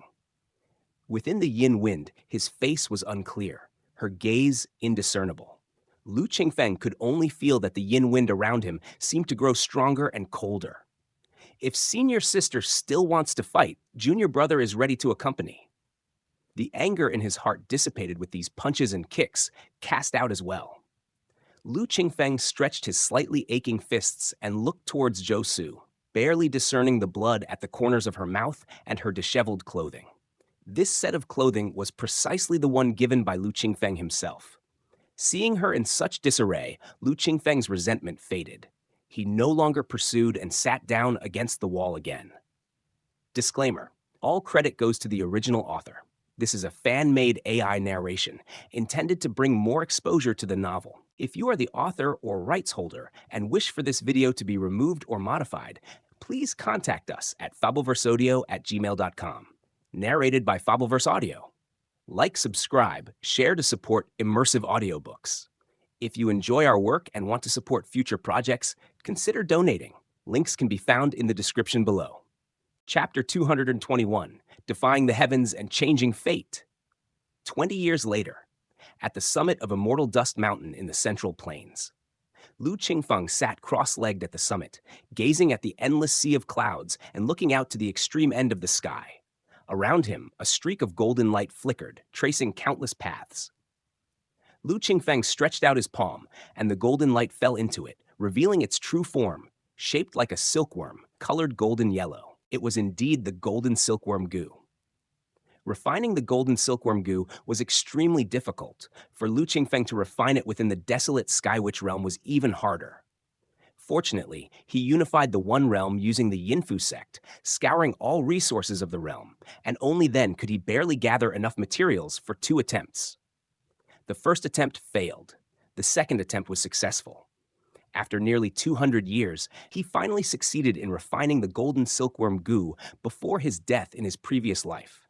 The past life laid the groundwork. This life reaps the benefits. Capture! Lu Qingfeng performed a seal technique with his hand, and the golden silkworm goo actually burrowed into the flesh of his palm. The flesh was translucent, and one could see a golden silkworm advancing within his flesh. It traveled along the arm straight to the heart, where it coiled and rested. Thump, thump, thump, the heart beat, the blood lively. The golden silkworm goo devoured voraciously, continuously drawing blood from Lu Qingfeng's heart. Lu Qingfeng's complexion quickly paled, but his eyes became increasingly bright. Inner breath circulated, the spell was in his heart.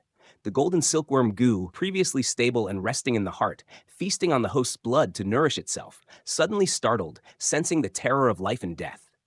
It tensed up, its eyes agile and fearful. Lu Qingfeng's mind remained unmoved. One by one, seal techniques were cast, wrapping around and sealing the heart. The golden silkworm goo panicked, trying to escape. Seal techniques, seals, turned into a misty shroud, enveloping the golden silkworm goo. The golden silkworm goo charged fiercely, indeed breaking out of the heart, wildly crashing within Lu Qingfeng's body. Crack! Crack! The golden silkworm goo, while crashing around, gnawed on something, producing sounds. Ah! Pain, pain, pain! Pain, pain, pain, pain, pain, pain, pain, pain, pain, pain! Lu Qingfeng howled to the sky, experiencing pain far worse than death, far worse than being cursed to death. Lu Qingfeng felt as if his divine soul were being gnawed upon, being eaten away bit by the golden silkworm goo. Every bite made his whole body tremble involuntarily. Only by roaring could he find some relief. Hoarse and exhausted, pain pierced his soul. Atop Immortal Dust Mountain, countless disciples of the Yinfu sect were horrified. They had no idea what had happened on the mountain to make the sect leader, almost like an immortal, emit such a roar. But the sect leader had strictly ordered that no one from the Yinfu sect should ascend to the summit of Immortal Dust Mountain. The sect members could only speculate, not daring to violate the order. Atop Immortal Dust Mountain, Lu Qingfeng was dripping with sweat, his face ashen and colorless, continuously roaring, rolling on the ground, hitting the rocks. Bang! Boom! The rocks were sturdy but shattered by Lu Qingfeng's impact. His body showed numerous bloodstains, and even sounds of bones breaking mixed with his ghostly wails and roars. His hair disheveled, he appeared to be mad. Time passed, unknown how long. Perhaps it was a moment. Perhaps 100 years. Some great terror descended from an unknown place, enveloping Lu Qingfeng. Squeak, squeak, squeak! The golden silkworm Gu felt this immense terror, becoming even more frantic, like a trapped beast falling into a hysterical frenzy. Lu Qingfeng roared. From the endless pain, he sensed this great terror. It seemed as if the entire universe was gazing upon him. In Lu Qingfeng's mind flashed a mysterious and profound existence. Destiny! Lu Qingfeng's voice was hoarse, nearly exhausted. As the great terror descended, boom! The golden silkworm Gu within his body, rampaging back and forth, was suddenly pulverized, erased from existence. Pooh! With the lifebound Gu destroyed, Lu Qingfeng felt as if struck by a heavy blow. Spitting out a mouthful of blood, his expression quickly withering, and even the life force within him showed signs of decline, carrying the aura of twilight. As the pain receded, Lu Qingfeng lay on the ground, his mind a blank. Who am I? Where am I? What am I doing? As the great terror dispersed and his strength gradually returned, Lu Qingfeng's consciousness recovered, memories flooding back like a tide. I am Lu Qingfeng. I am in the Sky Witch realm. I am defying the heavens to change my fate. Lu Qingfeng, covered in blood, had an ever brighter and strikingly incandescent gaze. Lifespan, 23 bore. Lu Qingfeng opened the attribute list, saw the changes in the data, and felt reassured. With a thought, a puppet hurried over, taking Lu Qingfeng away quietly from Immortal Dust Mountain, hiding somewhere to quietly recover. After the injuries healed, Lu Qingfeng logged out of the game, and his consciousness returned. Name Luke Feng, life 35, root bone. Lu Qingfeng shook his head. Indeed, the fate in the game is dominated by the fate of reality. Simply defying the heavens to change fate in the game, reality would change not in the slightest. On the contrary, if one defies fate and changes their life in reality, then upon rebirth in the game world, one can continuously be reborn with the attributes altered in reality, life after life. Root bone will forever be 4. Lu Qingfeng had known this all along, so he wasn't disappointed when his root bone didn't change in reality. Since he could defy fate in the game, it was only a matter of time before he could do the same in reality. Lu Qingfeng closed the attributes panel, ready to get up and stretch, only to find his body weak and feeble, like he had been fished out from water, almost collapsing to the ground. Lu Qingfeng frowned slightly. It must be that the pain suffered in the game was too intense, so that through a sliver of consciousness connected, the pain could be projected onto his true body in reality. Thus, his true body in reality was also suffering the pain, nearly fainting. I thought Junior Brother truly wasn't afraid of the punishment in Xuanyin Cave. Now it seems. Lu Qingfeng leaned against the wall, seeing Zhou look at him with a hint of mockery. Zhou mocked the sight of Lu Qingfeng's weak and suffering true body. It's still better than how sister cries and screams every night at midnight. Lu Qingfeng simply stayed sitting on the ground, cross-legged. In the game, 3 lifetimes had passed, enduring 172 years. Lu Qingfeng and Zhou also spent over a year and 8 months in Xuanyin Cave. The punishment of Xuanyin Cave, both internal and external, was too much for both Foundation establishment cultivators and Spirit Void practitioners. Zhou, who fought demons outside, had also experienced life and death and had seen the big picture. First published on MVL. However, she still cried and wailed every night in Xuanyin Cave. The yin wind at midnight in Xuanyin Cave was the most intense and painful. Usually, Zhou could endure it with her willpower, but at midnight, it exceeded her limit. All bark and no bite. You have the guts, once you're out of Xuanyin Cave, to join me on Fierce Teeth Island to slay demons? Zhou sneered. As a genius alchemist, should I join you on the front lines and fight? Sister wouldn't be trying to take the opportunity to harm a fellow sect member, would she? Lu Qingfeng retorted sarcastically. Years after years in the game were exhausting. If he didn't talk more in reality and feel the real world, even with the Yellow Court scripture to protect his mind, Lu Qingfeng worried he would lose himself. Previously, there was Qingyu, but now he could only make do with Zhou. Tsk. Even though you're this weak, you don't lose any bit of that sharp tongue. Zhou got up, a seductive smile on her face as she walked toward Lu Qingfeng. Clank! Clank! The chains shook, making a sound. Lu Qingfeng sat cross-legged on the ground, his expression unchanged. Pretending to be calm. Zhou suddenly sped up, launching a punch, aiming right at Lu Qingfeng's face. Karma barrier, Mengxin! A strange force field descended, enveloping Zhou. She felt as if thousands of wild oxen were rampaging in her heart, faltering for a moment, the scene before her eyes disappearing. She couldn't see the sky, the ground, or Lu Qingfeng. Bang! The punch landed, but its force was greatly reduced.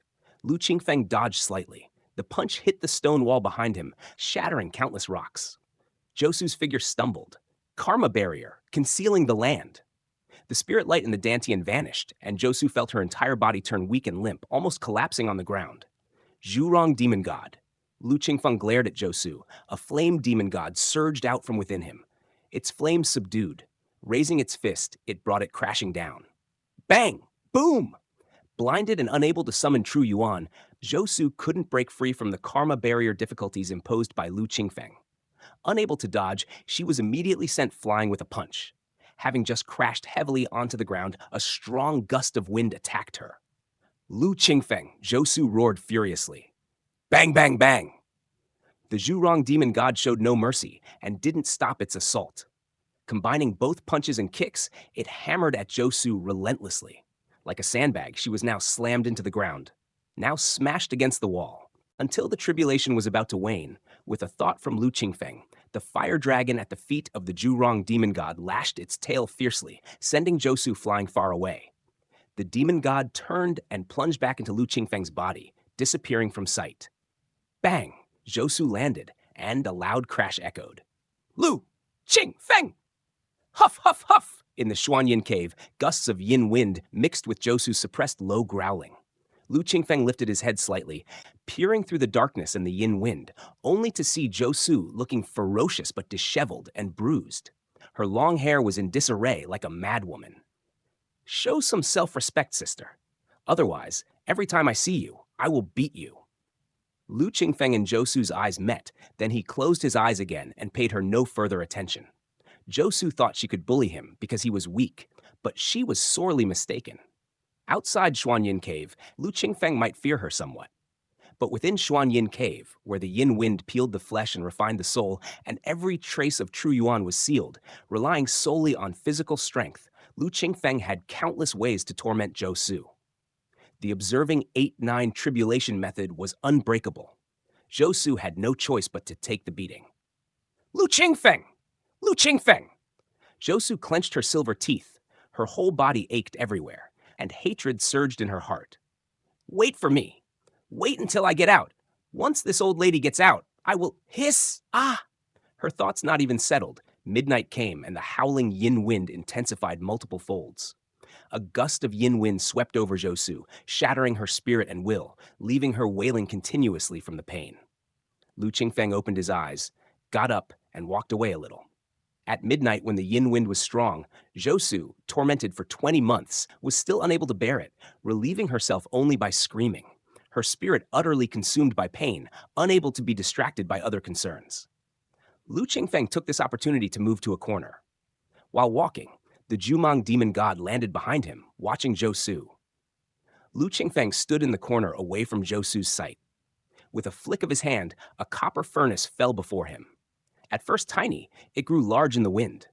Inside his body, the Zhurong demon god poked its head out of Lu Qingfeng's chest, spurting Zhurong divine flame from its mouth and nostrils. The fire dragon below its feet and the fire snakes beside its ears emerged from Lu Qingfeng's sides, spitting Dutian fierce fire. For a moment, Lu Qingfeng was like a being with 3 heads and 6 arms. With a sweep of his hand, the storage bag hung in the air, and refining materials started to fall. He began to refine. Disclaimer: all credit goes to the original author. This is a fan-made AI narration intended to bring more exposure to the novel. If you are the author or rights holder and wish for this video to be removed or modified, please contact us at fableverseaudio@gmail.com. Narrated by Fableverse Audio. Like, subscribe, share to support immersive audiobooks. If you enjoy our work and want to support future projects, consider donating. Links can be found in the description below. Chapter 222, Mist Banner, half an hour later. 9 strategies, Xuanhao Talisman. Success! Lu Qingfeng clasped his hands together, and, from the copper furnace, 3 black iron talismans flew out, their spirit light flashing momentarily before subsiding. These were the 3 9 strategies Xuanhao talismans. In the Xuanyin cave for over a year, Lu Qingfeng finally found the time to process the materials he obtained from the Xuanyuan auction. Every midnight, when the yin wind was at its strongest, Zhou Su was tormented by the yin wind, his cries echoing like ghosts and wolves, leaving him no free moments. The cave blocked divine sense, making it impossible for outsiders to probe. Lu Qingfeng took this opportunity to practice alchemy and artifact refining. First were the elixir pills.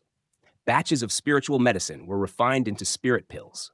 This included increase of true yuan, recovery of true yuan, healing injuries, etc., covering the entire foundation establishment stage, leaving nothing to chance. Of course, the amount was certainly not enough for Lu Qingfeng to cultivate all the way to the peak of foundation establishment. He would need to supplement it later. Next were the magic artifacts. At the Xuanyuan auction, Lu Qingfeng gathered a large amount of materials, enough to refine various magic artifacts to arm himself to the teeth. Over the year, magic artifact, Dutian Fierce Fire Divine Banner, grade 3rd rank, derivation technique, 5 times enhancement. After enhancing through the derivation technique, the Dutian Fierce Fire Divine Banner, although only made from 2nd rank magic artifact materials, reached the level of a 3rd rank. Managed by the Zhurong demon god, when laid out in the Dutian Fierce Fire Immortal array, it could unleash tremendous power. Below the Spirit Void, it was invincible. Even facing Spirit Void practitioners, it could contend and entangle for a short duration. Magic Artifact, Wind and Fire Beads, grade Force and Technique, 5 times enhancement.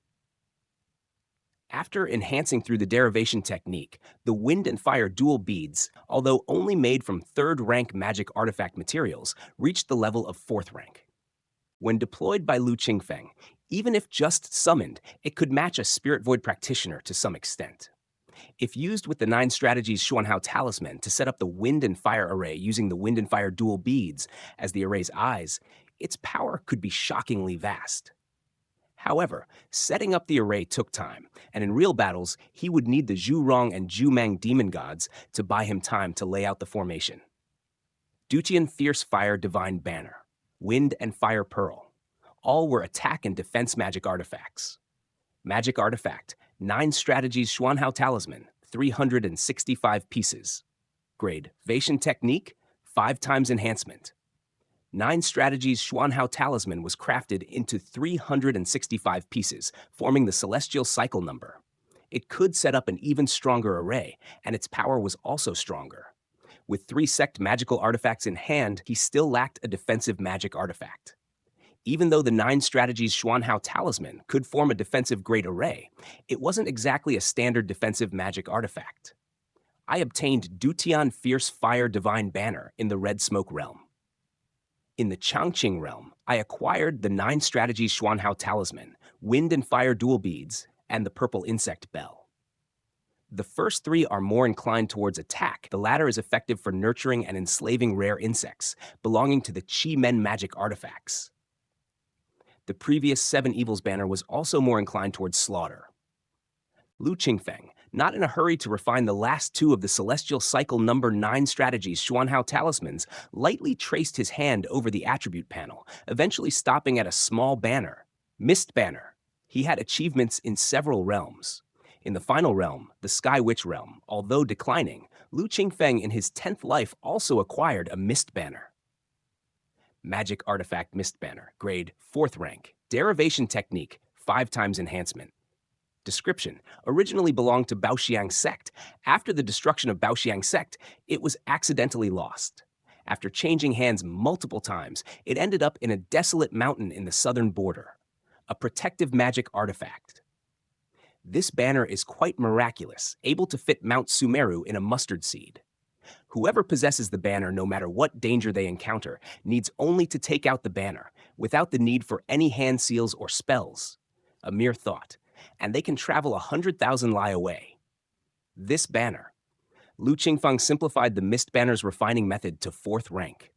Then, using the derivation technique, he enhanced it, causing its refining materials to be only those of a 3rd rank magic artifact, yet its power reached the 4th rank.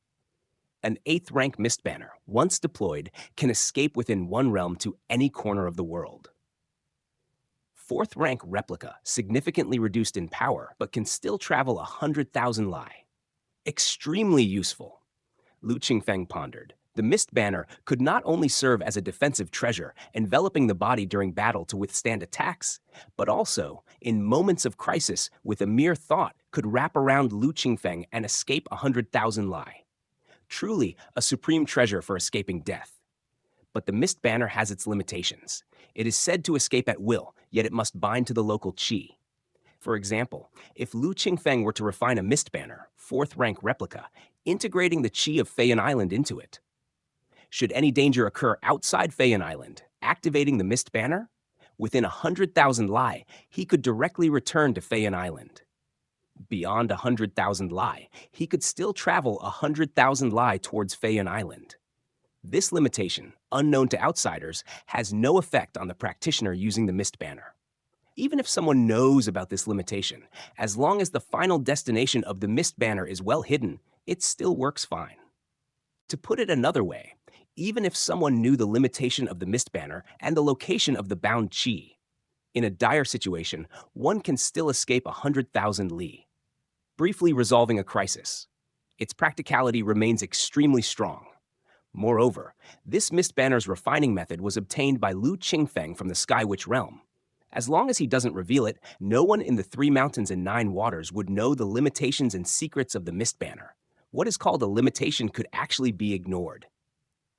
Using the golden silkworm goo as a scapegoat, mist banner for escaping, even if core formation, primordial spirit practitioners strike, I can still survive.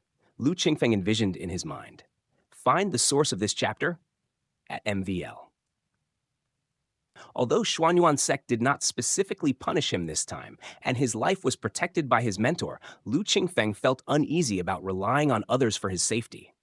His heart constantly sounded an alarm. Lu Qingfeng thought more deeply.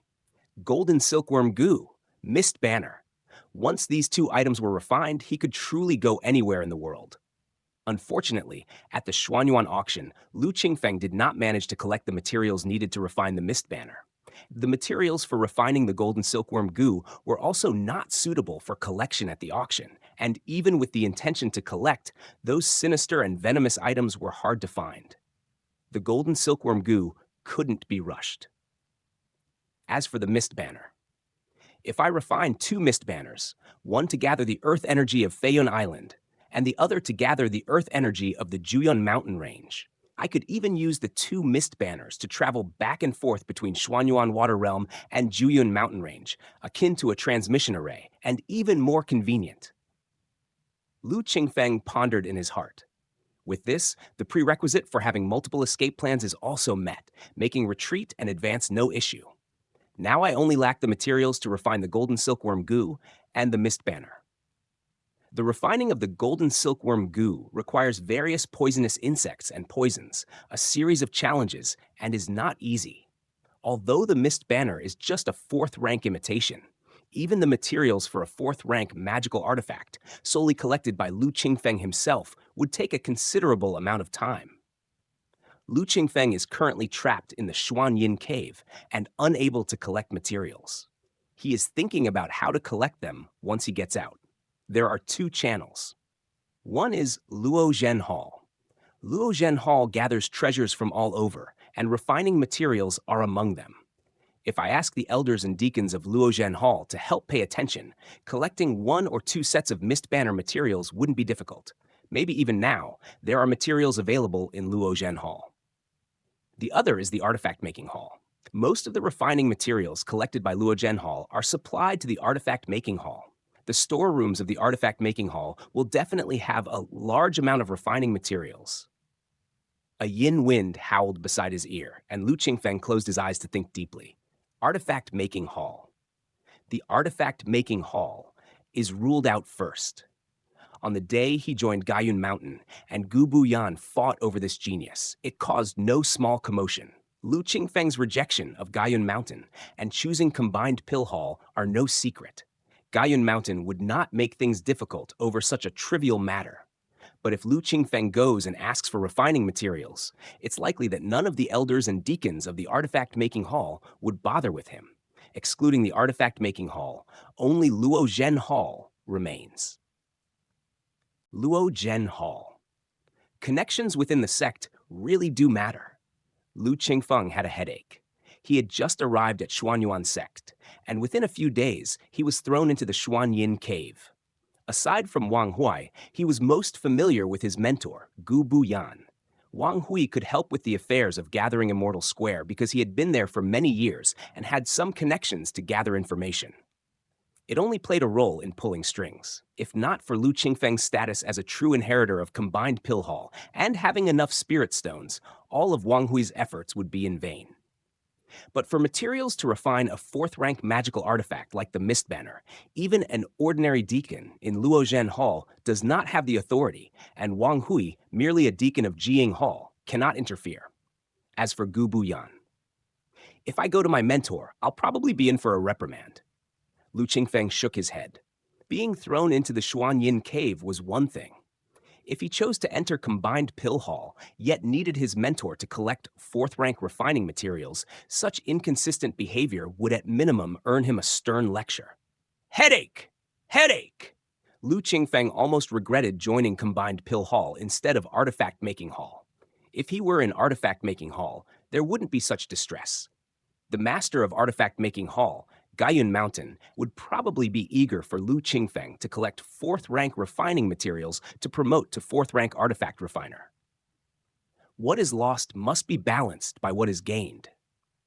Lu Qingfeng shelved other thoughts and figured out how to connect with Luozhen Hall. Even though he is a true inheritor of combined Pill Hall, but since combined Pill Hall had declined, how much weight Lu Qingfeng, as a true inheritor, holds outside of combined Pill Hall was still uncertain. With no routes available, directly approaching Luozhen Hall might also be ignored. Ordinary disciples and deacons of Luozhen Hall might suck up to Lu Qingfeng, but their low levels were certainly insufficient.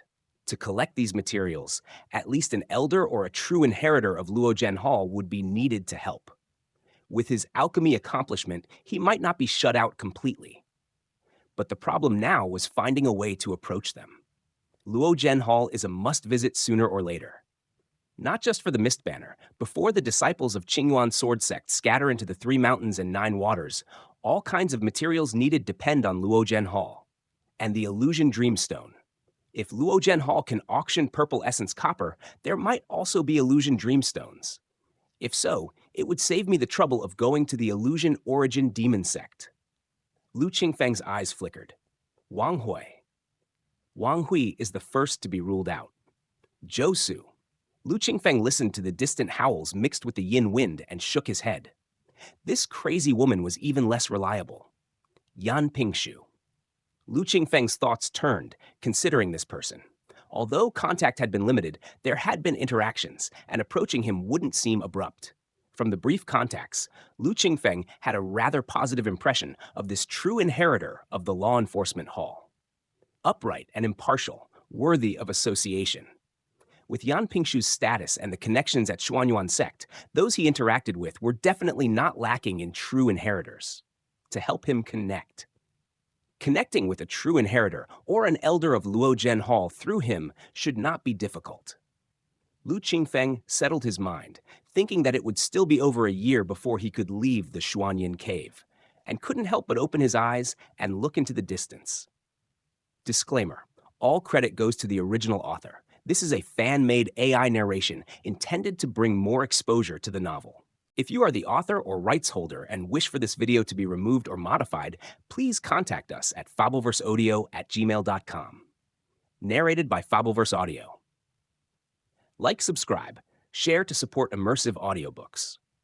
If you enjoy our work and want to support future projects, consider donating. Links can be found in the description below. Chapter 223, Realm Name, 5 Directions Realm. Through the yin wind. Through the darkness. One could see the yin wind sweeping through, enveloping Zhou. Overwhelmed by agony, her slender body writhed like a frenzied demon, struggling ceaselessly, screaming as if her heart was being torn apart. Crash! Crash! Chains rattled nonstop, binding Zhou tightly. Lu Qingfeng, upon seeing this, felt a surge of delight and continued to refine his magic artifacts. Due to material constraints, it was temporarily impossible to refine the Mist Banner. He could only continue refining the 9-strategy Xuanhao Talisman. A full set of 9 strategy Xuanhao talismans constituted the number of 1 yuan. So far, Lu Qingfeng had only refined the celestial cycle number, which, while also powerful, was always better in greater quantity. Time passed. Half an hour went by in a flash. With a thought from Lu Qingfeng, he waved his hand to put away the copper furnace, retracting the Zhurong demon god, fire snakes, and fire dragons into his body. The Jumang demon god that charged from behind also disappeared into him. In the distance, the yin wind abruptly weakened, and the wailing gradually subsided.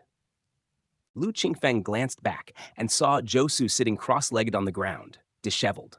Sensing his gaze, she slightly lifted her head, her eyes peering through the gaps in her hair towards Lu Qingfeng. Their eyes met. The yin wind fell silent. "Sister's hard work is admirable," Lu Qingfeng said with a cupped fist salute towards the distance, a benign smile on his face. Zhou eyes turned frosty, her heart brimming with extreme shame and rage. "Lu Qingfeng, you're courting death." Bang, boom, boom, boom, 30 minutes later. Lu Qingfeng kicked Zhou away, throwing her dozens of feet out, tumbling several times before shaking her neck. He felt thoroughly refreshed, as if having stretched all his muscles and bones. Zhou was kneeling on the ground like a ferocious wolf, glaring bitterly at Lu Qingfeng. Lu Qingfeng no longer paid her any attention. He sat down to cultivate. Sky Witch Realm. A night passed. In the game, a month went by in the blink of an eye. Lu Qingfeng emerged in the wild cave. The Destroying Truth Type 1 was about to be fed a fasting pill, which Lu Qingfeng swallowed in one gulp. He stood up to leave the cave on Nameless Mountain. It's time to leave. Stretching his limbs and checking his attributes, he saw his root bones stable at 4 points, and Lu Qingfeng was overjoyed. He walked through the woods, heading straight for the Golden Silkworm Divine Mountain. Already his third life in the Sky Witch realm, calculating based on time spent in the rebirth pool, 48 years, it had been 220 years in total. Cultivating in the last days of the Sky Witch realm, if he scoured the entire realm, perhaps he could find some true skills or magic artifacts or resources to refine 1 or 2 golden silkworm gusts. But he could never make a breakthrough. After 100 years, he would reincarnate again, so there was no need. The foundation of root bone is established. It's time to have a look at the other end of the transmission array. 2 months later, Lu Qingfeng appeared at the Golden Silkworm Divine Mountain and with a leap entered the Golden Silkworm Blessed Land. Almost 200 years had passed and there were no great changes to the Golden Silkworm Blessed Land, at least not visible to the naked eye. The surroundings were still enveloped by earth, water, wind, fire, and the scenes of chaos. Compared to his last visit, the spiritual energy in the Blessed Land seemed even thinner. Lu Qingfeng hurried ahead, reaching the transmission array. According to the records, 30,000 years ago, when the immortal sects and cultivators of the Sky Witch realm fled, their destinations were not the same. Golden Silkworm Immortal Sect. Their destination was... Realm name, 5 Directions Realm. Introduction. In ancient times, Jiazi Tai Sui Yang Ren beheaded great demons and lectured at Flying Dragon Mountain in Central Continent for 100 years, passing down the Chan sect's teachings, founding the 5 Fire Sect. The cultivation in the 5 Directions realm began to flourish. Later, the central pox god Yude of the Pox Department arrived, proclaiming the Jie sect's teachings, establishing the 5 Stars Prefecture, and occupied the land of the East Continent, rivaling the 5 Fire Sect's presence. Tens of thousands of years ago, plagues erupted in the 5 Directions realm, bringing unspeakable suffering to countless life spirits. The Northern Plague envoy Yang Wenhui, holder of the Sanwen Whip, subdued the plague, passing down the fame of 9 Dragon Island and established the Sanwen Immortal Sect. Aside from the 5 Fire Sect and 5 Stars Prefecture, the rising Sanwen Immortal Sect and many other immortal sects emerged, each ruling their own territory. More than 30,000 years ago, the Golden Silkworm Immortal Sect crossed realms and settled in the southern continent with the aid of the 5 Stars Prefecture and Sanwen Immortal Sect. Another top immortal sect was added to the world. The 5 Fire Sect, 5 Stars Prefecture, and Sanwen Immortal Sect divide the 5 Directions realm, becoming the 3 most powerful sects, continuing the dispute of the Jie and Chan sects' teachings. With the aid of fellow G-sect followers, the Golden Silkworm Immortal sect established its footing in the southern continent. Since then, the three sects of 5 stars, Sanwen and Golden Silkworm, occupied the lands of East, South, West, and North, forming an encirclement, trapping the 5 Fire sect in central continent. The conflict was unceasing, ushering in an era of great disputes. Lu Qingfeng settled down in Yuyu Mountain, organizing the situation of the 5 Directions realm. Ultimately, the 5 Directions realm could be divided into 2 camps, Jie and Chan. The Chan sect camp, led by the 5 Fire sect, originated from Jiazi Taisuyang Ren. He was one of the Heavenly Court 8 divisions, head of the Taisui department, holding equal status with the likes of the Firestar Lord Luo Xuan and 9 Heavens Yin Yuan Lei Shengpua Heavenly Venerable Wenzhong. Moreover, he was a 3rd-generation disciple of the Chan sect, a student of one of the 12 golden immortals of the Chan sect, the Qingshu Dao True Monarch, possessing vast divine powers. The Ji sect camp. First were the 5 Stars Prefecture and Sanwen Immortal sect, and later the Golden Silkworm Immortal sect. The 5 Stars Prefecture derived from a Ji sect disciple from Wuyan Celestial, the Pox department's central Pox god Yu Dai. The Sanwen Immortal sect derived from a Ji sect's 9 Dragon Island Qi refinement practitioner, the head of the Plague Department and the 4th disciple of the great Emperor Lu Yue in charge of plagues, the Northern Plague Envoy Yang Wenhuai. The Golden Silkworm Immortal sect needs no further explanation, coming from the Sky Witch realm, having merged some of the Witch Clan's methods, but the heritage was that of a Jie sect's Penglai Island 1 Qi Immortal's disciple, an exiled immortal, Yuva, descending from Gu Chen's Star-Lord's teachings. All of them were of remarkable origin. Beyond the 4 major immortal sects, in the 5 Directions realm, covering the 5 continents and 5 seas, there are still 3,000 left Dao, 800 side doors, and 108 main factions. Lu Qingfeng came through the transmission array, and the other end of the transmission array in this realm had long been abandoned, left unguarded as if forgotten. After stepping out of the transmission array, by asking around, Lu Qingfeng learned that this place is called the Chuyan Country. There are quite a few immortal sects in Chuyan Country, among which the 2 most famous ones are Golden Butterfly Mountain and Ruyi sect. At the moment, Lu Qingfeng is at the dwelling place of the Ruyi sect, Yuyu Mountain. Brother Lu's visit to our Ruyi sect is quite a fortune. The Ruyi sect is one of the 3,000 left Dao of the 5 Directions realm, a branch of the Feihu sect. Our sect has countless experts at the Spirit Void stage, with a complete mission and promotion system. As long as you have skills, you will never worry about cultivation resources. The second day after Lu Qingfeng arrived at Yuyu Mountain, a sturdy, dark-skinned young man with bright eyes was introducing Ruyi sect to Lu Qingfeng. This young man, named Ho Fei, was at the True Qi realm and held Ruyi sect in high esteem. He is the guide for Lu Qingfeng's induction into the sect. How many players are there in Ruyi sect? Seeing Ho Fei was easy to talk to, Lu Qingfeng inquired. How many players? Ho Fei was stunned for a moment and shook his head. The 5 Directions realm has been developed for many years, and there are countless players. The first sect leader of Ruyi sect was a player who established the sect for 300 years, attracting many joining players. At least half are players, I guess. Half. Lu Qingfeng nodded slightly. Transforming several realms, this time coming to the 5 Directions realm via the transmission array, he finally got out of the grassroots dilemma. The 5 Directions realm has been developed for a long time, with many players integrating into the various sects and schools. Even if it is not comparable to the Heavenly Fox realm, it is definitely not something that Bingling realm could compare to.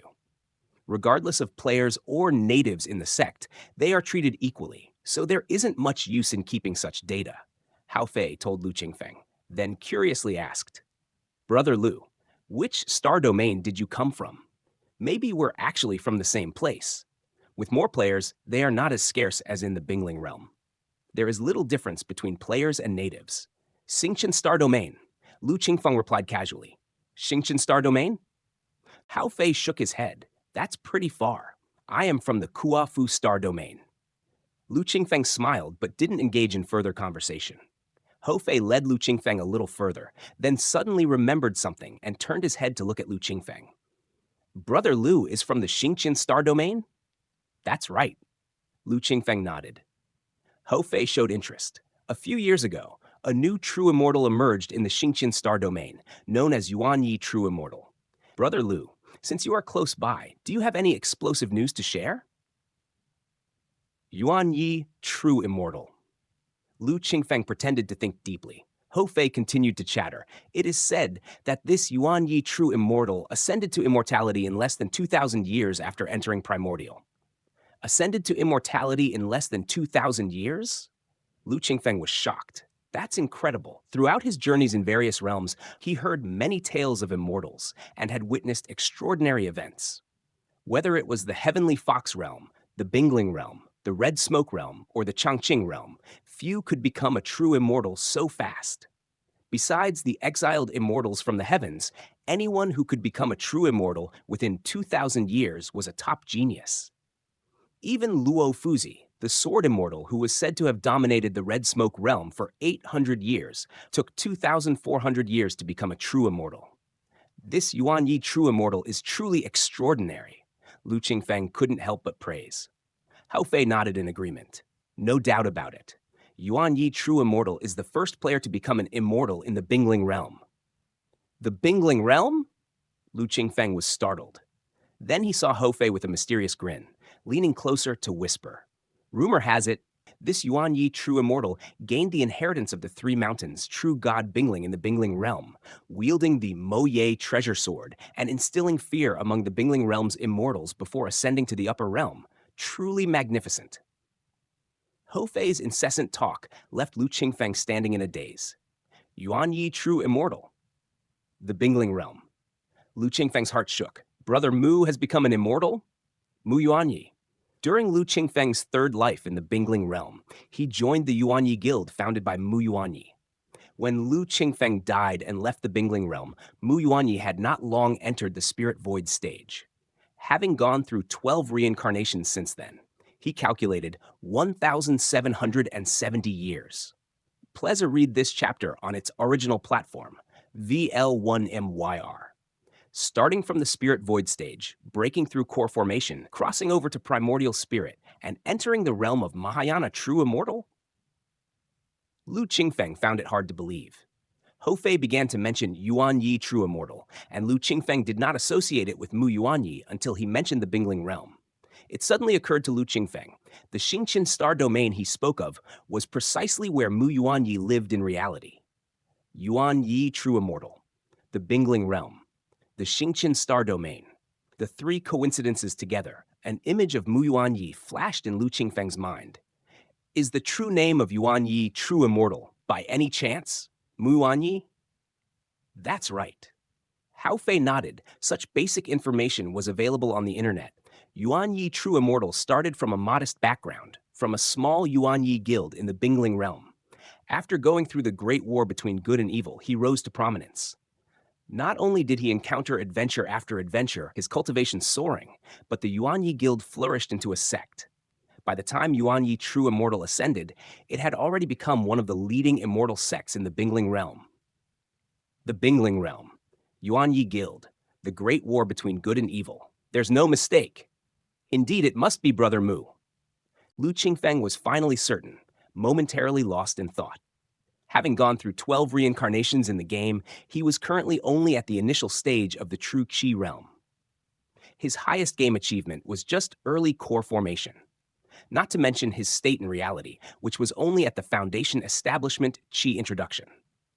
Yet the Brother Mu, with whom he once sat and discussed alchemy, had already become a Mahayana True Immortal. When he looked back abruptly, even for Lu Qingfeng, he couldn't help but feel some nostalgia. Time flies, and as he journeyed from realm to realm, many have become one with the soil, sunk into reincarnation, yet who knows how many acquaintances have transformed into immortals. As for him, he has been reborn and reborn, still adrift in the mortal world. Disclaimer: all credit goes to the original author. This is a fan-made AI narration intended to bring more exposure to the novel. If you are the author or rights holder and wish for this video to be removed or modified, please contact us at fableverseaudio@gmail.com. Narrated by Fableverse Audio. Like, subscribe, share to support immersive audiobooks. If you enjoy our work and want to support future projects, consider donating. Links can be found in the description below. Chapter 224, Rui Sect's Secret Cultivation, Mahayana True Immortal. Lu Qingfeng composed his mind, sincerely delighted for Mu Yuanyi. He was also very curious about what had happened to Mu Yuanyi and the fellow members of the Yuanyi Guild after he left the Bingling realm. As it happened, Hou Fei was nearby, so Lu Qingfeng asked him. Hou Fei had intended to probe Lu Qingfeng, who came from the same star domain as the Yuanyi True Immortal, for more information. Instead, he ended up giving a detailed introduction to Lu Qingfeng about all sorts of rumors he had heard on the internet. Many of these were obviously embellished or untrue, but Lu Qingfeng listened with relish. As a reciprocal gesture, Lu Qingfeng also shared, in a hearsay manner, the things he saw and heard during his time with the Yuanyi Guild, with certain omissions and alterations. The detailed content and realistic descriptions made Hou Fei greatly enjoy the conversation. The two chatted enthusiastically. Unknowingly, they arrived at a branch of Yu Mountain. In front of them stood a large hall. This is the Merit Hall. Inside, there are sect tasks, as well as tasks published by Foundation establishment practitioners and Elder Spirit Voids. Even without any special skills, one could survive by completing tasks, acquiring materials for cultivation.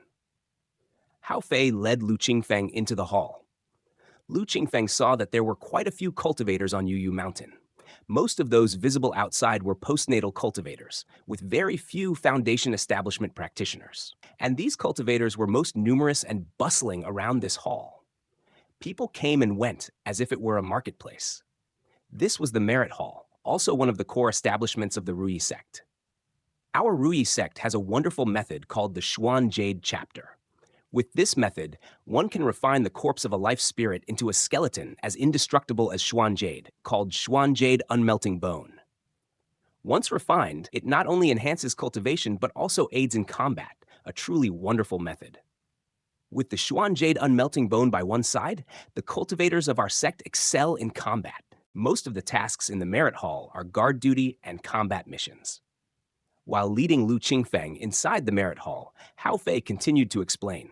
Brother Lu's cultivation is still shallow. It is best not to take on combat or guarding tasks for the time being. Alchemy and artifact refining are too difficult and not easily mastered in the short term. However, there are many miscellaneous tasks, such as guarding the medicine garden, breeding demon birds, mining in the mountains, and so on, that can sustain one's cultivation. Hou Fei was guiding and informing Lu Qingfeng as part of a task he'd received from the Merit Hall, recruiting disciples and guiding newcomers, introducing Lu Qingfeng to the sect, explaining various rules, and observing the new disciples' behavior and conduct. The Merit Hall was their final stop. Afterward, all Hou Fei needed to do was to submit a detailed report for archiving to complete the task. Though trivial, recruiting one person with a root bone of 4 and completing all processes could yield a bottle of advanced elixir pills, totaling 12 pills, worth 12 spirit stone fragments. The compensation was substantial. Visit my virtual library Empire, M, for more. However, disciples with the qualifications in the vicinity were mostly recruited by Rui sect or other sects. This kind of task was largely reliant on luck and not sustainable for long. This is the Rui Talisman. It's similar to the Jade Talisman of disciples from other sects, containing basic information about Brother Lu, including name, cultivation level, skills, etc. Disciple Lu can fill it in himself, and the authentication should be updated monthly at the Breaking Army Hall. Beyond representing your identity, with this Jade Talisman, one is eligible to receive, hand over, and claim rewards for tasks at the Merit Hall. Hou Fei handed over a clear Jade Talisman to Lu Qingfeng and reminded him after a brief introduction. When a disciple is newly admitted, the first Rui Talisman is issued for free. If lost, one must replace it at the Breaking Army Hall, which costs 50 fragments of spirit stones. Brother Lu must keep it safe. Lu Qingfeng took the Rui Talisman. Suddenly, he was reminded of the familiarity he felt back in the Heavenly Fox Realm's Black Sand Town and on Yuanyi Mountain in the Bingling Realm. With more players, the system is much like that of other realm sects and local immortal sects, but even more straightforward. Holding the Rui talisman, Lu Qingfeng felt a long-lost sense of familiarity and couldn't help but smile. Yu Mountain, Disciples' Residence. Lu Qingfeng sat cross-legged in a quiet room, gathering his thoughts. I followed the Golden Silkworm Immortal sect here to better search for various resources needed to refine the Golden Silkworm goo, thereby repeatedly refining the Golden Silkworm goo to improve proficiency, as well as the techniques for Golden Silkworm Destiny Reversal Technique and Shell Shedding Technique. In reality, although the refinement of the Golden Silkworm goo had not yet shown any, once Lu Qingfeng emerged from the Xuanyin cave, he would start gathering the necessary materials for refining the Golden Silkworm goo. He aimed to perform the Golden Silkworm Destiny Reversal Technique to enhance the root bone of both Lu Qingshan and Lu Qingyu before their ascension to the Foundation Establishment stage. Whether this technique would be feasible, whether there would be any defects, and whether there would be any life-threatening risks to the recipients during the process. These were all things Lu Qingfeng needed to explore. Although he had successfully refined the Golden Silkworm goo once, and the Golden Silkworm Destiny Reversal Technique was executed successfully, causing only half the loss of his lifespan amidst immense pain, it was only done once, and Lu Qingfeng could not be certain.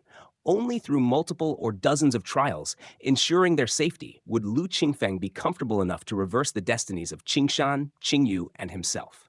In reality, there was no room for any mishaps or errors.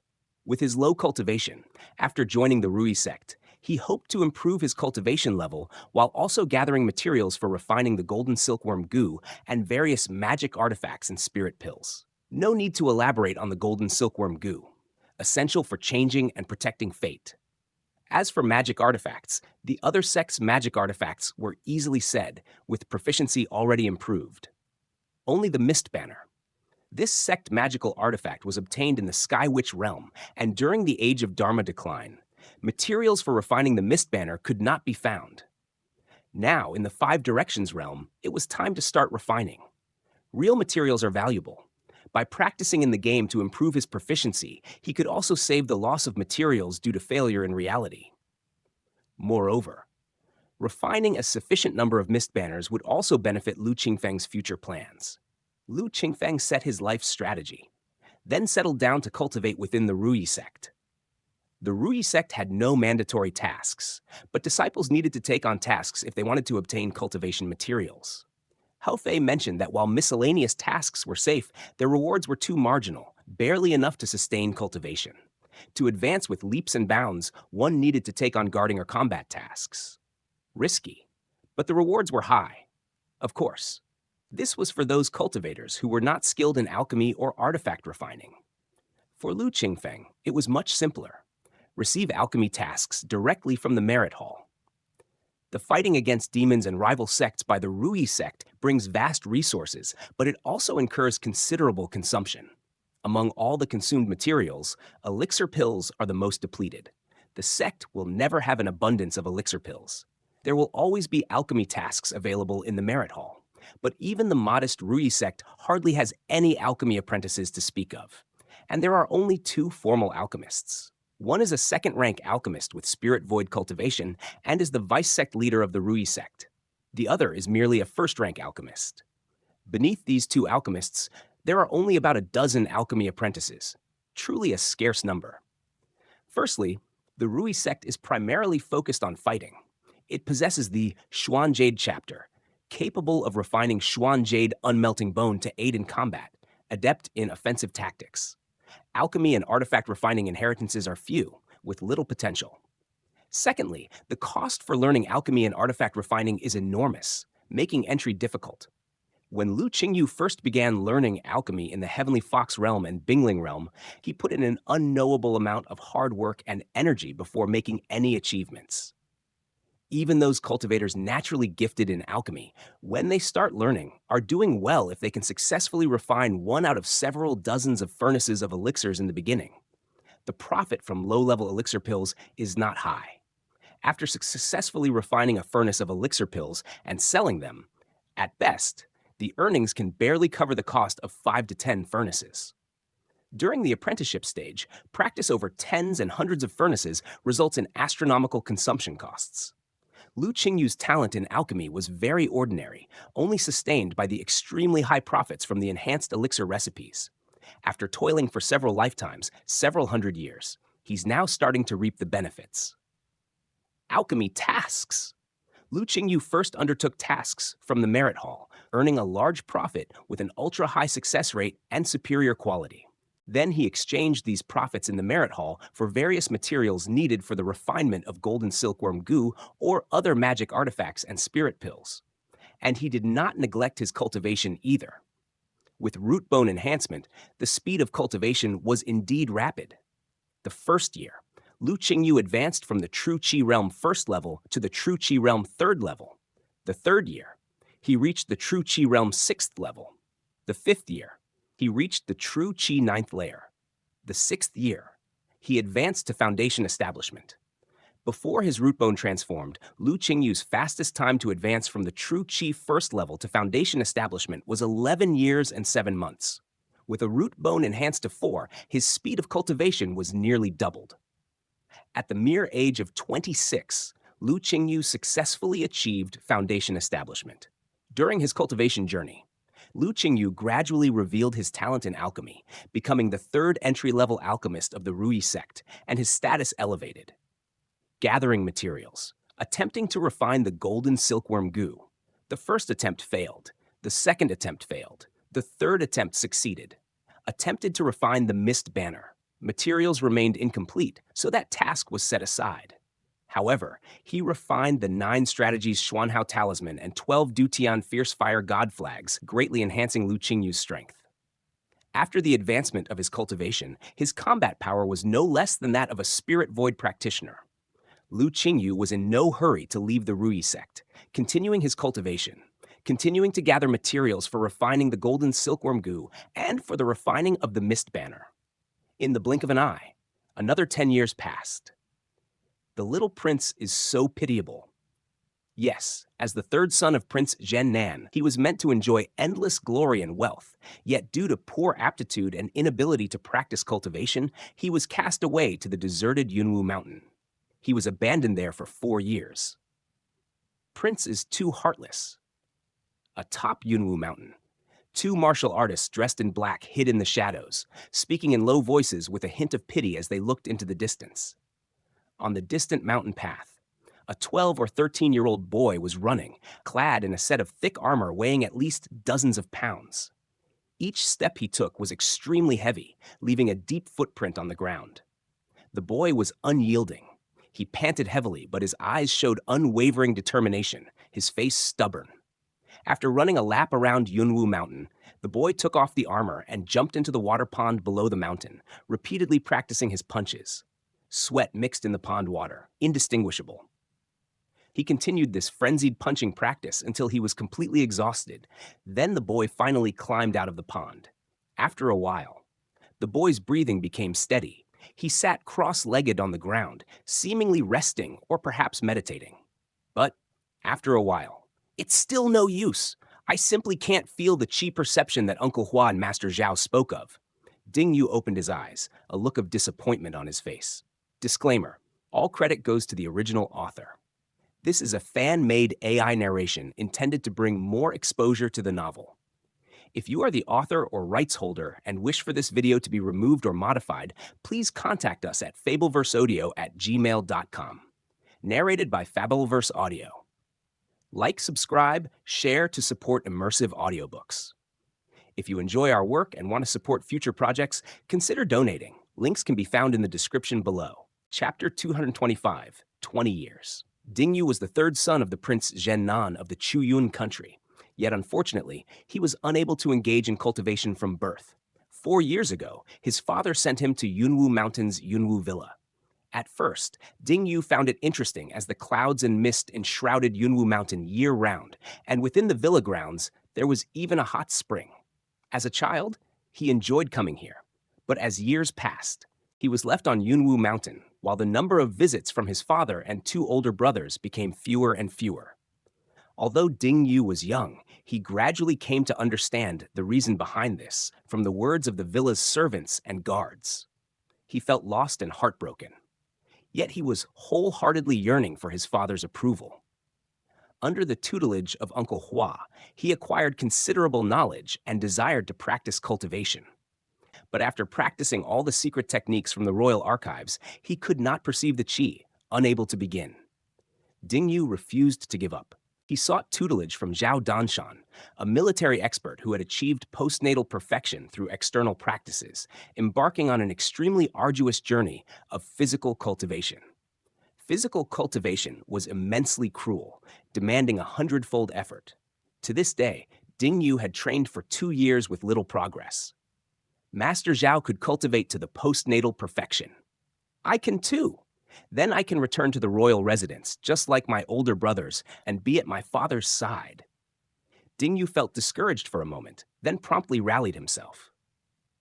Ding Yu, third son of the Prince Zhennan of Chuyun country. Lu Qingfeng strolled leisurely, standing by a pond, watching the determined young man. Information about the boy came to mind, and the corner of his mouth lifted slightly. You'll do. From the side of the pond, he approached 2 black-clad guards. Karma barrier, Mengxin. The 2 guards stood in place, only feeling a flicker before their eyes. But when they refocused, the young lord was seated properly by the pond, so they continued their whispered conversation. Yunwu Mountain, within the forest. Ding Yu gazed at the Daoist before him and respectfully said, Ding Yu pays his respects to the senior. I have abducted you. Are you not afraid of me? Lu Qingfeng asked with a smile. Fearful, yes.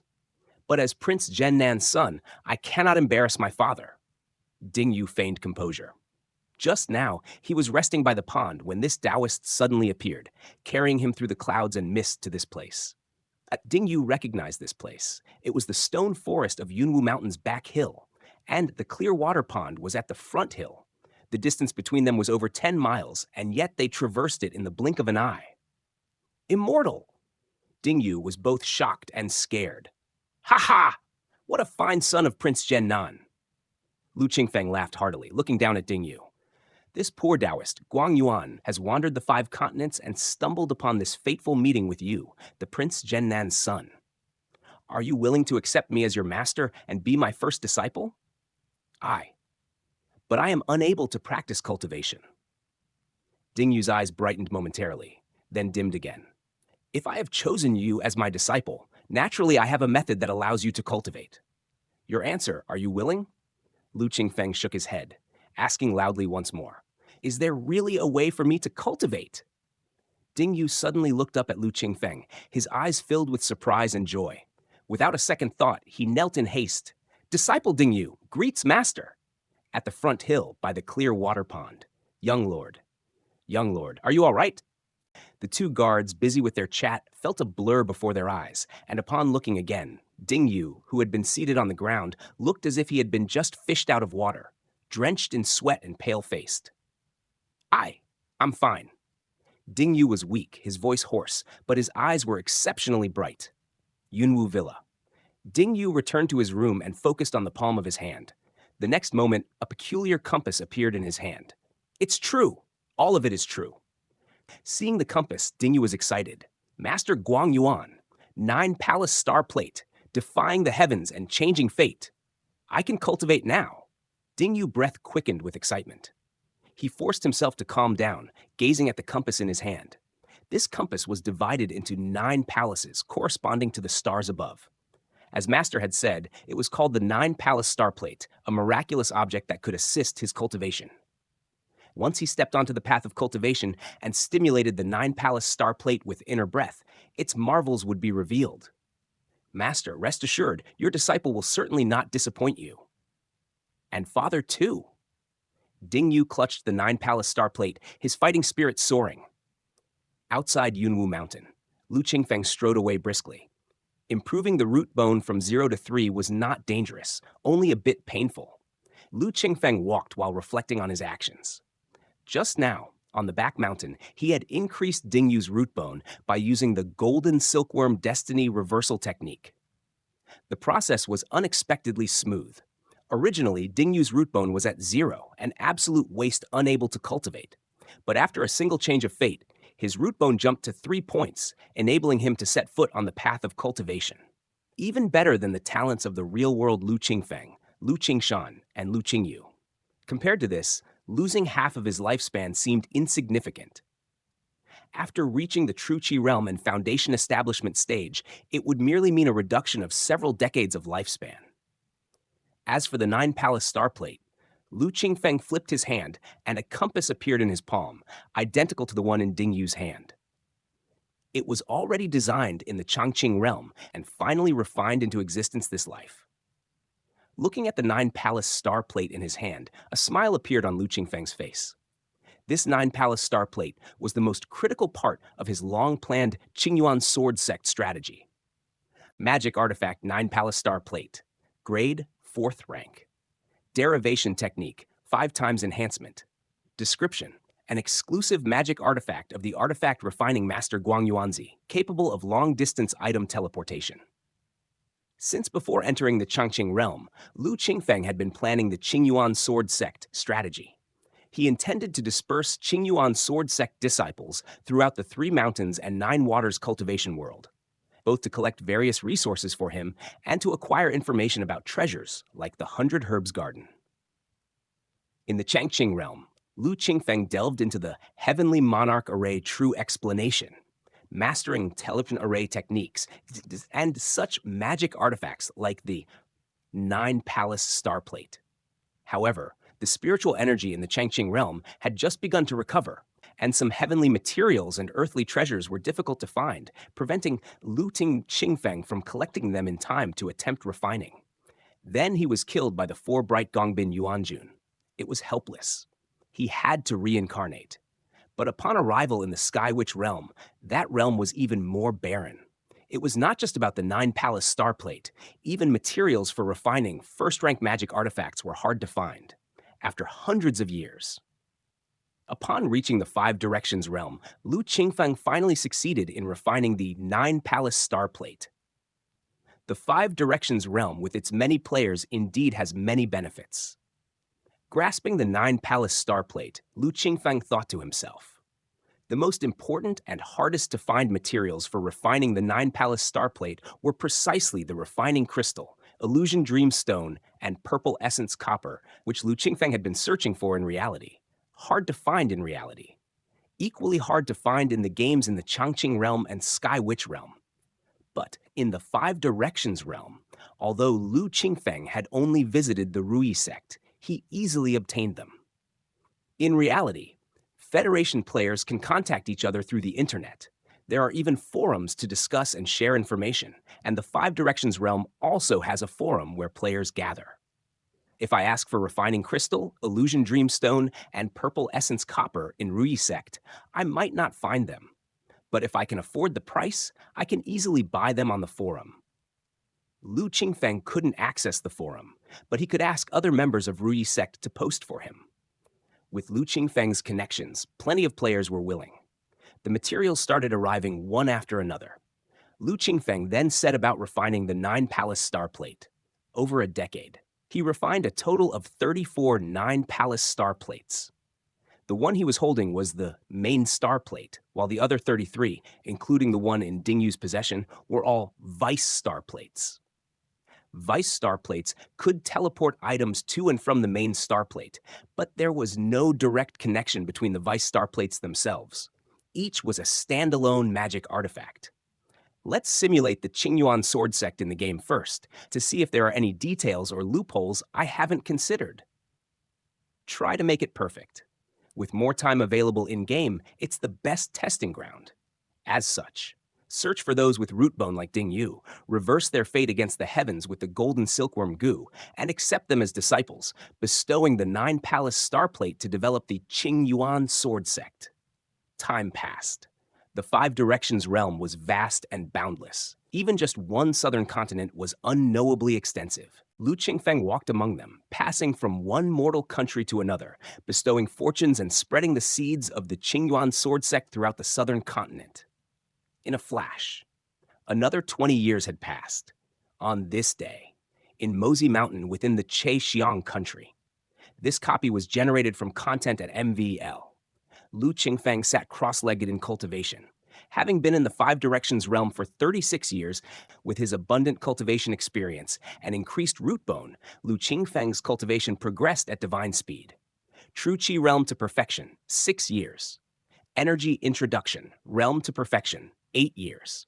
Condensing liquid realm to perfection, 10 years. He had been in the nourishing Yuan realm for 12 years and was now very close to perfection. In 1 or 2 years at most, he could break through to the body refining realm. His cultivation progress was not a concern. Lu Qingfeng devoted most of his energy to managing the Qingyuan sword sect, researching alchemy, artifact refining, array, and various techniques. Alchemy and artifact refining. Lu Qingfeng had been at the 4th rank level for a long time. In reality, his cultivation had reached the foundation establishment stage. He could barely refine 5th-order magical artifacts and 5th-order spiritual pills. In the game, it was also time to strive for the 5th order. After dozens of years, still lacking a bit in fire control, but with continual daily accumulation in 3 to 50 more years at most, Lu Qingfeng was confident he could achieve the status of a 5th-order alchemist and 5th-order artifact refiner. As for array techniques, arrays are vast as the sea, with no end, not like alchemy or artifact refining, where there is a clear hierarchical division. Array mastery relies on enlightenment and accumulation. Lu Qingfeng obtained the Heavenly Monarch Array Dao True Explanation in the Chongqing realm and has been collecting array formation books ever since.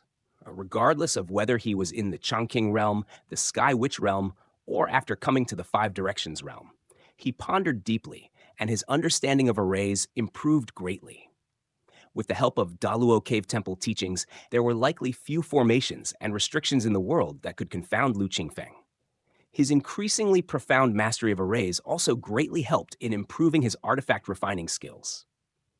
The 9 Palace Star Plate, although a single-function 4th-rank magical artifact that seemed more like an array plate, had complex restrictions inside, incorporating many of Lu Qingfeng's ideas. This was something only a highly skilled expert in array techniques could achieve. Most artifact refining masters were also array masters, and this was the reason. As for magic techniques, Lu Qingfeng mastered several mystical divine powers. He may grasp the subtleties of the divine powers, yet he had to put in much more effort into comprehending and becoming proficient with them. With plenty of time in the game, he could master several more divine powers and techniques, trying out different combinations of combat styles, enriching his combat methods. In real-life confrontations, he would then have even more advantages. Disclaimer: all credit goes to the original author. This is a fan-made AI narration intended to bring more exposure to the novel. If you are the author or rights holder and wish for this video to be removed or modified, please contact us at fableverseaudio@gmail.com. Narrated by Fableverse Audio. Like, subscribe, share to support immersive audiobooks. If you enjoy our work and want to support future projects, consider donating. Links can be found in the description below. Chapter 226, Heaven and Earth Have Limits. Their number is 9. Alchemizing elixirs, refining artifacts, studying arrays, and practicing techniques all progressed concurrently during cultivation. Although I've dabbled widely and diversely, with the game's time dilation allowing a 100-fold pace, Lu Qingfeng had no aspirations to top the leaderboards, nor did he compare himself with his in-game peers and fellow cultivators. Even if these pursuits slowed his cultivation progress, he was nonchalant. Just like in the Bingling realm, when Lu Qingfeng first met Mu Yuanyi, this well-known Yuanyi true immortal was merely a foundation establishment cultivator. Nearly 2,000 years have flashed by.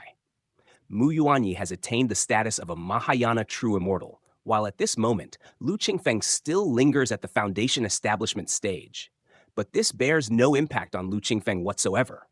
Other players can traverse between the game and reality with their true bodies, hence their foundations are in the real world and more so in Primordial.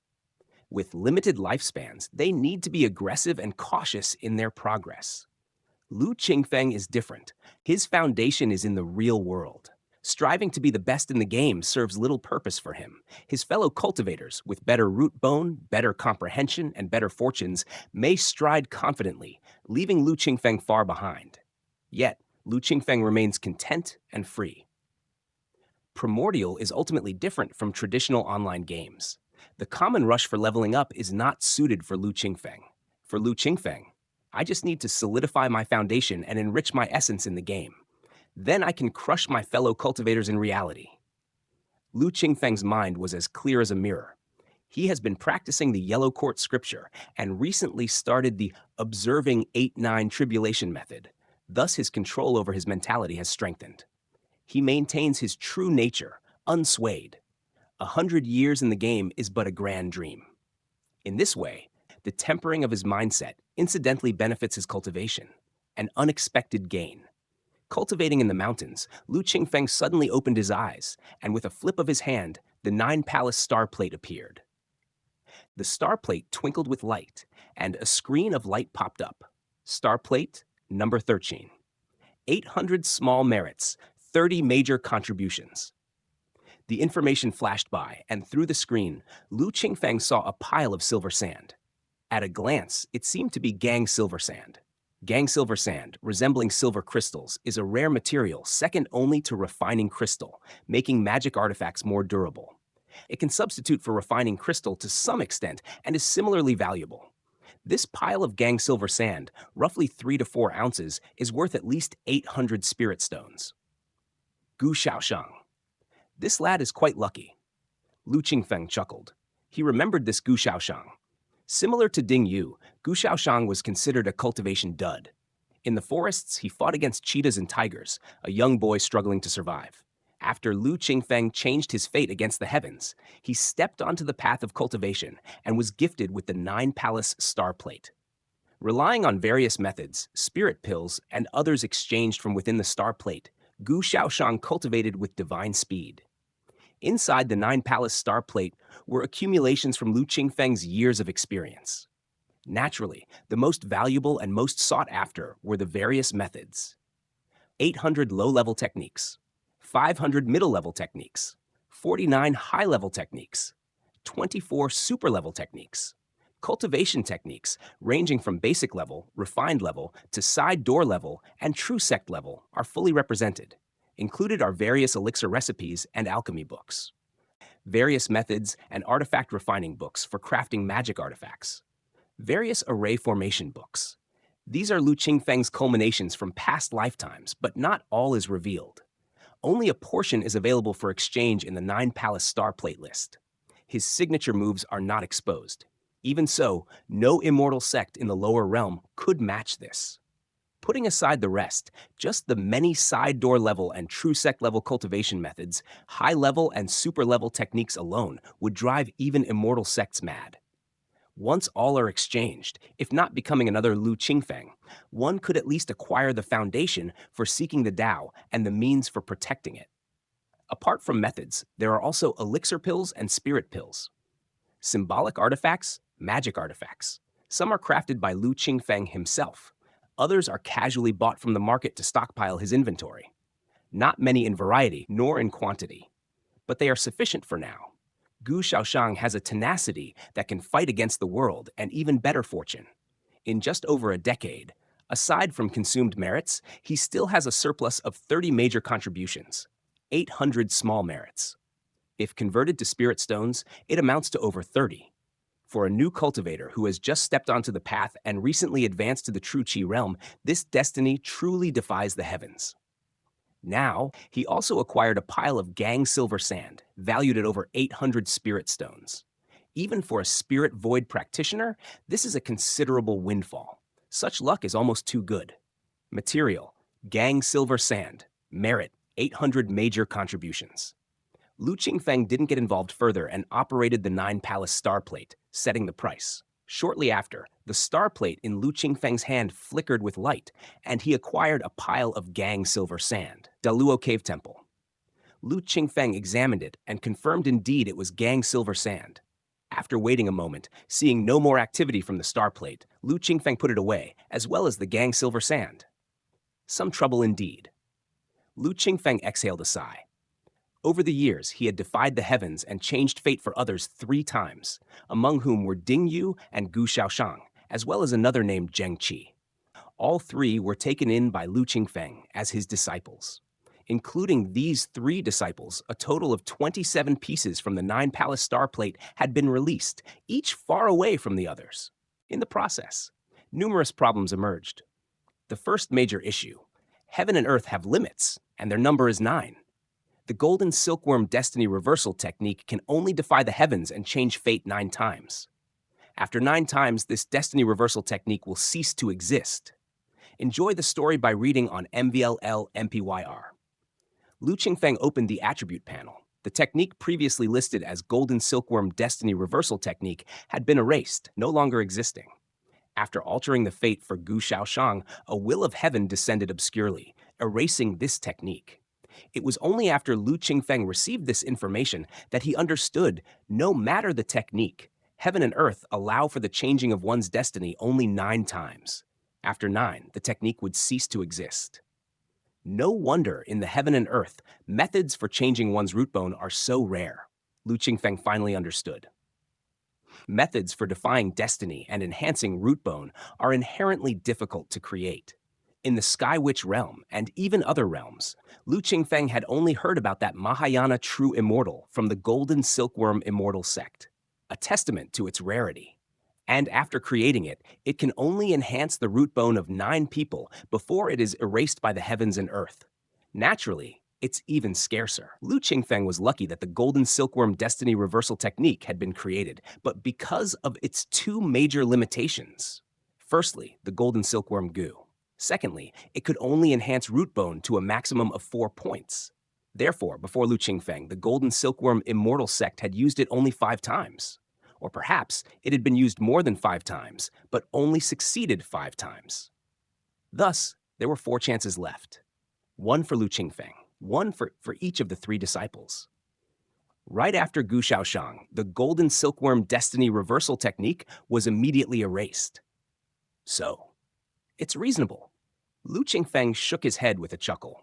He had originally thought that although the Golden Silkworm Destiny Reversal technique was difficult to create, the refining of the Golden Silkworm Gu was torturous, and the ritual halved one's lifespan. The technique had nonetheless been created. Refining the Golden Silkworm Gu might be difficult, but for a Mahayana true immortal, even for a Jiedan true man or a Spirit Void true cultivator, as long as the magic gate is in hand, gathering materials and refining is not difficult. The Golden Silkworm Gu is known as the ultimate Gu in heaven and earth, not because it is hard to refine, but because its ritual and enhancement are extremely difficult after being refined. Using the Golden Silkworm Destiny Reversal technique does not require strength from the Golden Silkworm Gu. It can be employed immediately after refining, taking on the retribution from defying destiny. With the means of a great immortal sect or mid-high order cultivators, enhancing a batch of disciples with insufficient root bone to a level where they could cultivate wasn't a hard task. If so, defying heaven and changing destiny seemed too easy, and Lu Qingfeng's past 2,000 years seemed ridiculous. But only after dealing with Gu Xiaoshang did Lu Qingfeng comprehend the reason, the rarity, and preciousness of such defying techniques.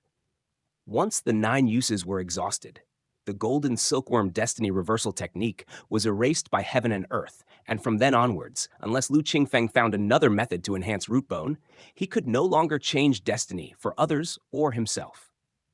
Fortunate. A fortunate smile appeared on Lu Qingfeng's face. He was relieved that after exiting Primordial, when opening the attribute panel, the Golden Silkworm Destiny Reversal technique was still present. Considering the difference in the flow of time between reality and Primordial, I had guessed that 3 mountains and 9 waters couldn't be within the primordial great heaven and earth. It seems like I'm most likely right.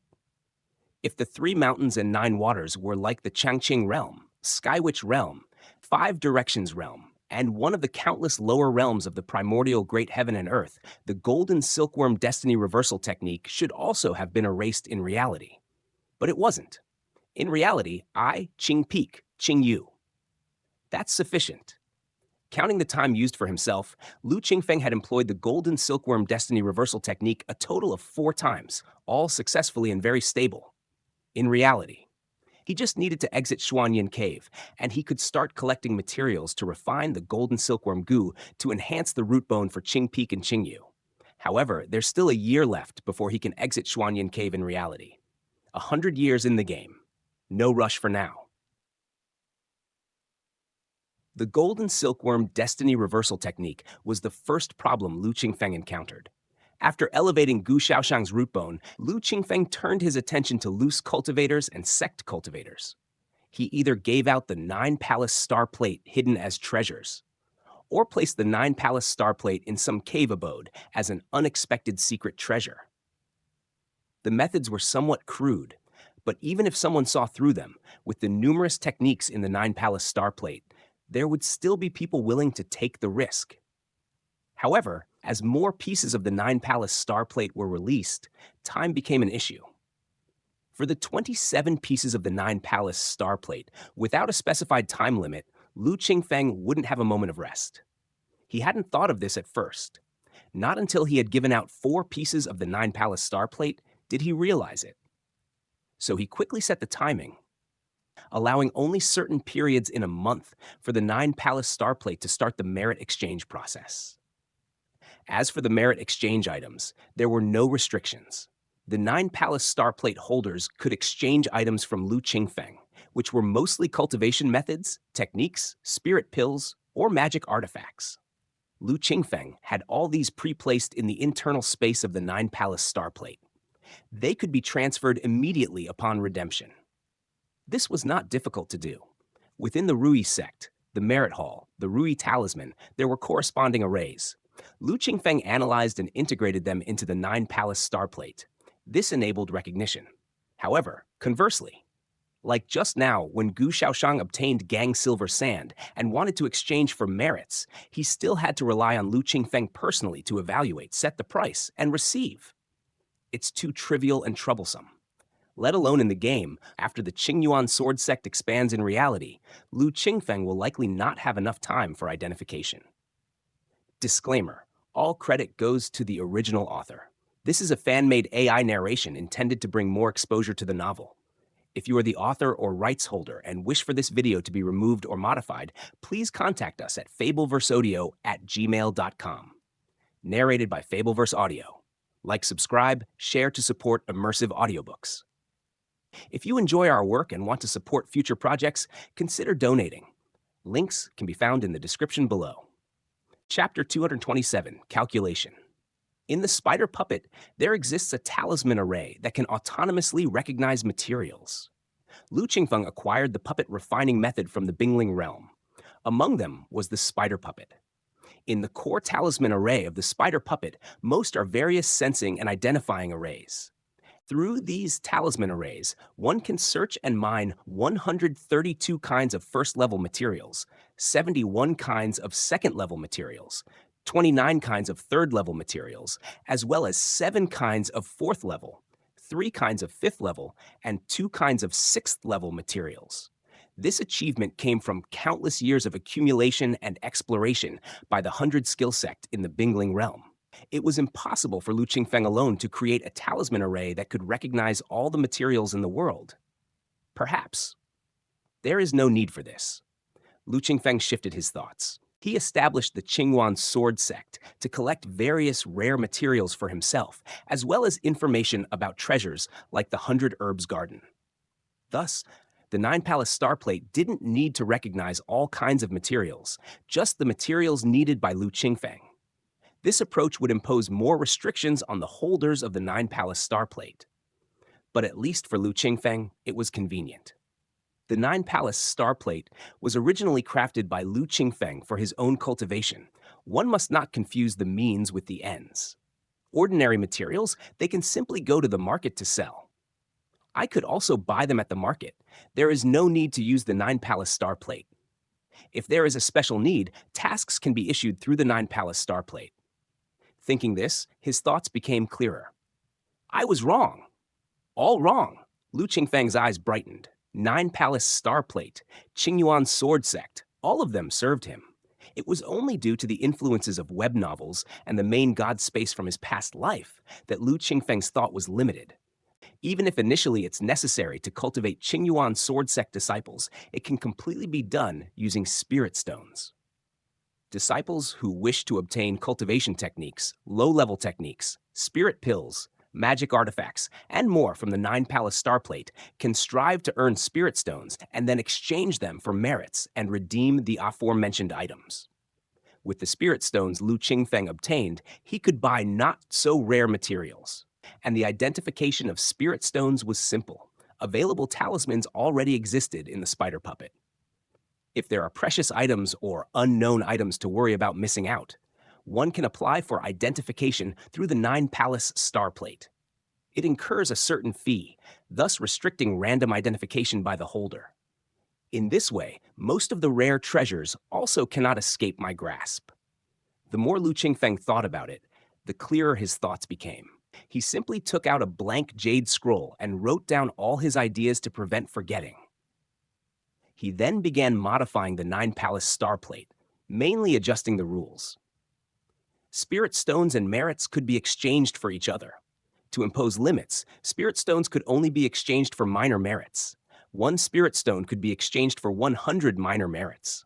Minor merits could only be used to exchange for middle and low-level techniques, basic and refined, incomplete cultivation methods, and gradeless elixir pills and talisman artifacts in the Nine Palace Star Plate. To exchange for high-level techniques, refined cultivation methods post-middle spirit void, or spirit pills and magic artifacts, one must use major merits, which could be obtained by completing tasks issued by Lu Qingfeng through the Nine Palace Star Plate, or by using various precious materials or rare items that Lu Qingfeng valued, such as purple gold copper, iron fire ant eggs, etc. These could all be exchanged for major merits. One major merit was equivalent to one spirit stone. Major merits can be exchanged for spirit stones, but spirit stones cannot be exchanged for major merits. This ensures that the holder of the Nine Palace Star Plate wouldn't just focus on earning spirit stones and ignore the tasks issued by Lu Qingfeng, or not be keen on finding rare materials. In addition to the rule changes, the Nine Palace Star Plate also underwent some minor adjustments, primarily to match the rule changes. The latest chapters are uploaded first on MVL3MPY. All these changes. Lu Qingfeng stayed in Mosey Mountain for 3 months, and only then was the preliminary adjustment to the Nine Palace Star Plate completed. He then began to prepare to leave Chexiang country. This journey, starting from Chuyun country through dozens of small nations, was aimed directly at the Golden Silkworm Immortal sect. The laws left by the Golden Silkworm Immortal sect in the Sky Witch realm are mostly lost or incomplete. The art of goo refining has its merits. Entering the Golden Silkworm Immortal sect, I might gain something. Lu Qingfeng followed the trail of the Golden Silkworm Immortal sect to the Five Directions realm. It was because in the Sky Witch realm, he obtained the method of refining the Golden Silkworm goo. This was the fundamental method of the Golden Silkworm Immortal sect, also preserved in the Sky Witch realm. But because the cultivation had declined in the Sky Witch realm, the method of refining the Golden Silkworm goo he obtained only went up to the Foundation Establishment stage. Meaning, Lu Qingfeng could only cultivate the shell-shedding technique to the Foundation Establishment level. Continuing to the Spirit Void stage, he would not be able to use the Golden Silkworm goo to substitute for his life. Without subsequent methods, the Golden Silkworm goo cannot be refined to the Spirit Void level. The life pattern insufficient. How could it substitute for life?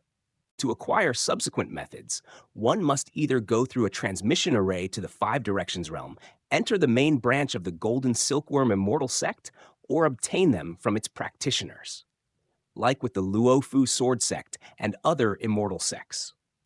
Even if the fundamental methods, the low-level sections, being passed around were not critical. As long as the subsequent parts are held tightly, there wasn't an issue. Lu Qingfeng wished to acquire subsequent methods. One way is to elevate through derivation technique to complete it.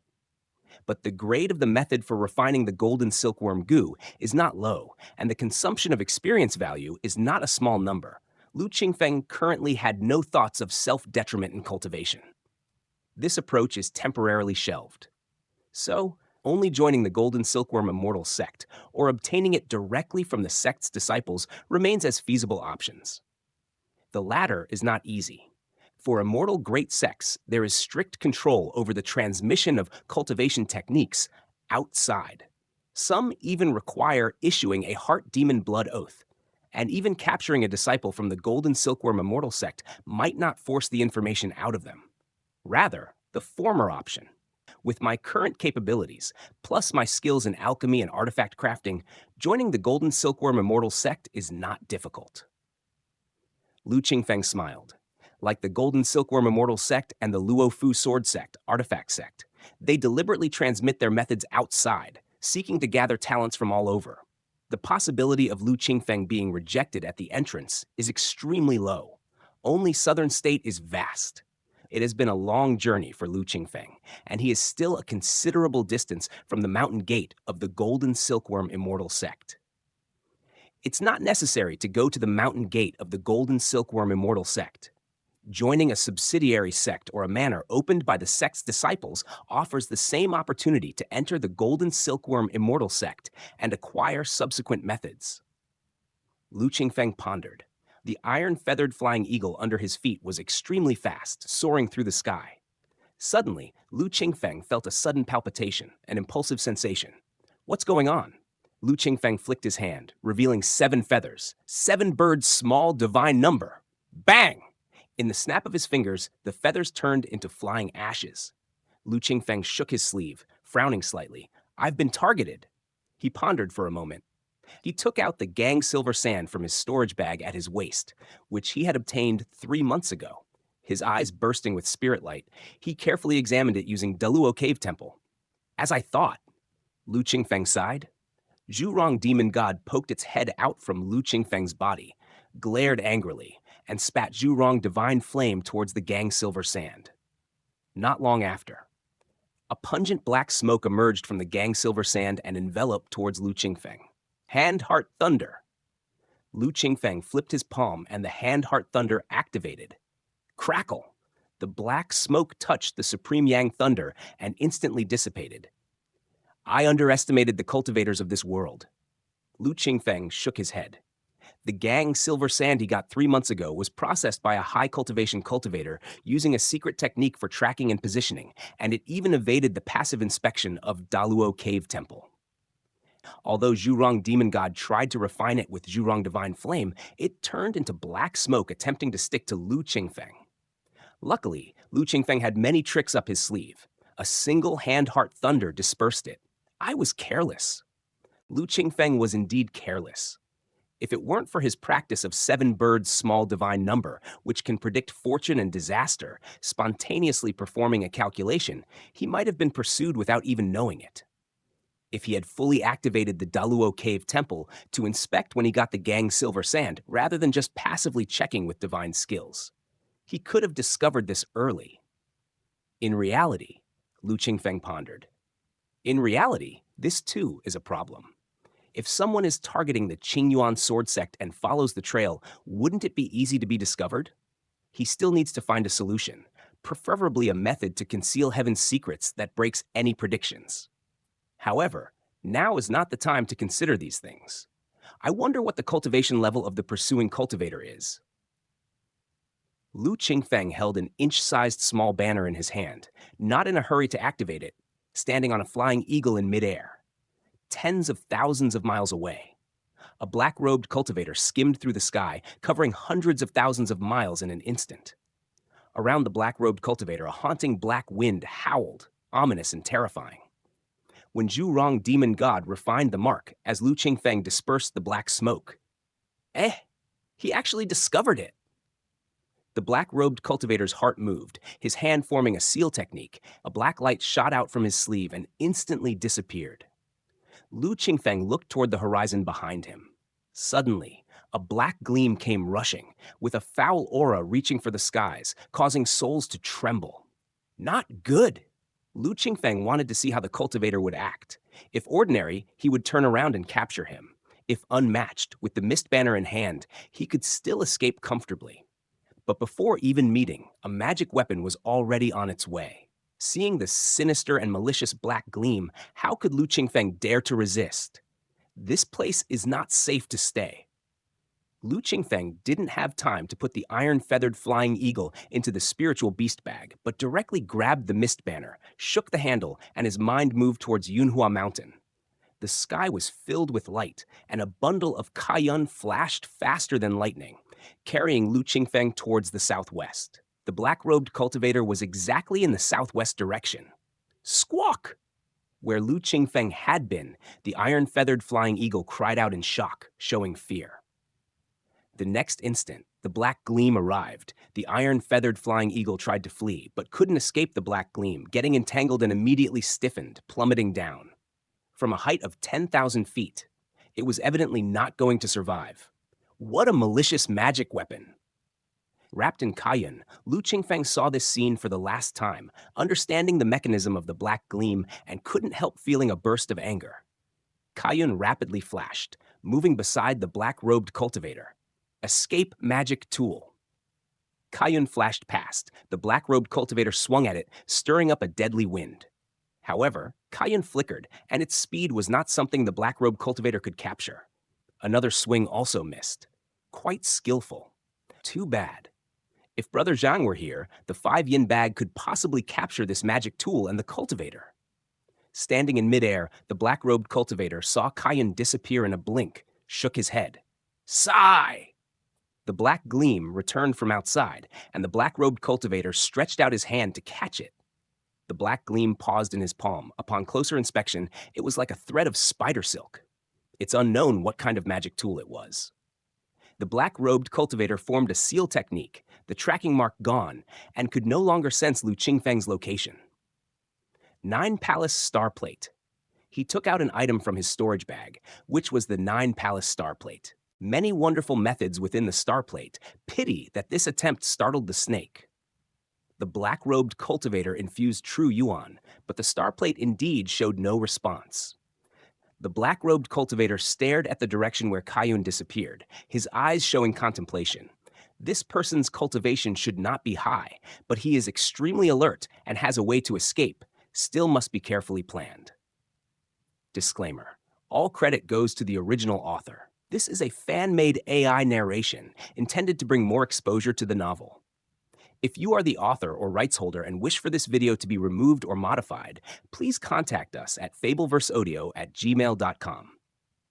Narrated by Fableverse Audio. Like, subscribe, share to support immersive audiobooks. If you enjoy our work and want to support future projects, consider donating. Links can be found in the description below. Chapter 228.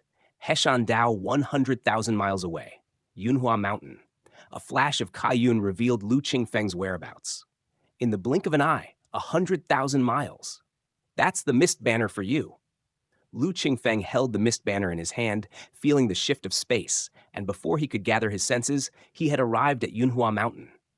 He was 90,000 miles from Mozi Mountain, and exactly 100,000 miles from where he had just been. The mist banner Lu Qingfeng now wielded was refined right there, drawing upon the Earth's aura of Yunhua Mountain. As for his original mist banner, its grade was too high. He could only utilize it and not alter the Earth's aura captured inside. Otherwise, no matter the time or place, he could return to the location where he harnessed the Earth's aura. Using it once uses up quite a bit.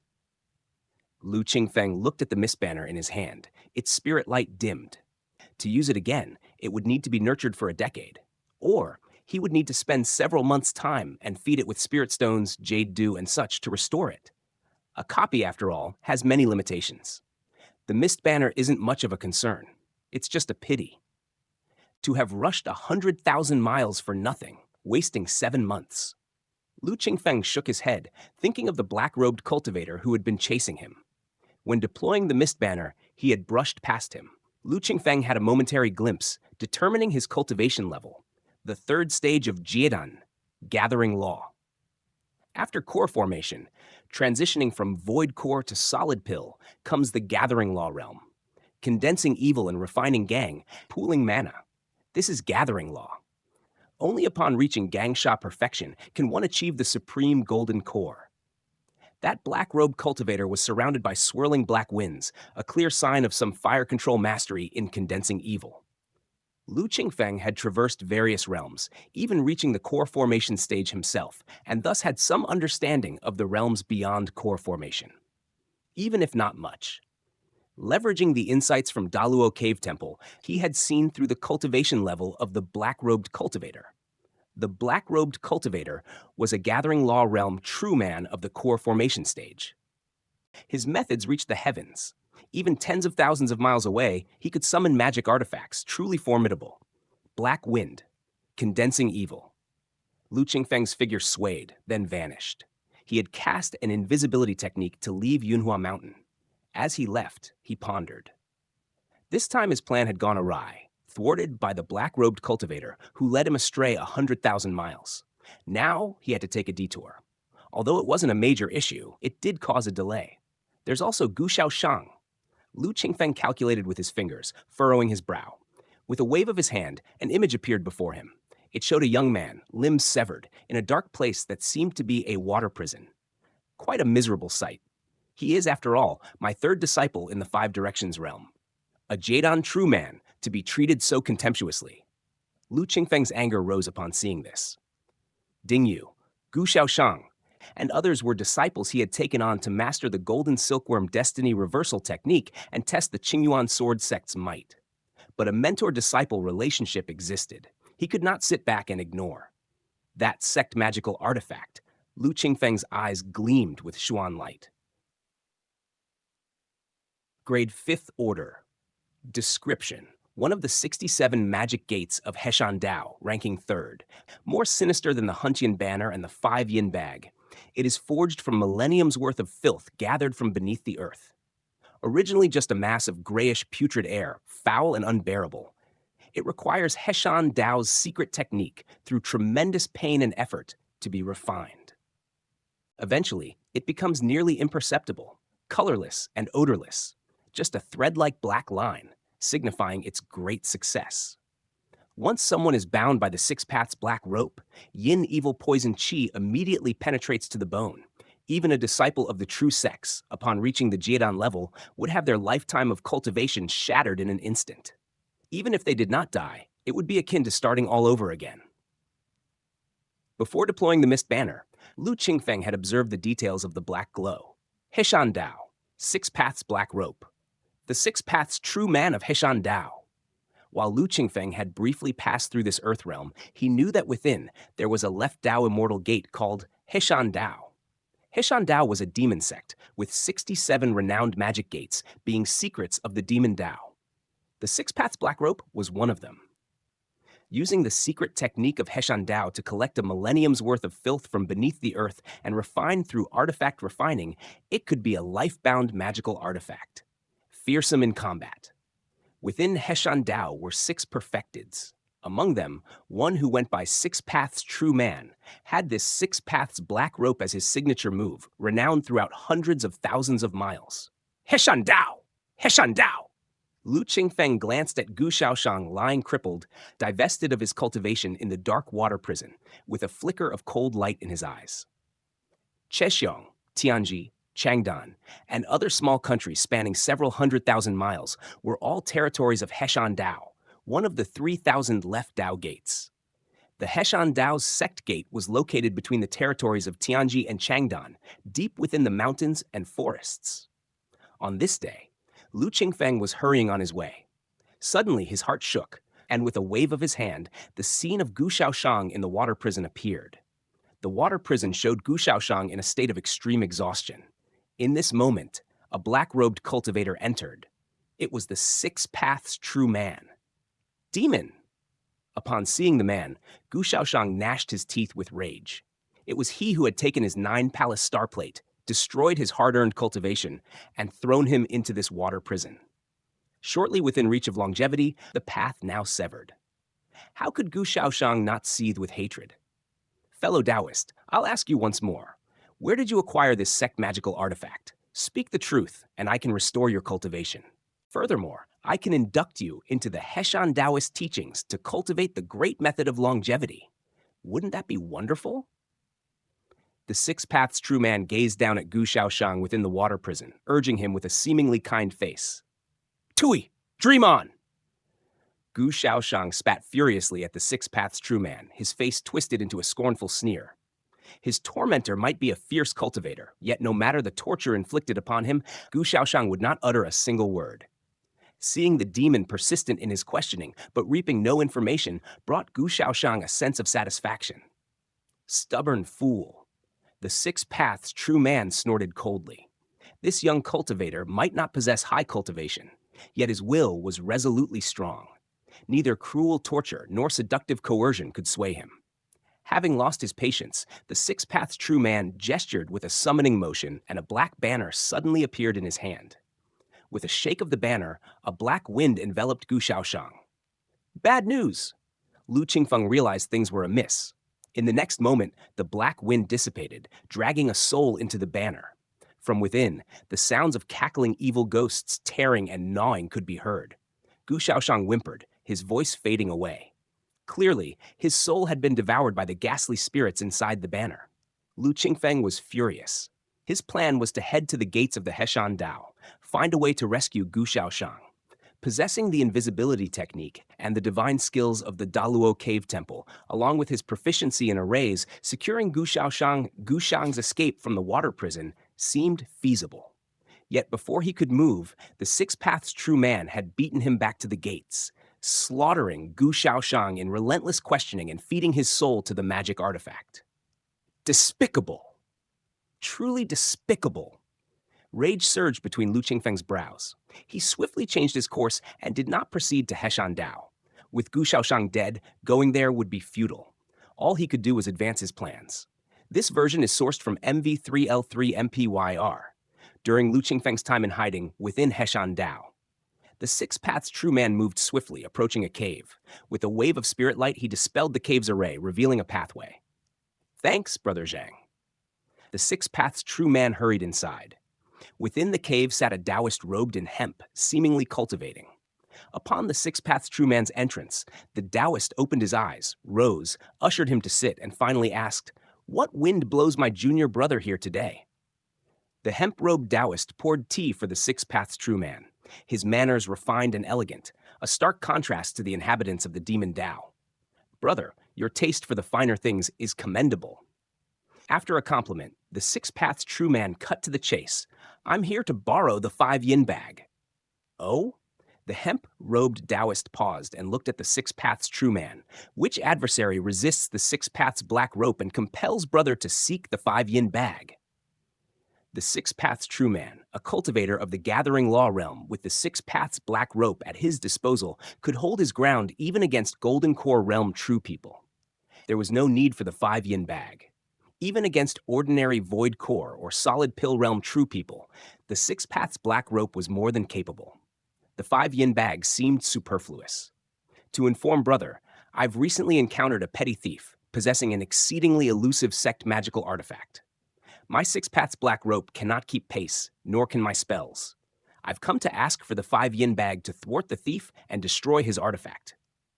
The Six Paths True Man explained. The 5-yin bag, like the Six Paths Black Rope, was one of the 67 magic gates of Heshan Dao, created from the tainting blood of living beings.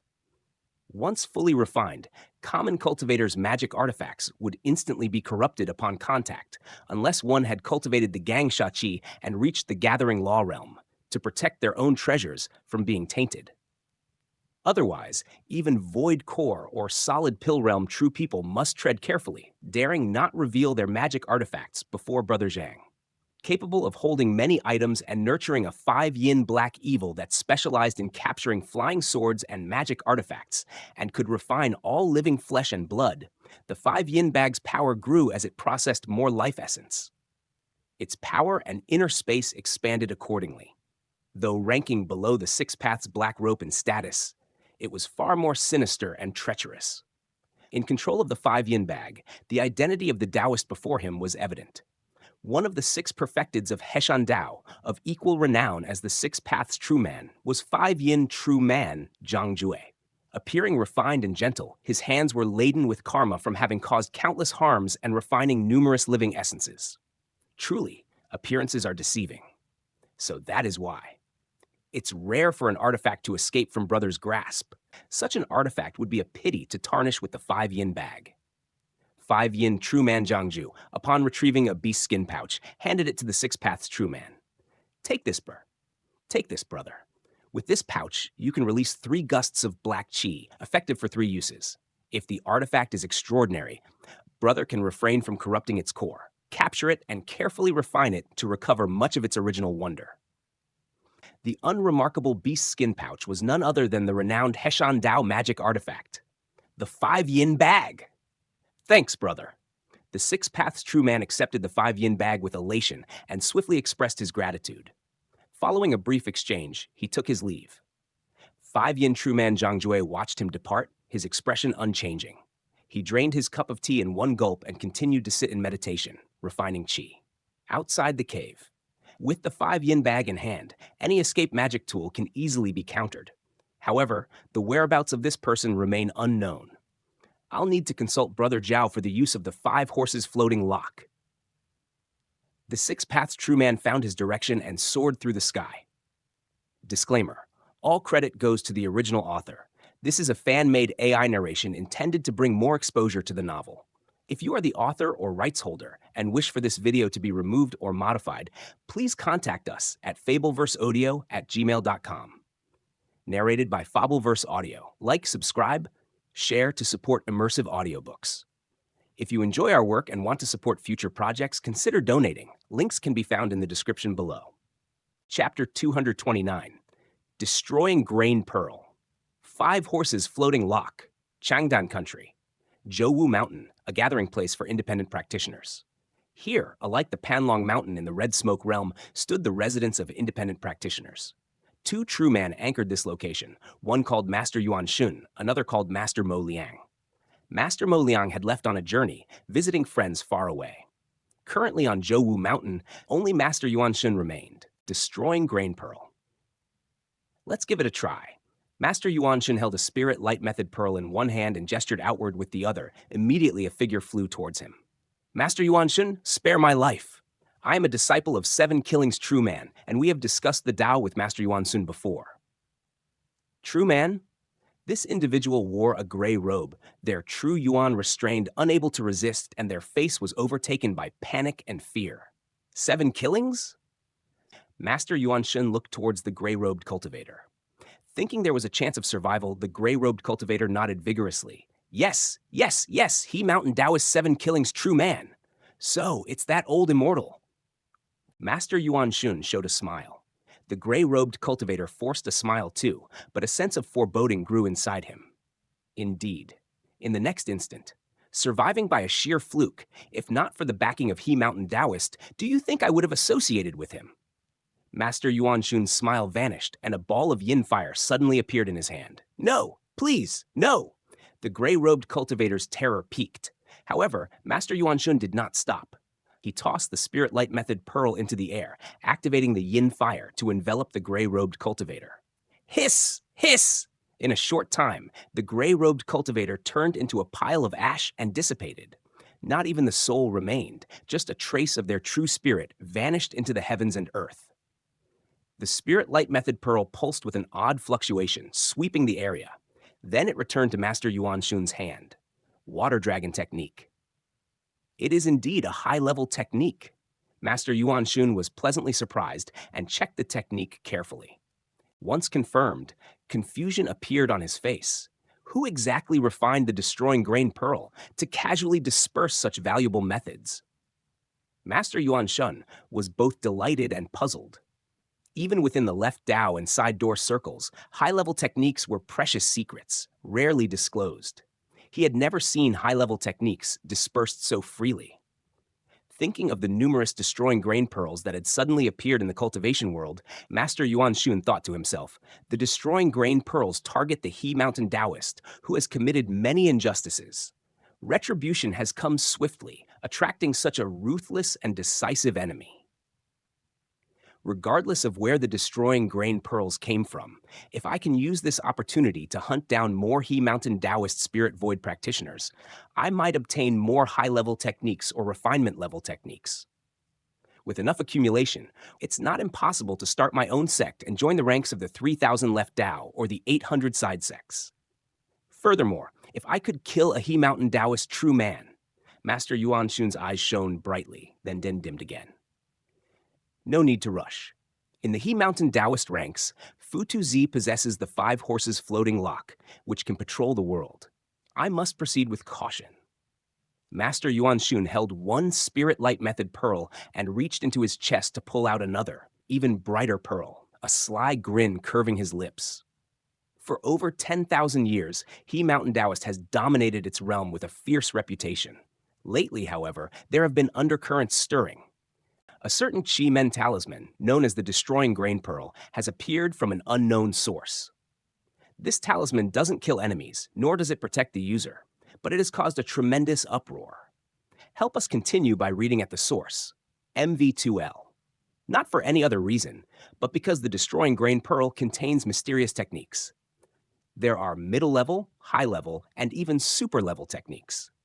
And refinement level, side door level skills, as well as rare elixir recipes and Qi Men magic artifact refining methods. Different Destroying Grain Pearls contain different methods. As soon as they appeared, they spread rapidly from Changdan country. In just a short period, they reached 6 or 7 neighboring countries, spanning 300,000 miles. These Destroying Grain Pearls stored precious methods. The only way to obtain these methods was to kill a practitioner of the He Mountain Daoist school under the witness of a Destroying Grain Pearl. However, ordinary He Mountain Daoist practitioners wouldn't do. The cultivator had to be at the Spirit Void stage to count.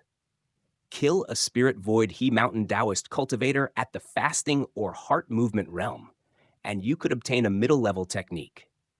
Kill one at the Divine Silence or Fusion realm, and you could get a high-level technique or a refinement-level technique.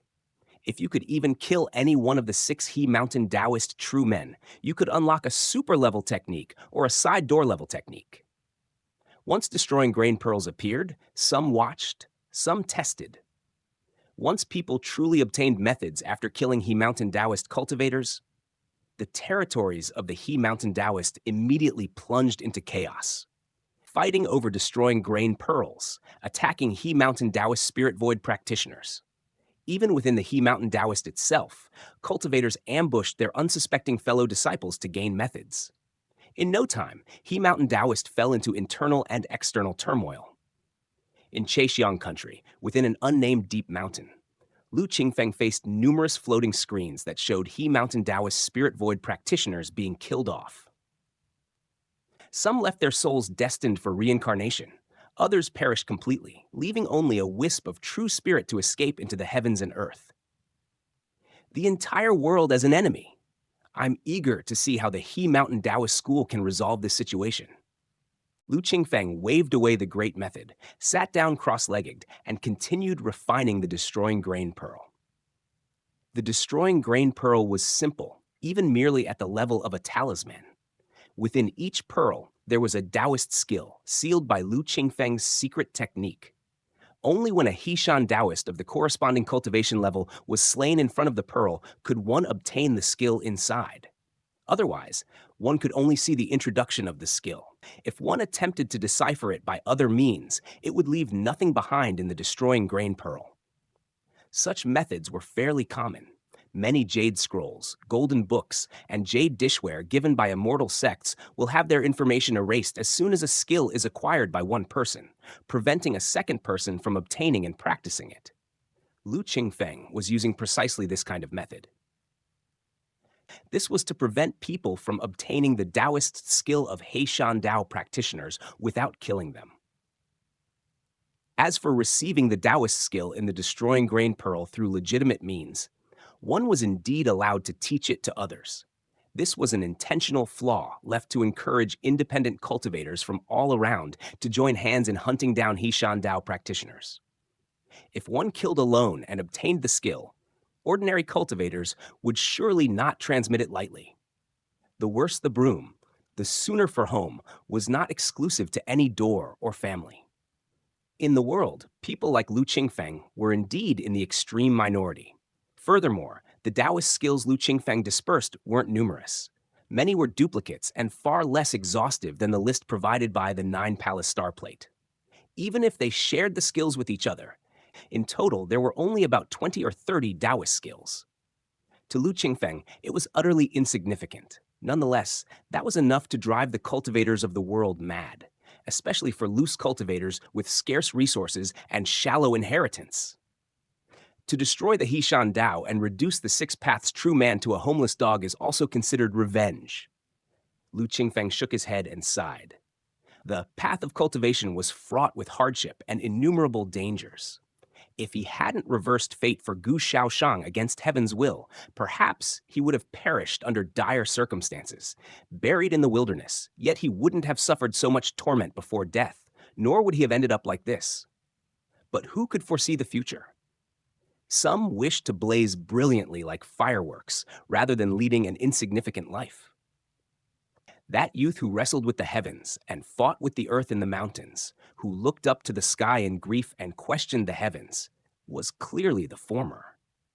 After refining another 36 destroying grain pearls in one go, Lu Qingfeng stopped. He leapt up, planning to scatter the pearls. But at that moment, whoosh, whoosh, whoosh, a yin wind arose. A chilling coldness suddenly descended upon the mountain peak.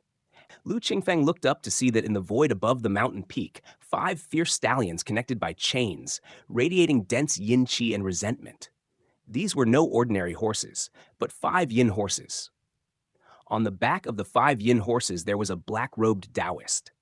Upon closer inspection, with a sallow complexion, it was the 6 Paths true man of Heishan Dao, magic artifact, 5 horses floating lock. Description: one of the 67 skills of Heishan Dao. It involves finding a few hundred horses that have gone through numerous battles, torturing them by all means until their deaths, where their resentment soared to the heavens, and their souls did not disperse. Having collected these souls, they are refined into yin horses using the skill of Heishan Dao. After 5 yin horses are refined, they are linked with chains into the 5 horses floating lock. When charging at an enemy, even a Jidan true man cannot withstand it. The yin horses are formed from the souls of horses that died in rage. They have no physical form and can move unhindered, even on treetops, steep mountains, or over rivers and seas. Furthermore, they possess the ability to track and pursue. 5 horses floating lock. To think he would find me. Lu Qingfeng glanced at the 5 horses and realized their origins, inwardly exclaiming at the multitude of cultivators and immortal sect tactics, and how mysteriously profound their skills were in the 5 directions realm. Truly hard to guard against. Lu Qingfeng had never heard of these 5 horses floating lock, yet it was a 6th rank magic artifact. Not only had it found his trail, but it also possessed some ability to conceal heavenly secrets, rendering him completely unaware beforehand. Unbeatable. The 6 Paths true man was formidable and had come prepared this time. Lu Qingfeng did not dawdle. At once, he took out the mist banner. Grasping the banner staff and giving it a shake, a burst of brilliance encompassed him, and with the flash of colorful clouds, he flew into the sky. An exhausted donkey shows its true form. The 6 Paths true man's expression was frosty. He let out a long howl. With a thought, the 5 yin horses beneath him immediately charged toward the colorful clouds. In his hands appeared a beast skin pouch. As he opened it, a black mist enveloped everything. Well prepared, the black mist immediately covered the colorful clouds. With a soft hiss in the air, the clouds dimmed, and Lu Qingfeng had barely fled 100 li before he felt the control of the mist banner wavering, its spirit obscured. After 1,000 li, it began to falter. 3,000 li later, bang! The mist banner dropped, revealing Lu Qingfeng's figure. What a fiendish evil qi! Lu Qingfeng steadied himself in the void, looking down at the mist banner in his hand. Its spirit light was dim, shrouded in black qi, evidently corrupted by the foul qi. It would be hard to cleanse in a short time, and even harder to activate again. Looking back, the 5 horses were rapidly approaching through the air, as swift as startled swans, only a step slower than the flight of the mist banner. Now that the banner was contaminated, the 5 horses floating lock immediately caught up. Ha! Where will you run? The 6 Paths true man saw Lu Qingfeng's figure and burst with joy. I'll spare your life this time. Lu Qingfeng snorted coldly, storing the black qi-shrouded mist banner, and took out another.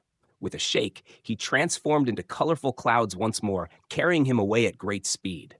Not good. The Six Paths true man maneuvered the yin horses, but lost the advantage. Frantically releasing the black wind from the 5 yin bag, he still couldn't catch up to the colorful clouds formed by the mist banner. Damn it! He escaped again. To think he has more than one escape magic artifact. The Six Paths true man seethed with fury, with a thought. He intended to command the yin horses to pursue once more, but then the 5 yin bag in his hands trembled faintly and vanished into thin air. The yin horses beneath him also cried out to the heavens, clearly determined to leave. Second brothers. The Six Paths true man's face soured, glancing in the direction where Lu Qingfeng had fled and sighed in frustration. He then rode the yin horses and hurried back towards Hishan Dao. Disclaimer: all credit goes to the original author. This is a fan-made AI narration intended to bring more exposure to the novel.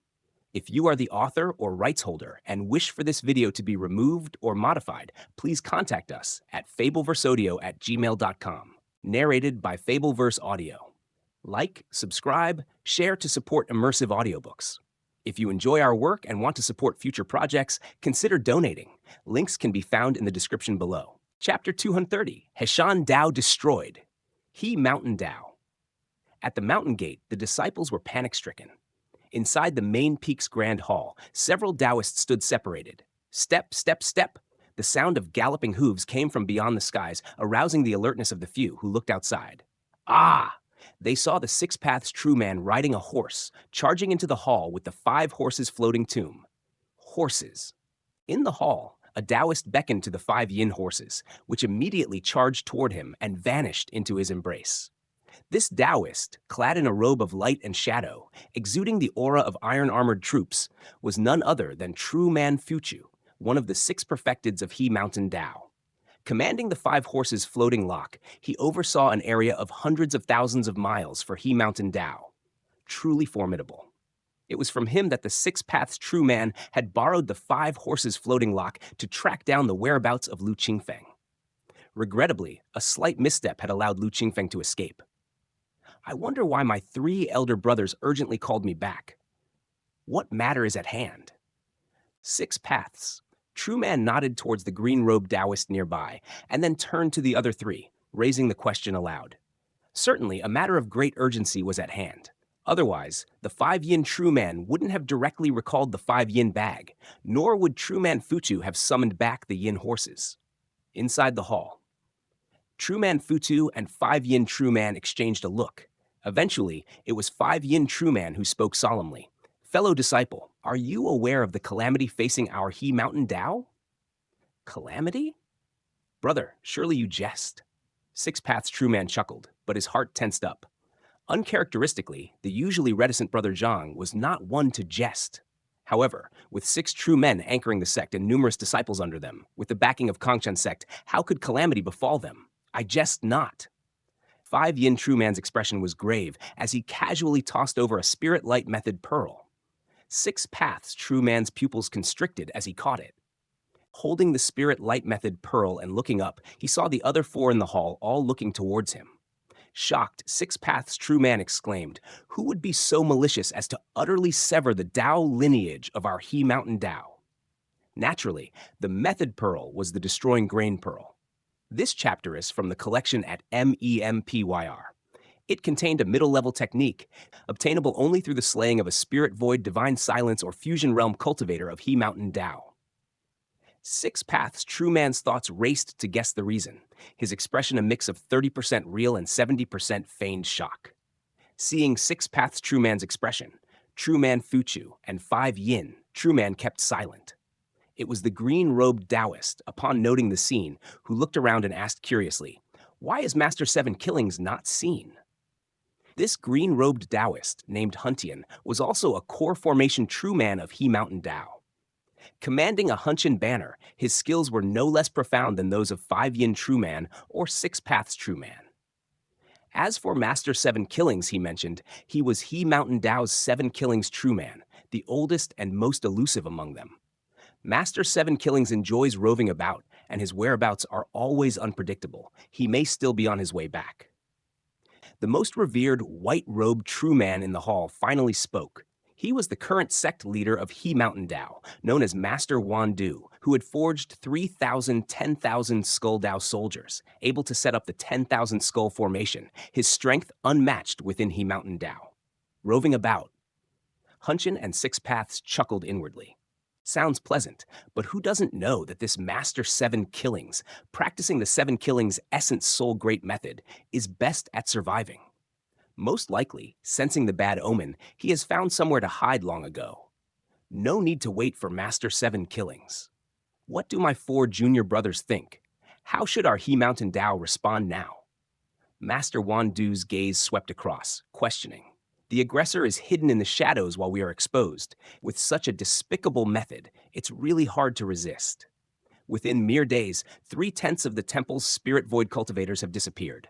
Apart from those slain, many disciples have gone into hiding. 5 Yin True Man shook his head.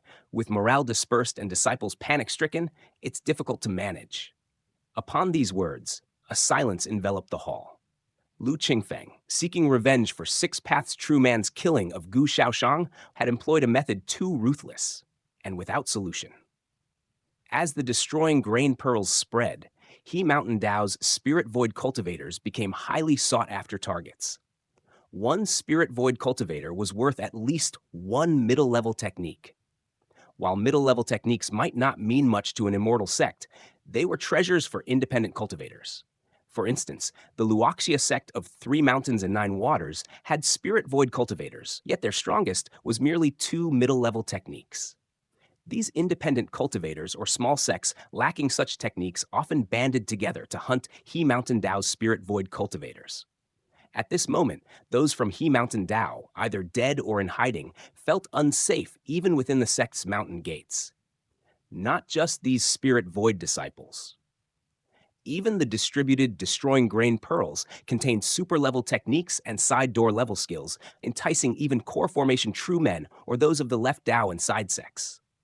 Hunchin True Man's face showed worry, already contemplating departure. Being true men, why fear? Our He Mountain Dao has Kongchan Mountain as our backdrop. Who dares to offend He Mountain Dao?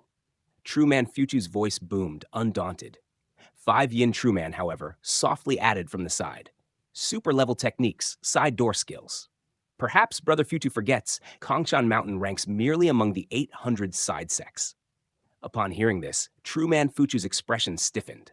Master Wandu and others also visibly paled. 800 side sects! Even their supreme methods are merely of the side door level, and the strongest techniques are only super level. Kongchan Mountain. Master Wandu furrowed his brows, about to speak further, when suddenly, noise erupted from outside the mountain gate. The 5 in the hall exchanged uneasy glances. Chexiang Country. In the depths of Nameless Mountain, Lu Qingfeng established a cave dwelling and concealed himself within. The exterior of the cave was enveloped by an array. It concealed any tracking or probing, cutting off any possibility of being pursued by the He Mountain Dao using the 5 horses floating lock. Of course, He Mountain Dao was currently in disarray, with its sect destroyed and the 6 perfected scattered in escape, likely lacking the energy to pursue him further. What a pity. The sect gate of He Mountain Dao is destroyed, but the 6 Paths True Man and the other 5 core formation individuals have escaped. Lu Qingfeng shook his head, somewhat regretful. Shortly after the 6 Paths True Man returned to the sect, He Mountain Dao was assaulted by more than 10 true men and countless independent practitioners. With super-level techniques and side-door level skills at stake, not just core formation true men, but even primordial spirit experts were tempted. Therefore, taking advantage of the news about the destroying grain pearl not yet spreading, no primordial spirit experts had arrived. Led by core formation true men such as Master Yuan Shun and Master Mo Liang, a quickly formed loose alliance aimed to eradicate He Mountain Dao and slay spirit void and true men to acquire their techniques. Unfortunately, it was ultimately rushed. The 6 true men from He Mountain Dao each possessed wonderful methods. Master Seven Killings, out and about, had foreseen the outcomes. He didn't return to the sect at all. Master Wandu, wielding the 10,000 skull Dao soldiers and forming the 10,000 skull formation, resisted the siege of 3 core formation true men and forcefully broke through. Had he not been cautious of entanglement, victory might have been possible. True man Fuchu, riding on Yin horse with his 5 horses floating tomb lock, burst through the blockade of 3 core formation true men and disappeared. During his escape, he even destroyed a magic artifact of an independent practitioner. Terrifying indeed.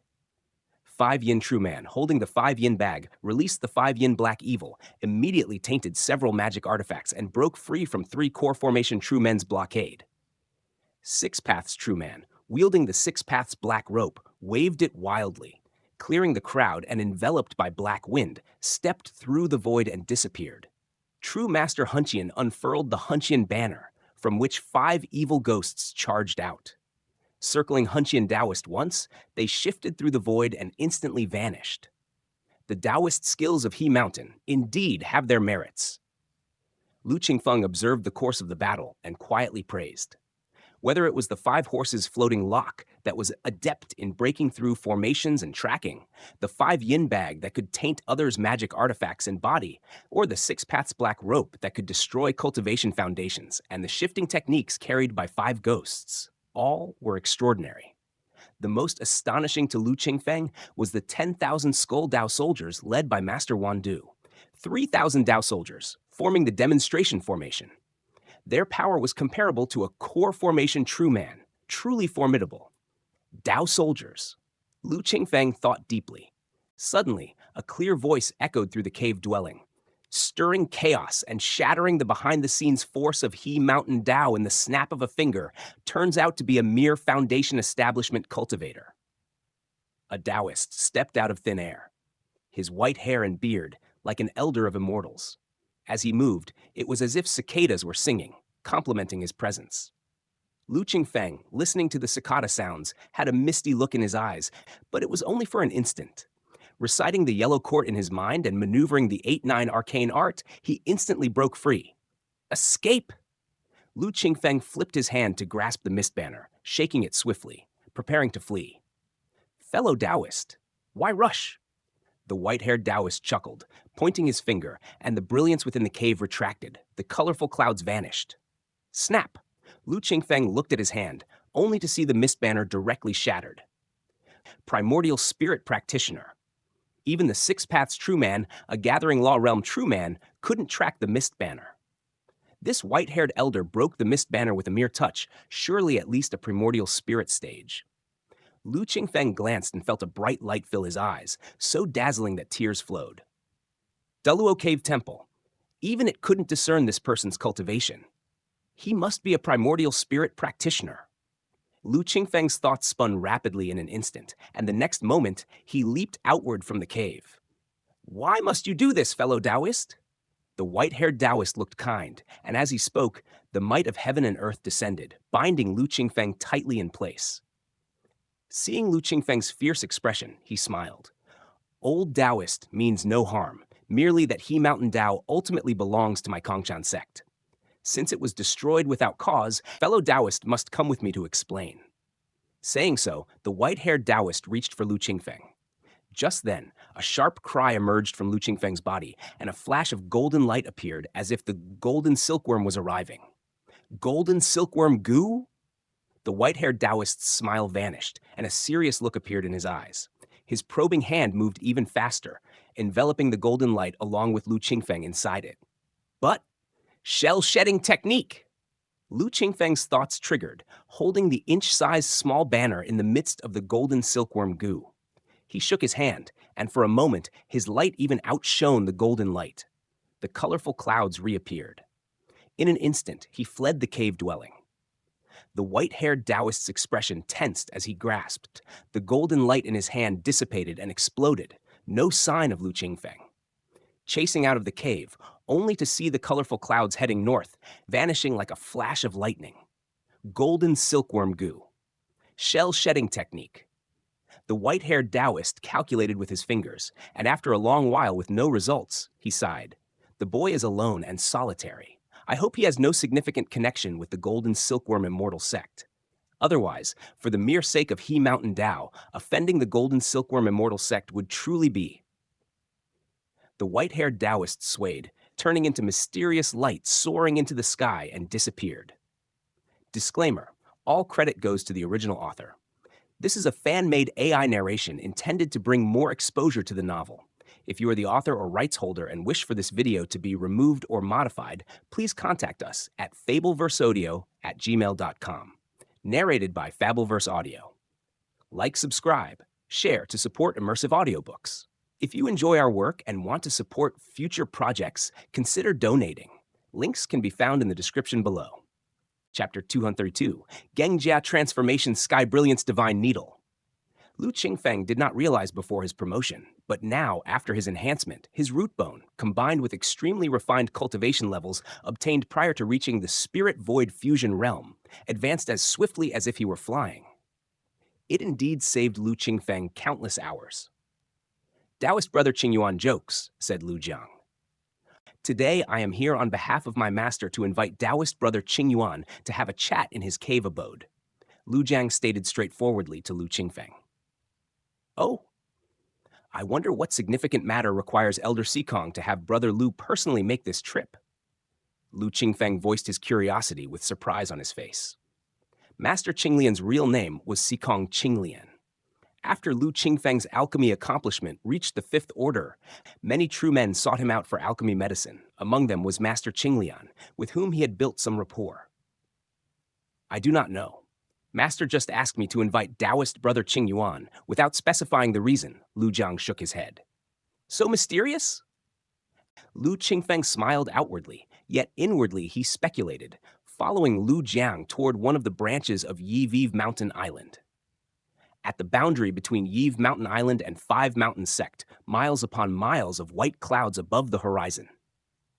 Elder Sikong, we will soon enter the territory controlled by the Five Mountain Sect, Lu Qingfeng, standing on a cloud, said to the beautiful woman beside him as he looked ahead to the fiery red islands and then turned to her.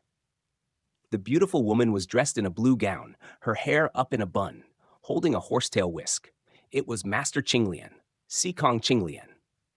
As one of the 13 true men of Yiv Mountain Island, she was among the most reputable, highest in cultivation level, and loftiest in status among the loose cultivators of the Bamboo Mountain Sea domain.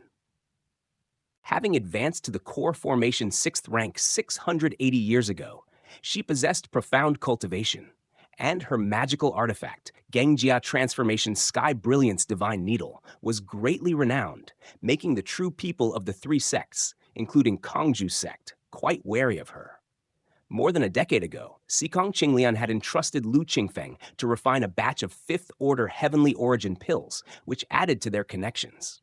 Just yesterday, Lu Qingfeng and Lu Jiang visited Sikong Qinglian's cave abode, where he learned that she had discovered an ancient cave abode site.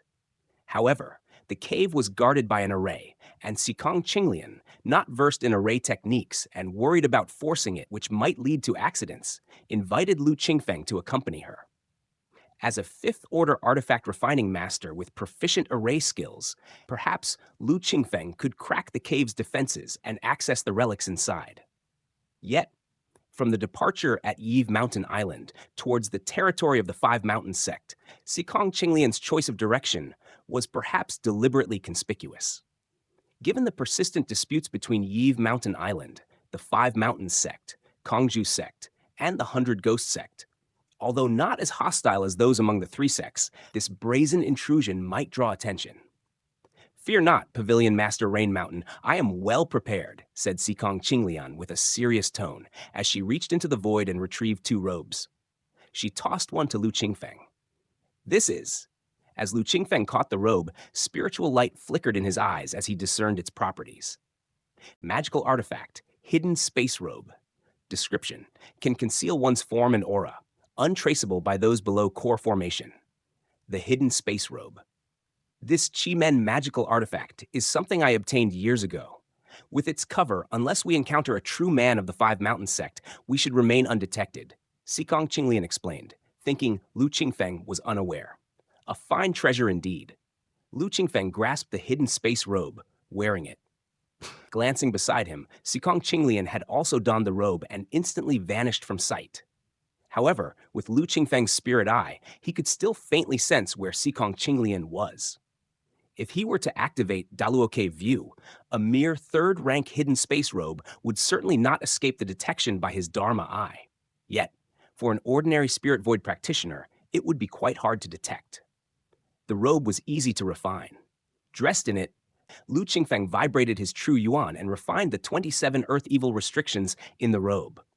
Both continued their journey clad in the robes, deeper into the territory. Why would Xikong Qinglian find a cave abode within the territory governed by the Five Mountains sect? Lu Qingfeng pondered quickly as he sped along, maintaining a calm expression, but inwardly remained on guard. Within Yiv Mountain, both Firecrow Daoist and Water Trueman are adept in array techniques, certainly no less skilled than a fifth-order artifact refiner. Yet, Xikong Qinglian specifically sought me, who is ostensibly just a spirit void level alchemist and artifact refiner. He didn't believe there wasn't a hidden agenda, however, beneath another's roof. Moreover, Lu Qingfeng was also curious about what sort of cave abode Xikong Qinglian had found to warrant such caution. Hence, he didn't decline. Otherwise, with his current level of cultivation and power, he dare not claim superiority over a core formation true man, but he could certainly hold his own with no fear. Hence, he simply followed along to see what Xikong Qinglian was really up to. After crossing numerous islands and approximately flying 2,000 to 3,000 miles in the sky, Xikong Qinglian signaled Lu Qingfeng to halt, descending toward an island below. This is the place. Xikong Qinglian lifted the robe, revealing her form. Lu Qingfeng, standing beside her, also gathered up his robe and handed it back to Xikong Qinglian. Pavilion Master Rain Mountain, please keep it. I have sufficient items on hand, Xikong Qinglian said, shaking her head and declining the offered item. A mere third-rank magical artifact, especially one as peculiar as this, held little value to her. Once Lu Qingfeng had used it, she never intended to take it back. Hearing this, Lu Qingfeng immediately smiled, retracting the magic robe. Thank you, Elder Xikong. He had some regrets that he couldn't decipher the method to refine the hidden space robe in such a short time. But since Xikong Qinglian was so generous, Lu Qingfeng didn't push it away and gracefully accepted it. Is the cave dwelling you mentioned located on this island? Lu Qingfeng put away the robe and took the time to carefully observe the island. He saw that the island was riddled with diminishing spiritual energy, barren mountains, and rocks. It was also enveloped in a thin mist with a nauseating fishy smell, as though emanating from thousands of dead fish. Such a harsh environment made it uninhabitable not only for cultivators, but even beasts and birds avoided it. Indeed, Xikong Qinglian nodded. After looking around and seeing no one in sight, she waved her hand and cast a beam of true yuan. Suddenly, a pathway appeared, leading directly to an unknown place underground. Follow me, Xikong Qinglian instructed as she led the way into the passage. Lu Qingfeng closely followed behind. The path went straight down into the ground like a heavenly ladder, descending almost 1,000 feet before opening up into a vast space. It really is a world of its own. Lu Qingfeng observed the huge area stretching thousands of feet wide and hundreds of feet tall. Below there was flowing magma with gurgle sounds. Amidst the magma, there were stone pillars, seemingly holding up the space. Upon closer inspection, islands protruded from the magma, adorned with stone tables, chairs, beds, and meditation cushions. A definite site for cultivators' cultivation and where the cave dwelling was located. This is the place. Xikong Qinglian pointed ahead and flicked a beam of true yuan. Immediately, the stone pillars in the magma glowed, enveloping the entire cave space. The star-shifting array initiated, and heaven and earth seemed to transform. A fire dragon roared in front, with 5 fierce suns blazing hot in the sky. What a refined formation, Lu Qingfeng praised as he watched the roaring fire dragon and the intense suns overhead. Can it be broken? Xikong Qinglian asked. This formation isn't difficult, Lu Qingfeng replied with confidence. Xikong Qinglian sighed in relief. Then I must trouble you, master of Rain Mountain Pavilion. It's only proper, Lu Qingfeng shook his head, focusing on breaking the formation. The formation, although mysterious, was challenging for someone like Xikong Qinglian, a Jiedan true man who was unfamiliar with arrays. Forcing it might break the formation, but it would create uncontrollable chaos. However, for Lu Qingfeng, it was simple. A glance with his Daluo cave temple revealed the flaws of the formation. Ultimately, it was the age that made the formation seem increasingly profound. In fact, because it absorbed too much power from the magma earth fire, significant flaws had emerged. After a pretentious examination for half an hour, Lu Qingfeng finally found the flaw and pointed it out to Xikang Qinglian. Attack here with full force, and the formation will break. All right, Xikang Qinglian responded, tossing her horsetail whisk, which immediately transformed into myriad divine light and silver needles, sweeping like the galaxy toward the spot Lu Qingfeng had indicated. What a marvelous Gengjia transformation, sky brilliance, divine needle! Lu Qingfeng watched from aside, admiration evident in his eyes. Magical artifact, Gengjia transformation, sky brilliance, divine needle, 6th rank. Description: one of the 7 treasures of the Bamboo Mountain sect. Once covered by the golden wood 2 elements blend of green light silver needles, the pressure is mountainous from every direction. The myriad heavenly brilliance needles penetrate anything without exception. Even refined defensive magic treasures, if revealing a slight gap, would be instantly invaded. A mere flicker of green light or a hair-thin silver needle swiftly penetrating can trigger the overwhelming Yimu divine light and Geng gold essence chi turning into myriad silver needles. It simultaneously attacks from inside and out, instantly breaching the protective layer, shattering the enemy's protective glow, turning them into blood rain with no remains left. This sect magical artifact, this horsetail whisk, was precisely what Master Qinglian relied on to make a name for herself and dominate the Zhu Mountain Sea area. Originally a treasure of the Bamboo Mountain sect. After the destruction of the sect, the 7 treasures were lost and various techniques scattered. Sects like the 5 Mountains sect, Kongju sect, and 100 Ghost sect obtained parts of the Bamboo Mountain sect's techniques and subsequently rose to power in the left Dao immortal gates. In Xikang Qinglian's hands, the horsetail whisk, one of the Bamboo Mountain sect's 7 treasures, the Gengjia transformation sky brilliance divine needle, even among Jiedan true men, set her apart as a remarkable figure. Lu Qingfeng had only heard of this treasure before, but witnessing it today, it indeed proved to be extremely formidable. As he was observing, the galaxy torrent surged down. Boom! The 5 Yang formation could not bear the burden and burst like a bubble in water. It's done. Even the usually stern Xikang Qinglian couldn't hide a trace of joy in her eyes. She swung her horsetail whisk and flew toward the islands in the magma. Lu Qingfeng stood aside, not moving. Amidst the magma, as the formation was broken, a supreme Yang treasure sword rose, surrounded by 100 stone pillars. As the supreme Yang treasure sword appeared, the stone pillars also radiated light, talismans flickering like dragons and snakes. A sharp sword chi flickered. This is. Lu Qingfeng scanned with his spirit eye, a hint of surprise in his eyes. The 5 Yang sword, the 100 sword map. Lu Qingfeng's thoughts stirred as he looked towards Xikang Qinglian. But at that moment, he saw billions of divine light and silver needles surge towards him, intent on enveloping him. Elder Xikang, what is this about? Lu Qingfeng sneered inwardly, loudly exclaiming, "Disclaimer, all credit goes to the original author. This is a fan-made AI narration intended to bring more exposure to the novel. If you are the author or rights holder and wish for this video to be removed or modified, please contact us at fableverseaudio@gmail.com. Narrated by Fableverse Audio. Like, subscribe, share to support immersive audiobooks. If you enjoy our work and want to support future projects, consider donating. Links can be found in the description below. Chapter 233, 100 Sword Map. Amidst the clamor, Lu Qingfeng swiped his hand around his waist, and 72 golden light magic swords immediately materialized in the air, arranged in all 4 directions. The sword light was rampant, transforming into 10,000 swords dancing wildly, continuously eroding the divine light and silver needles. Boom, boom, boom! The Milky Way rolled backwards, and the sword light formed a river. As the 2 forces collided, they nearly collapsed the entire underground space. Amid the rumbling, numerous large rocks fell, either smashing onto the golden light sword array and being shattered to dust, or falling into the magma, merging with it with a bubbling sound. The golden light sword array operated, resisting the silver river. Yet, divine light still penetrated, and silver needles passed through. Taiyan Calamity Crossing Robe. Adorned with the Moonhua robe, Lu Qingfeng appeared as an immortal descending from the Moon Palace, his presence elevated by the robe. The robe emitted a soft glow, blocking all the divine light and silver needles outside his body.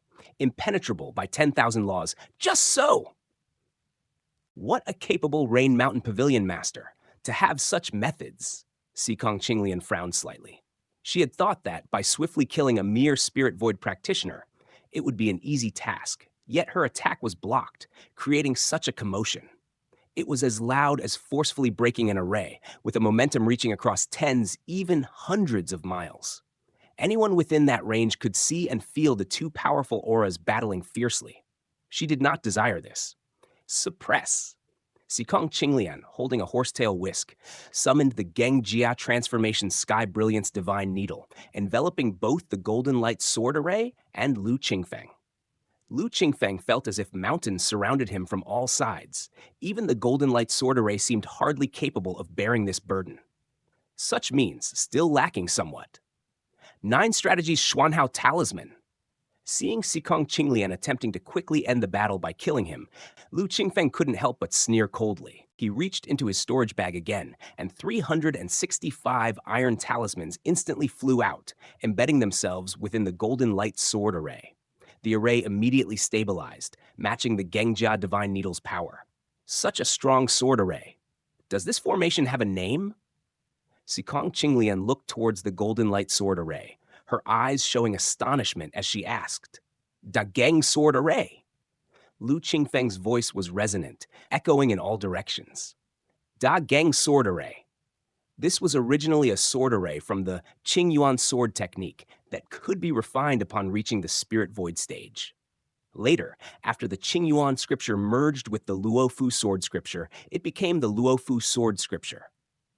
The Dageng sword array was retained and its prowess enhanced, even more mysterious. It had never been refined before, but after 100 years in the Broken Star Sea, it was finally created. The first use of the array now demonstrated its impressive power. Once deployed, it could even withstand a strike from a Jiadan Trueman wielding a 6th-rank magic artifact. No wonder Sikong Qinglian was astonished. Rain Mountain Pavilion Master, renowned for both alchemy and artifacts, is truly a first-class genius. I underestimated the Pavilion Master. With just this sword array, the Pavilion Master even has the credentials to add a 14th seat at Yves Mountain Island. Though Sikong Qinglian expressed her astonishment, her tone remained calm. Could it be that Senior Sikong underestimated me, choosing me to come here? Lu Qingfeng heard the thick intent to kill and responded coldly. In fact, ever since coming here, Lu Qingfeng had been alert. On Of Mountain Island, there were also 2 Jiadan true men skilled in arrays. If Sikong Qinglian wanted to break an array, she should have sought them, not him, which was odd. Perhaps she thought Lu Qingfeng was weak, and after breaking the array and acquiring the cave's treasures, would not need to share. Perhaps she had planned all along that when the cave was opened, she would kill Lu Qingfeng. But it was the third possibility that Lu Qingfeng leaned towards. If it were merely the 5-yang sword, why would I need to kill you? Sikong Qinglian shook her head, one hand controlling the Gengjia Divine Needle, the other forming seal techniques to collect the 5-yang sword. Indeed. The 100 sword map? Lu Qingfeng was enveloped by the Gengjia Sky Brilliance Divine Needle, yet he looked outward. The 5-yang sword floated in the air, radiating power. It had been in the magma and earth fire for thousands of years, absorbing endless flame sun power. Ordinary methods of retrieval would necessitate enduring a full-strength strike from the 5-yang sword, and it might even escape. The seal technique Sikong Qinglian cast was meant for retrieving the sword. However, compared to the 5-yang sword, Sikong Qinglian's gaze toward the 100 stone pillars in the magma was even more eager. Magic artifact, Magma Stone Pillar. Description: contains the inheritance of the 100 sword map. Note: tens of thousands of years ago, in the 5 Directions realm, there was a uniquely brilliant individual known as Taishuan Daoist, whose comprehension of arrays was profound. He integrated arrays into his cultivation, intending to merge his soul with an array map to refine his primordial spirit. The primordial spirit would be the array, the primordial spirit, naturally possessing infinite wondrous methods. Once the magic gate was established, it was classified as true sect level. Later, Taishuan Daoist perfected the magic gate, passed down 24 array diagrams, and then ascended to the upper realm. In the past, the side door Bamboo Mountain sect inherited part of Taishuan Daoist's Dao lineage, acquiring the 100 Sword map, the Mountains and Rivers map, the Purple Cloud Array map, the 5 Mountains True Form map, and the 9 Curves Heavenly River Array map. With the destruction of the Bamboo Mountain sect, the 5 great arrays have been lost. The Bamboo Mountain sect's 5 great array maps, the Mountains and Rivers map, the Purple Cloud Array map, and the 9 Curves Heavenly River Array map are still missing to this day. The 5 Mountains sect obtained the 5 Mountains True Form map, thereby establishing the sect where every true man could overpower a multitude. It's heard that even the Kongju sect and the 100 Ghosts sect are searching for the traces of the remaining 4 great arrays. Today, with the appearance of the 100 Sword map, no wonder Senior Sikong wants to kill me to silence me. Lu Qingfeng's voice was sonorous as he continued to hold his ground against Sikong Qinglian while forming seal techniques with shadows of sword sheaths and cases flickering intermittently. Accompanied by streams of light and cascades of color, they penetrated into the Dajeng sword array and landed upon the 5 Yang sword. The Rain Mountain Pavilion Master is indeed well informed, just busy with keeping oneself safe, yet still coveting the 5 Yang sword. Isn't it laughable?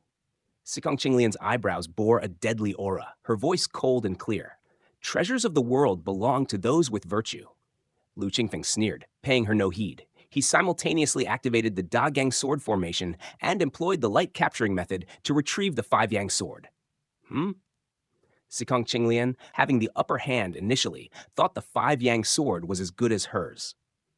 However, upon Lu Qingfeng's intervention, her slight progress was instantly reversed, losing control over the 5 Yang sword. In the next moment, the sword quivered, shrouded in strokes of light and shadows, then burst through the air, flying straight towards Lu Qingfeng. He appeared to grip an empty sword sheath in his hand. The 5 Yang sword, cutting through the air, headed straight for the sheath. Clang!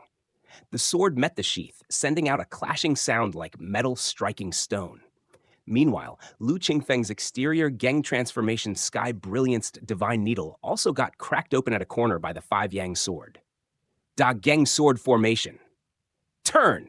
The Da Geng sword formation revolved, seizing the opportunity to break free from the Gengjia transformation sky brilliance divine needle's envelopment. Excellent move. Truly an excellent move. Chapter Source, My Virtual Library Empire, MVL4EMYR. Sikong Qinglian flicked her horsetail whisk, her gaze at Lu Qingfeng intensifying several notches. Who could have expected that an alchemist, merely an alchemist, could possess such strength? Her summoning of the Gengjia transformation Sky Brilliance Divine Needle failed to suppress him, which was far beyond her expectations. This was an unforeseen variable. Thank you for the leniency. Lu Qingfeng wasn't in a hurry to examine the 5 Yang sword in his hand, but instead stowed it away, saying indifferently, regarding the art of sheathing swords, it was a sword sheathing technique he obtained from the Dongling sword sect in the Changqing realm, one he never had a chance to use before. The Dongling sword sect, a lineage descended in the upper realm from the East Spirit Prime Minister in the Thunder Department, holds a rank even higher than the soul-searching ancestor, ranking alongside the 4 bright Gongbin Yuanjun.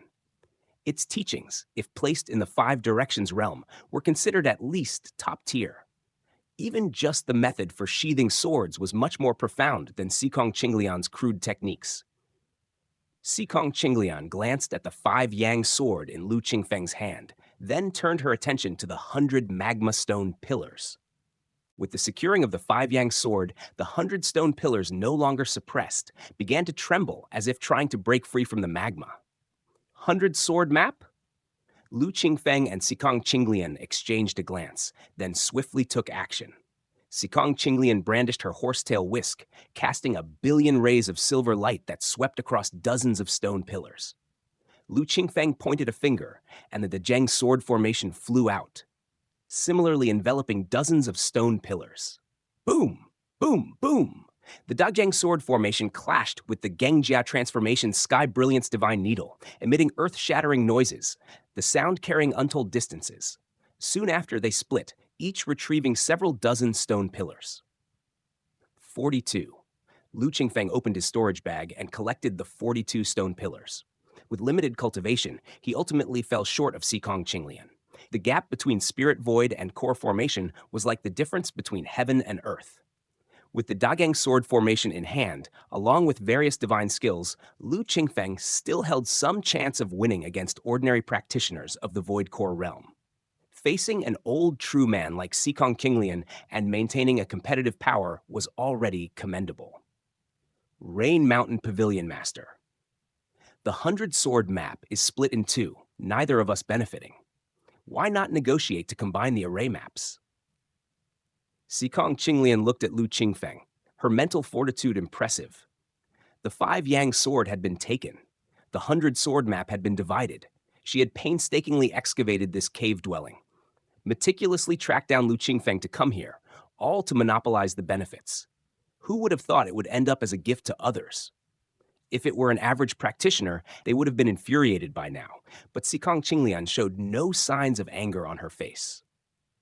The 5 Mountains sect obtained the 5 Mountains true form map, then divided the Bamboo Mountain Sea domain with Kongju sect and 100 Ghost sect. The 100 sword map, being as celebrated as the 5 Mountains true form map, what treasures do you plan to offer in exchange for the 42 stone pillars in my possession? Lu Qingfeng looked up and asked. Being evenly matched with Xikong Qinglian, he preferred to exchange for some practical benefits. The complete set of 24 array diagrams passed down by Taishuan Daoist qualified as true sect level skills. Broken down, each array diagram was equivalent to a side door level skill. Fragmented side door level skills, naturally, cannot match a complete one. Not to mention crafting a non-integrated method like the 100 sword map that couldn't be cultivated. Lu Qingfeng was uninterested, but Xikong Qinglian valued it highly. Pavilion Master, state your terms, and we shall comply. Xikong Qinglian's skills were mediocre, merely at the refined level.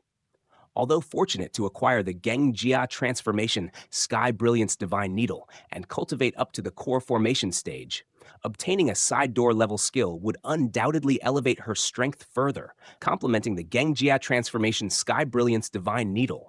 Challenging any true man would be arduous. Her desire for the 100 sword map was apparent. I have no interest in the 100 sword map. I could gift the 42 stone pillars to my senior with no issues. However, I am weak, and my fate uncertain.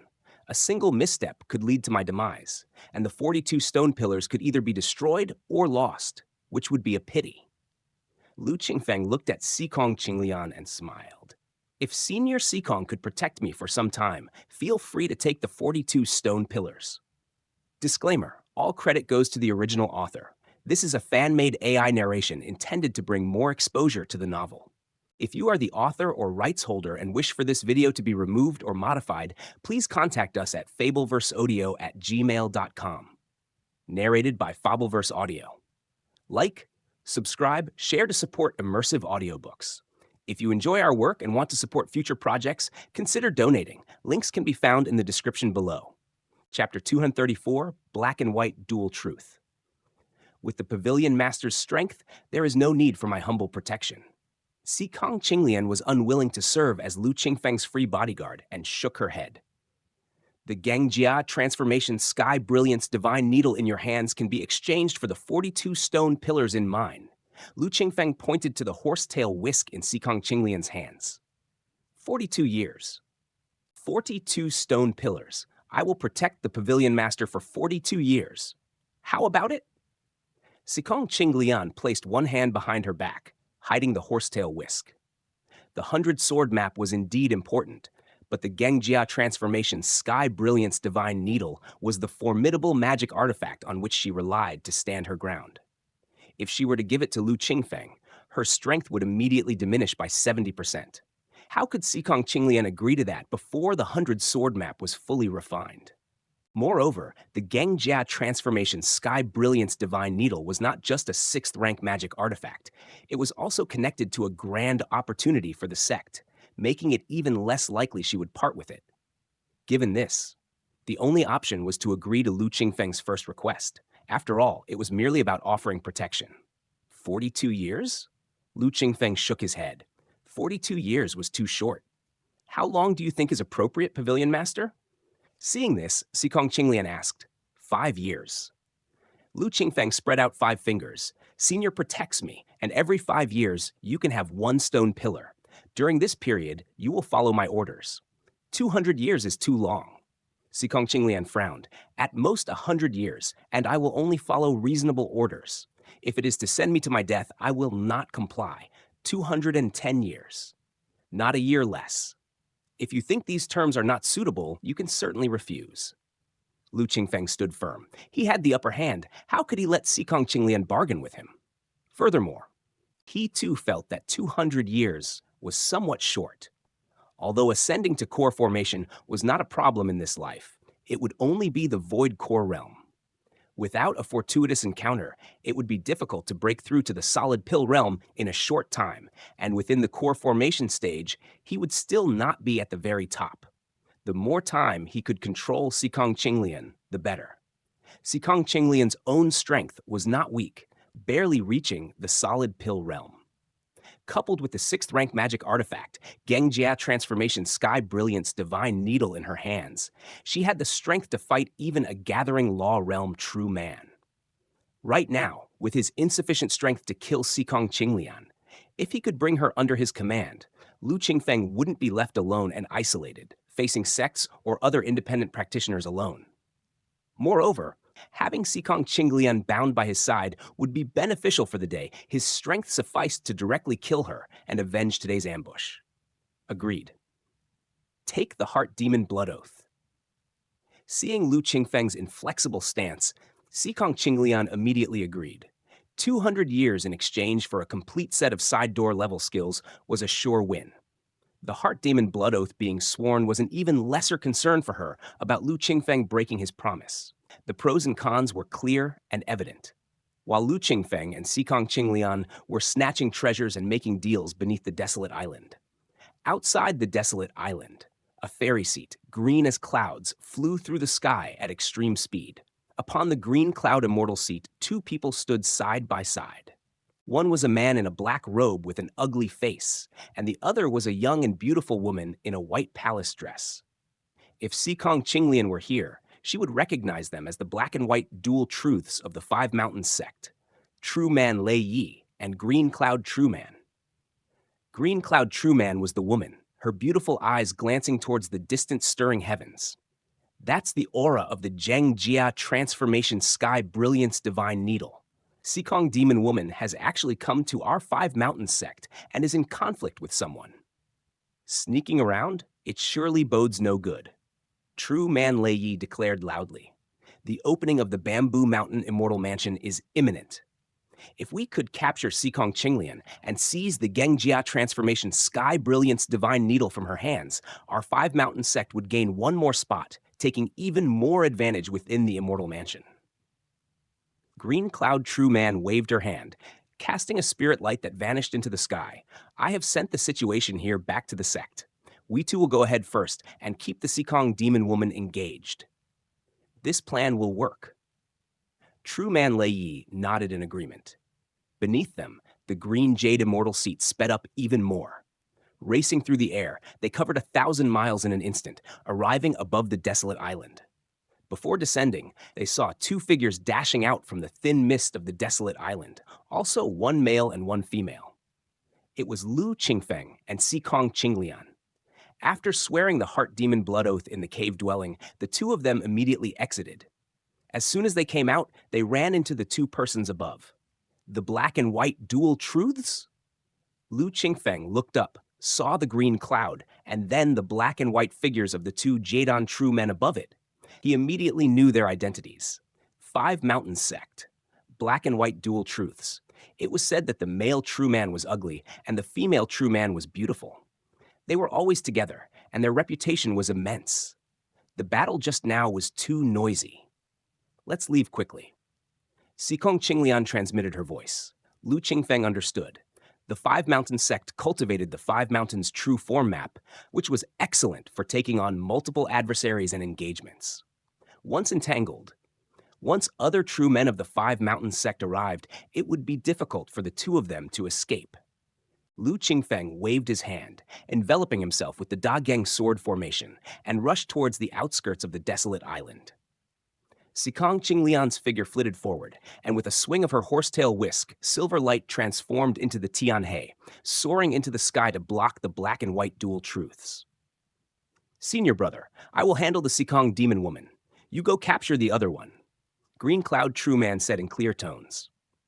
All right. As Lei Yi True Man responded, he had already made his move.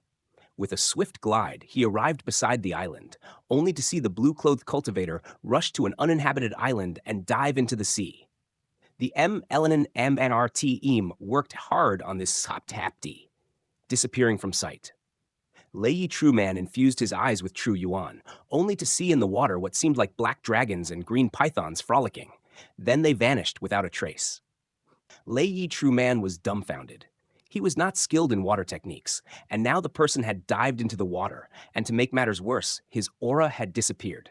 With no other choice, Lei Yi True Man returned to the sky. Senior brother? Green Cloud True Man, who was operating the Green Cloud Immortal seat, suddenly saw Lei Yi True Man return so quickly, a hint of inquiry flashing in her eyes. Lei Yi True Man showed a slightly embarrassed look on his unsightly face. That person is highly skilled in water technique. He has escaped into the sea. Hearing this, Green Cloud True Man looked in the direction where that person had fled, and indeed, there was no trace to be seen. Let's capture Sikong Qinglian first. Lei Yi True Man changed the subject to ease the embarrassment. He waved his hand, and True Yuan flowed into the Green Cloud Immortal seat. The Green Cloud Immortal seat, which had been swirling around Green Cloud True Man, fending off the silver light heavenly river, suddenly unfurled, revealing the towering Five Mountains. The Five Mountains' divine points appeared, pressing down towards Sikong Qinglian. The Five Mountains' true form map. Sikong Qinglian recognized the Five Mountains' divine points immediately. Black and white dual truth had combined the Five Mountains' true form map with the Green Cloud Immortal seat, both reaching the core formation realm, and their fame had long spread far and wide. Sikong Qinglian dared not entangle with it. With a sweep of her horsetail whisk, billions of silver lights withstood the Five Mountains' divine points. She rushed beyond the uninhabited island, stepping on Xuan light as she did so. Where do you think you're escaping to? Lei Yi True Man and Green Cloud True Man drove the Green Cloud Immortal seat with the Five Mountains' true form map pressing down. Nevertheless, despite the power of the Five Mountains' true form map, the rank of the Green Cloud Immortal seat was limited. Facing the Gengjia Transformation Sky Brilliance Divine Needle, it truly struggled to break through in a short time. Moreover, Sikong Qinglian was intent on escaping. Powerless to stop her, the two could only watch. As Sikong Qinglian vanished into the sky, the silver light heavenly river, which had even seemed to gain the upper hand against the Green Cloud Immortal seat, suddenly dissipated, turning into streaks of light that vanished into the void, indicating it had returned to Sikong Qinglian's hands. The Gengjia Transformation Sky Brilliance Divine Needle. One of the 7 treasures of Bamboo Mountain. To think that this demoness obtained it, what good fortune! Green Cloud True Man resented the departure of Sikong Qinglian. Without that sect magical artifact, would Sikong Qinglian ever be a match for Black and White Dual Truth? Lei Yi True Man, even more irritable, wanted to pursue. With the Gengjia Transformation Sky Brilliance Divine Needle in hand, even if we catch up, we still can't prevent her escape. Do not pursue. Green Cloud True Man shook her head and looked at the uninhabited island below, speaking to Lei Yi True Man. Just now, someone here was in magical combat with the Sikong Demon Woman. The blue cultivator who fled was with the Sikong Demon Woman, so the person involved in the duel was not him. Do you mean there's a third person here?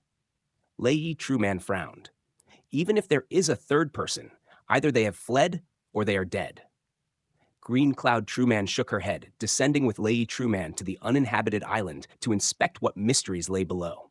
Just as they landed, she abruptly asked, Senior brother, did you see clearly who that person was?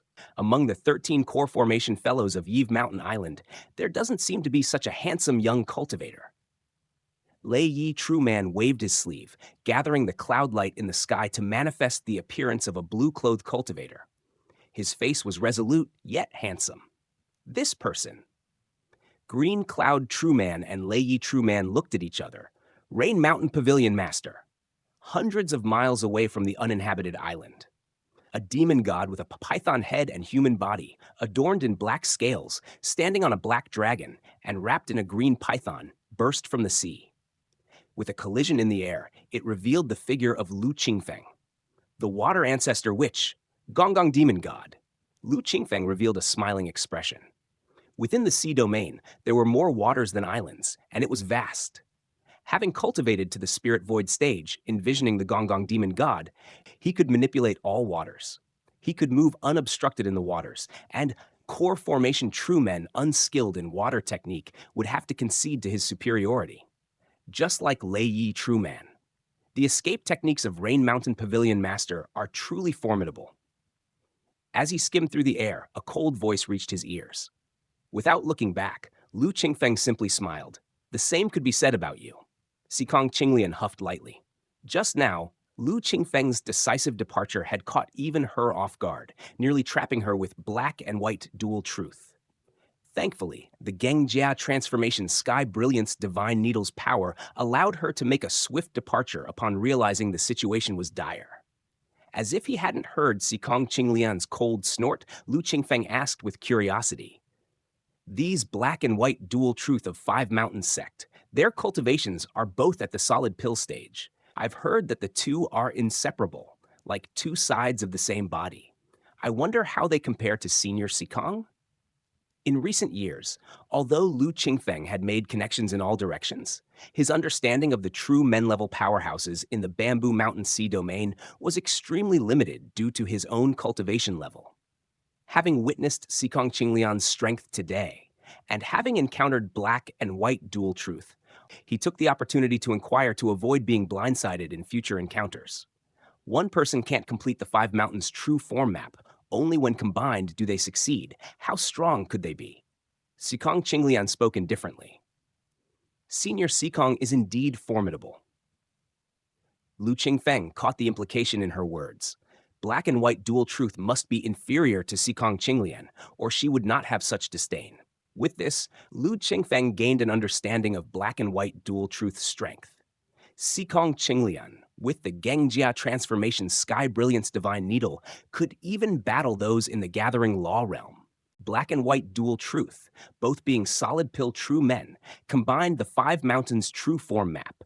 Two would surpass one, making them stand out in the solid pill realm. With only such skills, they were hardly worrisome. Disclaimer: all credit goes to the original author. This is a fan-made AI narration intended to bring more exposure to the novel.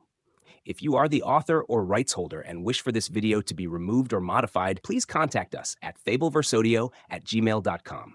Narrated by Fableverse Audio. Like, subscribe, share to support immersive audiobooks. If you enjoy our work and want to support future projects, consider donating. Links can be found in the description below. Chapter 235, Released from Prison.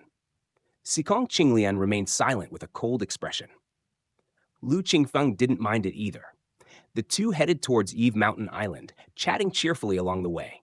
Upon arriving at Eve Mountain Island, it was the first time Xikong Qinglian voluntarily spoke. The Pavilion Master's sword array is superb, but it doesn't quite mesh with the Five Yang sword, making it redundant. If you're willing to part with it, I'd be willing to broker the deal so that you won't be on the losing end. The Dajiang sword formation, a metallic sword array, was composed of the cloud swords from Qingzhou Peak. The Five Yang sword would clash in properties when integrated into it, actually diminishing the power of the sword array. Xikong Qinglian was not wrong. However, Five Yang sword? Lu Qingfeng's lips curled into a playful smile. Without responding, he just gazed at Xikong Qinglian. Unperturbed, Xikong Qinglian said indifferently, Fire Crow Daoist brother has been searching for a suitable flying sword. The fire attribute Five Yang sword couldn't be more perfect. If the Pavilion Master agrees, perhaps exchanging it might fetch you 500 Fire Crow Daoist soldiers. With the Pavilion Master's mastery in formations, combining the Fire Crow Daoist soldiers into a battle formation would be far more useful than the 5-Yang sword. Fire Crow Daoist. Fire Crow Daoist soldiers. Upon hearing this, Lu Qingfeng was somewhat tempted. Fire Crow Daoist, like Sikong Qinglian, was one of the 13 perfecteds of Yive Mountain Island. It's unknown where he learned the skill to breed troops, cultivating fire attribute demon birds into fire crows, then using a secret technique to extract their essence and refine them into Fire Crow Daoist soldiers. Having heard rumors, Lu Qingfeng guessed that the Fire Crow Daoist soldiers were no less powerful than the Skull Dao soldiers held by He Mountain Wandu Daoist. In possession of 3,000 Fire Crow Daoist soldiers arranged into the Fire Crow formation, Fire Crow Daoist strength and reputation even surpassed Sikong Qinglian's among the perfecteds of Yive Mountain Island.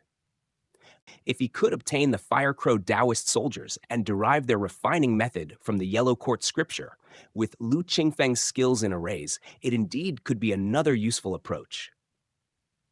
But still, this matter is open for discussion. However, it would have to wait until after the opening of Bamboo Mountain Immortal Mansion. Lu Qingfeng said with a smile to Sikong Qinglian. So, the Pavilion Master still remembers the Bamboo Mountain Immortal Mansion. Sikong Qinglian waved his horsetail whisk without any apparent embarrassment on his face. Yet, he wondered internally. The news about the Bamboo Mountain Immortal Mansion was highly secretive. Aside from the powers of Yive Mountain Island, 5 Mountain Sect, 100 Ghost Sect, and Kongju Sect, no one else within or outside of the Bamboo Mountain Sea domain knew about it. Even his own disciples, if they hadn't reached the core formation stage, couldn't possibly know. How did the Pavilion Master come to know about it? Seeing Sikong Qinglian's unchanged expression, Lu Qingfeng inwardly sneered. The 5-Yang sword, much like the Gengjia Transformation Sky Brilliance Divine Needle, was one of the 7 treasures of Bamboo Mountain Sect. These treasures, including the 5-Yang sword termed the 6 treasures, were keys to unlocking the immortal mansion left behind by Bamboo Mountain Sect. Sikong Qinglian thought he was unaware and attempted to deceive him. If it weren't for Lu Qingfeng's insight into the attributes of the 5-Yang sword through the Daluo Cave Temple, he might have been tempted by the Fire Crow Daoist soldiers, exchanging away the 5-Yang sword and losing the opportunity to enter the Bamboo Mountain Immortal Mansion. Ignoring Lu Qingfeng's gaze, Sikong Qinglian added, among the 7 treasures of Bamboo Mountain, the Duqian Xuanming strategy is within the Immortal Mansion. The other 5 treasures have their respective owners. Only the last piece, the 5-Yang sword, remains. Since the Pavilion Master possesses this sword, he naturally qualifies to enter the Bamboo Mountain Immortal Mansion. I will convene the other perfecteds of Yive Mountain Island to discuss the matters of the Immortal Mansion in detail. What does the Pavilion Master think? Since he couldn't deceive him, he could only try to involve Lu Qingfeng with the faction of Yive Mountain Island. Without the 5-Yang sword, the Bamboo Mountain Immortal Mansion could not be opened. The matter of the Immortal Mansion can be discussed later, after I refine the 5-Yang sword. Lu Qingfeng gestured dismissively. He had plenty of time and was not in a hurry to enter the Bamboo Mountain Immortal Mansion. First, he planned to refine the 5-Yang sword and raise his cultivation level, perhaps entering the Immortal Mansion several decades later. With the 5-Yang sword in his possession, he wasn't worried about Sikong Qinglian and others getting ahead of him. Of course, more importantly, from the Sky Witch realm to the 5 Directions realm, 136 years had passed in a blink of an eye. Over a year had also gone by in the real world, and it was time for his release from imprisonment. In the game, there truly was no spare time to explore the Bamboo Mountain Immortal Mansion. Chapter source, My Virtual Library Empire ML4. Xuanyuan Sect, Xuanyin Cave. Lu Qingfeng opened his eyes and saw Zhou Su sitting against the wall opposite him. Usually disheveled, today her long hair was tied back, revealing a delicate face. Her eyes were constantly on Lu Qingfeng, and as he opened his eyes, a hint of a smile crossed her lips. 3 years in Xuanyin Cave. Lu Qingfeng meditated as usual, unaffected by the yin wind. However, Zhou Su genuinely endured 3 years of torment, with the yin wind slaying her soul and the yang fire refining her body, making her nights extremely painful and nearly driving her insane. If it were just her alone, it might have been bearable. But seeing Lu Qingfeng's unaffected demeanor, Zhou Su became unsettled. Fortunately, 3 years had passed, and today was the day to leave the Xuanyin Cave. With only a quarter of an hour left before we leave the Xuanyin Cave, why don't I see any joy or excitement from Junior Brother? Zhou Su's face bore a stunningly beautiful smile, her eyes shimmering with happiness as she looked at Lu Qingfeng. Senior sister's heart demon has not yet dissipated. Try not to be overly joyful. Emotional fluctuations can provoke the heart demon. Once we leave the Xuanyin Cave, you might be thrust back in, turning great joy into great sorrow. Lu Qingfeng casually spoke as he stood up, stretching and tidying his robe and disheveled hair. He would soon be going out, and if Qingyu saw him looking disheveled, he'd inevitably worry. As for Zhou Su, it's just that he hoped that after getting out of Xuanyin Cave, he could turn things around in his favor. Over these 3 years, who knows how many plans he had brewed up in his mind. Let's hope that after getting out, Junior Brother can still be as articulate. Zhou Su didn't mind, though, just beaming with joy, a smile he truly hadn't shown in 3 years within Xuanyin Cave, a smile that revealed the rare tenderness of a young girl. Lu Qingfeng glanced at her, his heart slightly aching with compassion. Seeing Lu Qingfeng's gaze, Zhou Su's smile grew even brighter as she seemed to talk to herself. Our sect has 13 kinds of punishments, with Xuanyin Cave ranking last. Sword Mountain ranks first, Fire Sea second, and the Water Prison third, each with their own thrills. Junior Brother, you really mustn't miss them. Lu Qingfeng withdrew his gaze, unable to bear casting it aside. Seeing this, Zhou Su gently smirked. She just watched him and said no more. A quarter of an hour later, outside the Xuanyin Cave, 2 spirit lights attacked, landing on Lu Qingfeng and Zhou Su and exploding with a booming sound, reverberating through Xuanyin Cave. Jade Pillar Peak's Zhou Su, sentence completed. Combined Pill Hall's Lu Qingfeng, sentence completed. Subsequently, the spirit light enveloped them, landing on the shackles on their hands and feet. The 4 shackles turned into a black light that streaked out of the cave, disappearing from sight. Junior Brother, after you. Zhou Su laughed in a clear voice and strode out of Xuanyin Cave. Lu Qingfeng shook his head and followed suit.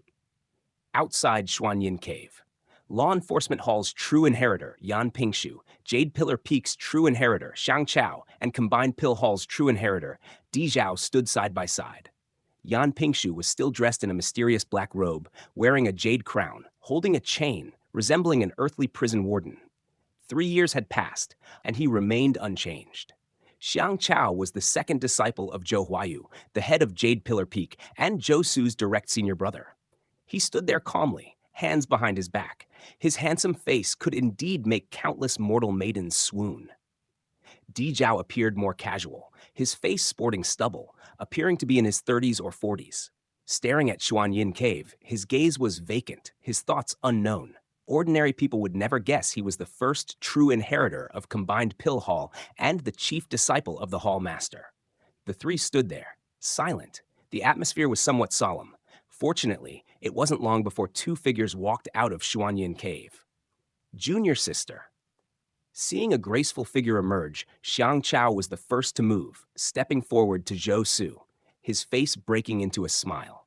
Paired with his handsome looks, it truly could stir many young girls' hearts. Second senior brother.